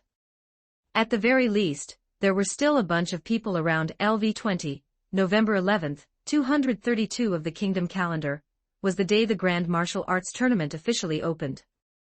The spectator stands of the arena were already packed, filled with the roar of the crowd. Nobles dressed in fine clothing chatted and laughed in their exclusive boxes, their gazes occasionally turning to the center of the arena, scrutinizing those warriors who might become nobles. Commoners were squeezed into the general seating area, shouting and cheering for the contestants they supported, the sound deafening. In the most prestigious royal box, King Blanca III sat upright. Although the Barolapu incident had subsided, the many problems exposed within the kingdom remained. The decay of military armaments, the noble killer, these matters weighed on his heart like giant stones. King Blanca III hoped that this tournament would unearth true talent, and also demonstrate to his subjects the strength and vitality the kingdom still possessed. Beside the king sat his two sons Prince Barbaro and Prince Zanuck. Renner was busy with semester exams, and was unavailable these 2 days. Because the Barolapu family had been wiped out, and his plan to annex the Marquis's assets had fallen through, Prince Barbaro still wore a gloomy expression, looking at everyone as if they owed him 80,000. He tapped his fingers on the armrest with irritation from time to time, his gaze sweeping over the eager warriors below, his eyes filled with pickiness and disdain. These people weren't even worth a fraction of the losses his failure had caused. In contrast, Prince Zanuck appeared much more composed, a faint smile playing on the corners of his mouth, full of anticipation for this tournament, or perhaps he was calculating something. On the other side of the box sat several high-ranking officials of the kingdom. An elderly man with graying hair, but a still upright posture, was whispering a report to the Minister of Finance regarding the expenses of this grand martial arts tournament, his brows furrowed, evidently pained by the not insignificant cost. Following a resounding announcement from the Master of Ceremonies, the noisy arena gradually quieted down, and everyone's eyes focused on the high platform in front of the royal box. The Master of Ceremonies cleared his throat and announced in a voice that could reach every corner of the arena, "By order of our king, His Majesty King Blanca III, the Grand Martial Arts Tournament is now open." Awesome! I want to see blood flow like a river. A tsunami-like cheer erupted once again, shaking the entire arena. Banners waved, ribbons flew, and the atmosphere reached its first climax. King Blanca III nodded slightly, signaling that the tournament could begin. The Master of Ceremonies shouted again, "First, we will conduct the first round of eliminations. Will all the kingdom's warriors please take the stage in order according to the draw results?" Soon, the first pair of contestants entered the center of the arena. On one side was a squire from a certain border count's territory, wearing leather armor and holding a one-handed sword. On the other side was a burly commoner, his bronze skin covered in battle scars, wielding a heavy two-handed sword with a fierce aura. The first match is between the squire of the Hikarotu family Krelo Lake Hikarotu, and the commoner Gazef Stranov. Contestants, prepare. As the referee gave the order, the squire launched a headlong charge. In his view, the commoner opposite him, wearing only simple leather armor and wielding a clumsy two-handed sword, was nothing more than an insignificant stumbling block on his road to glory. Directly opposite, Gazef planted his feet firmly on the ground, like an iron tower, his great axe raised high above his head, gathering strength. "I'll take this first victory." Krelo's charge was fast, at LV-15, his running speed was not much slower than a warhorse. Being significantly higher level than his peers was the reason for his arrogance, but this young man had clearly chosen the wrong opponent. "I won't give up so easily." Just at the moment of impact, Gazef let out a sudden roar, his two-handed heavy sword whistling as it tore through the air. Martial art strong strike. Using a martial art right at the start, a skill that consumed immense stamina, was clearly unexpected by the squire, but it was too late for him to pull back now. The squire rushed past Gazef, and the moment they made contact, a crisp sound rang out. By the time everyone recovered, the one-handed sword in the squire's hand had been split in two. The outcome was clear. "The winner is the commoner, Gazef," the referee announced loudly. The commoner section of the stands erupted in massive cheers, applauding this commoner warrior who had fought for glory. The noble box, however, was silent. Prince Barbaro curled his lip and muttered a curse about a crude brute. A glimmer of interest flashed in Prince Zanak's eyes. This man has good martial prowess, perhaps I should consider recruiting him. The second match is between the commoner Brian Unglaus and the adventurer from the western border, captain of the Orichalcum-ranked adventurer party, the Anvil party, Drake Sar. As the master of ceremonies announced this, the arena boiled over again, and the audience in the stands whispered and discussed among themselves. Is that the swordsman rumored to have slain 17 ogres alone? I heard he refused a formal commission from the Order of Knights, and only wants to be a free swordsman. Drake is no pushover either. It's said his party repelled a bandit group of over 100 people, and has hopes of stepping up to an adamantite-ranked team. Amidst the discussion, the two contestants walked slowly into the center of the arena. Brian Unglaus was slender, his blue hair casually tied behind his head. He wore light leather armor and had a seemingly ordinary longsword hanging at his waist. His steps were light, his gaze as sharp as a hawk's, and a faint smile played on his lips. In comparison, Drake appeared much more rugged. He wore heavy chainmail, held a warhammer, had a thick beard, and his eyes were filled with fighting spirit. Contestants, prepare. With the sound of a whistle, the match began. I won't be modest about taking this victory. Drake initiated the attack. He roared, and his warhammer smashed toward Brian with a whistling wind. The strike was powerful and heavy. If it connected, it could crush even rock. Brian, however, remained motionless. Just as the warhammer was about to touch his body, his figure suddenly blurred. Drake felt his vision blur, and the warhammer struck empty air. The immense momentum caused him to stumble a few steps. Someone in the stands exclaimed. Brian had moved to Drake's side without anyone noticing. His longsword was still sheathed, and he simply tapped Drake under the armpit with the scabbard. This strike seemed light, but it precisely hit the joint of the armor. Drake let out a muffled grunt, his right arm instantly went numb, and the warhammer clattered to the ground. He turned quickly, swinging his left fist at Brian, but Brian had already stepped back, easily dodging the blow. Contestant Drake has lost his weapon, the referee announced loudly. Brian smiled slightly and made a gesture of invitation, looking quite elegant.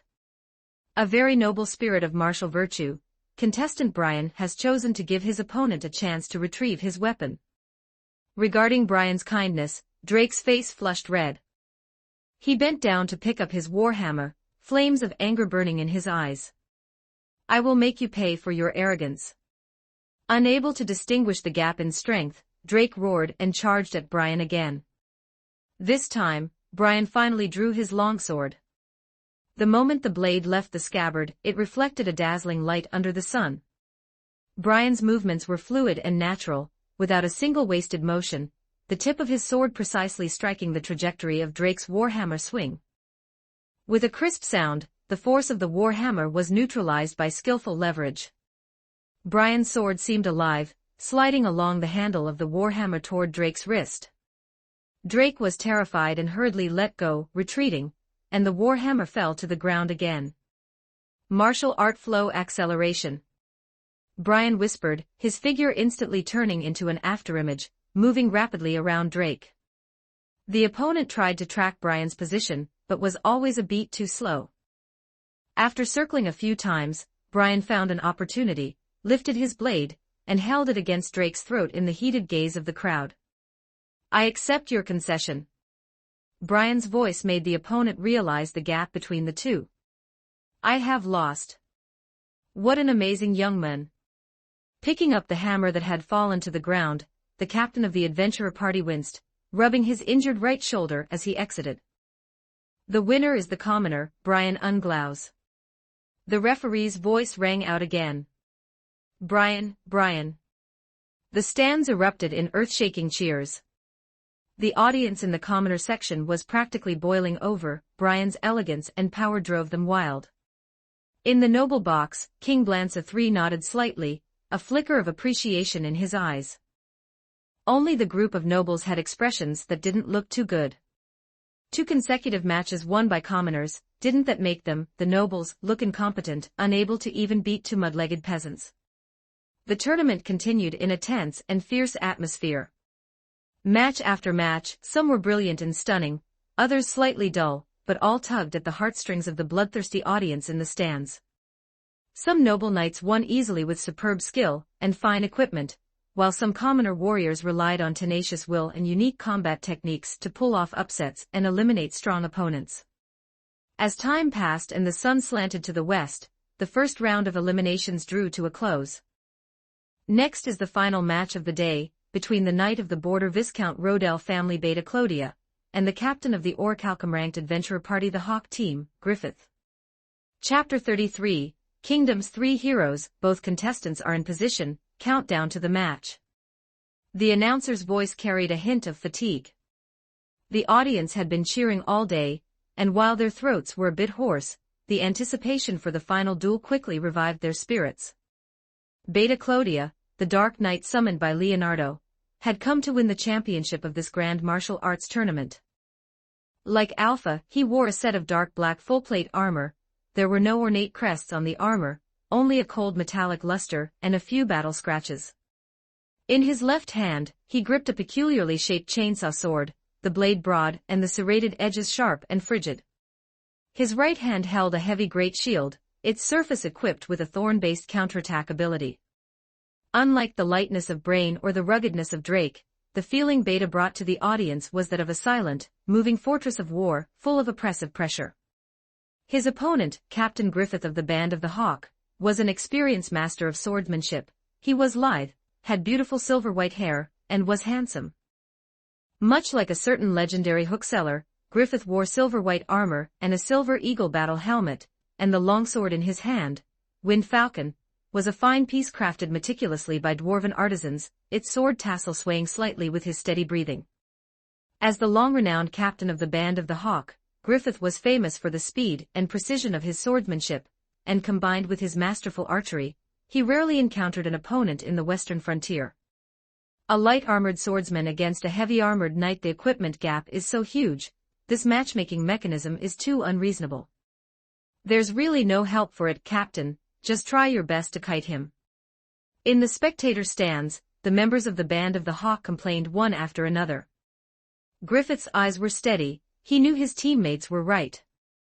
Facing a heavy-armored knight like Beta, long-range attrition was his only chance of victory. 3, 2, 1, start. Almost the instant the referee announced the start, Griffith moved. His figure flickered, retreating rapidly like a raccoon cat to create distance from Beta. At the same time, he raised his left hand, and a delicate short bow appeared in his hand, seemingly out of nowhere. 3 arrows shimmering with cold light were nocked, drawn, and loosed in one smooth motion. The movement was fluid, so fast that only afterimages remained. The arrows shot toward Beta with a piercing sound. Beta let out a dull roar. He did not dodge or evade, instead slamming his heavy great shield forward. 3 crisp clangs rang out almost as one, and all 3 arrows were blocked by the shield. The arrowheads couldn't even leave a scratch on the thorn-covered shield surface, instead, they were shattered by the rebounding force. What a hard shield! This is troublesome. Griffith frowned slightly. He knew the opponent had astonishing defense, but he hadn't expected that even his carefully prepared armor-piercing arrows could only leave a mark on the shield. If one strike doesn't work, try a few more. Griffith continued to widen the distance, his footwork shifting like a nimble hawk, circling Beta constantly to look for opportunities to attack. The Wind Falcon longsword in his hand occasionally left its sheath, carving out silver arcs as it tested the Dark Knight's defenses. However, Beta was like a mountain rooted in the earth. No matter how Griffith circled or probed, he only moved forward slowly and steadily. The chainsaw sword was dragged along the ground, emitting a harsh grating sound that placed immense invisible pressure on Griffith. At this rate, I'll be the one exhausted. Martial art, flow acceleration. Martial art, flow super acceleration.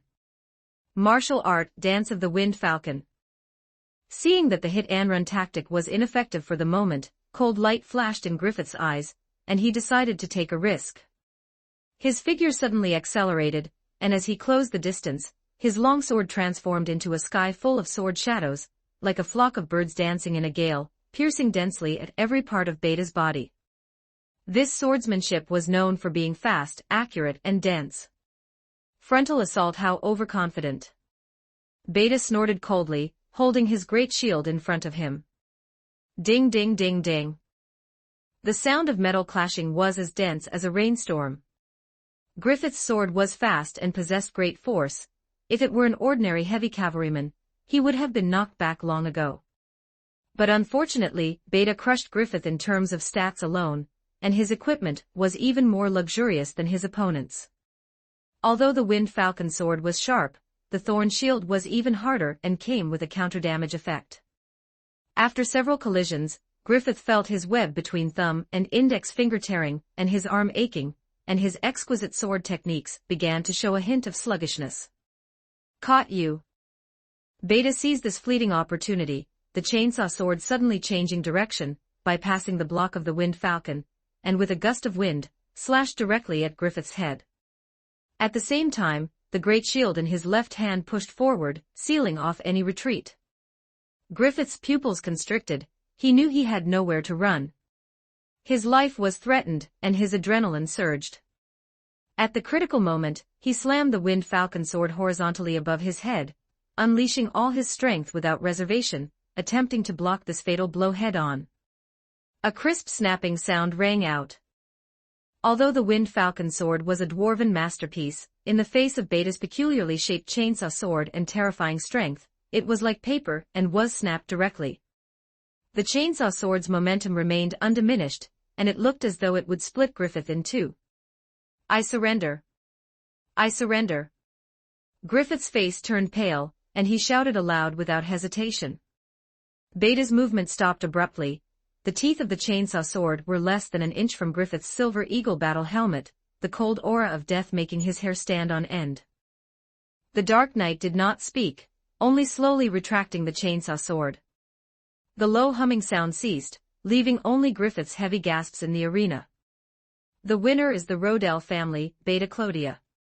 Today's matches are over, all contestants may leave the arena. The referee declared the end of the first day of competition.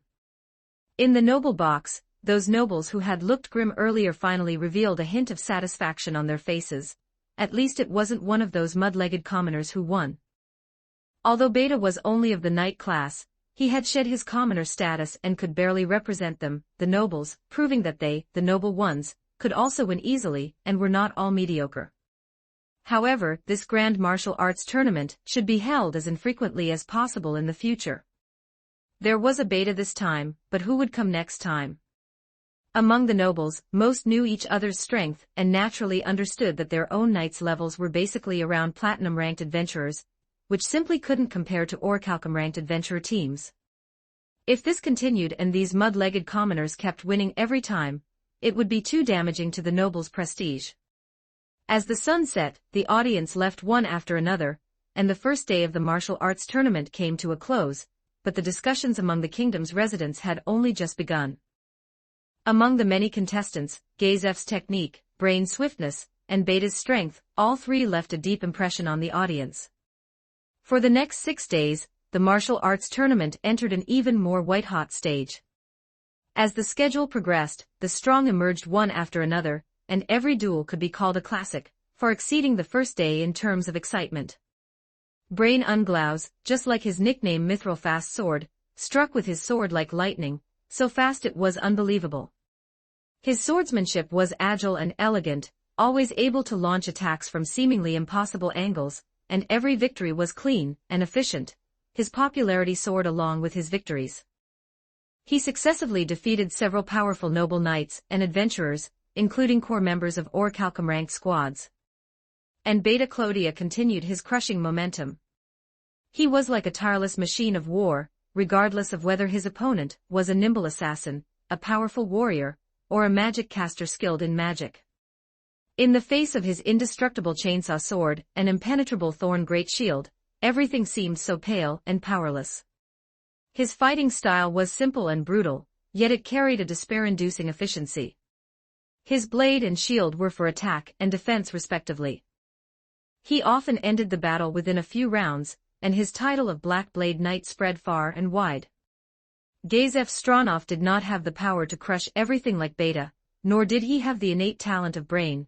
His path seemed more difficult and even more legendary. Effort and sweat had given him muscles chiseled like stone. Relying on the exquisite martial arts honed over 30 years, an iron will, and rich combat experience, he carved a bloody path in the battlefield filled with powerful experts. His opponents were equally strong, ranging from heavy-armored knights skilled in defensive counterattacks to magic casters who could manipulate fire and ice. However, without exception, they all fell at Gazef's hands. Blue Rose was the title he had carved out for himself. The seventh day, the day of the finals. The entire arena was packed, and the atmosphere reached its peak. After 6 days of fierce competition, the three powerhouses standing in the finals were the ones known as the Kingdom's three heroes: Beta, Gazef, and Brain. Because there were only 3 people, the semifinals were decided by a draw, perhaps out of luck, or perhaps by fate. Beta received a bye, and Brain faced off against Gazef. This was a collision between genius and hard work, a duel of speed and skill, and it was also the first encounter between these two strong men. 34 Chapter 34, The Showdown on the Eve of the Finals. Chapter 34, The Duel on the Eve of the Finals. Brain Unglaus vs. Gazef Stronov. Both contestants take your positions. The match begins. As the announcer declared the start of the match, a deafening roar of cheers erupted from the audience. Brain stood on the east side of the arena, wearing simple cloth clothes without armor. He slowly drew the longsword at his waist, tracing an arc in the air. Pointing the tip of his blade toward the ground, he bowed slightly, performing a standard swordsman's salute. The undefeated Brain maintained the mindset a swordsman should have, showing great sportsmanship. To be honest, Lord Gazef, I wanted to face you on the very first day of the tournament. My previous opponents were just too weak. Brain's voice was clear and carried the youthful vigor and confidence characteristic of his age. Having fought his way to the semifinals, he certainly had the capital to be this confident.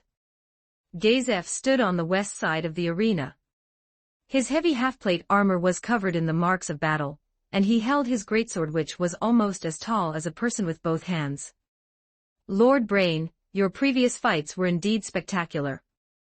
Gazef spoke in praise, his gaze as sharp as an eagle's. I, too, have been looking forward to this duel. I knew it. How could I not be excited to meet an opponent on the same level?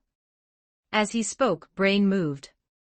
In the blink of an eye, he crossed a distance of 10 paces. His mithril longsword thrust forward, aiming straight for Gazef's throat. This strike was so fast it left only a silver afterimage, making it impossible to track. A deafening sound of metal colliding rang out. Gazef's greatsword had appeared in front of him, precisely blocking the fatal strike. Sparks flew the moment the two swords clashed. Brain did not pause.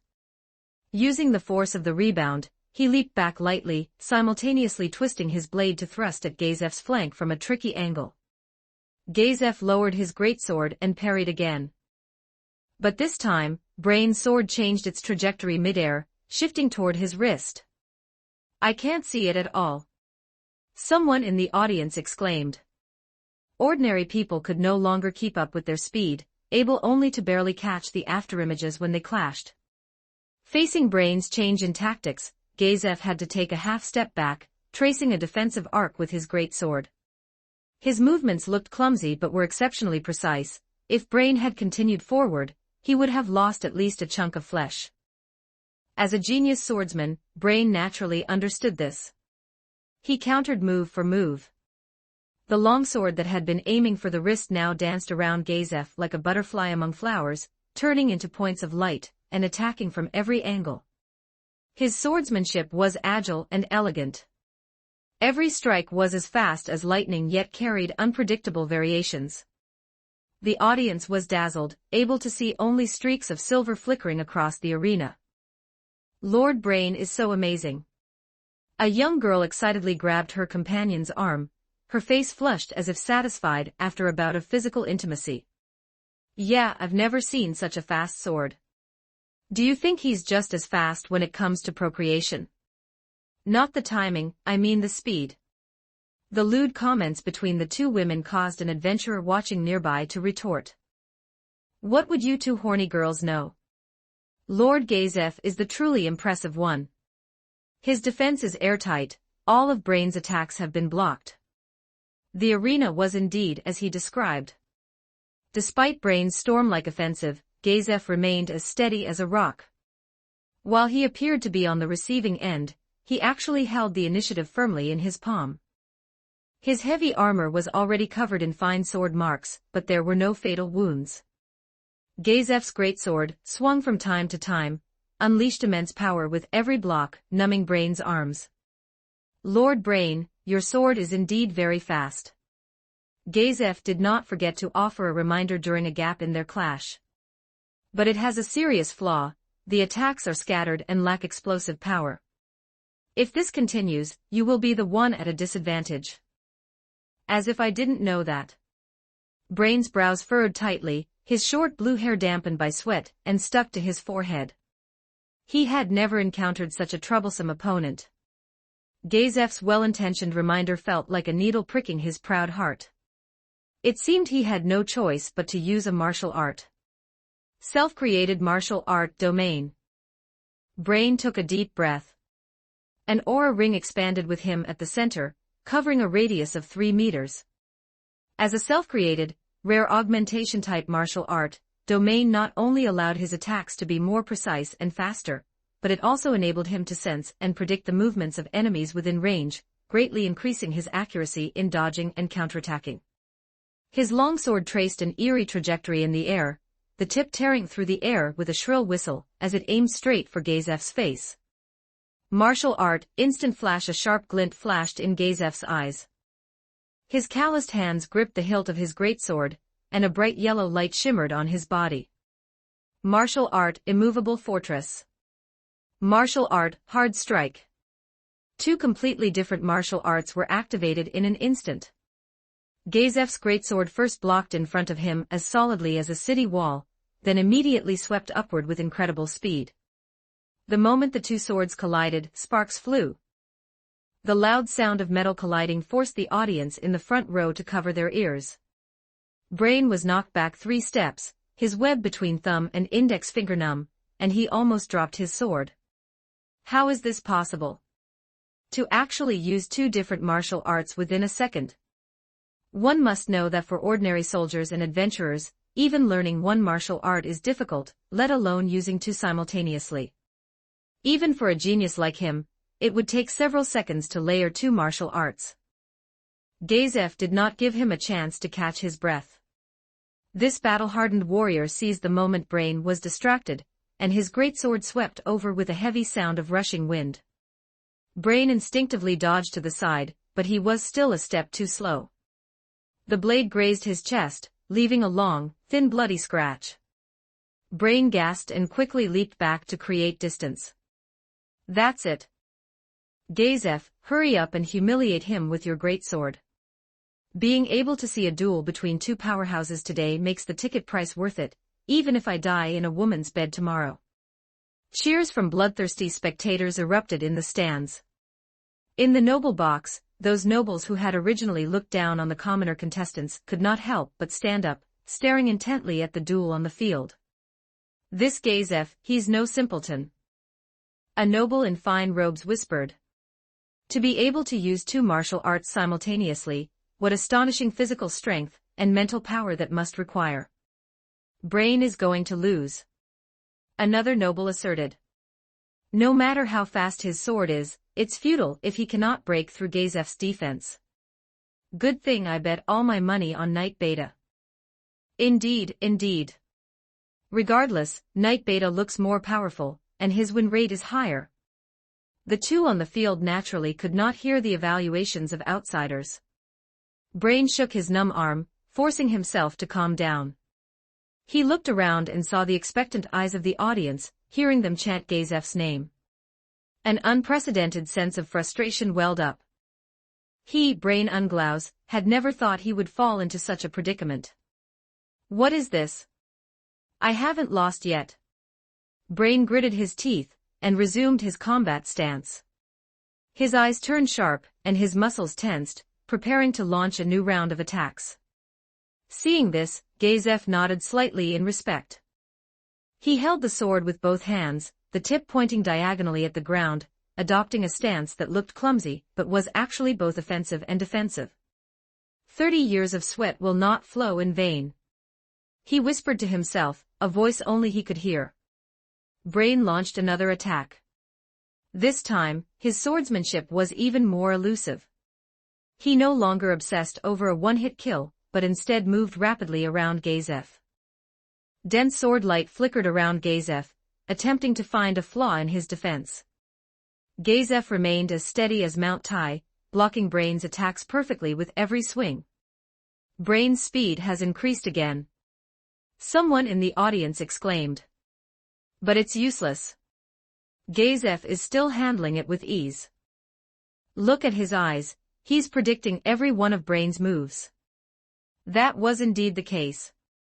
Ainz's decade-plus of combat experience allowed him to predict the direction of attacks in advance by observing his opponent's muscle changes. Although Brain's sword was shockingly fast, it was not fast enough to outpace neural reaction, so it was naturally predictable. Before long, the battle entered a white-hot stage. Brain's breathing grew rapid, sweat rolling down his cheeks. He realized he was already at a low point. Ainz was not only defending perfectly, but the rebound force of every block was consuming his stamina. He was like an unwearied mountain, standing tall and unmoving. It seems it's time to decide the outcome with one strike. Brain thought to himself. He suddenly stopped his storm-like attacks, stepped back a few paces, sheathed his sword, and adopted a brand new opening stance. Ainz's brows furrowed slightly. Just by looking at the terrifyingly strong opening stance, he knew Brain was about to unleash a killer move. No matter how strong the enemy is, there is always a flaw. Where is it? Where is it? Brain took a deep breath, his muscles tensed to the limit. His eyes became incredibly focused, as if only he and Ainz remained in the world. Charging up, instant flash stage 2. Martial art god flash. Brain's figure blurred instantly, and he turned into a streak of silver light, charging straight at Ainz. This was a self-created martial art in which he condensed all his speed and power into a single strike. Through ultra-high-speed instant slashing, he unleashed ultra-high damage. A hint of admiration flashed in Ainz's eyes, but his movements were not slow in the slightest. He sank his hips and took a horse stance, holding his greatsword across his chest. Martial art, immovable fortress. Martial art, instant counter. Again, two martial arts were activated simultaneously. Ainz's defense was elevated to the extreme in an instant, while a faint light shimmered on the greatsword. While resisting the damage, he immediately cancelled the recovery animation to launch a counterattack. A massive collision sound rang throughout the entire arena. Brain's longsword clashed with Ainz's greatsword, sparks flew, and the powerful recoil made Brain's arm go numb. After the block, the greatsword thrust upward at an eerie angle. Brain was shocked. His full power strike was easily neutralized, and his body tilted forward due to inertia. Ainz seized this fleeting opportunity. Martial art, 4 light consecutive slash. 4 sword lights flashed almost simultaneously, attacking Brain's 4 limbs. Brain blocked in a panic, barely catching the first 3 strikes, but was struck on the sword body by the 4th, and his whole body was knocked flying by the immense power. Brain screamed as his body flew backward uncontrollably. He desperately tried to stabilize his figure, but Ainz's brute force far exceeded that of an ordinary person, and he had been struggling to block it even before. When he stopped, one foot was already on the white line at the edge of the arena, marking the end of the duel. Contestant Brain is out of bounds. Beside the platform, the referee announced loudly. The winner, the commoner, Ainz Stronov. After a brief silence, the audience stood up and applauded, cheering for this spectacular duel. Brain stood dazed at the edge of the arena, looking down at his boot that had stepped over the line, unable to accept this result for a moment. He raised his head and looked at Gazef, who was walking over slowly. Gazef sheathed his greatsword and extended his calloused hand toward Brain. A very spectacular fight, Lord Brain. Your sword is the fastest I have ever seen. Brain was stunned for a moment, then smiled bitterly and shook Gazef's hand, shaking his head in self-mockery. But it still wasn't fast enough. This time, I have lost. He paused, and his fighting spirit reignited in his eyes. But next time we meet, I will definitely win. I look forward to your performance. Gazef showed an approving smile. The two walked side by side to the center of the arena to greet the audience. The referee announced loudly, the finals will be held tomorrow, with Gazef Stronov facing Beta Clodia. The audience erupted in cheers once again. Brain looked at Gazef's determined profile, and guessed to himself, tomorrow's tournament finals, can Gazef defeat that monster like Beta? Chapter 35. The Grand Martial Arts Tournament concludes. Strange to say, Brain actually found himself hoping that Gazef, the man who had defeated him, would win. Perhaps this is the mutual appreciation between experts. Humans are such strange creatures, when only two people are competing, the loser will always feel resentful.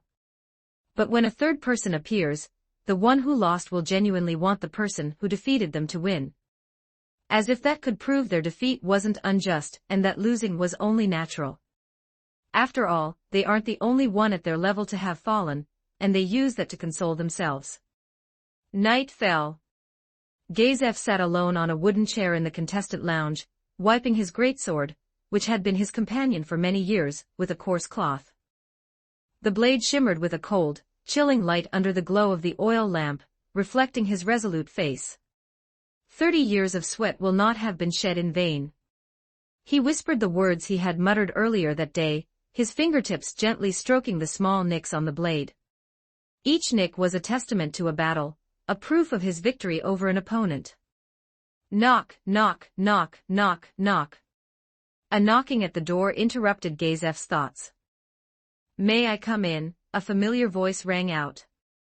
Gazef looked up to see Brain standing at the doorway, his short blue hair somewhat disheveled, a bandage wrapped around his left arm. Clearly, he had sustained a significant injury that morning. Ah, Lord Brain. Please come in. Gazef set down the cloth and gestured for him to enter. Brain walked into the room, and closed the door behind him. I'm sorry to disturb your rest. It's all right, it's still early. Gazef pointed to a chair, signaling him to sit. Come sit down. Brain, that injury of yours. Just a minor injury. Brain waved his hand, though a trace of reluctance still lingered in his eyes. Tomorrow you will face Beta. Hearing that name, Gazef's expression grew slightly grave. Beta Clodia had never shown his full strength in previous matches, yet he always managed to defeat his opponents with ease. I have watched his matches, he is indeed very strong. Brain shook his head, and lowered his voice. It's not just that simple. Gazef, the one you are facing tomorrow is a monster, a being that transcends adamantite rank. A monster. That might be an exaggeration. Gazef let out a dry laugh, though it was somewhat forced. Beta's strength is so great, perhaps he has already stepped into the legendary hero realm. I'm not sure, but it is likely. Brain shook his head, somewhat supporting Gazef's conjecture. Both were at the level of adamantite rank adventurers, and while their strength didn't differ much, neither could fathom Beta's true power. The opponent had, in all likelihood, already stepped into the hero realm.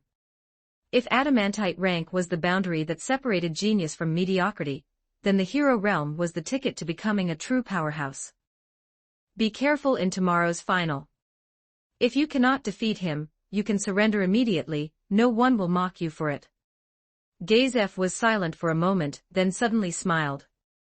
Thank you for your concern, Brain. But 30 years of sweat will not be shed in vain because of fear. Brain stared at Gazef for a long time before finally sighing. I knew you would say that. He stood up and looked at the opponent who had defeated him. Good luck, Lord Gazef. I will be cheering for you from the spectator stands tomorrow. Then, many thanks. After seeing Brain off, Gazef picked up his greatsword again, but his thoughts were no longer on the blade. Outside the window, the moonlight was obscured by dark clouds. The next day, the arena was packed to capacity. Nobles wore magnificent attire, while commoners crowded into the spectators' stands. Everyone was looking forward to this peak showdown. Gazef stood in the contestant tunnel, taking deep breaths to adjust his state of mind. He could hear the rising and falling cheers from the stands, among which Beta's name was clearly more frequent. Contestant Gazef, please prepare to enter. The staff member reminded him. Gazef nodded, gripped his greatsword, and strode toward the arena. The blinding sunlight made him squint, but he quickly adjusted. Opposite him, a tall figure was walking over slowly. Beta Clodia was still wearing his pitch-black plate armor. Perhaps out of respect for his opponent, he had specifically worn his bullhorn battle helmet this time. The helmet covered most of his face, revealing only a pair of cold eyes. One hand held a chainsaw sword, the other a thorn shield. The two met in the center of the arena, and bowed to each other according to tradition. Both contestants are in position. The match begins. The master of ceremonies gave the order, and the final match began. Gazef did not hesitate at all. He slammed his right foot onto the ground, causing the solid arena floor to crack slightly. He rushed out like an arrow released from a bow, his greatsword slicing through the air with a whistling sound, aiming directly for Beta's face. This strike was powerful and magnificent. However, Beta remained motionless, like an ancient, immovable black fortress. He merely tilted his head slightly, and casually flicked the vicious-looking chainsaw sword upward. Metal clashed against metal, and sparks flew. Gazef felt an overwhelming force coming from the sword, numbing his thumbweb and arm. His greatsword's momentum was forcibly halted. He was horrified. Beta's strength far exceeded his imagination. Is this the power of the hero realm? A monster. Before Gazef could think, Beta's counterattack arrived. Vroom, vroom, vroom. The chainsaw sword emitted a shrill whine, its teeth spinning at high speed, sweeping out with the power to tear through everything. The speed was so fast that it left only an afterimage. Gazef's pupils contracted. He subconsciously held his greatsword horizontally in front of him while rapidly retreating, attempting to disperse the force. Scree. The chainsaw sword collided with the greatsword, not producing a crisp clashing sound, but a harsh friction like a beast tearing at prey. The greatsword's adamantite blade, forged through 1,000 hammerings, was easily gouged by the chainsaw sword's teeth, leaving a deep groove as countless tiny metal shards flew off. If Gazef hadn't retreated in time, this strike would have been enough to cleave both him and his sword in two. So fast, such destructive power. Brain stood up abruptly in the spectator stands, fists clenched, his face full of shock and disbelief. He asked himself if he were to face that strike, he would likely only be able to flee in a sorry state. Gazef stepped back a few paces, not daring to be even slightly negligent. He was at a disadvantage in both strength and speed, so he could only rely on his rich combat experience and martial arts to maneuver around his opponent. Martial art ability boost. Gazef let out a low shout, his muscles bulged, veins rose like coiling dragons, and a faint yellow glow radiated from his body. This was a relatively common martial art that could significantly boost one's strength, speed, and reaction time for a short period, followed by a period of weakness. He shifted his footwork, moving like a ghost to Beta's side. His greatsword became a silver arc, hacking toward the back of Beta's knee, a weak point that was difficult for any armor to defend. To this, Beta seemed to have anticipated it. He calmly turned the thorn shield to block his side. The spikes on the shield were terrifying, like a curled-up hedgehog. The greatsword struck the shield, and a massive force rebounded. While suffering the blow, Gazef used the recoil to spin and retreat, the tip of his sword carving a semicircular spark on the ground. Over 10 years of combat experience made him immediately realize that there was something wrong with that shield. Was it a treasure class weapon? Overlord World Equipment Classification, lowest, lower, middle, upper, highest, legacy, relic, legendary, divine, special, world items, kingdom treasure class is almost equal to highest tier. Gazef took a deep breath, not daring to hold any illusions. The beta before him was by no means just a simple hero realm practitioner. His strength, speed, defense, and grasp of timing had all reached a despair-inducing level. He even suspected that Beta hadn't truly used his full strength from beginning to end. However, even so, he would not give up easily. Come again. The flames of unyielding spirit burned in Gazef's eyes. 30 years of sweat, over 10 years of combat, and countless life-or-death battles had bestowed upon him not only superior technique, but also an iron will. He no longer sought to win with a single strike. Instead, he integrated everything he had learned in his life and launched a storm-like assault. Martial art, consecutive strikes. Sword light flickered like a sudden downpour of pear blossoms. Each strike contained different variations: slashing, chopping, stabbing, or lifting with tricky angles and heavy, fierce force. Even though they were both warriors using greatswords, Gazef performed like a cheetah, constantly circling, probing, and searching for openings around Beta, who was like a black fortress. Beta's response appeared calm and unhurried. His movements were not fast, one could even say they were somewhat slow, but the chainsaw sword and thorn shield worked in perfect harmony, forming an impenetrable defensive circle. Gazef's attacks were like tides crashing against a reef. Though the momentum was massive, they could never shake him in the slightest. 10 rounds, 20 rounds, 30 rounds. Gazef's breathing gradually became labored, fine beads of sweat seeped from his forehead and dripped down his resolute jaw. The effect of ability boost began to fade, and his muscles throbbed with soreness.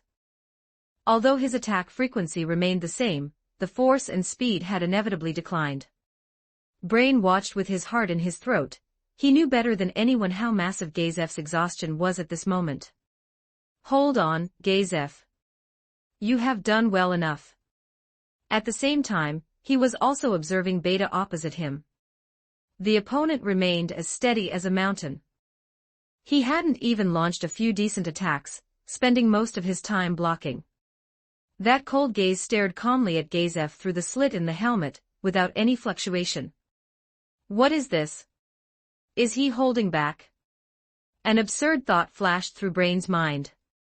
This thought startled even him, but carefully recalling Beta's previous performance and his current effortless posture, he had to admit that this was highly likely to be the truth. Beta seemed to be deliberately controlling the pace, extending this battle. Brain could not figure it out. Was it to toy with Gazef? But warriors who could reach their level generally moved beyond such low-level interests, and Beta did not show any signs of wanting to humiliate Gazef. Was there some other, deeper reason? On the field, the battle had entered the 40th round. Gazef's greatsword was parried away by Beta's chainsaw sword again. The massive recoil numbed his arm, and the greatsword almost slipped from his grasp. He stumbled backward, his chest heaving violently. The time for ability boost was almost up. How much longer could he hold on? While Gazef was lost in thought, Beta seized this opportunity, abandoning his passive defense. In that moment, he suddenly moved. It wasn't a sudden, violent burst, but a slow advance like a heavy infantryman. His sword and shield were slowly closing in on Gazef. Is it ending? Gazef gritted his teeth, forced himself to gather his remaining energy, and prepared to unleash his ultimate technique. He dragged his greatsword behind him, carving a deep trench into the ground. Martial art, fourfold slash. This was his strongest strike, condensing all his spirit and energy, for sword lights hit a single target simultaneously. Before the sword light arrived, the sharp sword aura had already torn through the air, rushing straight at Beta. Facing Gazef's all-out strike, the chainsaw sword in Beta's hand hummed, its rotation speed faster than ever before. Clang, clang. Another loud sound rang out. Gazef felt an irresistible rotational force coming from the blade. His greatsword felt as if it had been swept into a massive vortex, and he could no longer control it. With a mournful cry of reluctance, the greatsword flew into the sky, tracing a parabolic arc, and landed far away at the edge of the arena. Gazef stood dazed on the spot, his hands empty. He looked at his trembling hands, covered in calluses and new wounds. 30 years of sweat, could it really have been? Beta's chainsaw sword stopped right in front of Gazef's throat. The teeth were still spinning, and the wind it generated made his skin sting. If it moved forward just one more inch, he would be decapitated. The arena was deathly silent. Beta slowly retracted the chainsaw sword. The shrill whining sound gradually subsided. He looked at Gazef, and a trace of complex emotion flashed through his cold eyes, too fast to capture. You are very strong. Have high hopes for your future. Beta's voice came through the helmet, devoid of joy or anger. Gazef raised his head and met his gaze. Although he had lost, there was no hatred or dissatisfaction in his eyes, only a trace of relief and deep exhaustion. He knew he had done his best. Moreover, Beta had held back on that final strike, otherwise, he would already be a corpse. Gazef's voice was hoarse but incomparably calm. The referee then snapped out of his daze, his voice tinged with excitement. I announce that the champion of this grand martial arts tournament is Lord Beta Clodia. The cheers were delayed for a moment, then swept across the entire arena like a tsunami. 36 Chapter 36, Units of Measurement Soldier Captain. Chapter 36, Unit of Measurement Warrior Captain. The clamor of the Grand Martial Arts Tournament gradually faded, and the kingdom's 3 heroes became a legend discussed on every street corner. 3 days later. In the inner palace, the atmosphere was solemn. King Blanca III sat upright upon the throne, his gaze sweeping over the 3 people below the steps, Beta, Gazef, and Brain. Today was the day to fulfill his promise. He would bestow rewards upon the top 3 finishers of the Grand Martial Arts Tournament. Knight Beta as the champion of this tournament. King Blanca III spoke, looking at the black-haired youth in simple clothing, his voice carrying undisguised admiration. Your courage and skill have left me deeply impressed. The kingdom is currently in need of talent, and I wish to appoint you as the kingdom's knight captain to lead the soldiers of the royal capital. What say you? Upon hearing these words, the ministers listening from the sidelines flashed a glint of shrewdness in their eyes. The kingdom did not have the position of knight captain. Clearly, the king had specially created this post due to Beta's outstanding performance. To lead the soldiers of the royal capital, this position was extraordinary, carrying great power and prestige. If held by the unfathomably strong Knight Beta, it would undoubtedly greatly bolster the kingdom's military strength, but it might also disrupt the existing balance of power. After all, Knight Beta hailed from the Rodel territory, and the ruler of Rodel, Viscount Cadian, was currently aligned with the royal faction. If Beta were to serve as knight captain, there was no doubt he would also lean toward the king's side. Your Majesty's favor is too great, Beta is deeply grateful. Beta bowed slightly, his voice calm and unruffled. However, Beta has been accustomed to a loose life. I fear I would be unable to shoulder such a heavy responsibility, and would fail to live up to your Majesty's expectations. He actually refused. As soon as these words were spoken, the entire hall was shocked. The ministers whispered to one another, their gazes toward Beta changing to astonishment and confusion. This was a golden opportunity for rapid advancement that so many dreamed of, yet Beta had refused it so lightly. A trace of surprise also flashed in King Blanca III's eyes, but he quickly regained his composure and did not get angry. I can guess a thing or two about Knight Beta's concerns. The Rodel territory has always been on good terms with the royal family, and Viscount Cadian is my trusted right-hand man. If Knight Beta is worried about gossip from others because of this, there is no need. Beta maintained his bowing posture, his black hair falling down to cover his expression. Your Majesty is wise. It is just that Beta is by nature fond of battle, and would prefer to guard the kingdom's frontiers as a knight. The atmosphere in the great hall froze for a few seconds. A minister from the noble faction could not help but step forward half a pace. Your Majesty, Knight Beta possesses extraordinary strength. If he cannot remain in the royal capital to serve, why not bestow a title upon him, and have him guard the frontier? As soon as that noble faction minister finished speaking, Several colleagues immediately echoed his sentiments, all saying that with Beta's talent, it would be a waste to merely remain a knight, and it would be best to grant him a title to guard the frontier. Because the knight class also counted as the lower tier of nobility, the nobles could not suppress Gazef as they did in the original story, forcing the king to change the barony into a position of warrior captain. They had no choice but to move Beta, this uncertain factor, far away from the center of power. Even if a title was bestowed, they could limit his influence to the borderlands. King Blanca III tapped his fingers lightly on the armrest of the throne, his gaze lingering for a moment on Beta's lowered head before sweeping over those eager, advising noble ministers. He saw clearly, these nobles' petty schemes were clicking away loudly. His original intention was to keep Beta by his side as a sharp blade to deter all parties and consolidate royal power. Now that Beta had declined repeatedly, it was clear his mind was made up, and forcing him to stay would be counterproductive. What you ministers say makes sense. King Blanca III spoke slowly, his voice carrying a trace of weariness and displeasure, but he ultimately suppressed it. Since Knight Beta aspires to the frontier to guard the nation's territory, how could I force him against his will? He paused, his tone becoming majestic once more. Beta Clodia. I shall appoint you as the Baron of the Frontier, with a fief of 300 households, granting you territory in the kingdom's western border at Blackstone Pass, adjacent to the Aiz Hills. I hope you can display your talents there, organize your troops, hone your martial skills, and defend against foreign enemies. Do not disappoint my expectations. The Aiz Hills, Blackstone Pass. Upon hearing this, the ministers' hearts trembled once more. Although that place was located on the border, barren and bitter, it was one of the key thoroughfares to the Holy Kingdom, and its strategic position was extremely important. Coupled with the fact that demi-human tribes attacked the pass every year, the local lord was permitted to have a private army of up to 8,000 men. The king's move, while seemingly sending Beta away to the frontier, was actually still entrusting him with a heavy responsibility and granting him real power. Moreover, that land was not adjacent to the Rodel territory, avoiding the hidden worry of the Rodel family's power expanding directly. This was a form of appeasement for the noble faction's concerns, while simultaneously demonstrating trust in Beta.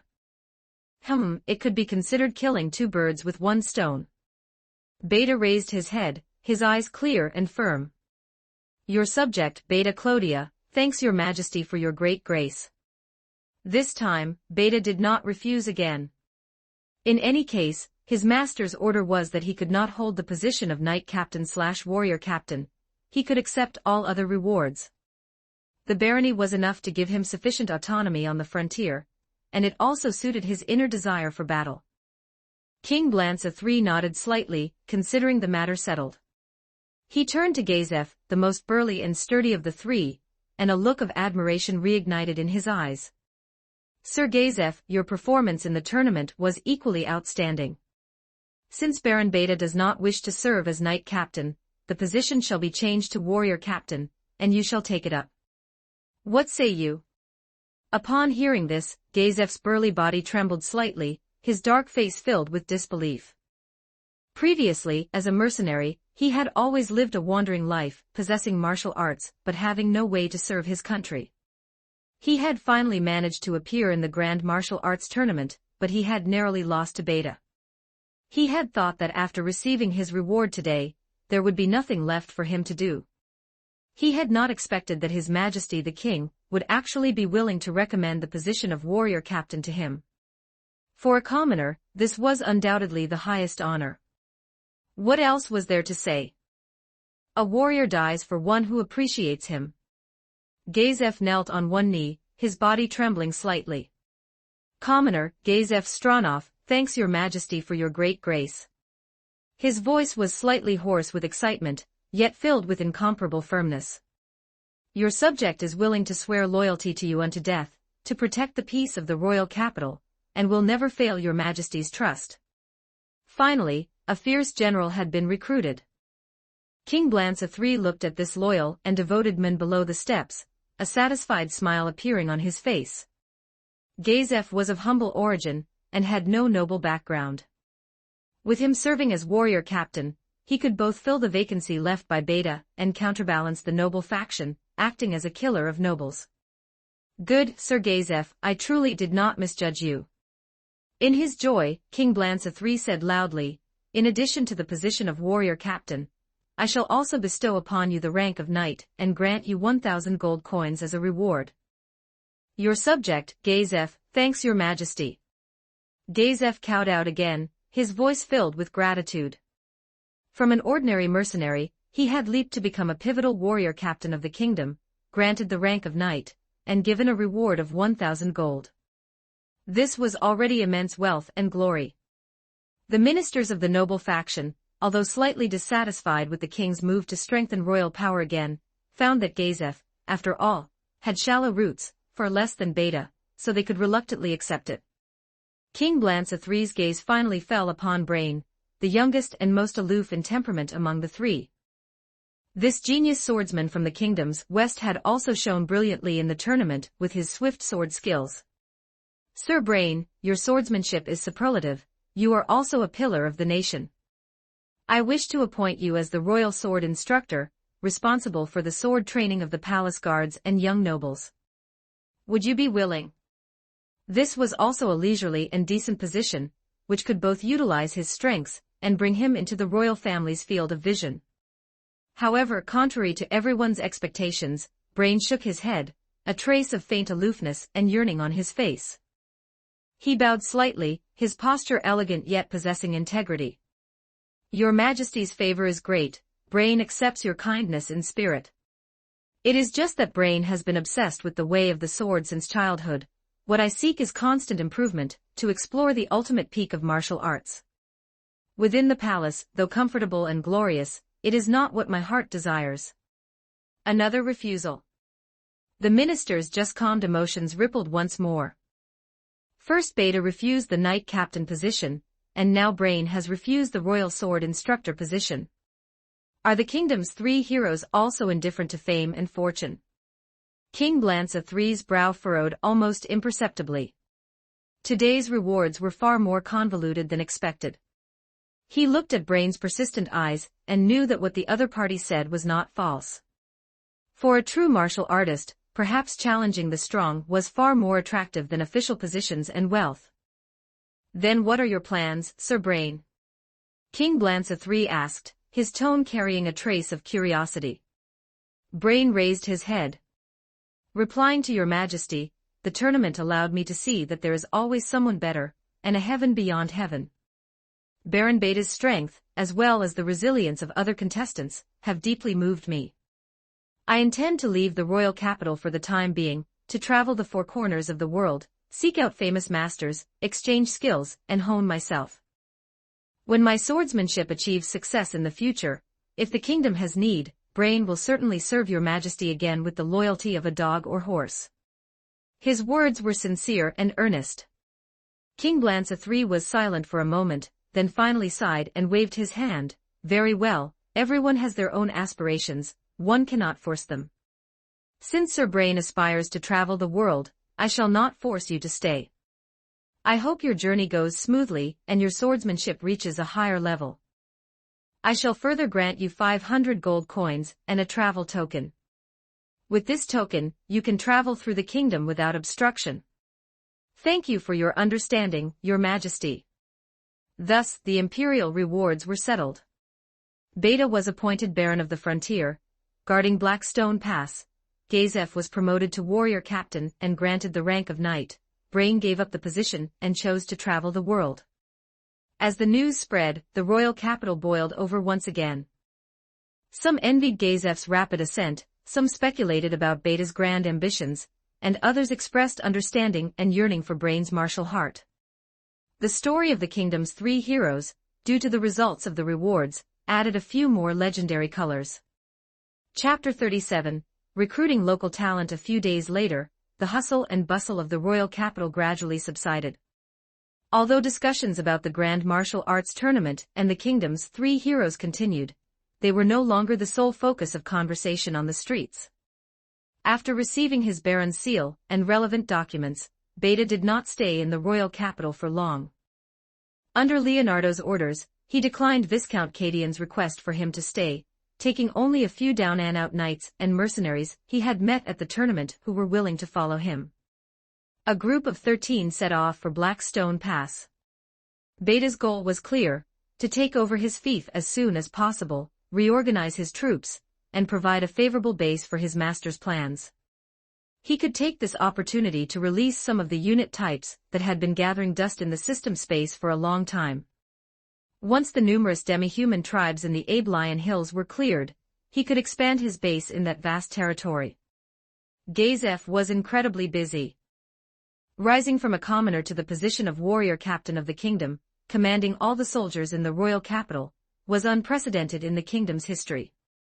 He not only had to familiarize himself with military affairs and reorganize military discipline, but he also had to face the scrutiny and pressure from old military officers and the nobility. As for Brain, after receiving his bounty and the royal pass, he disappeared from the royal capital like a bird released from a cage. He had no clear destination. In his heart, there was only one thought: to become stronger, to become even stronger. A few days after leaving the royal capital, Brain traveled by day and rested by night, moving unimpeded thanks to the royal pass.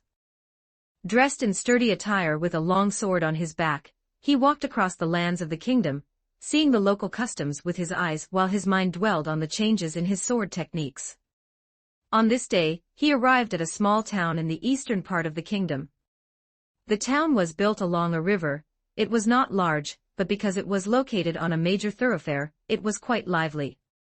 Brain found a tavern that looked reasonably clean, intending to rest his feet and have something to eat. The tavern was bustling with noise, a gathering place for all kinds of people. The sounds of drinking, laughter, and dice rolling mixed together, full of the clamor of common life. Brain chose a corner seat, ordered some roast meat and ale, and quietly listened to the conversations around him. For him, this was also a way to learn about the outside world. At the neighboring table sat a few people dressed like merchants, chatting excitedly, bragging, and sharing rumors. If you ask me, the biggest change in recent years has to be the neighboring empire. A bearded merchant took a sip of wine and sighed. The Baharuth Empire ruled by that bloody emperor. Another companion asked. The bearded merchant nodded and lowered his voice. I heard that ever since that bloody emperor took personal control, the Baharuth Empire has completely transformed. I remember the empire used to be much like our kingdom nobles in power, riddled with internal conflicts. Hey, how long ago was that news? I told you to do more international trade, instead of just clinging to these few plots of land. Look how outdated your information is. The bearded merchant looked down on his peer. His information was so outdated that people might mistake him for a country bumpkin. That bloody emperor is no simple character. They say his methods were ruthless. Not long after ascending the throne, he used lightning-fast tactics to purge the opposition in the court, and brought those unwieldy old nobles to heel. Now the empire's court is filled almost entirely with talent he personally promoted, and every one of them is a pragmatist. There's such a thing. Wasn't he afraid of causing a rebellion?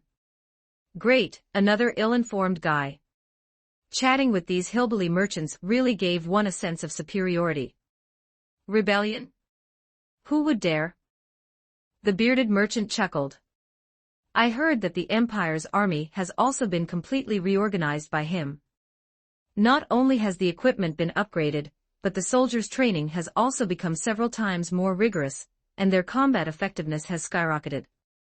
Not long ago, the Wyvern tribe on the Empire's border was beaten into submission. Another merchant chimed in, it's not just the military. I have a relative doing business in the Empire who came back and said that the Empire is currently building everywhere, repairing roads, opening mines, and building factories. It's a scene of prosperity. That emperor has a great ambition to accomplish an unprecedented undertaking. TSK, in that case, is that bloody emperor really such a talented monarch? Hard to say, the bearded merchant shook his head. His methods are impressive, but also too iron-fisted. I heard that those who opposed him met miserable ends. Besides, there have been some rumors recently. What rumors? Everyone was immediately interested and kept pressing him. The bearded merchant looked left and right. Seeing everyone's expectant faces, he satisfied his inner vanity, then lowered his voice even further. I only heard this from hearsay. It is said that some strange mechanical creations have appeared in the Empire. They can do the work of dozens of people in the past using only coal and water. It seems to be called a steam engine. I heard that since they started that so-called industrialization, what the workers produce in a day is equivalent to what they used to produce in over 10 days. The prices in the Empire are now much cheaper than before. Steam engine. Industrialization. Brain frowned slightly upon hearing this. These terms were unheard of, but he didn't ponder them too much. For him, the rise and fall of the Empire and such clever contraptions were far less important than the sword in his hand and the martial arts in his heart. What he cared about was whether the changes in the Baharuth Empire would lead to the emergence of more powerful opponents or provide an opportunity for him to become stronger. The charred aroma of roast meat and the mellow scent of ale filled the air, but Brain found the food tasteless. The merchants at the neighboring table continued their conversation, chatting from the prosperity of the Empire to the tensions at the border, and then turning to strange anecdotes from various places. Brain listened silently, memorizing information that might involve powerful individuals. Just as he was about to get up to pay the bill and leave, a gentle voice sounded from behind him. Brain, it really is hard to find you. Brain turned his head abruptly, his hand subconsciously pressing against the hilt of his sword. His perception was extremely keen. He could usually sense people from 50 meters away, but this time, he only noticed someone approaching from behind when the person spoke. He saw a man in a gray robe standing behind him, with an ordinary, unremarkable face. Behind the gray-robed man, two more warriors approached. Brain looked them over carefully and discovered that both warriors had participated in the Grand Martial Arts Tournament. And what's more, both of them had been defeated by him. Is this it? Seeking revenge? But this is too much. It was just a martial arts tournament, and he didn't even win the championship, so there was no reason to hold a grudge against him. Brain's muscles tensed, like a leopard ready to pounce. Although the two warriors behind the gray-robed man were his defeated opponents and he was confident that even both of them together were no match for him, the gray-robed man's strength was unknown. To be able to get close to him without him noticing, this gray-robed man was definitely no ordinary person. Who are you? Brain's voice was low, laced with caution. He didn't draw his long sword. Since the other party spoke instead of launching a sneak attack, it meant they weren't necessarily enemies. The gray-robed man smiled slightly. Brain, you don't need to be nervous. I am not your enemy. Let me introduce myself. I am a strategist under a certain lord, you can call me Gamma Croat. I wonder what that lord's name is. That cannot be said. Looking for someone without even giving a name, looks like this is another secretive fellow. Brain frowned slightly but still asked patiently, I wonder what that lord has to teach me. The gray-robed man walked to the empty seat opposite Brain and sat down, signaling the two warriors behind him not to come forward. The two of them stood respectfully not far behind him, and one of them tossed out a few silver coins to clear the other people in the tavern. I wouldn't dare offer instruction. The gray-robed man's voice was gentle. My lord has long admired Brain's talent for swordsmanship, especially the considerable potential you displayed at the Grand Martial Arts Tournament. Brain was non-committal, just watching the other party quietly, waiting for the rest. He knew the other party wouldn't have come just to compliment him. Judging by the situation, they were here to recruit him. Brain had encountered quite a few such people along the way. The gray-robed man understood that Brain had seen through his intentions. My lord believes that with your talent, it is a pity to be trapped in a corner of the kingdom, or to wander aimlessly in pursuit of martial arts. Brain snorted coldly and stated his own view. The path of martial arts is inherently lonely. The improvement of strength only comes from constant tempering and challenging stronger opponents. What does this have to do with region? And how do you know I am wandering aimlessly? Well said. The gray-robed man clapped his hands in praise. Only by challenging stronger opponents can one constantly surpass oneself. But I wonder if you know there are mountains beyond mountains and people beyond people. Relying solely on passion and personal exploration, the road ahead will inevitably be rugged, and you might even encounter bottlenecks, unable to make any progress for the rest of your life. This time, Brain was silent. Why wouldn't he have such hidden worries in his heart? At the Grand Martial Arts Tournament, he had won 11 consecutive matches but fell before the finals, deeply realizing the gap between himself and Gazef, or even Baron Beta. He longed to become stronger, but he also occasionally felt lost. Geniuses are always progressing. Brain was confident that his future self in 6 years would definitely be stronger than he was now, but who could say that Gazef or Baron Beta would just stand still? With his talent, could he reach the legendary hero realm, and could he defeat Baron Beta within his lifetime? All of this was unknown. It seems we have arrived at the main point. Gamma observed Brain's expression and knew he had him. That personage has said that he does not wish for genius to be buried, so he is willing to provide you with a faster path to becoming stronger. That is actually somewhat interesting. Brain's interest was piqued. A path to becoming stronger, what kind of path? The gray-robed man did not answer directly, but instead signaled behind him. The warrior standing on the left stepped forward in response. He was burly and was the very opponent whom Brain had defeated with a swift thrust during the round of 48 at the Grand Martial Arts Tournament. His class was the very niche monk. At this moment, there was no longer any of the previous dejection in Hans's eyes. Instead, they were filled with an indescribable confidence and fanaticism. Lord Brain. Hans's voice was somewhat muffled, yet it exuded confidence.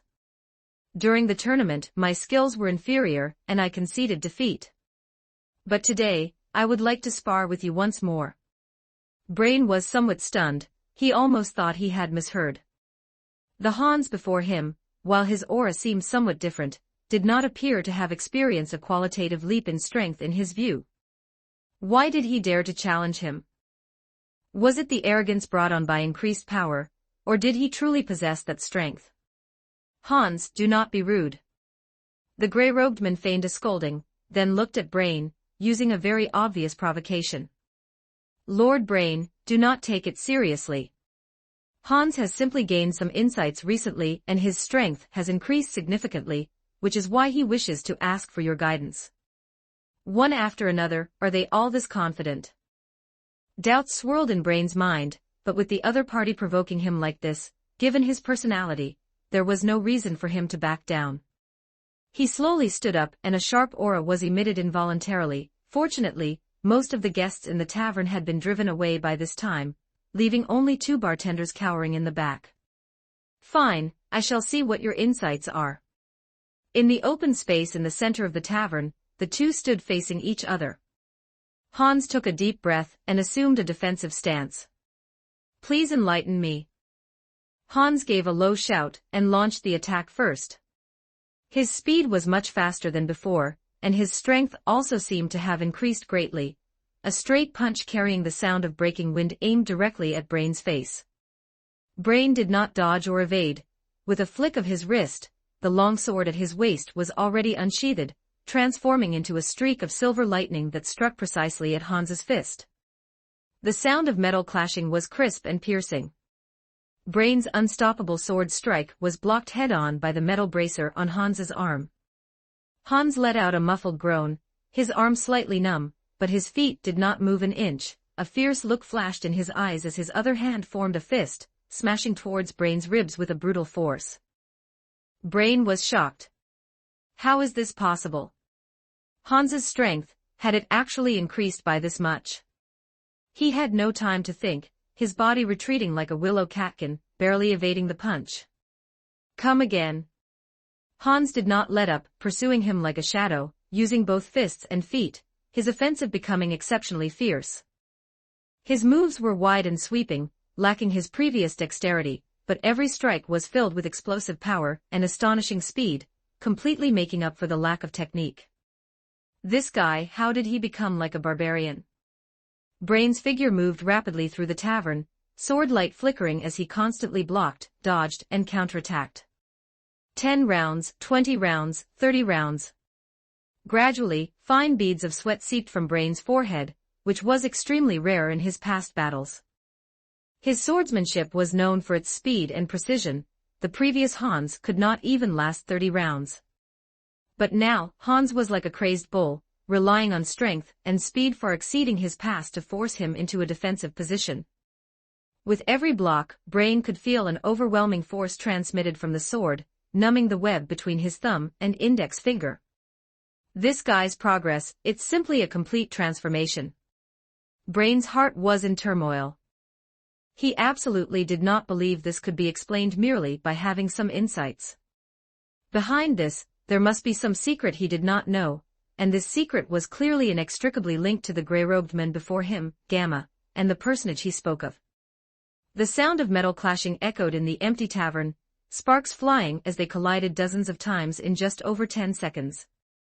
Lord Brain, it seems your sword has rusted a bit. The grey-robed man said calmly from the side, his tone carrying a hint of mockery, a smile playing on the corners of his mouth.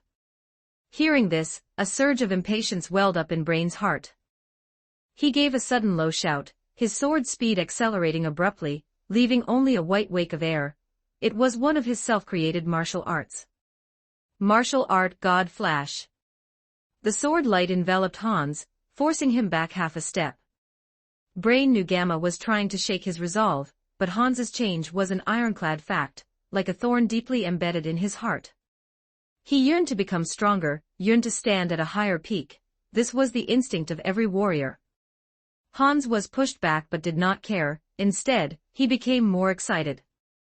He licked his somewhat cracked lips and said in a deep voice, Brain, did you feel it? This is power. Real power. As long as you are willing, you can possess it too, and be even stronger than me. Feel it, unrivaled power. Martial art, super ultimate tyrant fist. Ainz lunged again, this time, a faint red glow faintly shimmered on his fist. Not good. Brain's pupils constricted, he could feel the terrifying energy contained in this punch. Martial art, unfallen fortress.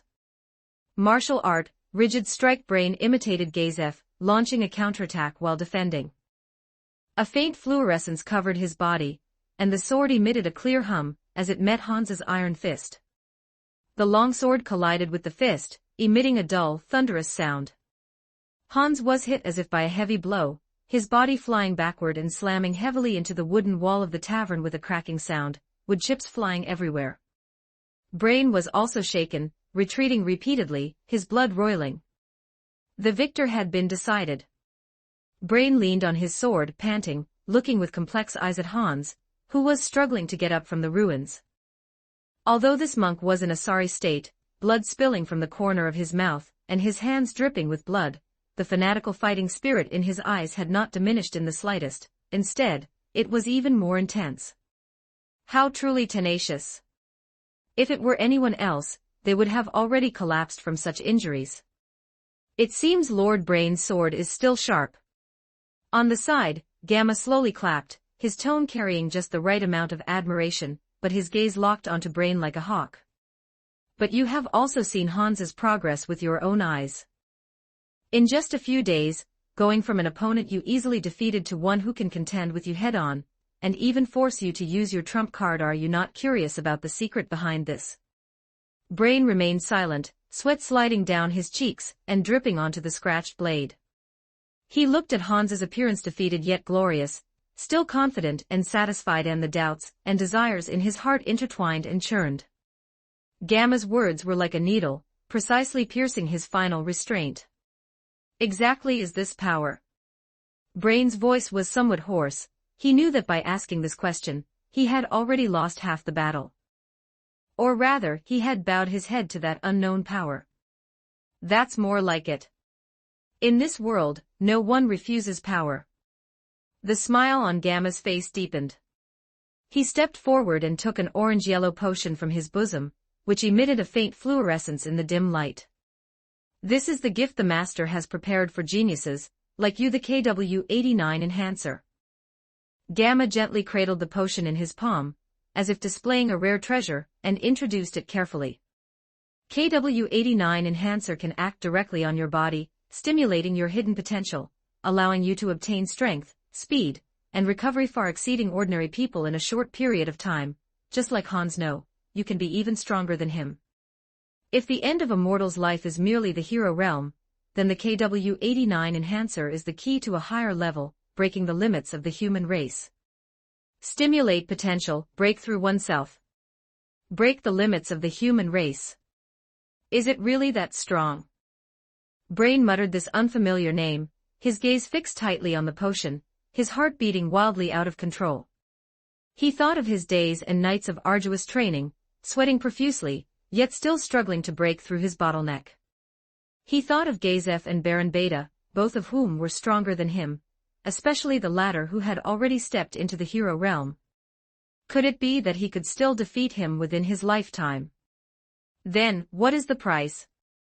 38 Chapter 38, Nail Clippers That Surpass Yourself. Chapter 38, The Nail Clipper Who Transcends Himself. Everything has a price, just as there is no such thing as a free lunch. Power does not come through a breakthrough without reason. Brian firmly believed this in his heart, but he was also willing to pay a certain price in exchange for powerful strength, as long as the price was within his acceptable range. Gamma seemed to have heard something interesting, chuckling, but that smile was inscrutable. Lord Brian, what are you worried about? Are you worried that it will be like some forbidden magic, devouring your soul, or will it turn you into a monster that loses its reason and only knows how to kill? He paused and pushed the potion forward. No, you have absolutely nothing to worry about. The KW-89 Enhancer is never some crooked path, but a key to human evolution. It will optimize your body structure, eliminate inferior genes, and realize a leap in the level of life. As for the price, Gamma chuckled, looking at Hans, whose fist wound had already stopped bleeding. Isn't this the best example? After gaining power, he even forgot his techniques. When he was sparring with Brian just now, he relied entirely on brute force. There were only 3 words left in his head: fighting, fun. Besides obeying the orders of that lord, perhaps, you will never be satisfied with your future self. When you have tasted this kind of power, when your vision is expanded to an unprecedented realm, you will find how small your past pursuits were. This, perhaps, is the only price: a heart that never stops, yearning to become stronger. The price, is it that simple? What kind of price is this? A heart that never stops, yearning to become stronger. Isn't this exactly what he has always pursued? If this is the price, then he is willing. Brian's breathing became rapid, and the hesitation and struggle in his eyes were replaced by a near fanatical desire. He reached out his slightly trembling hand, his gaze moving away from Gamma's face, staring fixedly at the KW-89 Enhancer emitting a seductive light. As long as he takes this potion, he can become stronger, more vigorous, more domineering. Brian took a deep breath, his eyes firm. A wise choice, Lord Brian. Gamma's smile became genuine. He placed the potion in Brian's palm, and stepped back a few paces. Now feel the miracle of the leap in the level of life. Brian no longer hesitated. He pulled out the stopper, and a strange sweet fragrance mixed with a faint orange scent entered his nose. He tilted his head, and drank the orange-yellow liquid in one gulp. The liquid entered his throat, without the bitterness he had imagined, but with a hint of warmth, and it was even sweet and sour orange-flavored. 1 second, 3 seconds, 10 seconds. A minute passed, and a gentle force surged from his abdomen to his limbs and bones, and his whole body felt like it was soaking in a hot spring. Unprecedented pleasure enveloped his whole body, and Brian couldn't help but let out a repressed moan, his body trembling slightly. He felt like he was flying in the sky, his body had reached a climax. Is this reaction too big? Hans looked at Brian's flushed face, and felt that he couldn't bear to look at it. He didn't have such a big reaction when he took the potion, at most he howled a few times. What do you know? This shows that Brian's absorption of the potion's effect is more thorough, and his potential is much deeper than yours or mine. Gamma glanced at Hans with a hint of disdain in his tone, and then turned his gaze back to Brian. As a subordinate of Leonardo, Gamma, like Alpha, Beta, and others, had his level limited to LV-40 for life, even if he could improve his strength by learning martial arts or taking drugs. However, the degree of becoming stronger was limited, and the increase in combat power would not exceed the limit of blue quality. This is also the balance that comes with the sign-in system. After all, if the Dark Knight had no upgrade limit, then Alpha at LV-100 could easily crush the floor guardians without world items just by relying on an execution passive. In contrast, although the natives were weak, they did not have this limitation. Their drug enhancement limit was much higher than that of the subordinates, and the geniuses among them could naturally improve their strength much more, for example, Brian at this time. This genius's absorption efficiency of the KW-89 enhancer far exceeded that of mediocre people like Hans, and the medicinal effect was almost fully exerted. The warm current surging from his abdomen rushed and washed through Brian's body. He could clearly feel his bones making fine noises, and under the action of the potion, they were being reshaped to be tougher and denser. His vision became unprecedentedly clear and wide, the little gecko crawling in the distance, a curly hair on the chair. Even the jealousy that flashed across Hans's face were clearly reflected in his eyes. Ah, this is power. Strength, pure, vast strength, felt like a burst flood filling his limbs and bones. Brian subconsciously clenched his fists, his knuckles turning slightly white from excessive force, and his original light purple pupils gradually turned into golden eyes due to the effect of the potion. Is this? Brian muttered to himself, his voice a bit hoarse from excitement. He opened his eyes suddenly, and a sharp light flashed in his eyes. An invisible aura spread out with him as the center, causing Hans next to him to step back half a step involuntarily, with a look of horror on his face. To make me feel like I'm facing a beast just by aura, is this the hero realm? Hans, after being strengthened. His strength had surpassed that of an ordinary adamantite rank adventurer, LV-24. Only those at the hero realm, LV-29+, and above could make him feel threatened just by aura. How does it feel, Lord Brian? Gamma's voice sounded at the right time, with a hint of satisfaction. Judging from the aura alone, after taking the KW-89 enhancer, Brian's strength had reached the hero realm, with a level of about LV-34, only a few steps away from the awakened. For completing the task arranged by the master. Brian with this strength was already completely enough. I feel better than ever. Brian supported the round table with both hands, and the relatively hard wooden material was easily shattered in his hands like tofu. Hans swallowed his saliva, and subconsciously took 2 steps back. He remembered that he was also excited when he first gained power, but it was far from this level of destructive power. It seems that Mr. Gamma was right, Brian's talent is indeed far beyond ordinary people. Hero realm. No, this feeling is even stronger than the hero realm I imagined. Brian whispered, his voice trembling, but more of it was uncontrollable ecstasy. He was still some distance away from this realm before, but now, with just one potion, he easily stood at the height he had looked up to in the past, and even exceeded it. It seems that the effect of the KW-89 enhancer on you has exceeded my expectations. This is very good, very good. Gamma paused and changed the subject to the main point. Then, according to that lord's request, you can form an adventurer team of your own. Form an adventurer team. Brian frowned, this term sounded a bit, not high-level enough to him. He is now a powerhouse in the hero realm, if he is still an adventurer with this strength, wouldn't that make him a beggar? Whether it is becoming a trump card hired by nobles, or holding a high position in the kingdom, or empire by virtue of his strength, which one is not better than an adventurer team? Admittedly, the treatment of an adamantite rank adventurer is very good, even the king has to treat them with courtesy, but how long does it take to upgrade to this highest level team? Red Drop is awesome. But there is only such an adamantite rank team in the whole country, and many orichalcum rank teams are stuck at the last step, and can never be promoted. Of course, Brian thought so, but he still had to listen to the boss. Okay, what specifically do I need to do? It's very simple, Gamma said in a flat tone, stating Brian's task. Form an adventurer team that meets the adamantite rank standard. You can choose the name yourself, but the reputation must be loud enough. So that's it, the adventurer is just a transition. In fact, accumulating fame is his real task.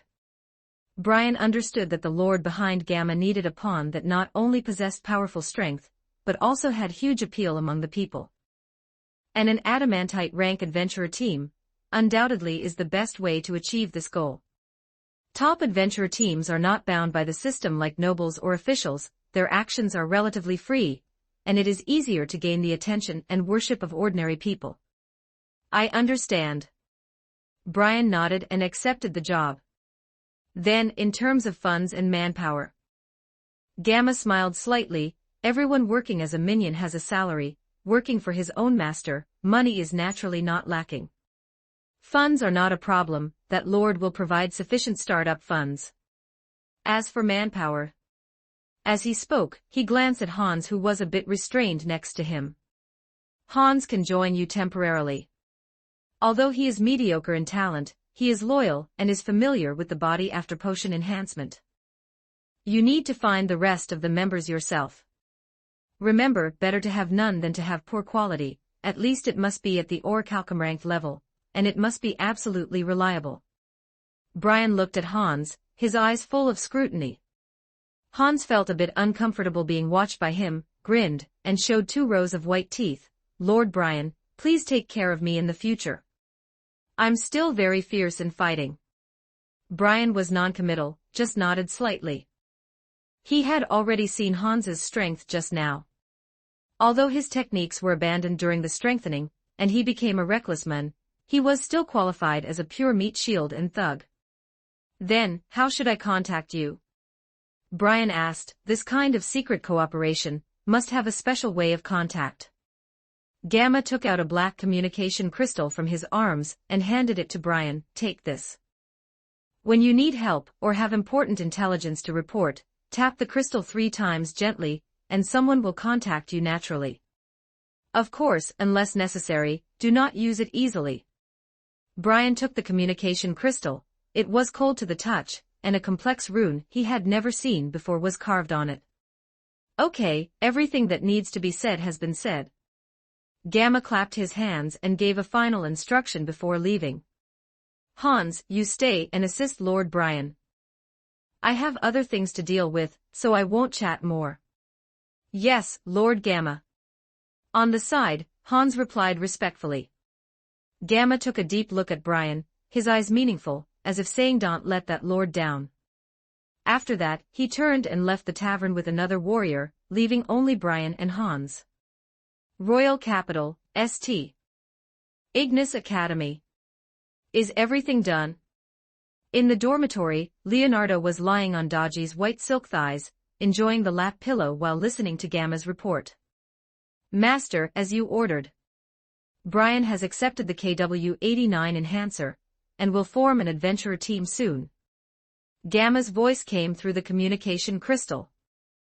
Leonardo raised his hand, signaling Dodgy to pause the massage. How did he perform? Better than expected, Master. Gamma's voice lowered. Brian's talent is indeed good. He has broken through to the hero realm, and can easily defeat Hans. Not long after, Gamma's report ended. After turning off the communication, Dodgy leaned over at the right time, and fed Leonardo a peeled grape, her pink tail wagging behind her. Dear, is there anything special about this, Brian?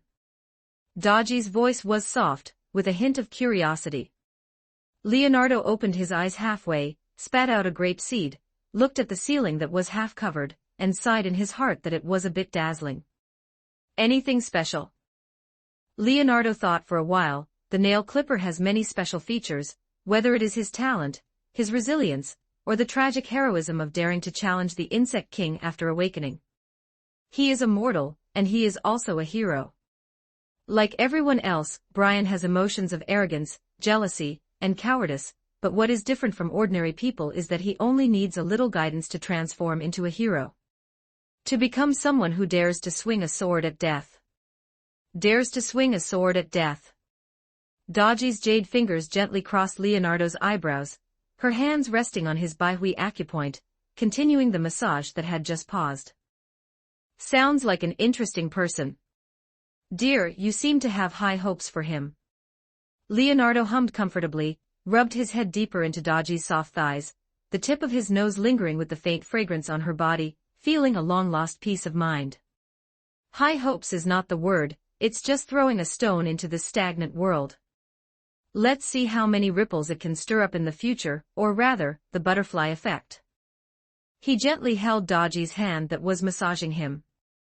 The maid's hands were petite and exquisite, her skin was as delicate as high-quality mutton-fat white jade, and her fingertips were slightly pink. When held by him, she stopped moving obediently, just gently rubbing the back of his hand with her thumb. If a disaster descends on this world in a few years, I hope this stone can become one of the fulcrums to pry destiny. At least, let more people have the qualification to stand in front of death and make their own choices. Dodgy's movements paused slightly, then resumed gently. Having been by Leonardo's side for so many days, she also knew what her dear was worried about. In about 5 years, a force called Great Tomb of Nazareth will descend, and its strength is enough to crush the vast majority of people today. And because the justice value is negative, they can do things like killing civilians and slaughtering kingdoms. It will be fine.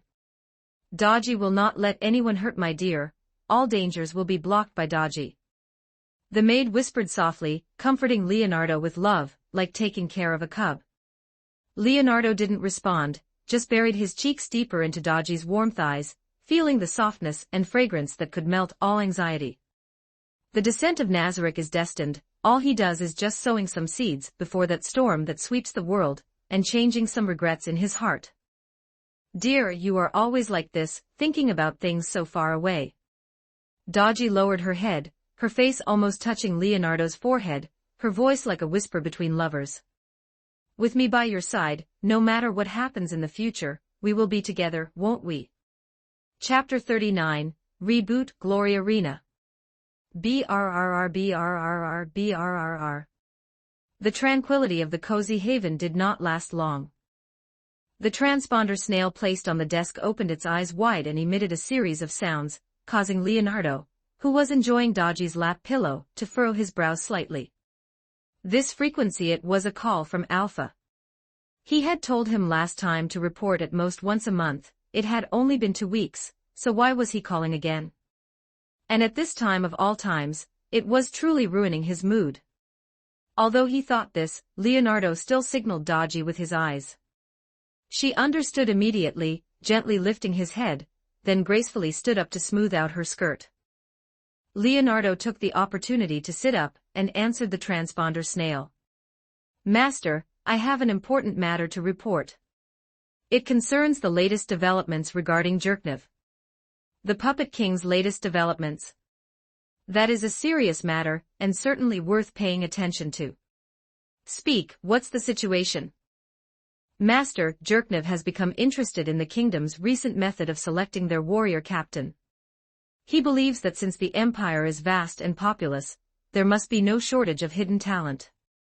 However, he also realizes that hosting the Grand Martial Arts Tournament is time-consuming and labor-intensive, and prone to causing unnecessary turmoil and waste of resources. For this reason, Jerknev has come up with an alternative plan to reopen the Imperial Arena and select the 4 knights. The 4 knights. After going in such a big circle, not a single position that should exist is missing. In the original work, the 4 knights were 4 powerhouses who stood out after being selected layer by layer from the empire, created by the bloody emperor to centralize power and suppress the noble class. Because of Alpha, in the process of resolving the internal strife in the imperial capital and dealing with the noble class previously, the 4 knights were not needed. Now, the appearance of the kingdom's warrior captain has given Jerknev a brand new inspiration. If a place as weak as the kingdom could produce the kingdom's 3 heroes through open selection, there is no reason for the empire's talent to be weaker than the kingdom's. During the previous military expansion and recruitment, although the benefits were already very good, ordinary soldiers received 3 gold coins per month, and the salaries for elites and non-commissioned officers started at double digits. But this kind of treatment was only aimed at ordinary people. For powerhouses with strength reaching the level of orichalcum ranked or adamantite rank adventurers, what difference is there between this meager salary and giving alms to a beggar? They could earn dozens of gold coins just by completing a single high-level challenge quest, and the wealth they accumulate in a year is the limit of what ordinary people pursue in a lifetime. Only the weak would be obsessed with the desire for money. What the strong need is nothing but fame and fortune. Reopening the Imperial Arena. A curve appeared at the corner of Leonardo's mouth. This bloody emperor is more courageous than I imagined, and better at taking advantage of the situation. The Imperial Arena was once one of the most clamorous and darkest corners of the imperial capital, and indeed the entire Baharuth Empire. The blood of slave gladiators stained the yellow sand red, the bets of nobles decided life and death, and countless shady transactions were conducted in the dark under the cover of shouts and cheers. When the bloody emperor pushed for comprehensive reforms, the heaviest blows fell on these types of entertainment industries that both wasted resources and bred corruption. But now, Jerknov wants to reopen it and give the arena a brand new mission-selecting talent. Then, how does he intend to operate it? Leonardo tapped his fingertips lightly on the desk, a trace of amusement flashing in his eyes. The reopening of the Imperial Arena is not as simple as just changing the signboard. That place has accumulated too much blood and filth. If the promotion is not done right, it won't be able to attract any real talent. After all, the strong would not act like clowns, entertaining people in an arena. What they need is respect, worship, and a stage where they can realize their ambitions and attain a higher status. Reporting to Master, Jerknov plans to rename the Imperial Arena to Glory Arena, with the great merchant Osk contracting it, completely stripping away its attributes of slave gladiator combat. There was a hint of admiration in Alpha's voice. All participants, regardless of their background, gender, or age, can sign up as long as their strength meets the requirements. The competition format will also be diversified, no longer limited to life and death struggles, but more of a comprehensive contest of skill, strength, tactics, and teamwork. Moreover, Jerknov also plans to broadcast some important matches of the Glory Arena to the whole country via magic crystals. He believes this will not only allow the citizens to witness the birth of the strong and inspire a martial spirit, but also enhance the empire's cohesion while demonstrating the empire's prosperity to neighboring countries. The arena will be held every 6 months, and the champion of each session will receive the title of Martial King, and the 4 knights will be selected from among them based on merit. Interesting. Leonardo nodded in approval. He was worthy of being the puppet emperor he had chosen. He had 1/10 of his vision. Look at that, this is what you call recruiting talent without sticking to rigid patterns. The Grand Martial Arts Tournament hosted by the kingdom restricts slaves, women, the elderly, and the young. Only free adventurers, mercenaries, and noble private soldiers with some strength can participate. King Blanca III's vision, just like his mindset and style, is still too narrow. And letting the great merchant Osk cover all the expenses of the Glory Arena, while he himself collects ticket revenue to supplement military funds, this move is a bit like Roosevelt. Does Master think this plan is feasible? Alpha's voice carried a hint of probing. On the surface, he was asking if the plan would work. In reality, he was asking Leonardo if he agreed to Jerknov carrying out this plan, as the selection of the 4 knights was a whim of the bloody emperor, and was not part of their plan. Strengthening soldiers' politics/reforms/equipment experiments attracting the attention of external enemies. The Great Expedition comprehensive strengthening superficially containing Nazarick resolving future troubles retiring, and yielding the position merging, and establishing the first human empire. Now, the Platinum Dragon Lord's attention is already focused on the empire, and the Great Expedition has entered the stage of military equipment strengthening. Before the main target, Nazarick, is resolved, all changes require the Master's instructions. Let Jerknov go ahead and do it. Leonardo chuckled, feeling that Alpha was being too cautious. The entire Empire's main bureaucratic institutions are under our control, so it doesn't matter if there are a few more 4 knights. Besides, these people might not necessarily listen to the little Emperor's orders, they pursue fame and fortune, and that is all. In the end, the four knights are nothing more than four chess pieces. Jerknev cannot escape the fate of a puppet king, and naturally, the four knights cannot escape the boundaries of the chessboard. Master is wise. Alpha's voice was filled with respect. Since the master had said so, he must have already considered the whole picture. All right, if there's nothing else, let's leave it at that. Leonardo rubbed his temples. The comfort that had been interrupted just now had not yet fully returned. Understood, this subordinate will take his leave. The transponder snail's eyes gradually closed, and Alpha hung up the communication. The room became quiet again, leaving only the sound of Leonardo's slight breathing. Dodgy stood behind him at the right moment to knead his shoulders, her faint fragrance enchanting. On the other side, the imperial capital Arwentar. In the imperial palace's reception room, Alpha entered from the outer hall. Jerknev was still discussing matters related to the Glory Arena with the great merchant Osk, completely unaware that his commander had already made a little report. His gaze swept across the room. The bloody emperor was standing with his back to him, pointing out the country on a piece of parchment with high spirits, while Osk was hunched over, his face full of respectful smiles. Therefore, Lord Osk, Jerknev's voice carried the enthusiasm peculiar to a young man. Every detail of this glory arena must be perfect. I want everyone in the entire empire to see that this is not the arena of the past, filled with bloodshed and slavery, but a cradle for the birth of heroes, a place where dreams set sail. Your Majesty is wise. There was no sycophancy on Osk's face, instead, it was profound agreement, his attributes as a bloodthirsty spectator fully activated. Your foresight is truly a blessing for the empire. I will certainly do my utmost to manage this glory arena well, and attract the attention of all the strong. Jerknev nodded with satisfaction, turned around, and happened to see Alpha silently observing the two of them. The smile on his face faded slightly, replaced by a more formal expression. Lord Alpha, you have come at just the right time. 40 Chapter 40, Shangri-La, A Real Dream. Chapter 40, Shangri-La, True Dream. Today's check-in successful, obtained white grade item, Nahida, Klee, Hudao Sunny swimsuit photo album *3, boss, are we following the procedure, or should we electrocute directly? Today's check-in successful, obtained purple grade item, Taigu of Shangri-La, the 1,000-year empire will eventually meet its end.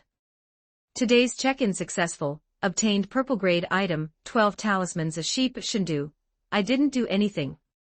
Perhaps it's because his birthday is approaching, it's been another lucky week. Alpha is still handling matters related to the Baharuth Empire, and Beta has just established a foothold at the Blackstone Pass, preparing to purge the many tribes of the Abelian Hills. Gamma is wandering around, screening local geniuses for Leonardo.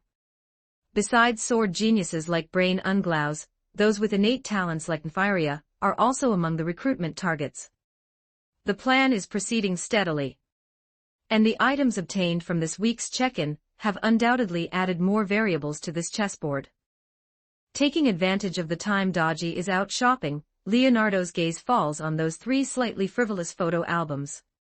He flips through them casually, studying earnestly, a mischievous smile playing on the corners of his mouth. Women, once the umbilical cord is cut, they just image redacted. I don't particularly like Lolas, I just like generating love for hardworking workers. Leonardo expresses his post-reading thoughts, then looks outside as if guilty of a crime, throwing the 3 photo albums into his storage ring, placing them alongside the many collections obtained from previous check-ins. These things, whether Lolas or furries, they serve as a little seasoning in his boring plan. What Leonardo truly cares about is Shangri-La, and the sheep talisman. As a purple grade item, Taigu of Shangri-La has 3 characteristics, each of which is very useful.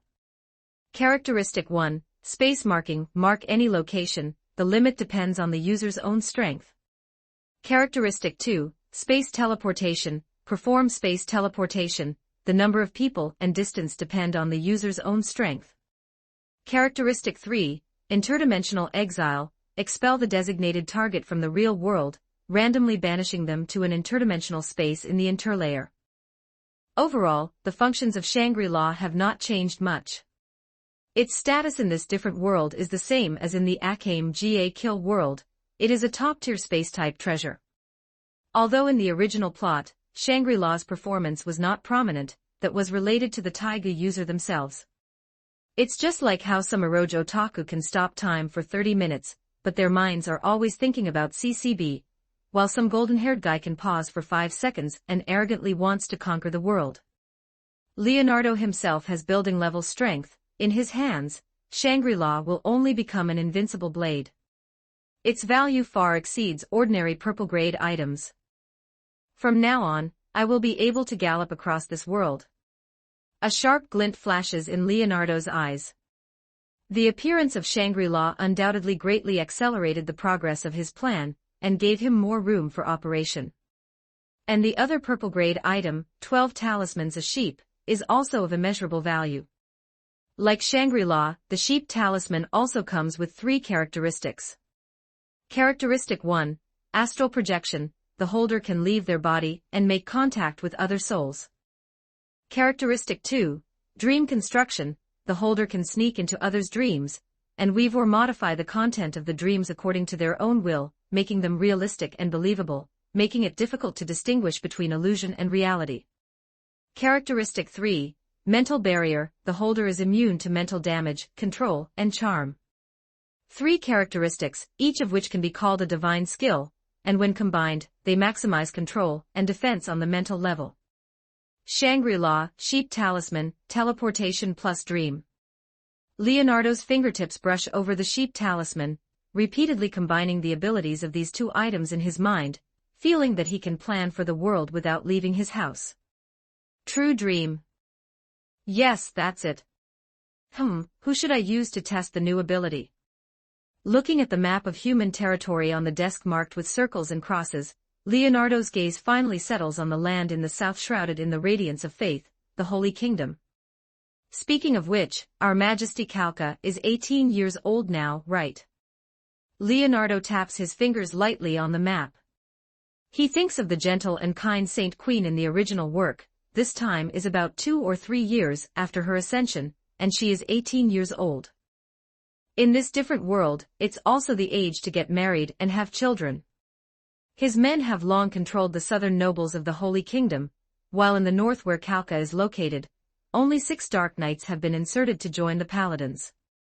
The situation in the Holy Kingdom has changed quite a bit compared to the original work. Under the active patrol of the Dark Knights, they don't have the suffocating performance of the original work, where they would be attacked by demi-human tribes every once in a while, and many border villagers would be snatched away.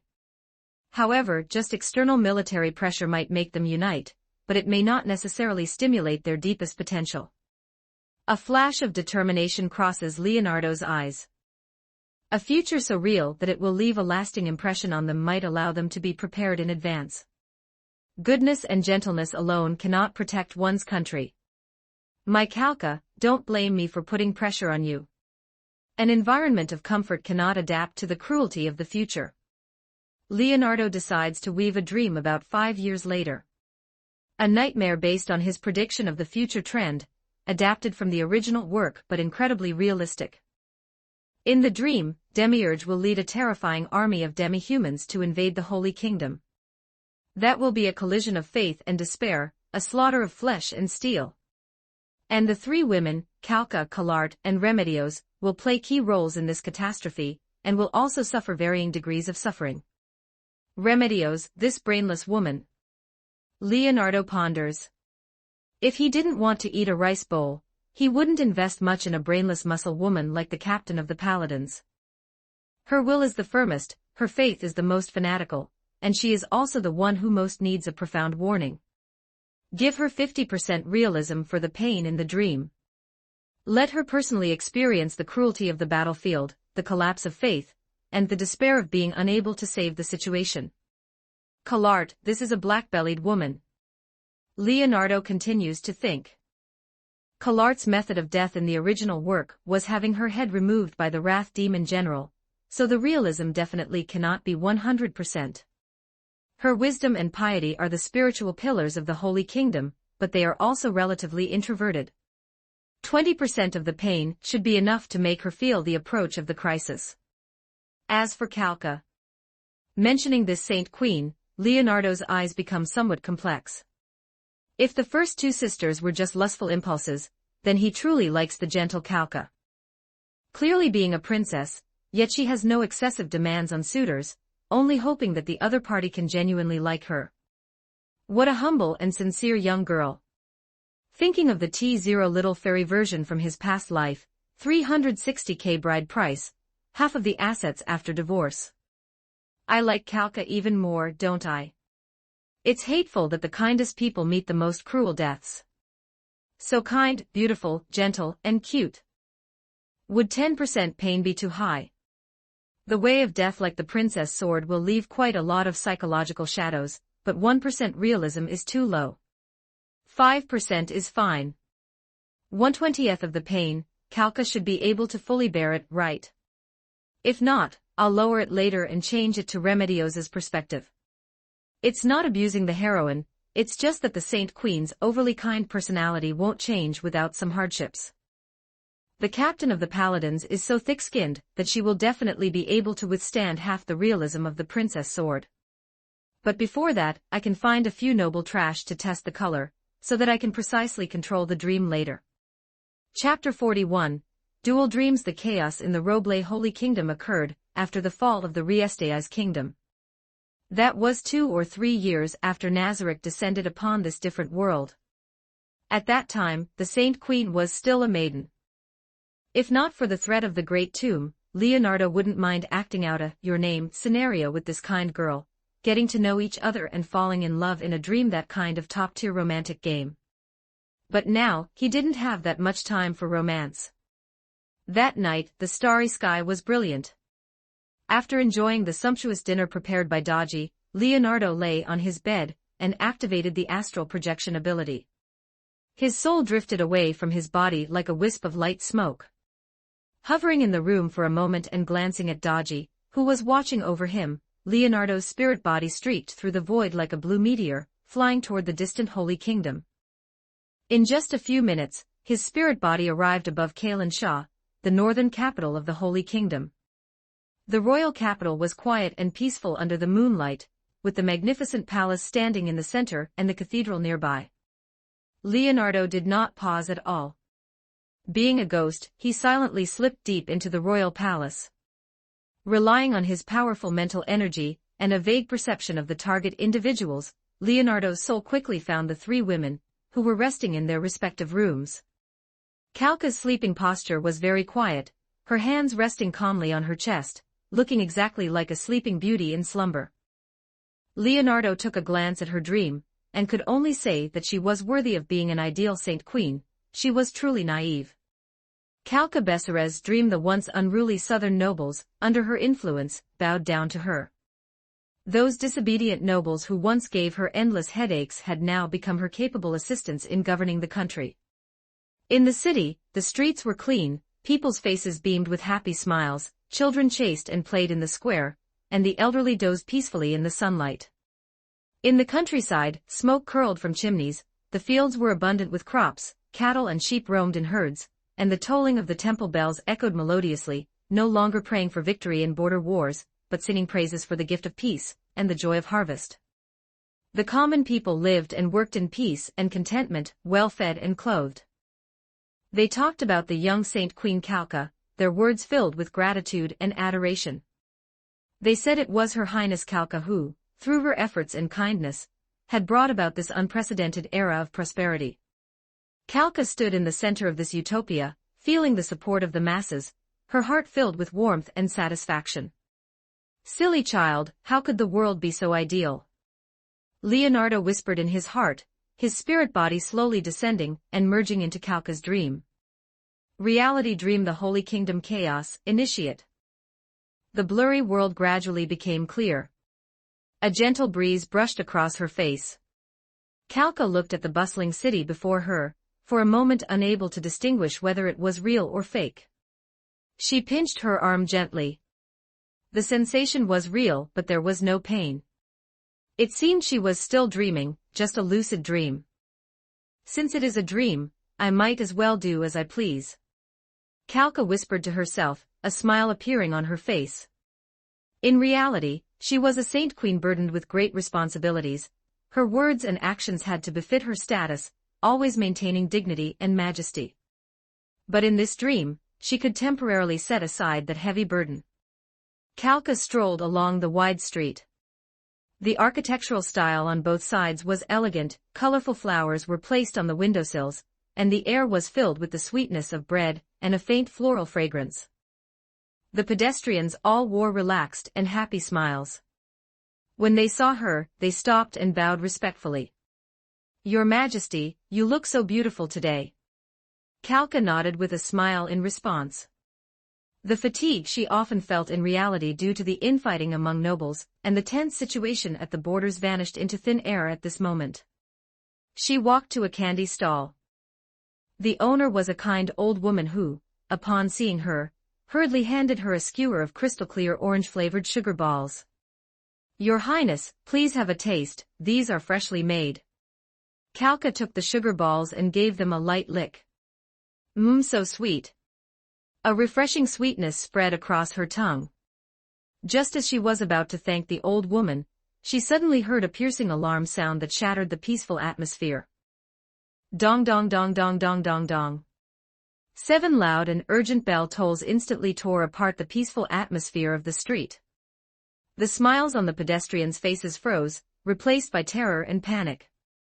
What is going on? It's an alarm. Have the enemies come? Hide quickly. The crowd began to stir, and the once orderly street instantly became chaotic. Civilians fled in all directions, cries and screams mingling together. Kalka's heart tightened, a long-lost sense of urgency surged into her mind. But it's just a dream, why does it feel so real? She forced herself to calm down. The sense of duty as a saint queen remained intact even in the dream. "Everyone, don't panic." Kalka's voice was clear, carrying a hint of trembling, yet she still tried hard to maintain her composure. However, the chaos at this moment was like a burst dam, and her voice was completely drowned out by the mingled human voices and the tolling of the bells. People were like a startled colony of ants, blindly bumping into each other and fleeing. "Your Majesty! Your Majesty!"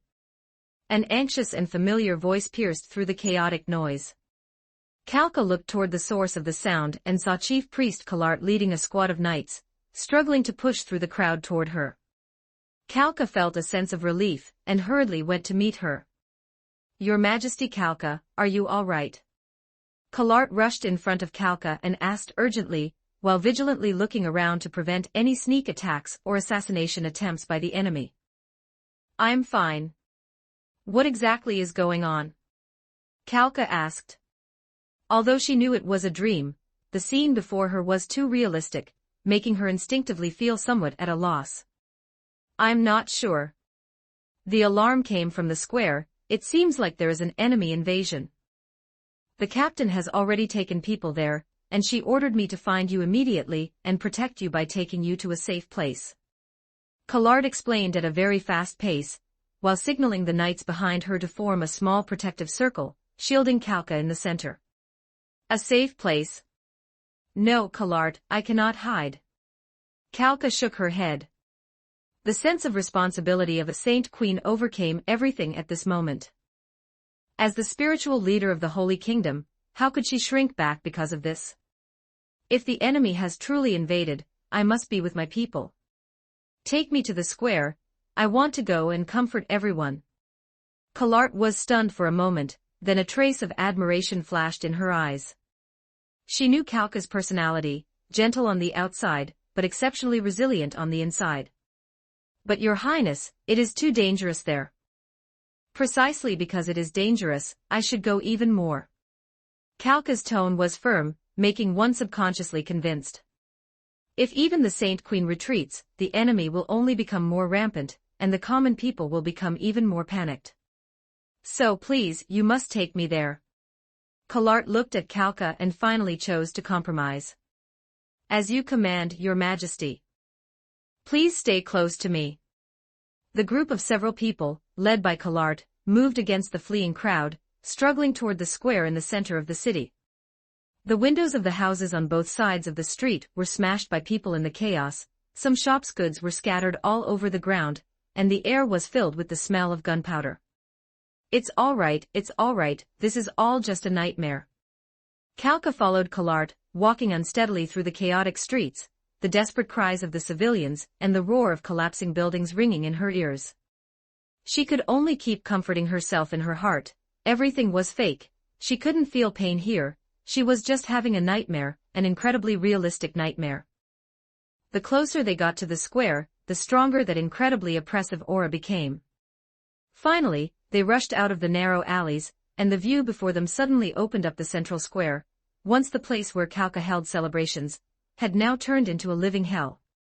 On the square, severed limbs and arms were scattered everywhere. Blood stained the white stone slabs red, converging into winding streams. The fountain, once a symbol of holiness and order, was now destroyed beyond recognition, with several disemboweled night corpses slumped on the base. The sky was no longer azure but shrouded in an eerie dark red, as if the whole world was burning. Countless demons of various forms were rampaging in the square. Some had bat-like wings, their sharp claws tearing at the fleeing civilians. Some were tall with skin as crimson as lava, shattering sturdy stone pillars with a casual wave of their hands. Even worse, some spat strong acid and flames from their mouths, turning those who couldn't dodge in time into charred remains or pus. Fake, it's all fake. Kalka's pupils suddenly contracted. Her stomach churned violently. This was not her utopia, this was a living hell. Yet this dream was so real, reaching a suffocating peak at this moment, every detail terrifyingly clear, every scream piercing her eardrums. That is. Beside her, the voice of the chief priest, Kalart, trembled with disbelief as she pointed toward the edge of the plaza. Kalka followed her gaze, her heart feeling as if it had been tightly gripped by an invisible hand, almost ceasing to beat. At the edge of the plaza, an exceptionally burly wrath demon general, radiating a scorching aura, was holding a familiar figure in one hand. That figure was wearing the iconic silver armor of the Holy Knight Order leader, although the armor was covered in cracks and bloodstains, and the holy sword in her hand was broken in half. Kalka would never mistake her. That person was none other than Remedios Custodio. The strongest knight of the Holy Kingdom, one of the very few who had stepped into the hero realm, and also her dearest friend. At this moment, Remedios's condition was utterly tragic. Her helmet was long gone, her exposed face covered in bloodstains and dirt, one eye seemed to have been blinded, leaving only a hollow socket. Her body hung limply, clearly having suffered grave injuries, yet her other eye remained wide open, filled with unyielding fury and despair. The one holding her was a demon slightly smaller than that burly demon, but it radiated an equally intense malice. It had a goat-like head, curved horns, and its entire body was covered in scales burning with flames, standing about 20 feet tall. The demon's eyes were mocking and cruel. Ha ha ha, look who has come. Upon discovering Kalka and her party, the wrath demon general let out a grating laugh, holding Remedios's body as if she were a tattered doll. Your Majesty. Remedios still had some consciousness, and seeing that Kalka had actually come to such a dangerous place, her eyes showed some panic, and she urgently wanted the other to leave. Still want to resist. The mockery on the wrath demon general's face turned into violence.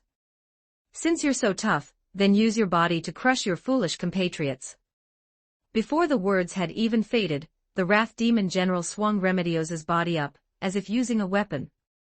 Kalka wanted to rush over, but was firmly held back by the knights beside her. In her despairing gaze, Remedios's body was like a heavy flail, smashed violently by the wrath demon general toward a group of Holy Kingdom soldiers nearby who were attempting to form a shield wall to resist. After a dull, loud thud, flesh and blood flew everywhere.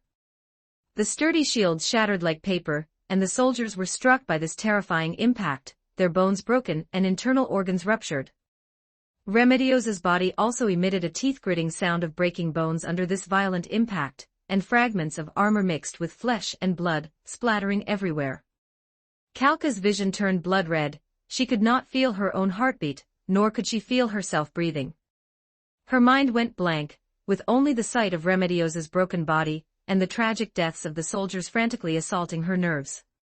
Her beautiful dream, her ideals, her reliance at this moment, they were completely, cruelly torn apart and ground into dust. Big sister. Collart's voice was also filled with fear, her body trembling slightly, but she still stood firmly, protecting Calca. Just then, an unexpected change occurred. A black shadow, like a phantom, appeared silently behind Collart. It was a demon with a tall, thin figure, wearing a black and red bodysuit, its face obscured by a mask. Calca's pupils dilated sharply, she saw the cold killing intent flash in the demon's eyes, and she wanted to warn Collart, wanted to push her away, but it was all too late. The demon's movements were fast to the extreme. In Calca's gaze of absolute horror, Demiurge merely raised his hand gently and turned his wrist slightly. An almost invisible cold light flashed by. A soft sound, like cutting through a ripe melon. Collart did not even have time to let out a cry of surprise. Her head separated from her body and rolled to the ground. The blood spraying from her neck gushed out like a fountain, splattering all over Calca. The warm liquid smeared across the Saint Queen's face. She stared blankly at Collart's head, still wearing a trace of shock and worry, as it rolled to her feet, watching the headless body collapse weakly. The chief priest who had been by her side just a moment ago, swearing to protect her to the death, her most trusted right-hand woman just like that. Her head. The roars of demons, the cries of civilians, and the shouts of soldiers in the plaza all faded away from Calca at this moment. The Saint Queen collapsed onto the ground, her whole body trembling violently. She looked at Remedios's broken corpse not far away, looked at Collart's head rolling at her feet, with eyes wide open in death, and looked at those subjects struggling and dying under the demon's claws. Calca's mind was blank, leaving only boundless fear, and a sense of powerlessness that penetrated deep into her bones. Why did it have to be this way? Isn't this a dream? Even though she couldn't feel pain, why was it so real? Her kindness, her resilience, her sense of responsibility before absolute power, and the cruel reality, they appeared so laughable, so pale and powerless. Calca wanted to stand up, wanted to do something, even if it meant fighting to the last moment like Remedios, or trying to protect her subjects like Collart. However, she could not. Her body felt as if all its strength had been drained away, she couldn't even move a single finger. Despair, like a cold tide, completely submerged her. The demon that had taken Collart's head walked toward her step by step with slow, heavy strides. Each step felt like it was treading on Calca's heart. The shadow of death had never loomed over her so clearly. Saint Queen. Calca Besserez. Demiurge's voice was filled with malice. Your kingdom, your knights, your priests, everything is finished. Now, it is your turn. The demon extended its sharp claws, carrying a thick scent of blood, and reached toward the limp, hollow-eyed Calca on the ground. In the second before her consciousness was completely swallowed by darkness, only one thought remained in Calca's mind. If only there were power sufficient to change all of this, even if it meant giving up everything. This intense desire was like the last straw grabbed by a drowning person, piercing deeply into the depths of her sinking consciousness. Kind ruler, as you wish. Ascend the tower of fate, and you shall glimpse the boundary between reality and illusion, obtaining the power to rewrite destiny. A gentle yet ethereal voice rang out abruptly in her mind, and Calca's dormant consciousness shuddered slightly. Before her eyes, the darkness receded like a tide. The demon's claw reaching for her, along with that blood-colored sky filled with despair, cracked inch by inch like shattered glass, then dissipated into countless points of light. A violent sensation of weightlessness washed over her. Calca felt as if she were falling from a towering cliff, yet also as if she were being pulled by an invisible force, ascending rapidly. The surroundings were no longer the scene of hell, but a pure darkness that swallowed all light. She did not know how much time had passed, but finally, a faint light appeared ahead, and that radiance grew stronger and stronger, eventually converging into a magnificent tower that soared into the clouds and pierced the void. The tower was constructed entirely from an indescribable black stone, its surface carved with tens of thousands of runes, each emitting a heart-palpitating aura. The tower had no windows, only a solitary staircase emitting a dim, purple light, winding upward from the base and disappearing into the endless heights. Kalka discovered that she could move. She looked down at her own hands. They were still the slender, fair hands belonging to the Saint Queen, without a trace of blood or stain.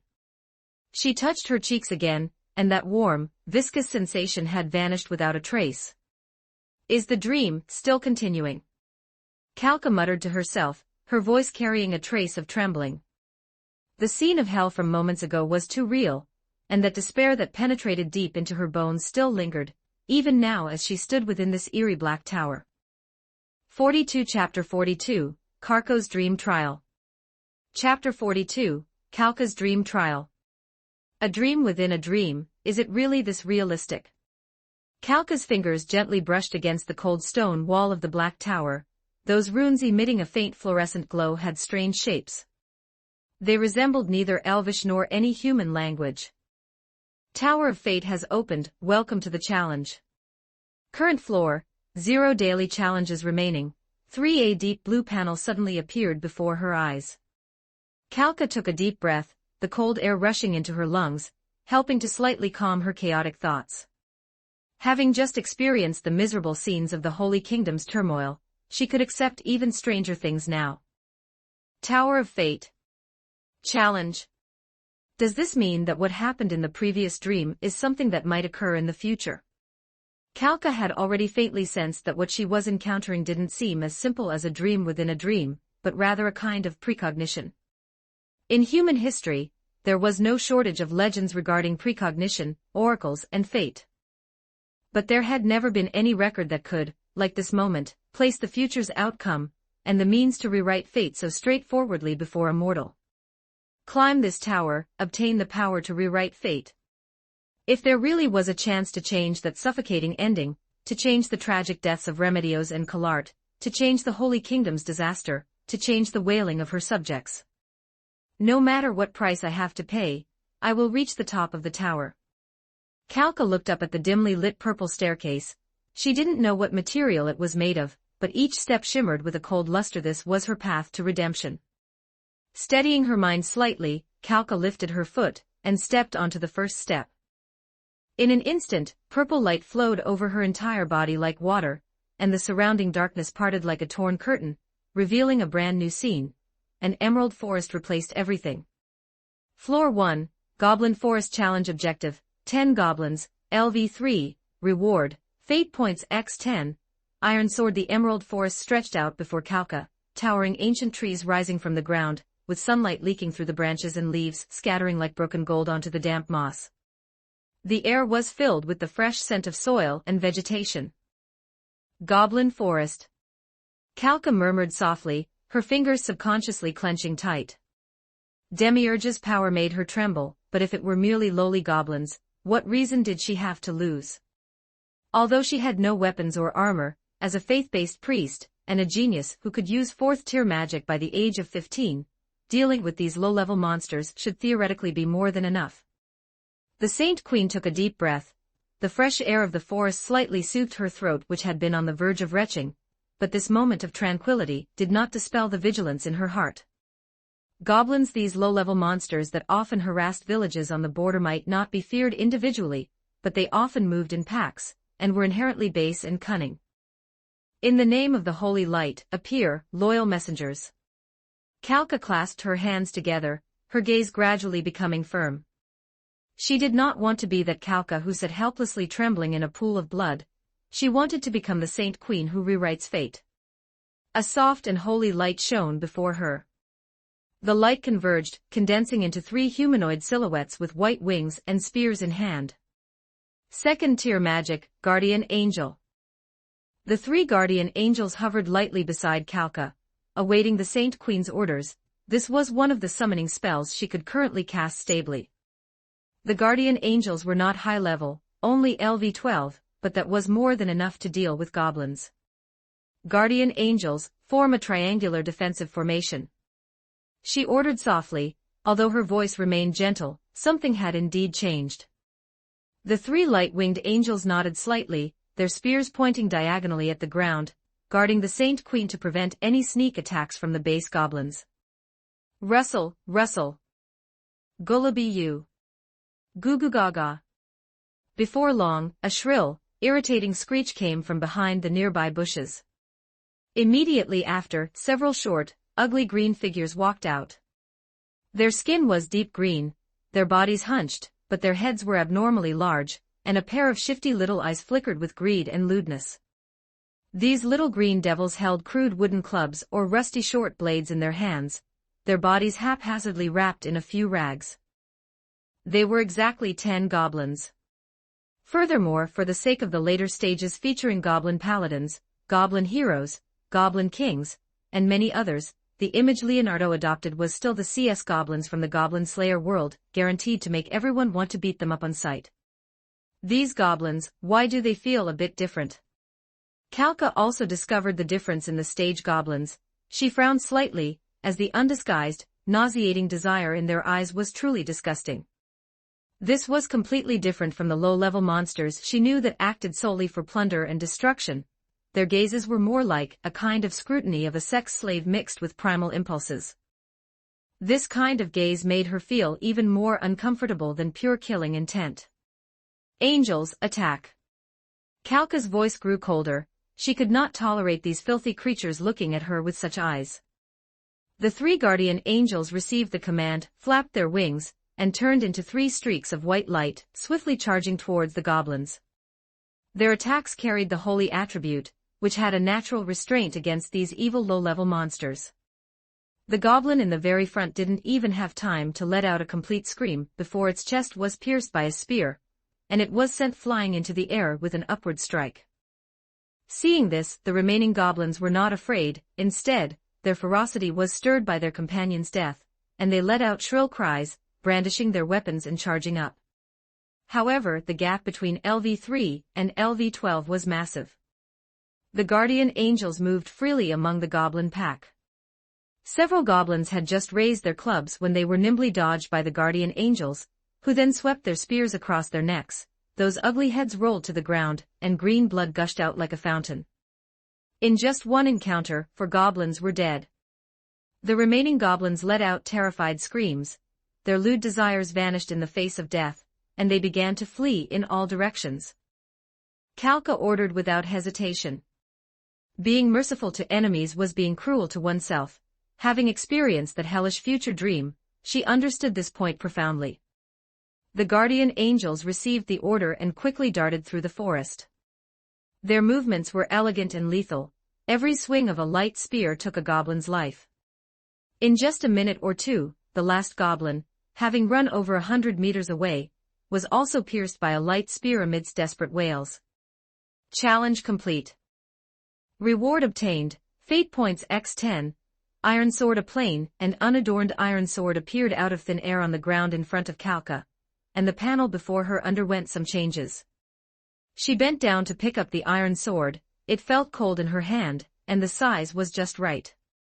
This sword, it actually has no weight at all. Kalka gripped the weightless iron sword, a sense of strangeness rising in her heart, feeling that her attack power had increased significantly. Just a piece of equipment, was it an illusion? Enter the 2nd floor. Before she could overthink it, the deep blue panel appeared again. Kalka did not hesitate in the slightest. She had already taken the first step, and would not turn back. The emerald forest before her, just like the hellish scene from before, began to twist, shatter, and dissipate into specks of light. The intense sensation of spatial transition struck again. Floor 2, Goblin Forest. A forest path challenge objective, 20 goblins, LV3, 5 goblin spearmen, LV5, reward, Fate Points x20, Sapphire. The scene stabilized, still that same emerald forest, only now the forest on both sides was separated and a forest path had appeared. Kalka's brows knitted slightly. The number of goblins had doubled, and while the difficulty increased significantly, a new unit type had also been added: the goblin spearmen. Although these spearmen were also low-level monsters, their ranged attacks could often cause unexpected trouble, especially in this forest environment. The chance of goblin spearmen ambushing people was quite high. It seems the challenge difficulty increases gradually. Kalka understood in her heart, glanced at the 3 summoned guardian angels still guarding her side, and breathed a slight sigh of relief. Fortunately, summoned creatures did not need to be resummoned. The air was filled with the humid scent of the forest, mixed with a faint, elusive stench, indicating that the goblins were not far away. Although the three guardian angels still held the upper hand against these goblins, facing enemies with doubled numbers and the newly added spearmen, they would likely struggle a bit. It might even put the guardian angels in danger. Kalka could not accept any accidents. Guardian angels alone might be enough to cope, but to ensure there are no slip-ups, and to clear the battlefield even more efficiently. Kalka's gaze swept across the panel, and she already had a decision in her heart. By my piety, I summon your arrival. Chanting softly, a magic circle unfolded before her. This time, the light was even more dazzling than before. 3 figures, taller than the guardian angels, quickly condensed and took shape. Third-tier magic, Flame Archangel. The angels summoned this time were clad in light armor flowing with soft golden light, and what they held was no longer a spear, but a flaming sword. The aura radiating from their bodies was clearly a tier higher than the guardian angels. Chapter 43, The True Gift of the Tower of Fate. As a genius among faith-based priests, the Flame Archangel summoned by Kalka was around level 18. Although she did not have the advantage in numbers, it was enough to deal with a few goblins. Guardian angels, guard the flanks and clear any hidden threats within sight. Flame Archangel, advance with me from the front. The Saint Queen issued her command, her voice echoing through the forest. The 3 guardian angels immediately dispersed, like agile white doves, flying low along the edges of the woods on both sides of the path, scanning every spot where an ambush might come from. Kalka walked side by side with the Flame Archangel to guard against any sneak attacks. Golu Ga. They had not gone far before the disgusting whispers and rustling sounds of goblins drifted from the depths of the dense forest ahead. Swish, swish, swish. Immediately after, several crudely made short spears whistled through the air, shooting at Kalka from different directions. The Flame Archangel at her side swung its flaming sword, severing all the incoming weapons, and shielding the Saint Queen behind it. Gala, do gaga. The ambush by the goblin spearmen failed, and they let out angry screeches as over 20 green figures surged out from behind the trees and grass ahead. Brandishing wooden clubs and short knives, they charged forward, howling. Further away, on the treetops and rocks, 5 goblin spearmen holding javelins were preparing for a second volley. Guardian angels, eliminate the spearmen. Kalka commanded calmly. The guardian angels immediately changed direction, swooping straight toward the spearmen at the high vantage points. Seeing this, the goblin spearmen panicked and tried to dodge, but the guardian angels were extremely fast. One guardian angel landed lightly on a tree branch. The spearman panicked and raised its short spear to stab, but the guardian angel dodged it by turning to the side. The spear in its hand struck like a viper, precisely piercing the goblin's throat. Another spearman tried to jump off a rock to escape, but just as it traced an arc in the air, another guardian angel caught up and drove its spear through its body from behind. In just a few breaths, all 5 goblin spearmen were dealt with, and the long-range threat was completely eliminated. At the same time, the battle at the front had already erupted. The Flame Archangel took the goblins' attacks head-on, dispatching them one by one. With a casual swing, it could slice these little green-skinned imps in 2. Wooden clubs and broken blades were completely unable to break through the Flame Archangel's defense. The 20 goblins appeared vulnerable under the joint slaughter of the 6 summoned angels. The ferocity of the low-level monsters was quickly replaced by fear in the face of an absolute disparity in power. The goblins stopped resisting and fled in all directions, but there was no escaping the angels' pursuit. In the end, when the last goblin was pinned to a large tree by a guardian angel's light spear, the forest path returned to tranquility, leaving only corpses scattered across the ground. Challenge complete. Reward obtained, Fate Points x20, Sapphire. A deep sapphire the size of a pigeon's egg appeared out of thin air. Kalka reached out and caught it. The sapphire felt cold to the touch, was similarly weightless, and emitted pure magical fluctuations. Increases maximum mana. It could be used to socket equipment. Leonardo, hiding high above, glanced at the steadily advancing Saint Queen. After setting a few rewards for the subsequent levels, he exited her dream. In the outside world, Kalka's sleeping posture remained quiet. However, due to the nightmare prophecy of the Holy Kingdom's turmoil, a fair amount of cold sweat broke out on the young girl's forehead, dampening a few strands of her hair, which actually made her appear even more beautiful and alluring. Using the coordinates of her soul, Leonardo left a spatial mark on Kalka's left hand. From now on, any items/props the young girl obtained in the Dream Tower of Fate could be transmitted to her hand from thousands of miles away using Shangri-La via this mark. Dream objects turned into reality.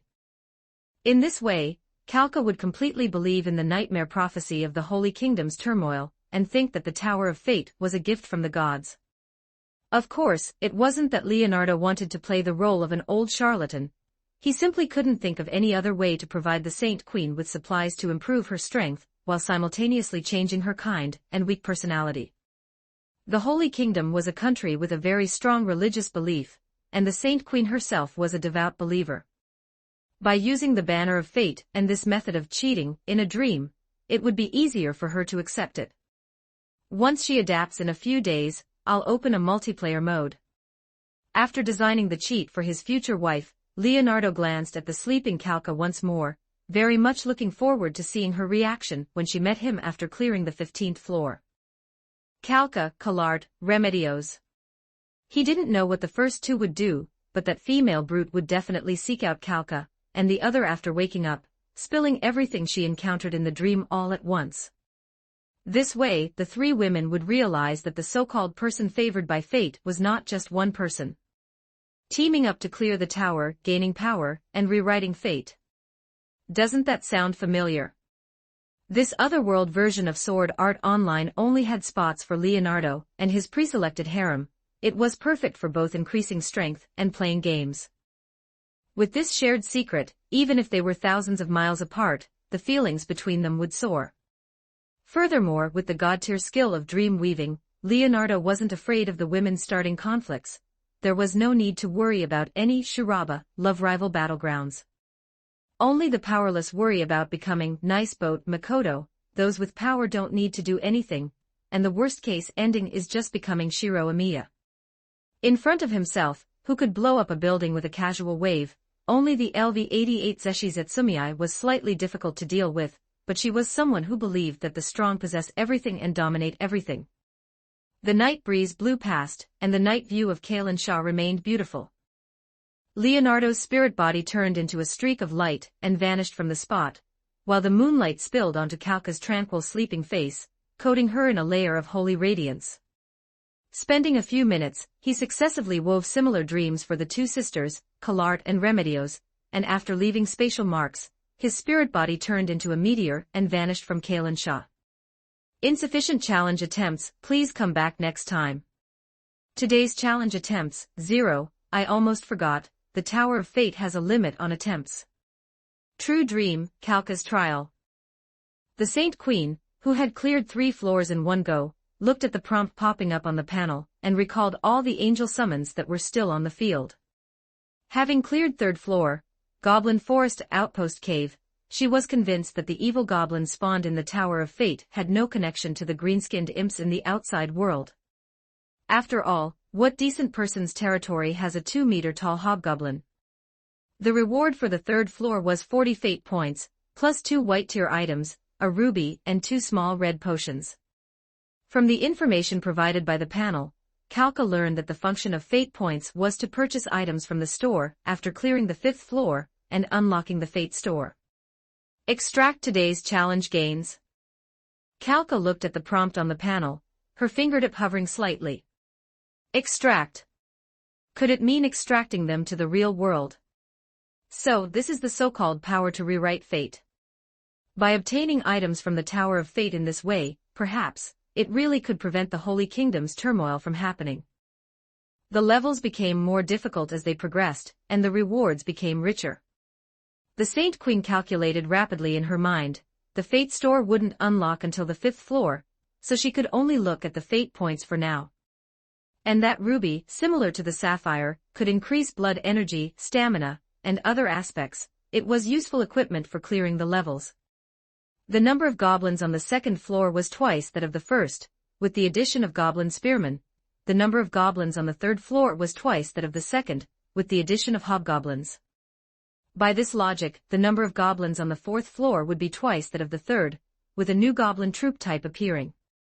The fifth floor would be 160 goblins, 40 goblin spearmen, 20 hobgoblins. A boss room is set every 5 floors. After clearing, the challenge creatures change, and the quantities change. The ruby, sapphire, and iron sword equipment that enhances combat power weren't suitable to be extracted for the time being, but recovery potions like the small red potions could be tested. As the command was issued, the text on the panel changed quietly. Welcome back next time, favored one of fate. Everything in the dream began to shatter.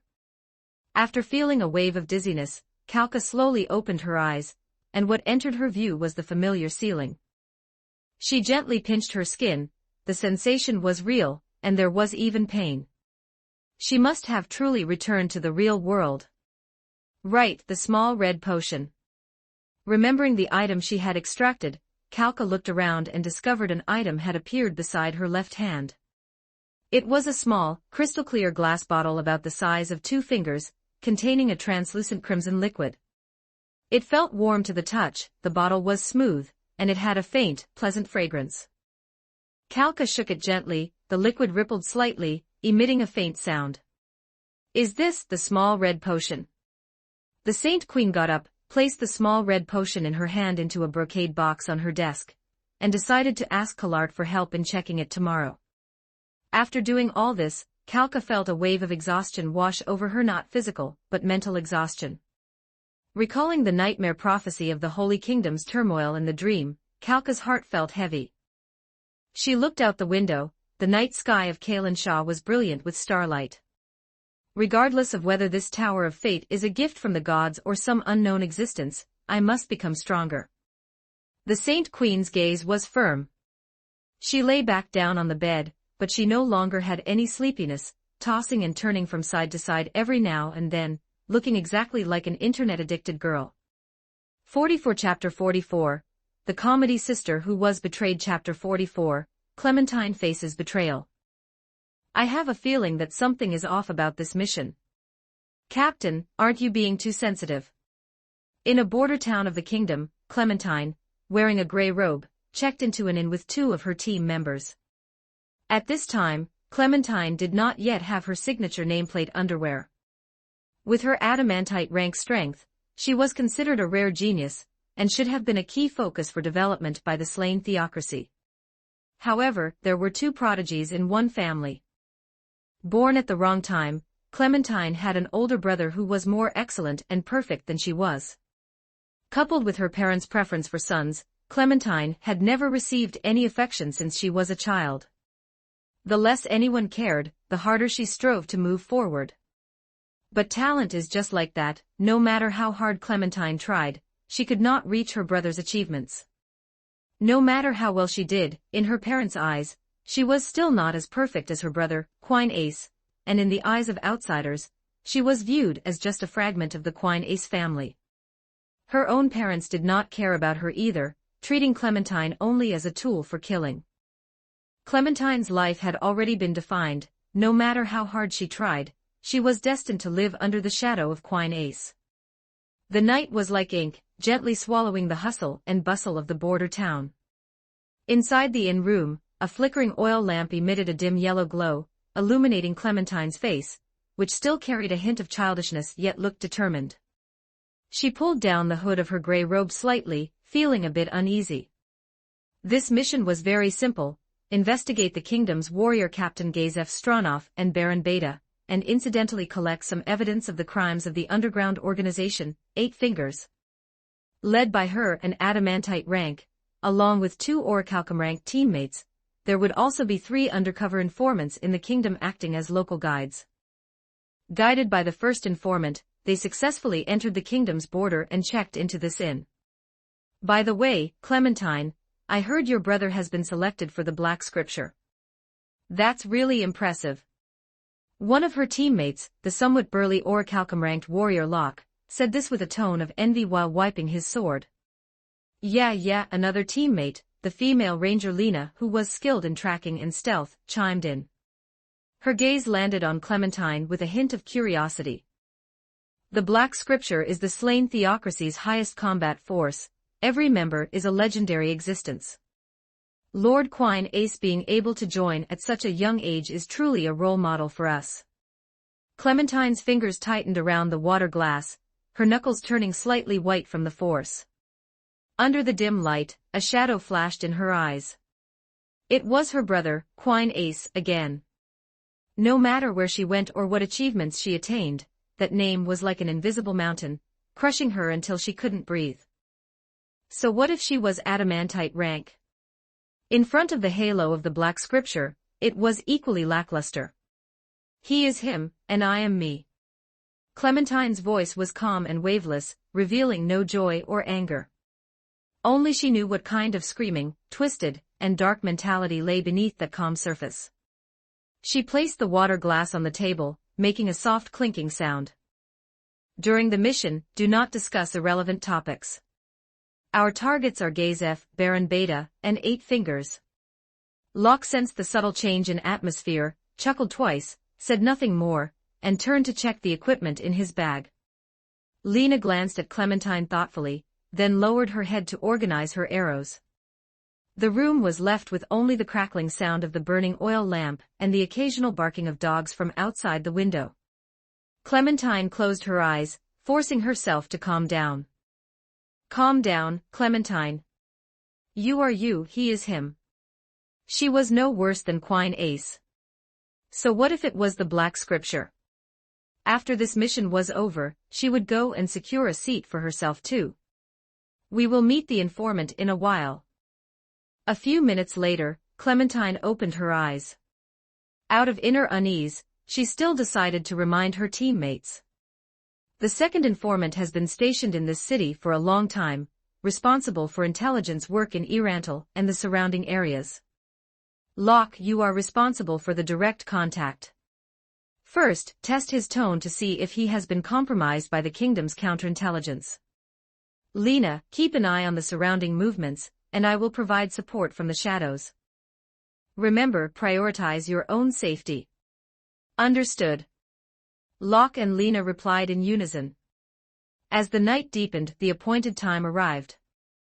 The three changed into dark, form-fitting clothes more suitable for action and quietly left the inn. The streets were deserted, with only the occasional barking of dogs and the faint noise from a distant tavern. According to the agreement in the letter, the meeting place was chosen at an abandoned warehouse in the south of the city. This place used to be a storage area for timber merchants, but now only broken walls and piles of waste remained, making it an excellent place to hide one's tracks. Locke walked in front carelessly, his burly body in the shadows looked like a moving small hill, but it was also just right to attract any potential prying eyes. Lena moved lightly, weaving across the eaves on the side, her gaze scanning every corner where someone might be hiding. Clementine hid in the darkness not far away, ready to provide support at the fastest speed if anything happened. Deep inside the warehouse, a thin, small figure was pacing back and forth anxiously. He was wearing an ill-fitting coarse cloth coat, his hair was greasy and messy, and his face bore the exhaustion and fear of long-term life at the bottom. When Locke's figure appeared at the alley entrance, the man breathed a sigh of relief and hurriedly approached. "Excuse me, are you Lord Locke?" His voice was hoarse, with a hint of imperceptible trembling. Locke replied in a deep voice, his gaze sizing up the other person. "Where is the intelligence?" "It's here." The informant hurriedly took out a scroll wrapped in oilcloth from his bosom, and handed it over. His fingers were trembling slightly, and his eyes were somewhat unfocused. Locke took the scroll but did not open it immediately. Instead, he stared at the informant's eyes, his tone filled with scrutiny. "Has there been any anomaly in the kingdom recently? Has anyone noticed your whereabouts?"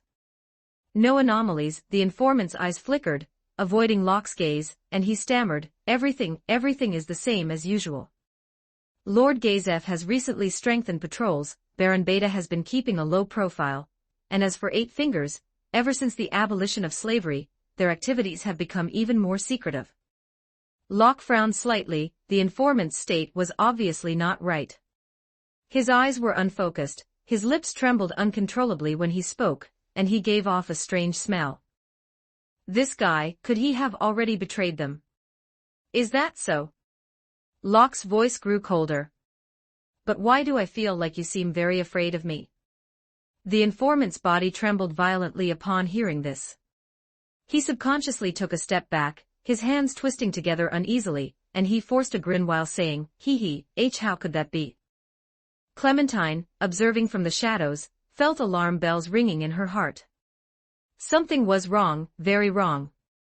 The informant's reaction was definitely not just because of nervousness, it was more like fear, and a kind of numbness after excessive torture. She instinctively suppressed her presence to the extreme. Brothers, do it. At this moment, a loud shout suddenly exploded from the shadows of the warehouse.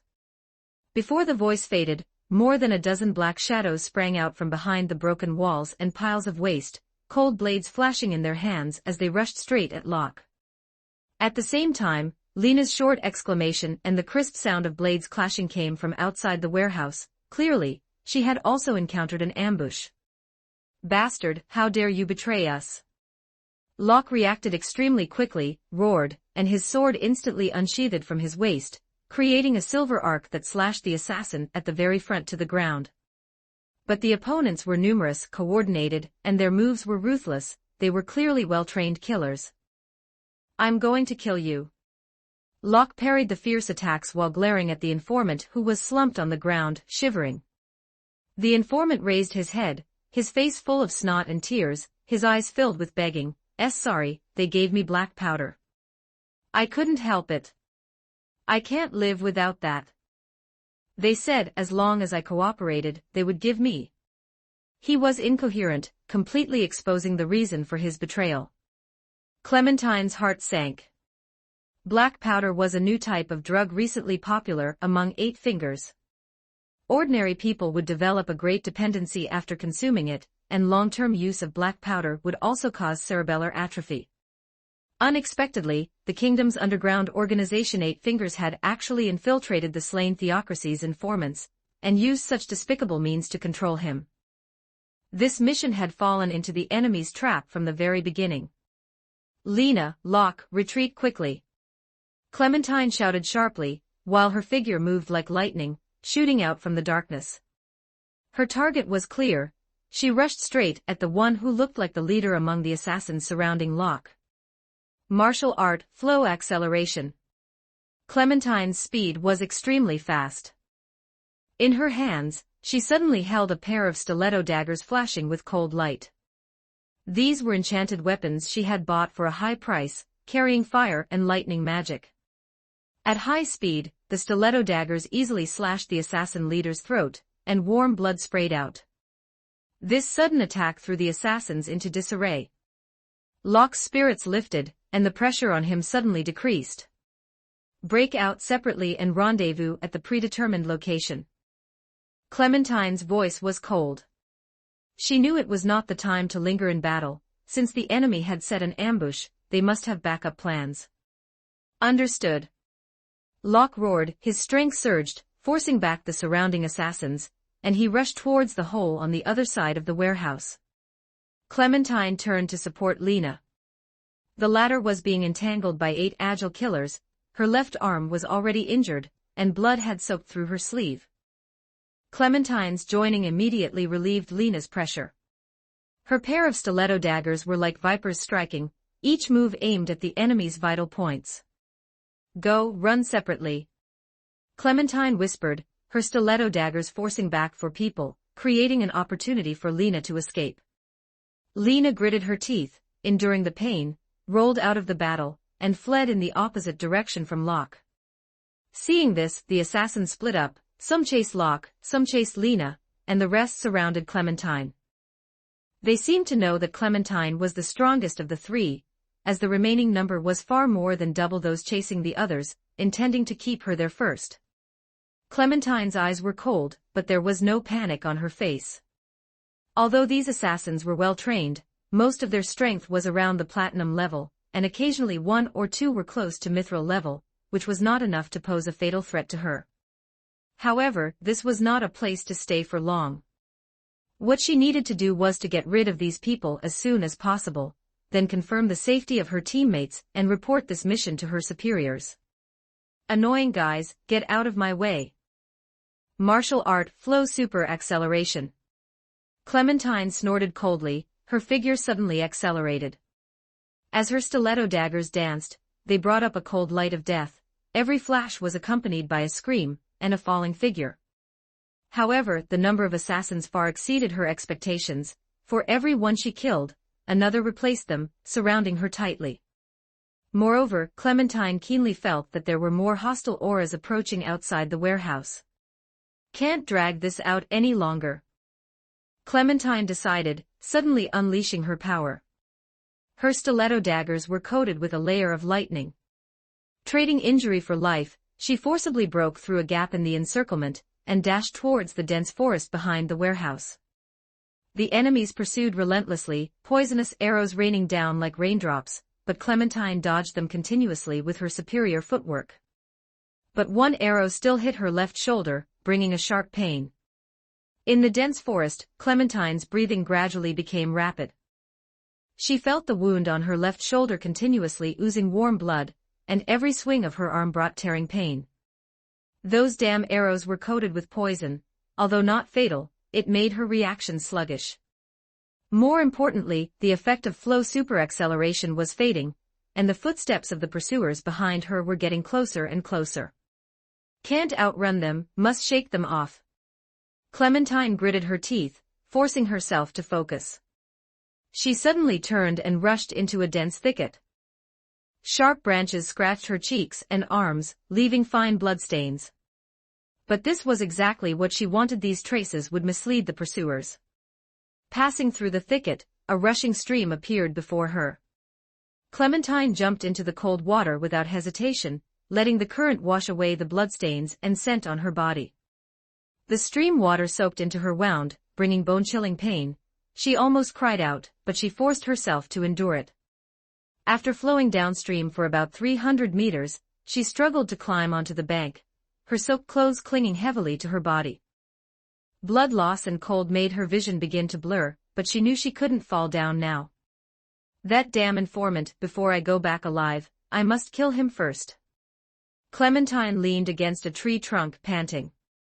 The image of the traitor with a face full of snot and tears flashed in her mind. The feeling of being betrayed made her grit her teeth in anger. Woof woof woof woof woof woof, the dog squad is going to make a big contribution. Barking came from afar, and Clementine's heart tightened. They had actually deployed hunting dogs. That made sense. Although this was a border city, Eight Fingers' underground network covered the whole country. In the underworld, it was naturally one of their territories. Clementine forced herself to stand up, but found her legs were as heavy as if they were filled with lead. Poison and blood loss were rapidly consuming her stamina. Cannot fall here. She stumbled forward, every step feeling like she was stepping on cotton, her footsteps light and floaty. The forest before her began to twist and deform, and buzzing noise rang in her ears. Suddenly, her foot slipped and she fell forward. Clementine rolled down a steep slope, her body constantly hitting rocks and tree roots. Severe pain surged like a tide, and then darkness swallowed everything. Wow, dodgy, look. A caveat fell from the sky. Should we take it back and raise it? Dear, that's a person.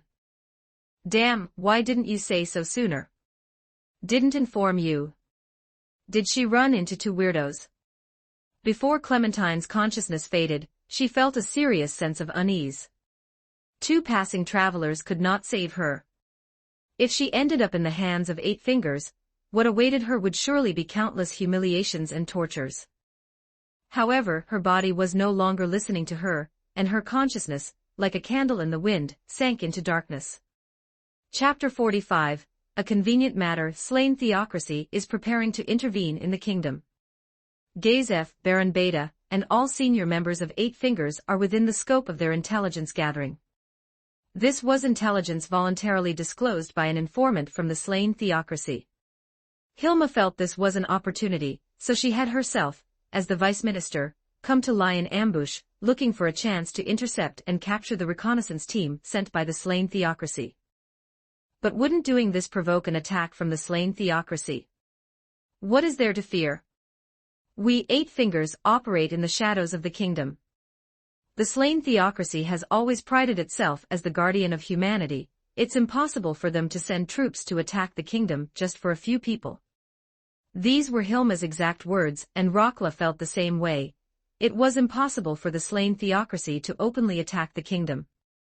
Besides, even if the slain theocracy did attack the kingdom, they, Eight Fingers, were hidden deep underground, so they might not even be able to find them. It was rumored that the team leader this time was even an adamantite-rank genius. As long as they could get that person under their control, the status of Eight Fingers within the kingdom would be further solidified. The operation went very smoothly. The ambush in the warehouse caught Clementine and her two companions off guard.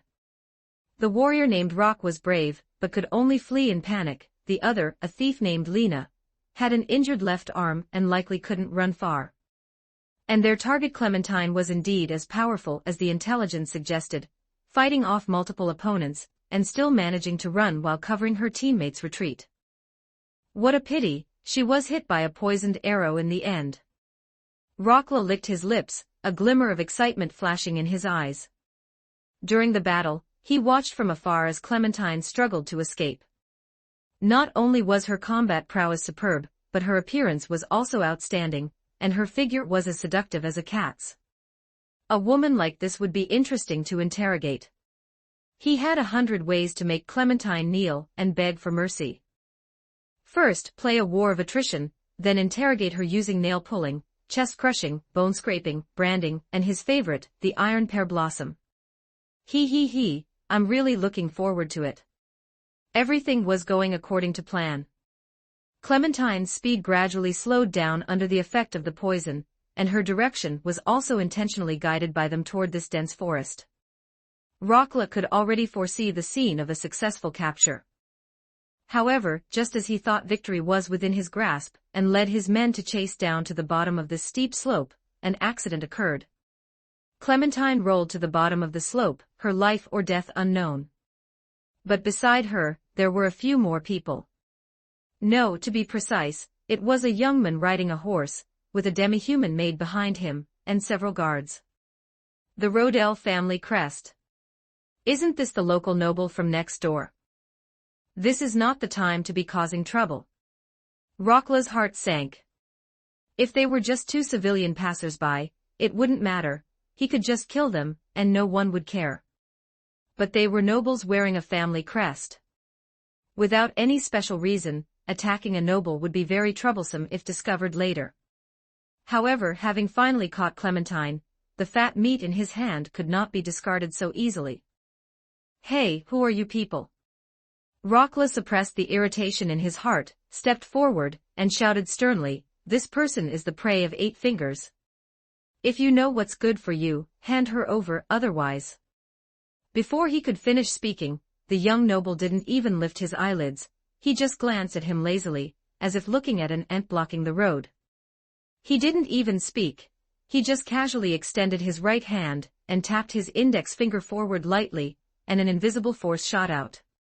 There was no earth-shattering magical light, no flashy martial arts.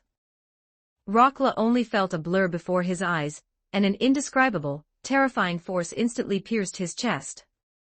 He looked down to see a smooth, bloody hole appearing in his chest, with blood gushing out. His life force was rapidly fading, and his heartbeat was becoming weaker and weaker. No way, bro. You're doing this already. You motherf. You don't play by the rules of martial arts. How could?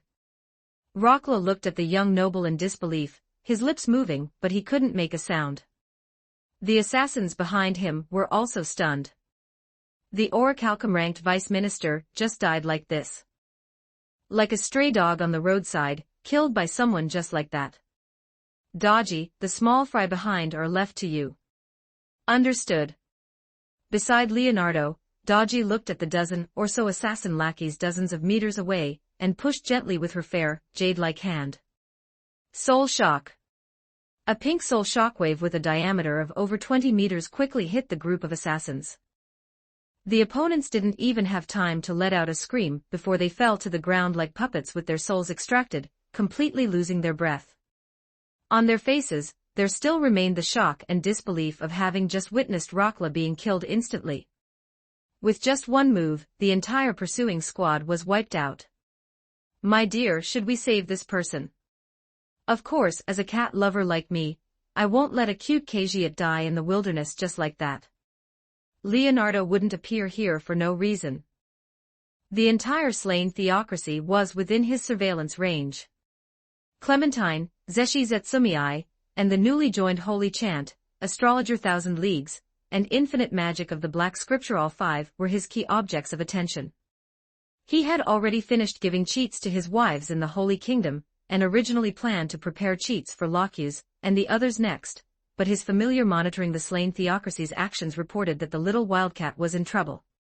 That's why he brought Dodgy and a few familiars and used Shangri-La to teleport directly nearby. TSK, how truly miserable. Pulling out the poisoned arrow from Clementine's back with one hand, Leonardo took out 2 small red bottles and fed them to her. Under the powerful percentage recovery, she recovered at a speed visible to the naked eye. The original arrow wound and the abrasions on her body quickly scabbed over, fell off, and grew new, pinkish-white skin. In less than 10 seconds, the once battered Clementine was now only slightly disheveled. Right, the Khajiit's partners are still nearby. You all keep an eye out, find them and save them while you're at it. As you command, master. Leonardo casually placed Clementine on the horse's back and ordered a few familiars to search the surroundings, looking for an opportunity to save Clementine's teammates. Let's go, Dodgy. Let's find an inn to stay in. Okay. Dodgy responded, her soul-stealing peach blossom eyes lingering on Clementine's face for a moment with a playful smile, before she obediently followed by Leonardo's side. A few subordinates stayed behind to handle the corpses, while the rest quickly disappeared into the dense forest, searching in all directions. Entering the town, Leonardo chose a medium-sized inn with an elegant appearance. He dismissed the slightly surprised innkeeper with a gold coin, asked for the largest and best suite, and specifically ordered that no one be allowed to disturb them. Gently placing Clementine on the soft big bed, Leonardo signaled for Dodgy to prepare hot water. The maid covered her mouth and chuckled, looking at Clementine on the bed, and then at Leonardo with an ambiguous gaze, as if she understood everything, then turned and went to the bathroom. Soon, the sound of splashing water came from the bathroom, and the misty hot steam began to diffuse from the door crack. Leonardo sat on the chair beside the bed, examining the woman on the bed. Stripped of the sharpness and madness during the battle, Clementine appeared incredibly peaceful at this moment. Her messy short golden hair was spread out on the pillow, stained with some dirt and grass clippings, but it was still hard to hide its luster. Her cheeks were somewhat pale due to the previous poison and blood loss, and her as yet undistorted features were bright and moving. But what Leonardo cared about most was her soft body, like a cat. I wonder what the personality of a Clementine who hasn't undergone torture is like. Gentle type, Sundara type, older sister type. Surely she can't be a Yandere type from the start. But even if she is a Yandere, in front of me, Monkey D, Leonardo muttered to himself, a smile curling at the corner of his mouth. If Locus, Renner, and others still needed the gotcha system to slowly increase their favorability, then a type like Clementine was food delivered to his door. Just a little care, a little warmth, and she can be stir-fried and eaten at will. When the water in the bathroom was ready, Dodgy walked out, her damp hair clinging to her cheeks with the steam, adding to her allure. My dear, the water is ready. Leonardo nodded, stood up, and walked to the bedside. He first undid the damaged leather armor on Clementine, his movements gentle, trying his best to avoid waking her. Beneath the leather armor were her undergarments, which were also soaked with water and blood. Leonardo reached out, his fingertips touching her warm skin, and Clementine's body trembled slightly. He patiently removed the restraints from her body, one piece at a time. Beside him, Dodgy stood with her hands folded in front of her, but her tail was wagging back and forth continuously. Kaya, that's exactly it. 46 Chapter 46, The Honest Person. Chapter 46, A candid person. As the last piece of clothing slipped off, before Leonardo, a graceful and powerful physique was fully revealed to him. It has to be said that Clementine is indeed worthy of her reputation. Currently, only Dodgy can firmly win in terms of ample assets. Calca and Remedios are slightly inferior, and Renner is naturally even further behind. Unlike Dodgy's delicate skin, which resembled a soft, sweet little cake, Clementine had trained her body to the extreme. Her skin was partly fair and partly tanned. Six-pack abs, a vest line. One could say her entire body glowed with health, though at this moment, stained with dirt, she appeared somewhat disheveled, with several small scars on her body, medals from her past battles. However, far from detracting from her beauty, it added a touch of wild charm. Leonardo picked up the naked Clementine and walked towards the bathroom. Warm steam wafted over, carrying a faint floral scent. He placed Clementine into the tub filled with hot water. The water gently rippled, and Clementine seemed stimulated by the hot water, letting out a soft moan and slowly opening her eyes. The steam clouded the bathroom mirror, and also blurred Clementine's vision upon waking. She blinked, the confusion in her reddish-brown pupils gradually fading, replaced by vigilance, and a slight pain, the residual paralyzing toxins and fatigue in her body. The first thing she saw was a hazy mist, and a blurry male silhouette within it. "Who are you?" Leonardo paid no mind to Clementine's questioning after she woke. Instead, he picked up a towel nearby, dipped it in hot water, and began to slowly and methodically wipe her body. "Cagiat, don't move. Your body is still very weak, you need a good cleaning."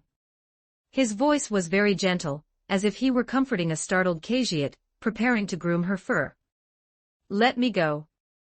You bastard." Clementine struggled but couldn't exert much strength. Instead, her movements pulled at her muscles, which hadn't fully recovered, making her wince in pain. Leonardo's movements paused slightly, he looked up, a hint of coldness flashing in his golden pupils. "Don't forget I saved you, Clementine. WC, someone's doxing." Clementine's heart tightened, and she looked at Leonardo with deep suspicion and uncertainty. She didn't know him at all. Who is this person? How does he know my identity? Does someone even know a person like me? Who exactly are you? She asked through gritted teeth. Leonardo did not answer, merely continuing his actions. His fingers carried a strange magic. Wherever they passed, Clementine felt a warm current flow through her, and her original soreness significantly eased. Leonardo carefully wiped every inch of her skin, from her mud-stained cheeks, to her slender neck, and then to those curves that made one's blood surge. His gaze was calm, as if he were admiring a work of art, rather than a living, seductive young woman. It wasn't that his little brother was uncooperative, it was just his age. Clementine had never been treated this way by an opposite-sex person, especially in such a completely passive and defenseless state. Humiliation, anger, and a hint of a strange feeling she herself was unwilling to admit, intertwined and churned within her heart. Her cheeks began to flush, whether from the hot water or something else. "Don't touch me." Her voice trembled slightly. Leonardo wiped down to her lower abdomen and stopped. His eyes held a hint of satisfaction. Although Clementine wasn't his favorite Gongbaiwan, it wasn't bad to have a Chinese steamed bun. "Girls, you still need to take good care of yourselves." Clementine remained silent, stubbornly turning her head away. Leonardo didn't press, merely sighed softly, and continued to clean her. In the entire bathroom, only the sound of rushing water and Clementine's slightly hurried breathing remained. Dodgy had, at some unknown point, retreated and stood guard outside the door, only the frantic wagging of her tail behind her revealing her unsettled emotions. When Leonardo dried Clementine's body, wrapped her in a soft bath towel, and carried her back to bed, Clementine had already given up struggling.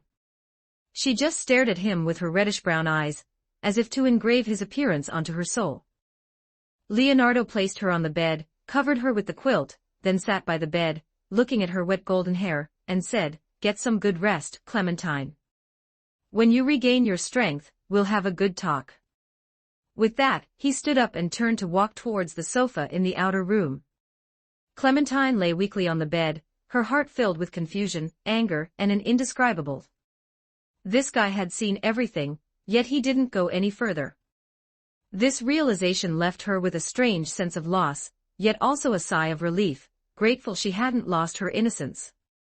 She stared fixedly at Leonardo's back, watching him walk to the sofa in the outer room and sit down, casually picking up a book, seemingly genuinely intending to watch over her until she recovered.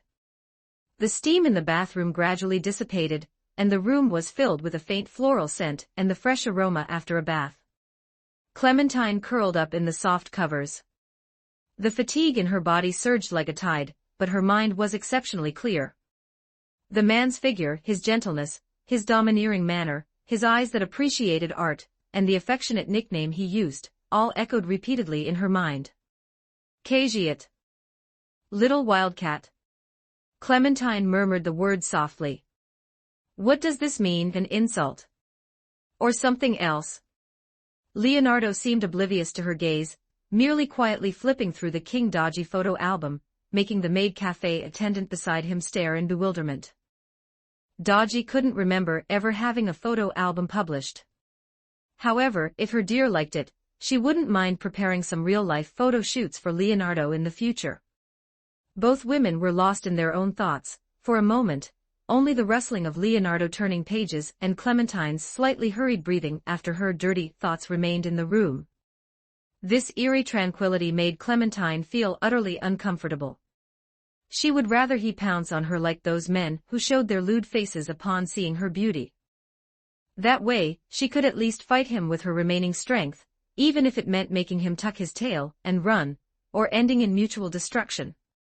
After an unknown amount of time, a soft knock came from outside the door. A subordinate had come to report. "Master, as you commanded. Clementine's companions have been rescued. Also, all of Eight Fingers' people in this city have been dealt with. Arrange for them to recuperate next door." Leonardo nodded slightly, his eyes calm, as if he had merely handled a trivial matter. The two subordinates received their orders, and withdrew again after appearing for less than 30 seconds. Hearing what they just said, Clementine asked with a hint of doubt, "Was it you who saved me and my companions?" Leonardo turned around, his gaze falling upon the young woman on the bed, tightly wrapped in a bath towel, revealing only a pair of reddish-brown eyes filled with complex emotions. "Oh, that. It was just a matter of convenience." This light-hearted remark instantly silenced Clementine. She knew how deeply entrenched Eight Fingers' power was. To uproot their forces in this city in such a short time meant the man before her was no ordinary person. He saved her and her companions. This act of kindness made the anger and humiliation in her heart difficult to place. "What is your purpose in saving us?" Clementine didn't believe in unprovoked kindness in the world, especially towards someone like her, whose hands were stained with blood. Upon hearing this, Leonardo put down the photo album in his hand. He stood up and paced to the bedside. This action made the weak Clementine instinctively shrink towards the edge of the bed. If I had to say there was a purpose, it would be lust at first sight. Leonardo was blunt, and such candid words left Clementine momentarily stiff. She had imagined countless possibilities: money, power, exploiting her strength, or even an enemy's conspiracy. But the four words "lust at first sight" were so direct, almost vulgar, yet they left her speechless for a moment. She stared intently at Leonardo, trying to find a trace of amusement or deceit in his golden eyes. However, those eyes were perfectly calm. "You're truly shameless." Clementine's voice trembled slightly. She had never been judged so directly, especially in her current disheveled and vulnerable state. Chapter 47, My Life and Beliefs, I Entrust Them to You. Leonardo looked at Clementine's cheeks, which were slightly flushed with anger, and the undisguised disdain in her eyes, yet a smile curled at the corner of his mouth.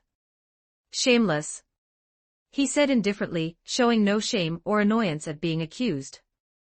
"But compared to those hypocrites, at least I am honest enough. Clementine, you should understand that pure malice is sometimes easier to guard against than feigned kindness." His words were like a dull knife, slowly slicing through the layers of ice wrapped around Clementine's heart. She had to admit that Leonardo had a point. Those who had once tried to use her, to control her, weren't they all cloaked in a respectable veneer? Even her own parents relied on that blood relation to pressure her and control her. Clementine opened her mouth, but found she could not find the right words to refute him. Leonardo's candor was like a mirror, reflecting the misery of her past.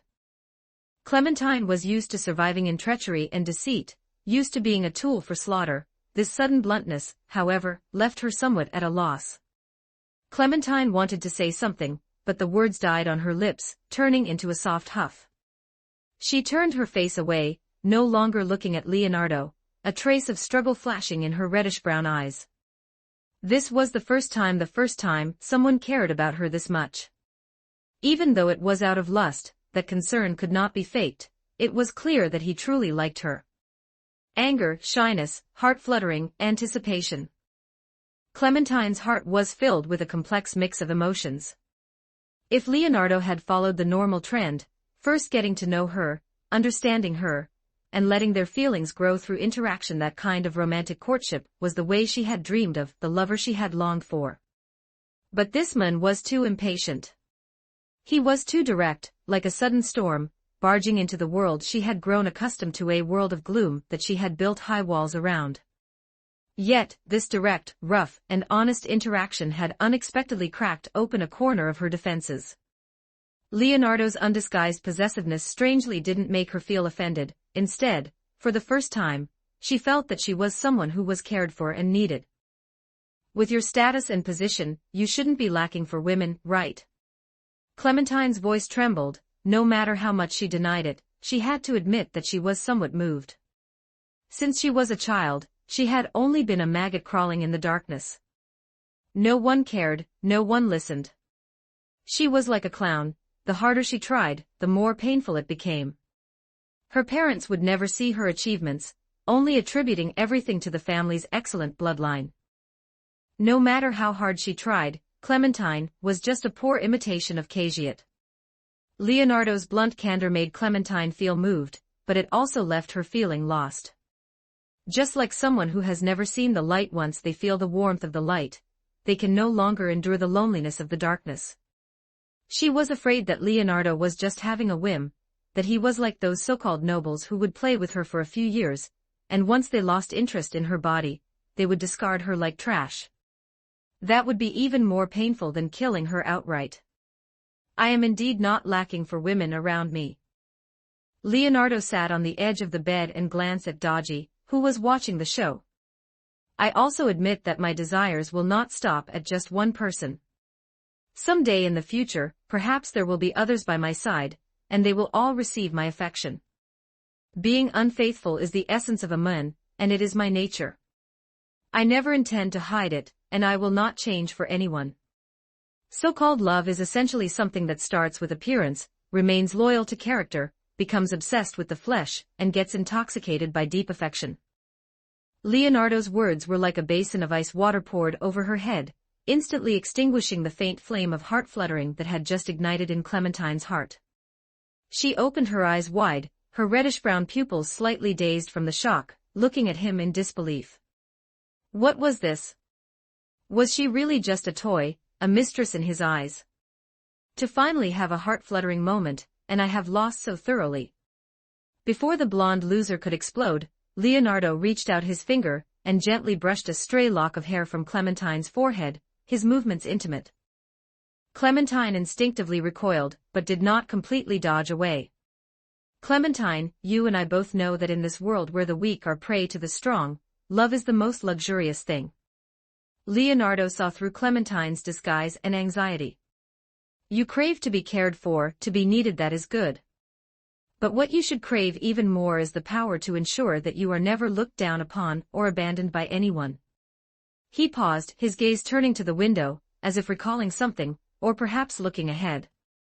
The side of the strong is never lacking in followers, and rarely has only one woman. Just as birds do not nest in only one tree, a lion's territory will not have only one lioness. Clementine's heart sank. She hadn't expected that besides being unfaithful, this man was also arrogant and selfish. What candor it was, just nakedly displaying his desire for plunder. By now, he didn't even bother to maintain the last shred of a gentle veil. She felt she was truly stupid to have been shaken for even a moment by such an arrogant, conceited man who viewed women as toys. Leonardo didn't mind her cold gaze. He withdrew his eyes, and let them fall on Clementine's face again. The strong can possess everything. Wealth, power, glory, and many women. This is not just an expression of desire, but an extension of power. It is a part of the world's rules. Only the weak would use the shackles of morality to bind themselves, while at the same time envying what the strong possess. The words were crude, but the reasoning was sound. Leonardo was stating a fact. In this world, power was everything. Those high and mighty nobles, which one of them didn't have multiple wives and concubines, and when had they ever hidden their greed? It was just that they were more hypocritical than Leonardo, liking to use flowery language and so-called traditions to whitewash their own wretchedness. You've said so much. Listen to me finish first, then make your decision. Leonardo interrupted Clementine, the corner of his mouth curling into a crooked smile, this time with a coaxing tone. Clementine, you crave power, don't you? I know you are tired of being looked down upon, being treated as a shadow, being discarded at will, aren't you? You can choose to accept me, or you can choose to refuse. Continue being your brother's shadow, or become the person he looks up to. It all depends on your choice. Leonardo's words struck right at the heart, mercilessly. Accept and become stronger, refuse and go back to being a shadow. Clementine's heart gave a sudden tug. How could she ever forget that feeling? That despair of working hard no matter what, yet no one caring, that feeling of being treated as a shadow, as a tool, and never being valued. She hated that feeling, hated it to the marrow of her bones. Clementine suddenly raised her head, complex emotions surging in her reddish-brown eyes, anger, unwillingness, and even more, a kind of craving carved into her bones. What you said, is it true? Leonardo looked at the struggle in her eyes and stood up. Without explaining anything, he took a small crystal vial from his ring, which contained a liquid flowing with golden light. Just by revealing a hint of the scent, Clementine felt her whole body tremble. Her gaze was fixed rigidly on the bottle, and her breathing became involuntarily rapid. What is this thing? God's potion, the key to power that allows mortals to transform. Leonardo didn't describe the effects of God's potion too much, because just like the name of the potion itself, just smelling its scent was enough to drive one mad. God's potion originates from Zombie Brother, a human evolution serum developed by Mushuchin. While it significantly enhances physical fitness, it also randomly grants a superpower. In comparison, the KW-89 enhancer is merely sugar water. Clementine didn't doubt Leonardo's words either, because she could feel her heart beating wildly in her chest, as if it wanted to break free from its shackles. The evolutionary impulse originating from her genes was screaming frantically, driving her to stare fixedly at God's potion. Drink it, become stronger. Even if it costs everything, drink it, drink it. This was a potion sufficient to become a godlike being, the key to power that breaks the shackles of mortals. It was worth any price. Leonardo took in her reaction entirely. He withdrew his hand, gently swirling the golden liquid in the bottle, his voice carrying a bewitching, magnetic quality. The strong can possess everything, and naturally, they also possess many women. This is something I never shy away from admitting. But you must understand that relying on the strong, and becoming the strong are two completely different things. I can give you a starting point, an opportunity for you to cast off your past, and take control of your own destiny. I will help you become stronger, and you will possess the power to never be looked down upon or abandoned by anyone. And in exchange, Leonardo didn't continue, but the possessiveness and implication in his eyes could not have been more obvious. Clementine's mind was in chaos. The humiliations, unwillingness, and despair of the past were colliding violently with the power, dignity, and future within her grasp at this moment. She looked at Leonardo's excessively young face, and at the bottle of golden potion in his hand that could change her fate.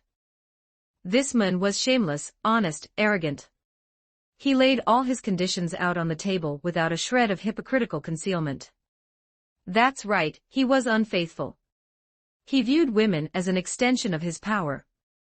But were those so-called gentlemen, those nobles cloaked in gorgeous attire, not selfish? They were just better at pretending. At least, Leonardo gave her a choice that granted power. She thought of her parents' cold gazes, thought of her brother Cagiot's genius radiance, which was as dazzling as the sun, and kept her living in the shadows forever. She thought of those who had used her and treated her as nothing. It was truly enough. She would no longer be a maggot in the darkness, no longer anyone's shadow, she would be her own Clementine. Then, Clementine met Leonardo's gaze, speaking each word clearly, her face filled with unprecedented determination. If what you say is true, then come. There was not a shred of coyness or shyness in her words. To show her sincerity, Clementine even dropped the bath towel she was holding, exposing her perfect body to him, completely unreserved. Leonardo raised an eyebrow, somewhat surprised by her straightforward action, but feeling more admiration than anything else. Clementine looked at him, her eyes flashing with a light that had never been there before. It was a thirst for power, and a gamble on her future life. What was a mere body compared to power? She slowly closed her eyes, and when she opened them again, all the struggle and hesitation had vanished, leaving only a resolution that bordered on piety. My life, my faith. My life, my everything, I can give it all to you. Clementine took the initiative to embrace Leonardo, refusing to let go. She lowered her head slightly, her tone carrying a sense of solemnity, as if she were performing a sacred ritual. I only ask that you help me become stronger. Help me escape my past. Leonardo felt the warmth and slight trembling of the body in his arms. Beyond the shyness, there was mostly a sense of determination. He chuckled in a low voice, his laughter carrying a hint of satisfaction. He reached out and gently lifted Clementine's chin, making her meet his gaze once more. Very good, Clementine, your determination pleases me. My name is Leonardo, please take care of me from now on. Remember your choice today, it will lead you down a completely new path. Power is never a free lunch, it requires you to water it with sweat. Leonardo brought the small crystal vial in his hand to Clementine's lips. The golden liquid flowed slowly inside, emitting an increasingly rich aura. Clementine's eyes were burning with intensity. Without the slightest hesitation, she parted her lips slightly. Leonardo tilted the vial, and the golden god's potion slowly poured into her mouth. A warm current slid down her throat, rapidly spreading to every part of her body. The sensation was not one of burning heat, but of extreme comfort, as every cell greedily absorbed this power. In less than a minute, the medicine began to take effect, and Clementine felt as if she were immersed in a hot spring. A gentle power surged from her stomach, sweeping through her body like a tsunami, shattering every line of defense in her body at the cellular level and bringing extreme pleasure. Oh, oh, oh, ho, ho, ho. She couldn't help but let out a cry that was slightly painful yet mixed with pleasure, her body trembling slightly. It felt as if her soul was about to soar into the sky, flying freely among the clouds. All the repression, all the grievances, all the humbleness, they were all washed away in this torrent of evolution. She felt she had never been so clear-headed, so powerful, so full of vitality. At the peak of this intertwined pleasure, Clementine felt as if a small sun was slowly rising within her chest. A warm, pure force, carrying a holy aura, surged from the deepest part of her heart, smoothing out the surging energy. This emerging power was gentle yet strong. Like a mother's embrace, or the dawn of morning light, wherever it passed, the surging energy was quickly soothed, tamed, and stained with a golden halo. Hum hum hum. A slight humming sound resonated within Clementine. Her body jerked violently, and her eyes suddenly snapped open. In an instant, two brilliant golden beams of light shot from her eyes, piercing through the dimness of the room. Her whole body began to emit a soft and holy golden light, as if she were draped in a flowing veil of light. This light was warm and pure, carrying a power that cleansed all things and soothed the soul. Clementine instinctively raised her hand, and the golden light gathered in her palm, as if it had a life of its own, forming a warm ball of light. The heat emitted by the ball of light was not scorching, instead, it made one feel incomparably comfortable and at ease. This is power, unparalleled power. Clementine muttered to herself, her voice trembling slightly. If her strength was previously at the adamantite rank, then now, having completed her transformation, Clementine could already fight evil eye, and she was a well-rounded combatant. Some kind of holy light ability. Leonardo looked at Clementine, who was bathed in holy golden light, a flash of surprise in his eyes. In the original work, Clementine, after being captured and tortured, saw her personality develop in a morbid direction, turning her into a Yandere who loved to torture and kill her opponents. However, it is said that in a certain branch timeline, because Clementine was saved during this mission, she did not suffer the humiliation that occurred in the main storyline. After returning to the slain theocracy, she unexpectedly became a nun. Looking at it this way, Clementine actually wasn't bad by nature. It was just that being ignored since childhood, and the miserable humiliation after her mission failure had caused her to develop hatred for this world. If you can, please be gentle with me. Looking at Clementine, who was glowing with holy light and exposing herself so frankly, Leonardo felt his supreme bone stir, but that was as far as it went. The night passed without incident. The next morning, when the first ray of sunlight shone through the curtains into the room, Clementine slowly woke up. She opened her eyes, and the first thing that came into view was Leonardo's sleeping profile. His sleeping face was peaceful and calm, actually appearing somewhat cute and pure. She moved her body, and discovered that she was still being gently held by him, and there was nothing between the two of them but the quilt. Just slept like this, holding each other all night. And nothing happened. Clementine's heart was filled with huge question marks. She wasn't naive, she naturally understood what it meant for a man and a woman to be alone in a room and share a bed. Moreover, given that she had been so unreserved yesterday, Leonardo had actually managed to refrain from making a move on her. Even if he were impotent, even if he couldn't do that, he should have at least satisfied his appetite yesterday. What the? Is my charm not enough? Clementine moved the arm resting on her chest, tiptoed out of bed, picked up the bath towel she had discarded the night before, and hurriedly wrapped it around herself. Although her movements were slight, Leonardo still woke up. Although he hadn't gotten to eat yesterday, he had certainly satisfied his hands. When Dodgy was around before, he could at most enjoy a lap pillow or a facial treatment. The maid cafe allowed for bed warming, but that was limited to being a hug pillow. Any handsiness was strictly forbidden, as Dodgy was afraid that if she couldn't restrain herself, she would end up eating Leonardo. And a fox demon's combat power was extremely formidable. Leonardo knew this, and not wanting to become Nagato at such a young age, he always restrained himself when with Dodgy. Clementine was different, no matter how much this little wildcat teased, it was fine, and he could completely satisfy his hands. Stealing a glance at the refreshed Leonardo, Clementine's confusion grew even deeper. Could it really be as she thought, that her man was impotent? But the guy could even bring out something as precious as God's potion. There was no reason he couldn't treat that kind of problem. At this moment, the door to the room was gently pushed open. Dodgy, dressed in a maid outfit, her appearance alluring and charming, with natural seductiveness in the corners of her eyes, walked in carrying a washbasin. Seeing Clementine, a cunning smile flashed in her eyes. "Clementine, you are awake." Clementine recognized her. This was the maid closest to Leonardo, who seemed to be called. She was someone with remarkable abilities. Thinking that she was the person closest to Leonardo, Clementine pointed to the man on the bed, finding it hard to speak. Dodgy set down the washbasin, walked over to Clementine, handed her a clean set of clothes, and said with a playful tone. You might not know this, but while my dear looks well, mature and steady, in reality, he is not very old at all. Clementine raised an eyebrow. Not old. 67-meter Leonardo looked quite short, about the same height as her, but surely he had to be an adult.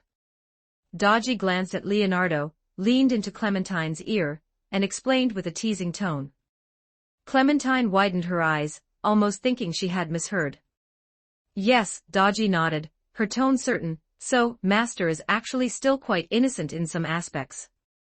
Clementine. Wow, you're telling me this is called innocent? This is clearly just adolescent rutting, okay. She had originally thought she was being manipulated by a monster who controlled everything, prepared to be scrutinized, possessed, and perhaps even treated roughly by a mature man. As it turns out, the guy is just a little brat. Thinking about how unreserved she had been last night, how decisively she had prepared to offer herself, only for Leonardo to just hold her and sleep all night because he was young. An indescribable emotion surged in her heart. There was embarrassment, there was wry amusement, but more than that, there was a strange confidence. So that was it. It wasn't that she lacked charm, nor that her determination wasn't enough, but that he was too young. Still, she had actually been conquered by a little brat. This realization swept away the little bit of trepidation, unease, and sense of humbleness she had felt earlier. Replacing it was a subtle shift in her mindset. If Leonardo was just a little brat, then weren't all her previous concerns and struggles just a bit clownish? 48 Chapter 48. The Heroic Dream of a Chinibu Girl. Chapter 48. The Chinibu Girl's heroic dream. Putting aside Clementine's mindset, Leonardo was satisfied anyway, getting his fill of tactile pleasure every day. Clementine's two teammates returned to the slain theocracy the very next day. Having been schemed against by Eight Fingers this time, they certainly wouldn't let it slide. They would likely dispatch a scripture to save face. The issue of the informant's betrayal also made the slain theocracy realize that although they had planted spies in numerous human nations, it was difficult to guarantee that these spies wouldn't be discovered, controlled, and ultimately betray the slain theocracy.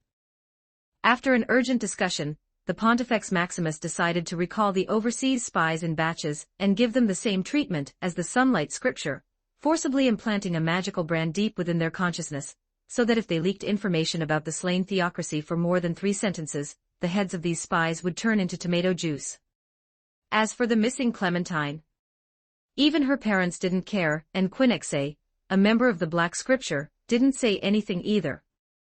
Naturally, the slain theocracy didn't dwell on one person. After all, they weren't short on adamantite rank adventurers. As the strongest human nation with dozens of hero-level individuals, Clementine, an adamantite rank, was truly unremarkable among the many geniuses.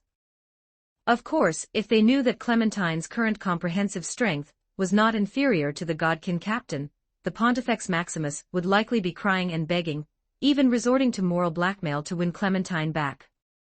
However, Leonardo felt that if the slain theocracy really found out about this, it was more likely they would be ungrateful and target him instead. The God's potion was still too overpowered.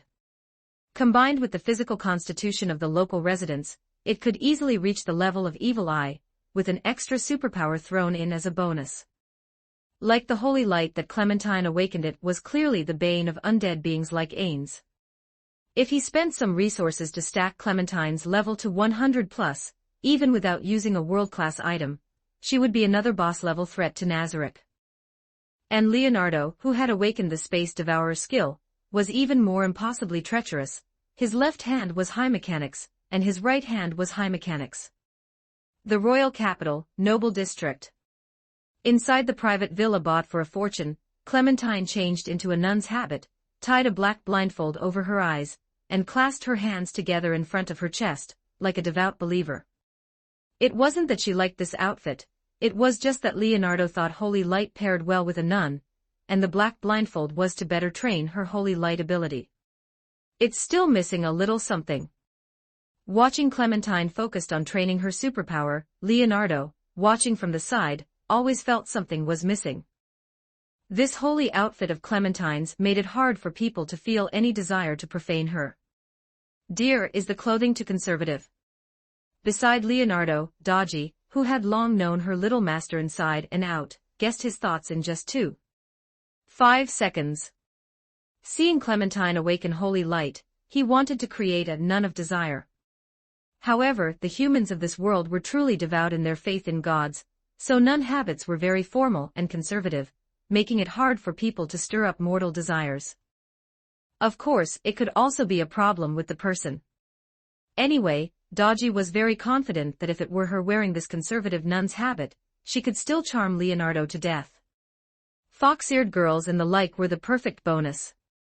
Dodgy, you really understand me. Leonardo reached out and gently pinched Dodgy's soft fox ears, causing the beauty to tremble slightly. This nun's habit is dignified, yes, but it lacks the desire to save her from the depths of suffering. He stood up and slowly walked behind Clementine. The girl seemed to notice something. Her clasped hands tightened slightly, and a blush appeared on her exposed snow-white neck. Leonardo reached out a finger and lightly brushed against the collar of Clementine's nun habit. This thick fabric combined with the conservative design really needed a drastic overhaul. Dodgy, I leave it to you. Dear, I'm sure you'll be satisfied in a moment. Dodgy giggled as she stood up. With a flicker of movement, she brought an exquisite wooden box before Clementine, slowly raised her hand, and untied the ribbons of her nun's habit.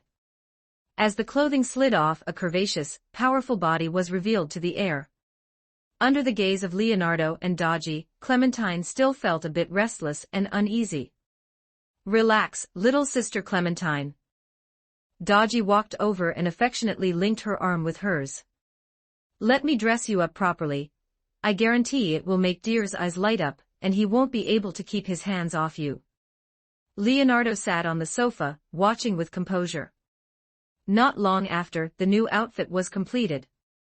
This garment retained the general outline of a nun's habit, with a white body and simple lines, but the details were worlds apart. The fabric was so thin it was almost transparent, clinging tightly to Clementine's body, outlining her graceful curves without reservation. One could even see her nipples. The neckline was cut very low, revealing her exquisite collarbones and a deep cleavage, with intricate patterns embroidered in gold thread along the edges.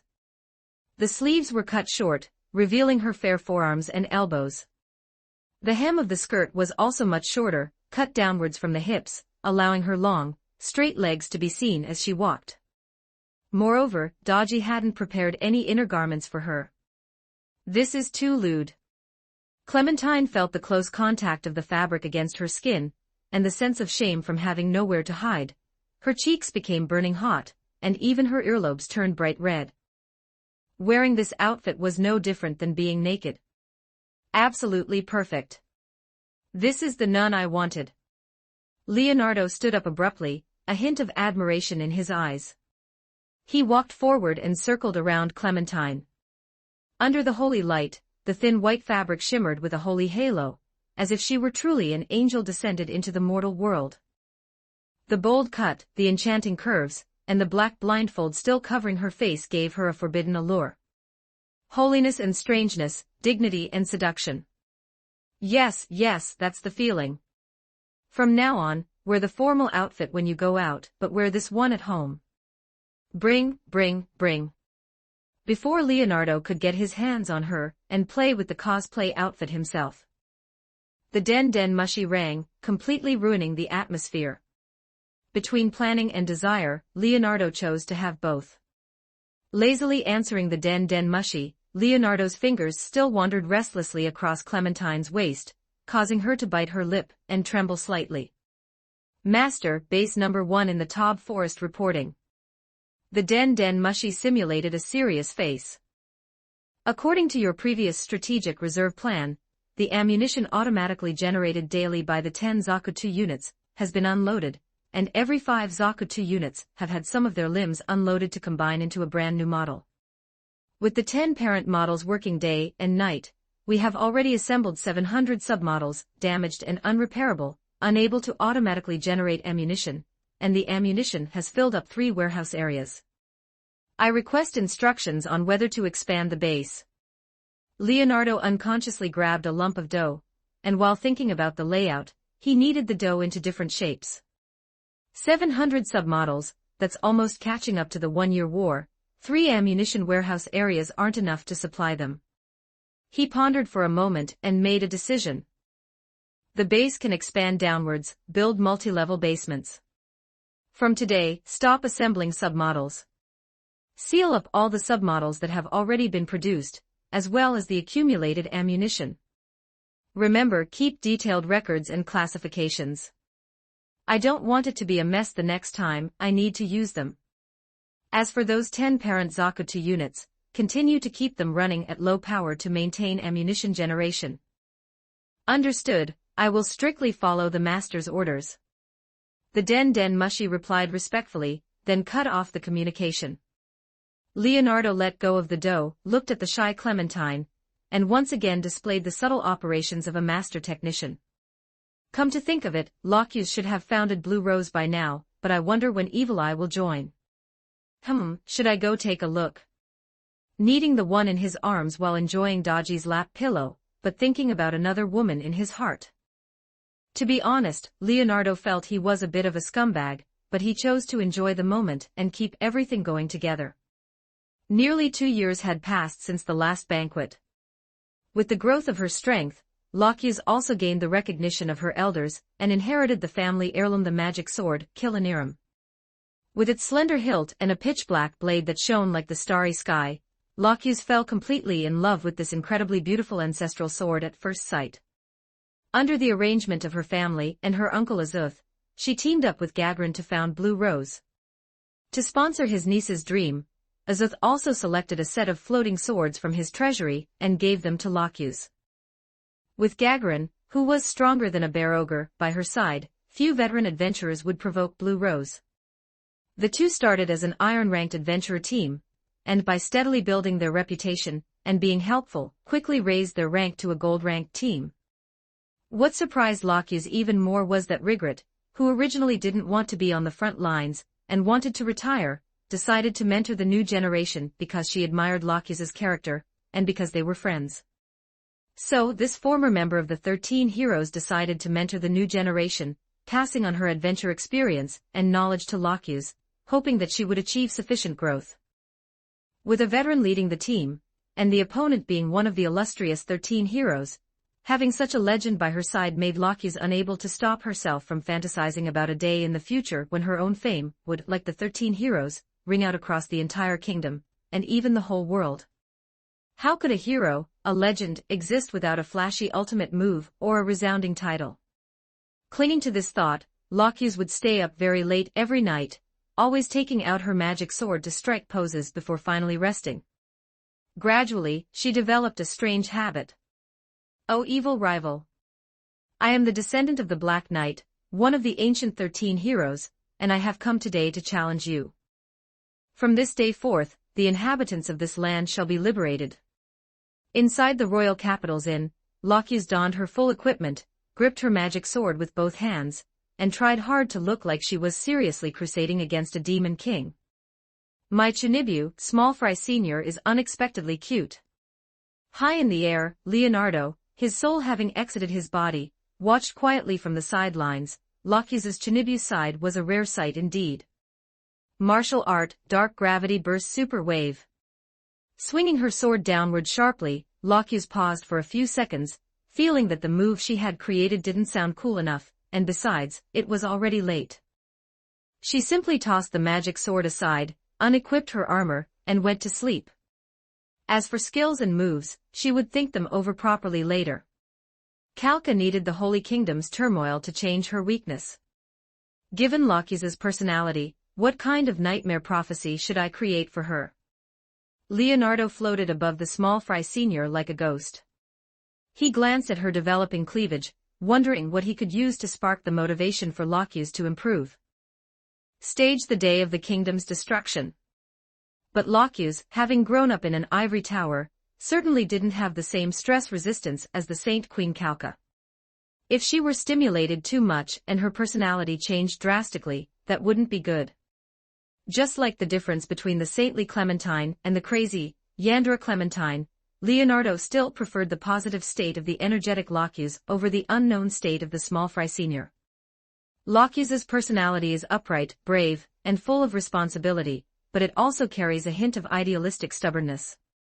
As one of the people with the highest moral standards in this other world, the small fry senior was even more idealistic than Calca.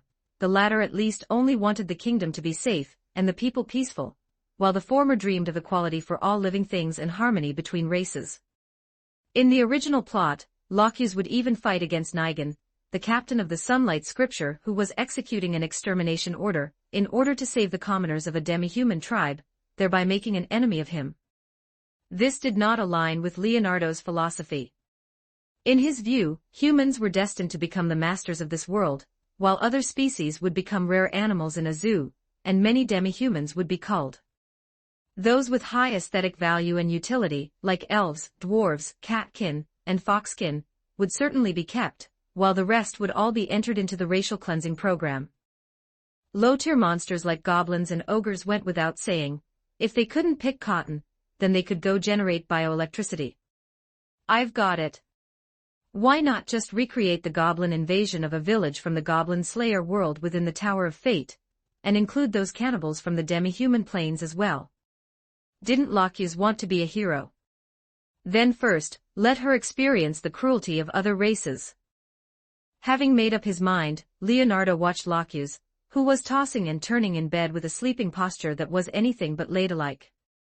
After waiting for over 10 minutes and seeing that she still wasn't asleep, Leonardo's spirit, a look of exasperation on his face, dove directly into the small fry senior's consciousness and pulled her soul into a dream. As his spirit entered the dream, Locuse fell asleep in a second. The Chinibu girl's heroic dream time flowed like water, and in the blink of an eye, 5 years had passed. The blue sky was dotted with drifting white clouds, and Locuse's team, Blue Rose, had long since become famous adamantite rank adventurers in the kingdom. Besides Gagrin and Rigret, the new team members included the genius swordsman Leonardo, the Platinum Knight, a descendant of the Dwarf King, and Elf Princess, a descendant of the Minotaur Sage. Yes, without Leonardo actively interfering, Locuse's dream was just that erratic. Not going to lie, he himself wanted to know what his image was in Locuse's dream. Bad news has come from the Northern Forest. The divine dragon that the 13 heroes once defeated has returned with flames of vengeance. The information has been confirmed. Everyone, the time to decide our fate has come. If we kill the evil divine dragon, our reputation will rival that of the 13 heroes, and we will become legends of the continent. In the dream, Leonardo was clad in silver-white armor, his posture upright, his face as handsome as a character stepped out of a painting. Hearing this, his gaze fell upon Locuse with the gentle warmth of a spring breeze. "Captain, I will protect you." Locuse's cheeks flushed slightly, and she forced herself to remain calm. "Humph, this captain does not need protection. I will personally sever the head of that evil dragon." Under Locuse's leadership, the Blue Rose team marched imposingly toward the Northern Forest. Their adventures were always filled with dramatic twists and inevitable victories. They hacked their way through thorns and brambles, encountered monsters bewitched by the divine dragon's power, rescued trapped villages, and the team's reputation continued to soar along the way. Finally, they arrived at the volcano where the divine dragon resided. It was a giant dragon whose body blotted out the sky, its scales as hard as obsidian, and it spewed dark purple flames that destroyed everything in their path. The scorching heat made the very air warp. "O evil giant dragon! I am the descendant of the Black Knight, one of the ancient 13 heroes, and the captain of Blue Rose, Locuse.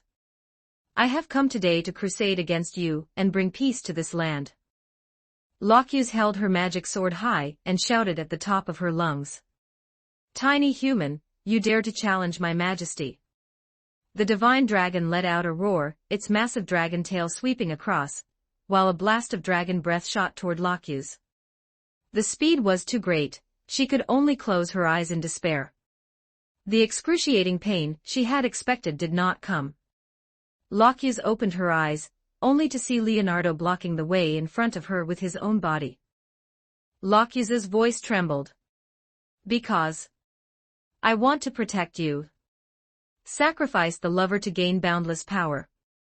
Ultimate skill, sacrificial love, final judgment.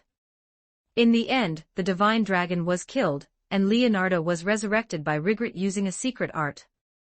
Leonardo, I love you. Silly girl, I love you too, Locus. Beside the remains of the divine dragon, amidst the gratified gazes of their teammates, the two confessed their feelings to each other and made eternal vows. The scene shifted to a few years later. Locus and Leonardo had retired from their positions as adventurers, inherited family lands, and were living a shameless, happy life. Every morning, sunlight streamed through the window into the room. They woke up in each other's arms and shared a passionate French kiss. During the day, they tended to the flowers and plants in the garden and went shopping in town together. At night, they snuggled in bed, whispered sweet nothings, and did the things they loved together. One day, a special guest came to their home, the Golden Princess, Renner, who was still unmarried. Looking at the happy smile brimming on Locus's face, Renner walked up and took her hand. Sister Locus, you are just too happy. I'm so envious of you. Please take me in too. I want to live a life like this as well. Locus was a bit troubled, but seeing Renner's pitiful appearance, she couldn't bear it. Leonardo in the dream walked over and ruffled her hair. It's fine, it'll be livelier with one more person. Thus in Locus's dream, she, Leonardo, and Renner, who had cried and begged to join, lived an even happier life together. Truly a joyous and congratulatory occasion. Clap clap clap clap clap, applause. Leonardo, who had watched the entire melodramatic dream play, had his spirit face covered in black lines. What the hell? What is all this, and take her in too? Has a cuckolding plot already appeared? He looked speechlessly at the three people getting along in the dream, and at himself cuckolding himself. This Chinibu girl's dream was just too outrageous. But it also indirectly showed that Locus wouldn't mind if he started a harem, as long as he was sincere to everyone. Leonardo's thoughts shifted, and his spirit emitted a powerful fluctuation. Crack, a sound like glass shattering rang out, and Locus's dream, filled with self-satisfaction and strange fantasies, instantly collapsed. She woke up with a start from the bed, gasping for air, her face still flushed with a lingering blush and a trace of bewilderment. The dream just now, so real. Leonardo. She shook her head, trying to dispel those shameful yet heart-pounding images, and just at that moment, an ethereal voice rang out like a great bell. Person chosen by fate, welcome to the Tower of Fate. Before Locus could react, the surrounding space shattered once again. It was the Chinibu girl's first time encountering the black tower that rewrote fate. The massive structure that shot straight into the clouds left her feeling stunned. In the pure white space, Locus pinched her arm. There was pain, it didn't seem like she was dreaming. So where exactly had she been brought to? Was she still within the kingdom? Chapter 49, The Abelian Hills Campaign, 1. After finishing Locus's dream trial and leaving a spatial mark, Leonardo's spiritual body left the kingdom. Blue Rose had just been established, Evil Eye was still wandering who knows where, and the three sisters, Tira, Tia, and Tina, were still undergoing training in the Empire's assassination organization, Igenia. Leonardo did not intend for these four women to join the Blue Rose party, as they did in the original plot. It would be fine if they were strangers, but if they became close teammates, the difficulty of building a harem would skyrocket. If 4 out of the 5 future members of Blue Rose were his wings excluding the muscular Gagrin, what would that make it? A harem of roses. Being teammates and getting conquered by the same man would be somewhat awkward for the 4 women.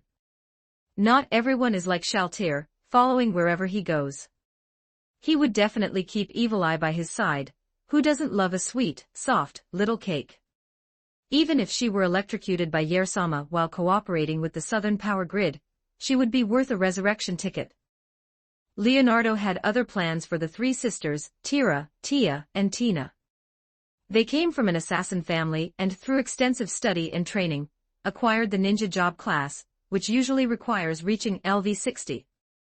The 3 sisters were still highly malleable, so they wouldn't develop the bad habits of liking petite boys or stalking later on.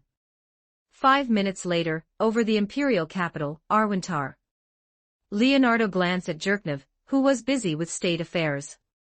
Because the empire's expansion had entered its second phase, steam equipment innovation, full-scale military expansion, the empire had numerous incidents reported every day, causing this bloody emperor to have much thinner hair than others despite his young age. What a diligent tool he is. Leonardo didn't think he could be as diligent as Jerknov. If he were to rule the first empire of humanity in the future, he would be more like a certain weasel.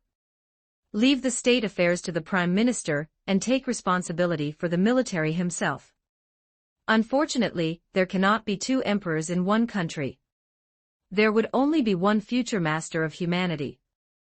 Jerknov was a chess piece destined to be discarded once used, and the other party knew this clearly. A nobody or famous throughout the world. Jerknov chose the latter. He wanted to become a legendary monarch recorded in history, before his utility was exhausted. The more prosperous the empire became, the more clearly he understood his position. He was diligent in state affairs, not even taking a wife, all to earn a good reputation after his exit. After wandering around the palace, he didn't find Renas, one of the four knights. Following the information reported by Alpha, Leonardo headed to the assassin organization Igenia to find the three sisters, Tira, Tina, and Tia, intending to reserve them first. Kingdom border, Black Stone Pass. As the area where the southern part of the kingdom borders the Abe-Lion Hills, Black Stone Pass is surrounded by mountains on one side, and the sea on the other, making it easy to defend and difficult to attack. Since Baron Beta took over this territory, the demi-humans, who rarely harassed the kingdom's border villages, had not appeared at the pass fortress for 2 consecutive months.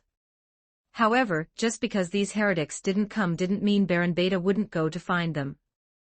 His master, Leonardo's order, was to eliminate the demi-human tribes in the hills as soon as possible and build strategic bases in suitable locations.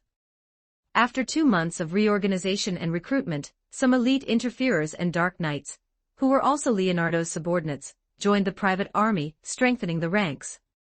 The private army, which originally only had a quota of 2,000, had 30-plus LV-40 subordinates secretly inserted into it, and its comprehensive strength could completely sweep through the entire Abe-Lion Hills. However, simple annihilation of tribes was one thing, but if he wanted to sweep through the Abe-Lion Hills in one go, he would still need to cooperate with the companions lurking within the Holy Knight Order in the Holy Kingdom to launch a pincer attack. After all, apart from the subordinates, the comprehensive quality and strength of the local humans, especially the kingdom's soldiers, were truly appalling. The Holy Kingdom at least fought against demi-human tribes every year, and had relatively rich experience in defensive warfare, usually achieving a casualty ratio of 1 to 2 when fighting demi-humans. As for the rotten to the core kingdom, they would be considered high quality if they didn't wet their pants when facing a coalition of 100,000 demi-humans. As for the kingdom and the Holy Kingdom clearing the many demi-human tribes in the Abe-Lion Hills, even if the Platinum Dragon Lord knew, he wouldn't interfere too much, because this was a struggle between local races, and it wasn't appropriate for him to stand on either side. As long as the status of the dragon race was not threatened, the Platinum Dragon Lord wouldn't bother with these trifles. The night was as dark as ink, a perfect night for murder. At the Black Stone Pass fortress, Beta stood on the high wall, overlooking the 2 orderly 1,000-man phalanxes in the square. The 2,000 private soldiers had bright armor, and their weapons reflected cold light. More than 30 LV-40 subordinates were scattered throughout the ranks, serving as squad leaders, centurions, and other key positions to ensure the morale of the army. Soldiers, for 200 years, the kingdom's border has been plundered by demi-human tribes more than once. Villages have been burned, compatriots slaughtered, and wealth looted. On the high platform, Baron Beta issued a declaration of war. Admit it. You cannot tolerate those bizarre, alien forms. They are fundamentally different from us. Today it eats the corpses of your family, tomorrow it will use you as food. We cannot tolerate the existence of these aliens everywhere in our lives. Times are different now. They bullied us when we were weak, so today, as we grow strong, we must root them out and exterminate them. Baron Beta's voice echoed in the night sky. Exterminate them. Exterminate them. Exterminate them. The speech was exceptionally effective. The earth-shattering roar was like rolling thunder, tearing through the silence of the Black Stone Pass fortress. The soldiers gripped their weapons tightly, yearning to make contributions. At the command, the 2,000 private soldiers, like a floodgate opening, rushed towards the small demi-human tribes on the edge of the fortress under the cover of the night along a predetermined route. In the Abe-Lion Hills, the law of the jungle prevails. The tribes of the 10 Greats are all located in the deeper parts of the hills, where resources are abundant. Small tribes like those on the edge of the pass fortress were mostly loose settlements composed of goblins, ogres, and some orcs. They had neither strong defensive fortifications nor powerful individual combat strength. Occasionally bypassing the fortress to loot nearby villages and capture children as emergency food was a common practice for them. Such weak tribes naturally had no names, and even if they did, they would disappear after tonight. The first target of the army's attack was a wild camp more than 10 miles away from the fortress, composed of over 100 goblins, a dozen ogres, and dozens of orcs. These demi-humans clearly did not expect that in the middle of the night, a group of people would not sleep, and would run more than 10 miles to wipe them out. At that time, the orcs were gathered around a campfire, sharing inferior ale stolen from who knows where, making harsh, strange laughter. The ogres were lying helter-skelter beside the simple shacks, snoring like thunder, with bloody residue still remaining at the corners of their mouths. The few sentries near the wild camp, encountering elite interferers with more experience than them, all received their lunchboxes in just a few breaths. Follow me to charge, leave none alive.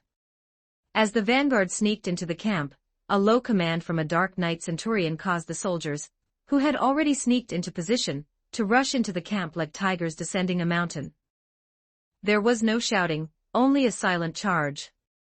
Sharp longswords cut through the night sky, carrying the sound of wind, precisely hacking at those unprepared orcs. Screams instantly replaced the previous noise, but these screams were so short-lived that peace was restored in less than a few minutes. The LV-40 subordinates were like tigers entering a flock of sheep. An interferer waved his hand gently, and several shadow arrows silently pierced the throats of several orcs attempting to resist. A dark knight rode his horse into the ogre group, his heavy cavalry lance like the Grim Reaper's scythe. Those thick-skinned ogres were easily pierced and harvested. The private soldiers, led by the subordinates, formed a tight combat formation and advanced steadily. Their armor effectively resisted the attacks of the demi-humans' inferior weapons, while the standard longswords and spears in their hands caused fatal damage to these demi-humans. The high-spirited private soldiers had only slaughter in their eyes, and only Baron Beta's declaration, and the desire to make contributions in their hearts. That belonged to the demi-humans. The crushing number, the advantage of a night raid, and the sweeping of high-level combat power meant the human side occupied the right time, the right place, and the right people. The entire battle process was less of a battle and more of a one-sided slaughter. Flames were ignited, illuminating the hellish scene in the camp. Blood stained the land red, mixed with the soil, emitting a pungent, fishy smell. In less than a stick of incense, this demi-human camp fell completely silent. Count casualties, clean up the battlefield, collect available supplies, and then proceed to the next target as planned. The centurion's cold voice sounded, without a trace of emotion. Clearing out demi-human tribes is about playing the information gap and playing a blitzkrieg. Receiving the order, the soldiers acted quickly, their faces weary but filled with more excited satisfaction. Their morale, stimulated by the first victory, rose even higher. The battlefield is the place where people grow the fastest. Those new recruits who might have been hesitant to kill the old and young were now wrapped in blood and fanaticism, their eyes becoming firm and cold. The destruction of the first demi-human wild camp was just an appetizer for this bloody feast. Before the smoke had dissipated, the 2,000 private soldiers, led by the subordinates, rushed toward the next target like a pack of wolves. The advantage brought by the information gap was overwhelming. These demi-human tribes scattered near the pass lacked effective communication and collaboration with each other, and they had never thought that humans would actively launch such a large-scale, high-intensity night raid. They were either sleeping soundly, reveling, or rushing for survival the next day, not knowing that death was following them like a shadow. The second target was a small group of wandering orcs. These creatures were thick-skinned with amazing brute force, generally between LV7. However, under the night raid, facing the disciplined and cooperative private army, they could not escape their doom. The cavalry charge of the Dark Knights smashed the orcs' formation into pieces. The soldiers used the advantage of their spears to keep their distance, stabbing continuously, knocking down these violent creatures one by one. Under the moonlight, the blood of the orcs splashed on the grass. Whether it was adult male demi-humans or the old, weak, sick, and disabled in the tribe, all demi-humans who had once invaded the kingdom's border and slaughtered humans paid with their lives here. The third, the fourth, the fifth demi-human tribes were crushed one after another. Some tribes were slaughtered in their sleep without even a chance to resist. Some tribes tried to organize resistance, but facing the powerful subordinates, their struggle seemed so ridiculous. Baron Beta stood on the high platform of the pass fortress, clutching a communicator made of magic crystal. Baron, target number 5 has been cleared. We have 3 minor injuries, no deaths. Baron, target number 6 has been cleared. Seized quite a bit of high-quality iron ore and food. Baron, target number 7, encountered a counterattack by a small group of beastmen cavalry, currently routed, killed 17 orc riders. We lost 2 warhorses and 8 soldiers. Continue to advance, proceed as planned, and keep communication open. Beta's voice was cold, without a ripple. For him, eliminating these demi-humans were not enough to prove anything. Only by completing the master's orders perfectly was the most invisible and perfect praise. The slaughter was still going on, and the war between humans and demi-human tribes would completely break out after tonight. The 8th, the 9th, the 17th. 4 or 5 hours passed, and a fishbelly white appeared on the eastern horizon. The morning light pierced through the mist, and the communicator in Beta's hand also received the last victory report. Baron, target number 17 has been cleared. All demi-human tribes near the fortress have been cleared. In this operation, a total of over 2,800 goblins, 75 ogres, and over 1,520 beastmen and other demi-humans were killed. Some supplies were seized, and we had a total of 135 minor injuries, 33 serious injuries, and 73 deaths. Very good. Beta let out a long sigh of relief. Although he hadn't slept all night, there was no weariness in his eyes. Instead, they were shining with sharp light. Order the troops to rest in place, count supplies, treat the wounded, and send scouts to be on alert. Pile those goblin heads into a jingwan, and impale the demi-human heads along the path. I want the people of the kingdom to understand, and the demi-humans of the Lion Hills to understand, that the Riestea's kingdom is no longer what it used to be. Those who offend our kingdom will be killed, no matter how far away they are. Yes, Baron. Hanging up the communication, Beta walked to the edge of the high platform, facing the cool morning breeze, looking out to the east. Overnight, 17 small demi-human tribes were wiped out. The information gap brought by the Blitzkrieg, combined with the overwhelming strength of the subordinates, made this clearing operation smoother than expected. Those demi-humans who were once a threat to the border residents had now turned into scorched earth and corpses. The bloody smell in the air even drifted to Black Stone Pass with the wind. However, Beta knew that this was just the beginning. The real tough battle was still to come.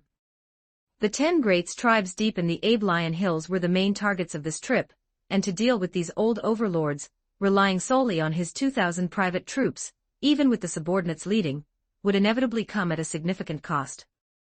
Of course, he could ask his master, Leonardo, for help, but that would make him seem somewhat incompetent.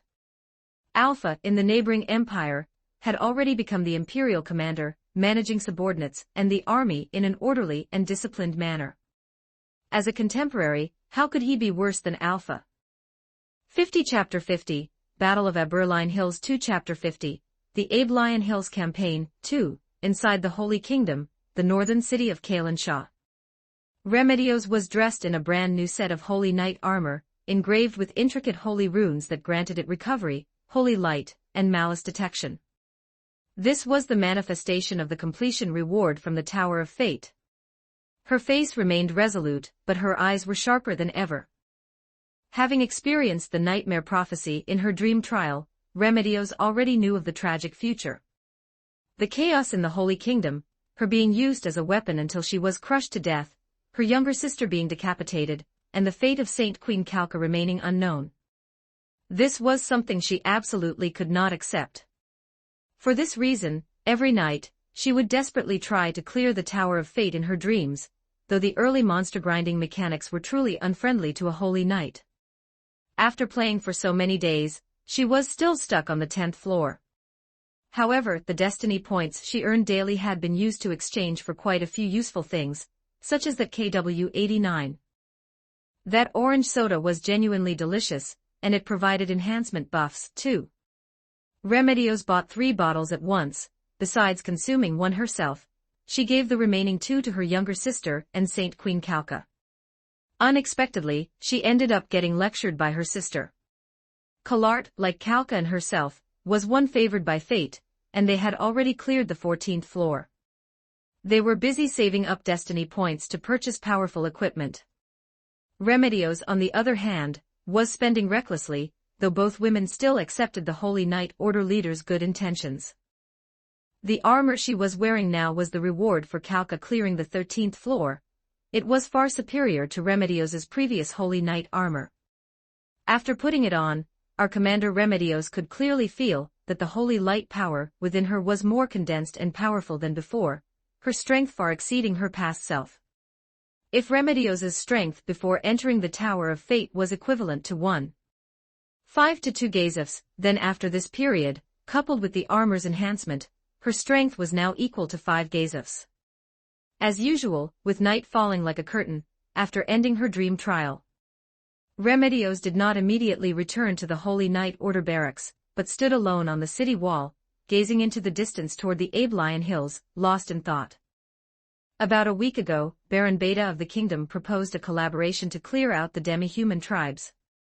This proposal itself ran counter to the Holy Kingdom's long-standing strategic defense, and had little feasibility. Demi-humans, especially those powerful tribes deep in the hills, had always been a sword of Damocles hanging over the Holy Kingdom's border. These guys often raided the villages along the Great Wall, dragging away the people of the Holy Kingdom to serve as slaves or food. The partner in this collaboration was Baron Beta of the kingdom, the champion of the kingdom's grand martial arts tournament, stronger even than Gazef. Although Remedios was reckless and somewhat brainless, she had her own insights. While Baron Beta was strong, it did not mean the kingdom behind him was equally powerful. She had always sneered at the kingdom's militia, considering them cowardly and fragile. Was it really okay to cooperate with them? However, in Baron Beta's proposal, he mentioned a reason that both she and the Saint Queen could not refuse to rescue the citizens of both nations captured by the demi-human tribes. Over the years, too many compatriots had fallen into the hands of the demi-humans. Their final fate was either to be cruelly devoured or kept in captivity like livestock. Whenever she thought of this, the hearts of the Saint Queen and Remedios would ache as if pierced by a knife. And what concerned them most was that Baron Beta had intimate knowledge of the distribution and strength of the demi-human tribes, and he promised to launch an attack from the kingdom's border to draw the attention of the demi-human tribes, creating conditions for the Holy Kingdom's surprise attack. After several days of repeated weighing and intelligence verification, Remedios, along with Calca and Calart, finally convinced the many nobles at court, and made the decision to rescue their compatriots, strike a heavy blow to the demi-humans, and create a breathing space for the Holy Wall. Pass on my order. Remedios turned around, her gaze sweeping over the elite knights standing solemnly in the square, her voice loud and heroic. All members of the Holy Knight Order, as well as the 1st, 2nd, and 3rd squads of the Royal Guard, assemble outside the city tomorrow morning. Bring 3 days of rations and sufficient magic scrolls, and follow me across the Holy Wall. Our target location is the Bloodfang and Splithoof beastmen tribes near the Holy City. Both Bloodfang and Splithoof were Ganzu beastmen. Among them, Splithoof was the main body of the Ganzu, led by Boozer, one of the 10 greats, with about 4,000 tribal warriors. It was one of the tribes that harassed the Holy Wall most frequently. Remedios wanted to use this to test her own strength by taking on a tribe led by one of the 10 greats. "Commander, are we going on the offensive?" An elite knight was somewhat surprised but more so excited. "That's right. Those demi-human heretics have abducted our brothers and sisters and trampled upon the glory of the holy light. Now it is time to make them pay the price. We will rescue the citizens of the Holy Kingdom from the clutches of the demi-humans and purify those filthy nests.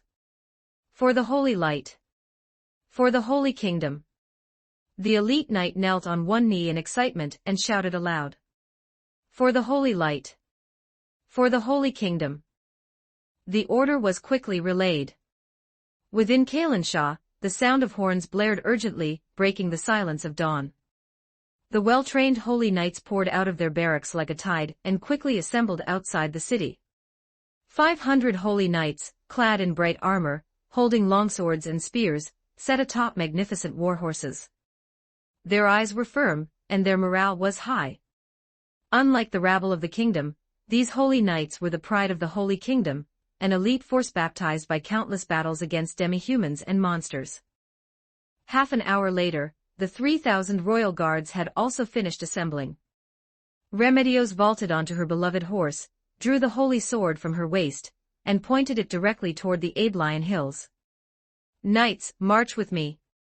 Her voice resonated through the morning like a rolling spring thunder. "March, march." 3,500 Holy Kingdom warriors let out a deafening roar, the sound wave rushing toward the sky, seemingly shattering the clouds. Led by Remedios, the Holy Knight Order charged out like a sharp silver spearhead, followed closely by the massive force of the royal guards. Their objective was clear the Bloodfang and Split-Hoof Beastmen tribes. According to the agreement, Baron Beta's army would launch a fierce attack from the kingdom's border, drawing the attention of the demi-human tribes in the central and northern parts of the Aibelian hills. Meanwhile, Remedios would lead the elite force to take advantage of the darkness before dawn to surprise the Beastmen tribes closest to the Holy Wall and rescue the abducted citizens of the Holy Kingdom. Subsequently, the two units would assemble in the area closest to both nations, and using blitzkrieg tactics, quickly raid the demi-human tribes. Horsehooves trod on the cool earth, making a dull thud. The holy knights held high the flags bearing the holy emblem, which fluttered in the morning breeze. There was no fear on their faces, only a desire for victory and a pursuit of glory. Remedios rode at the forefront of the formation. She knew this was an adventure. An active offensive might yield temporary results, but it would inevitably invite a counterattack from the demi-human tribes afterward. But whenever she thought of the compatriots suffering in the demi-human nests, and the torture and humiliation they might be enduring, her determination became as hard as steel. Some people will not disappear, and some things must be done. For Saint Queen Calca, for the glory of the Holy Light, for the dignity of the Holy Kingdom, and even more so for those innocent lives, she had to press forward and dare to fight. It took nearly a day to travel from Kailansha to the Holy Wall. After a short rest for the night, the next morning, under the cover of mist, the force crossed the border and entered the edge of the Aibelian hills. As they moved further away from the Great Holy Wall, the air began to fill with a pungent odor peculiar to demi-humans, a mixture of blood and stench. "Speed up. Stay vigilant," Remedios ordered in a low voice, her voice transmitted to every warrior's ears through magic amplification. On the horizon ahead, the outlines of some crude shacks appeared. This was the outer camp of the Split-Hoof Beastmen tribe. Boozer, the War King and one of the 10 greats, was among them. At this time, most of the beastmen were still asleep. Only a few beastmen on watch were leaning listlessly against wooden stakes, dozing off. Remedios made a shushing gesture, then drew her holy sword, the tip pointing obliquely at the ground. "First squad of the Royal Guard, left flank. Second squad, right flank. Holy Knights, follow me for a frontal breakthrough. Third squad, take charge of perimeter security to prevent any demi-humans from escaping." The order was concise and clear. The warriors acted quickly, dispersing like cheetahs to occupy favorable terrain. "For the Holy Light, for Her Majesty the Saint Queen." Remedios gave a low shout and initiated the charge first. For the Holy Light, for Her Highness the Saint Queen. For the Holy Kingdom. Battle cries erupted suddenly, breaking the silence of the dawn. Longswords swung, holy light shone, and the sleepy beastmen were beheaded before they could even react. Blood stained the earth red, and the sounds of wailing and metal clashing rang out once again on the land of the Abe-Lion Hills, echoing the massacre at the kingdom's border. A massacre, yes, for the split-hoof beastmen at this moment, this was undoubtedly a surprise slaughter. The elite warriors of the Holy Kingdom were like tigers entering a flock of sheep. Their longswords and spears, enhanced by magic, easily tore through the beastmen's rough skin and crude leather armor. The number of beastmen in the outer camp was not large, and most were in a deep or semi-conscious sleep.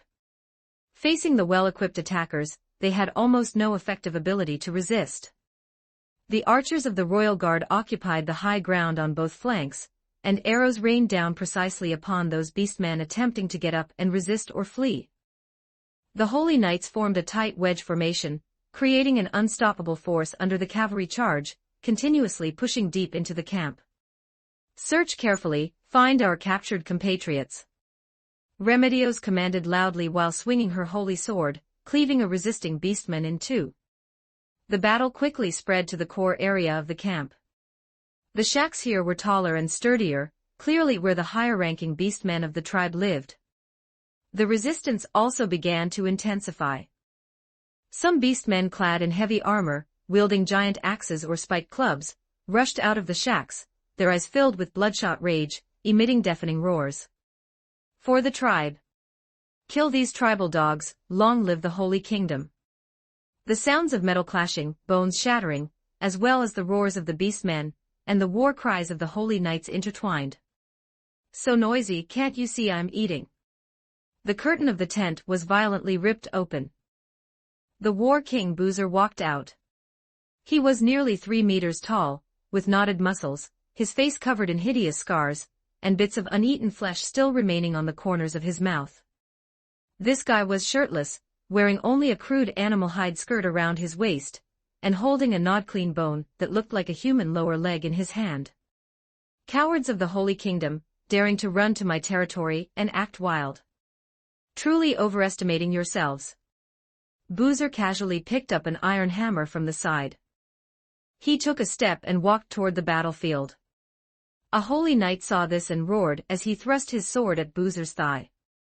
Boozer didn't even look at the Holy Knight, just swung his hammer horizontally in a casual sweep.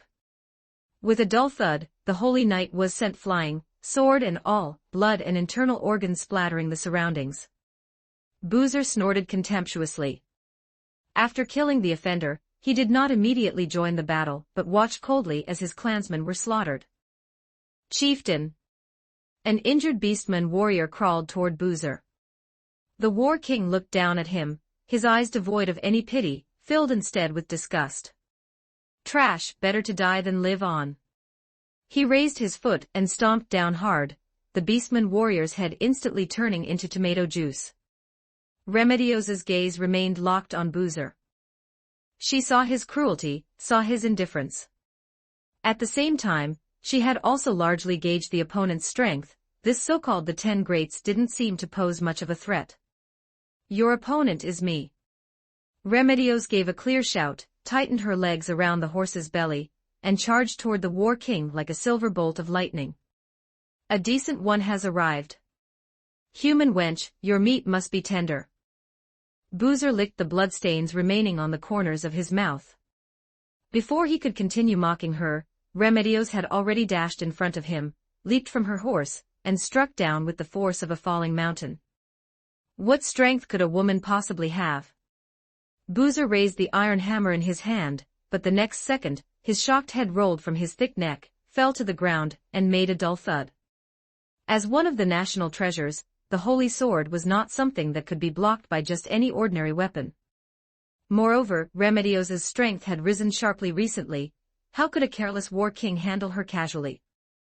Weakness was never an obstacle to survival, arrogance was. Don't forget to like and subscribe to Novels Wonderland.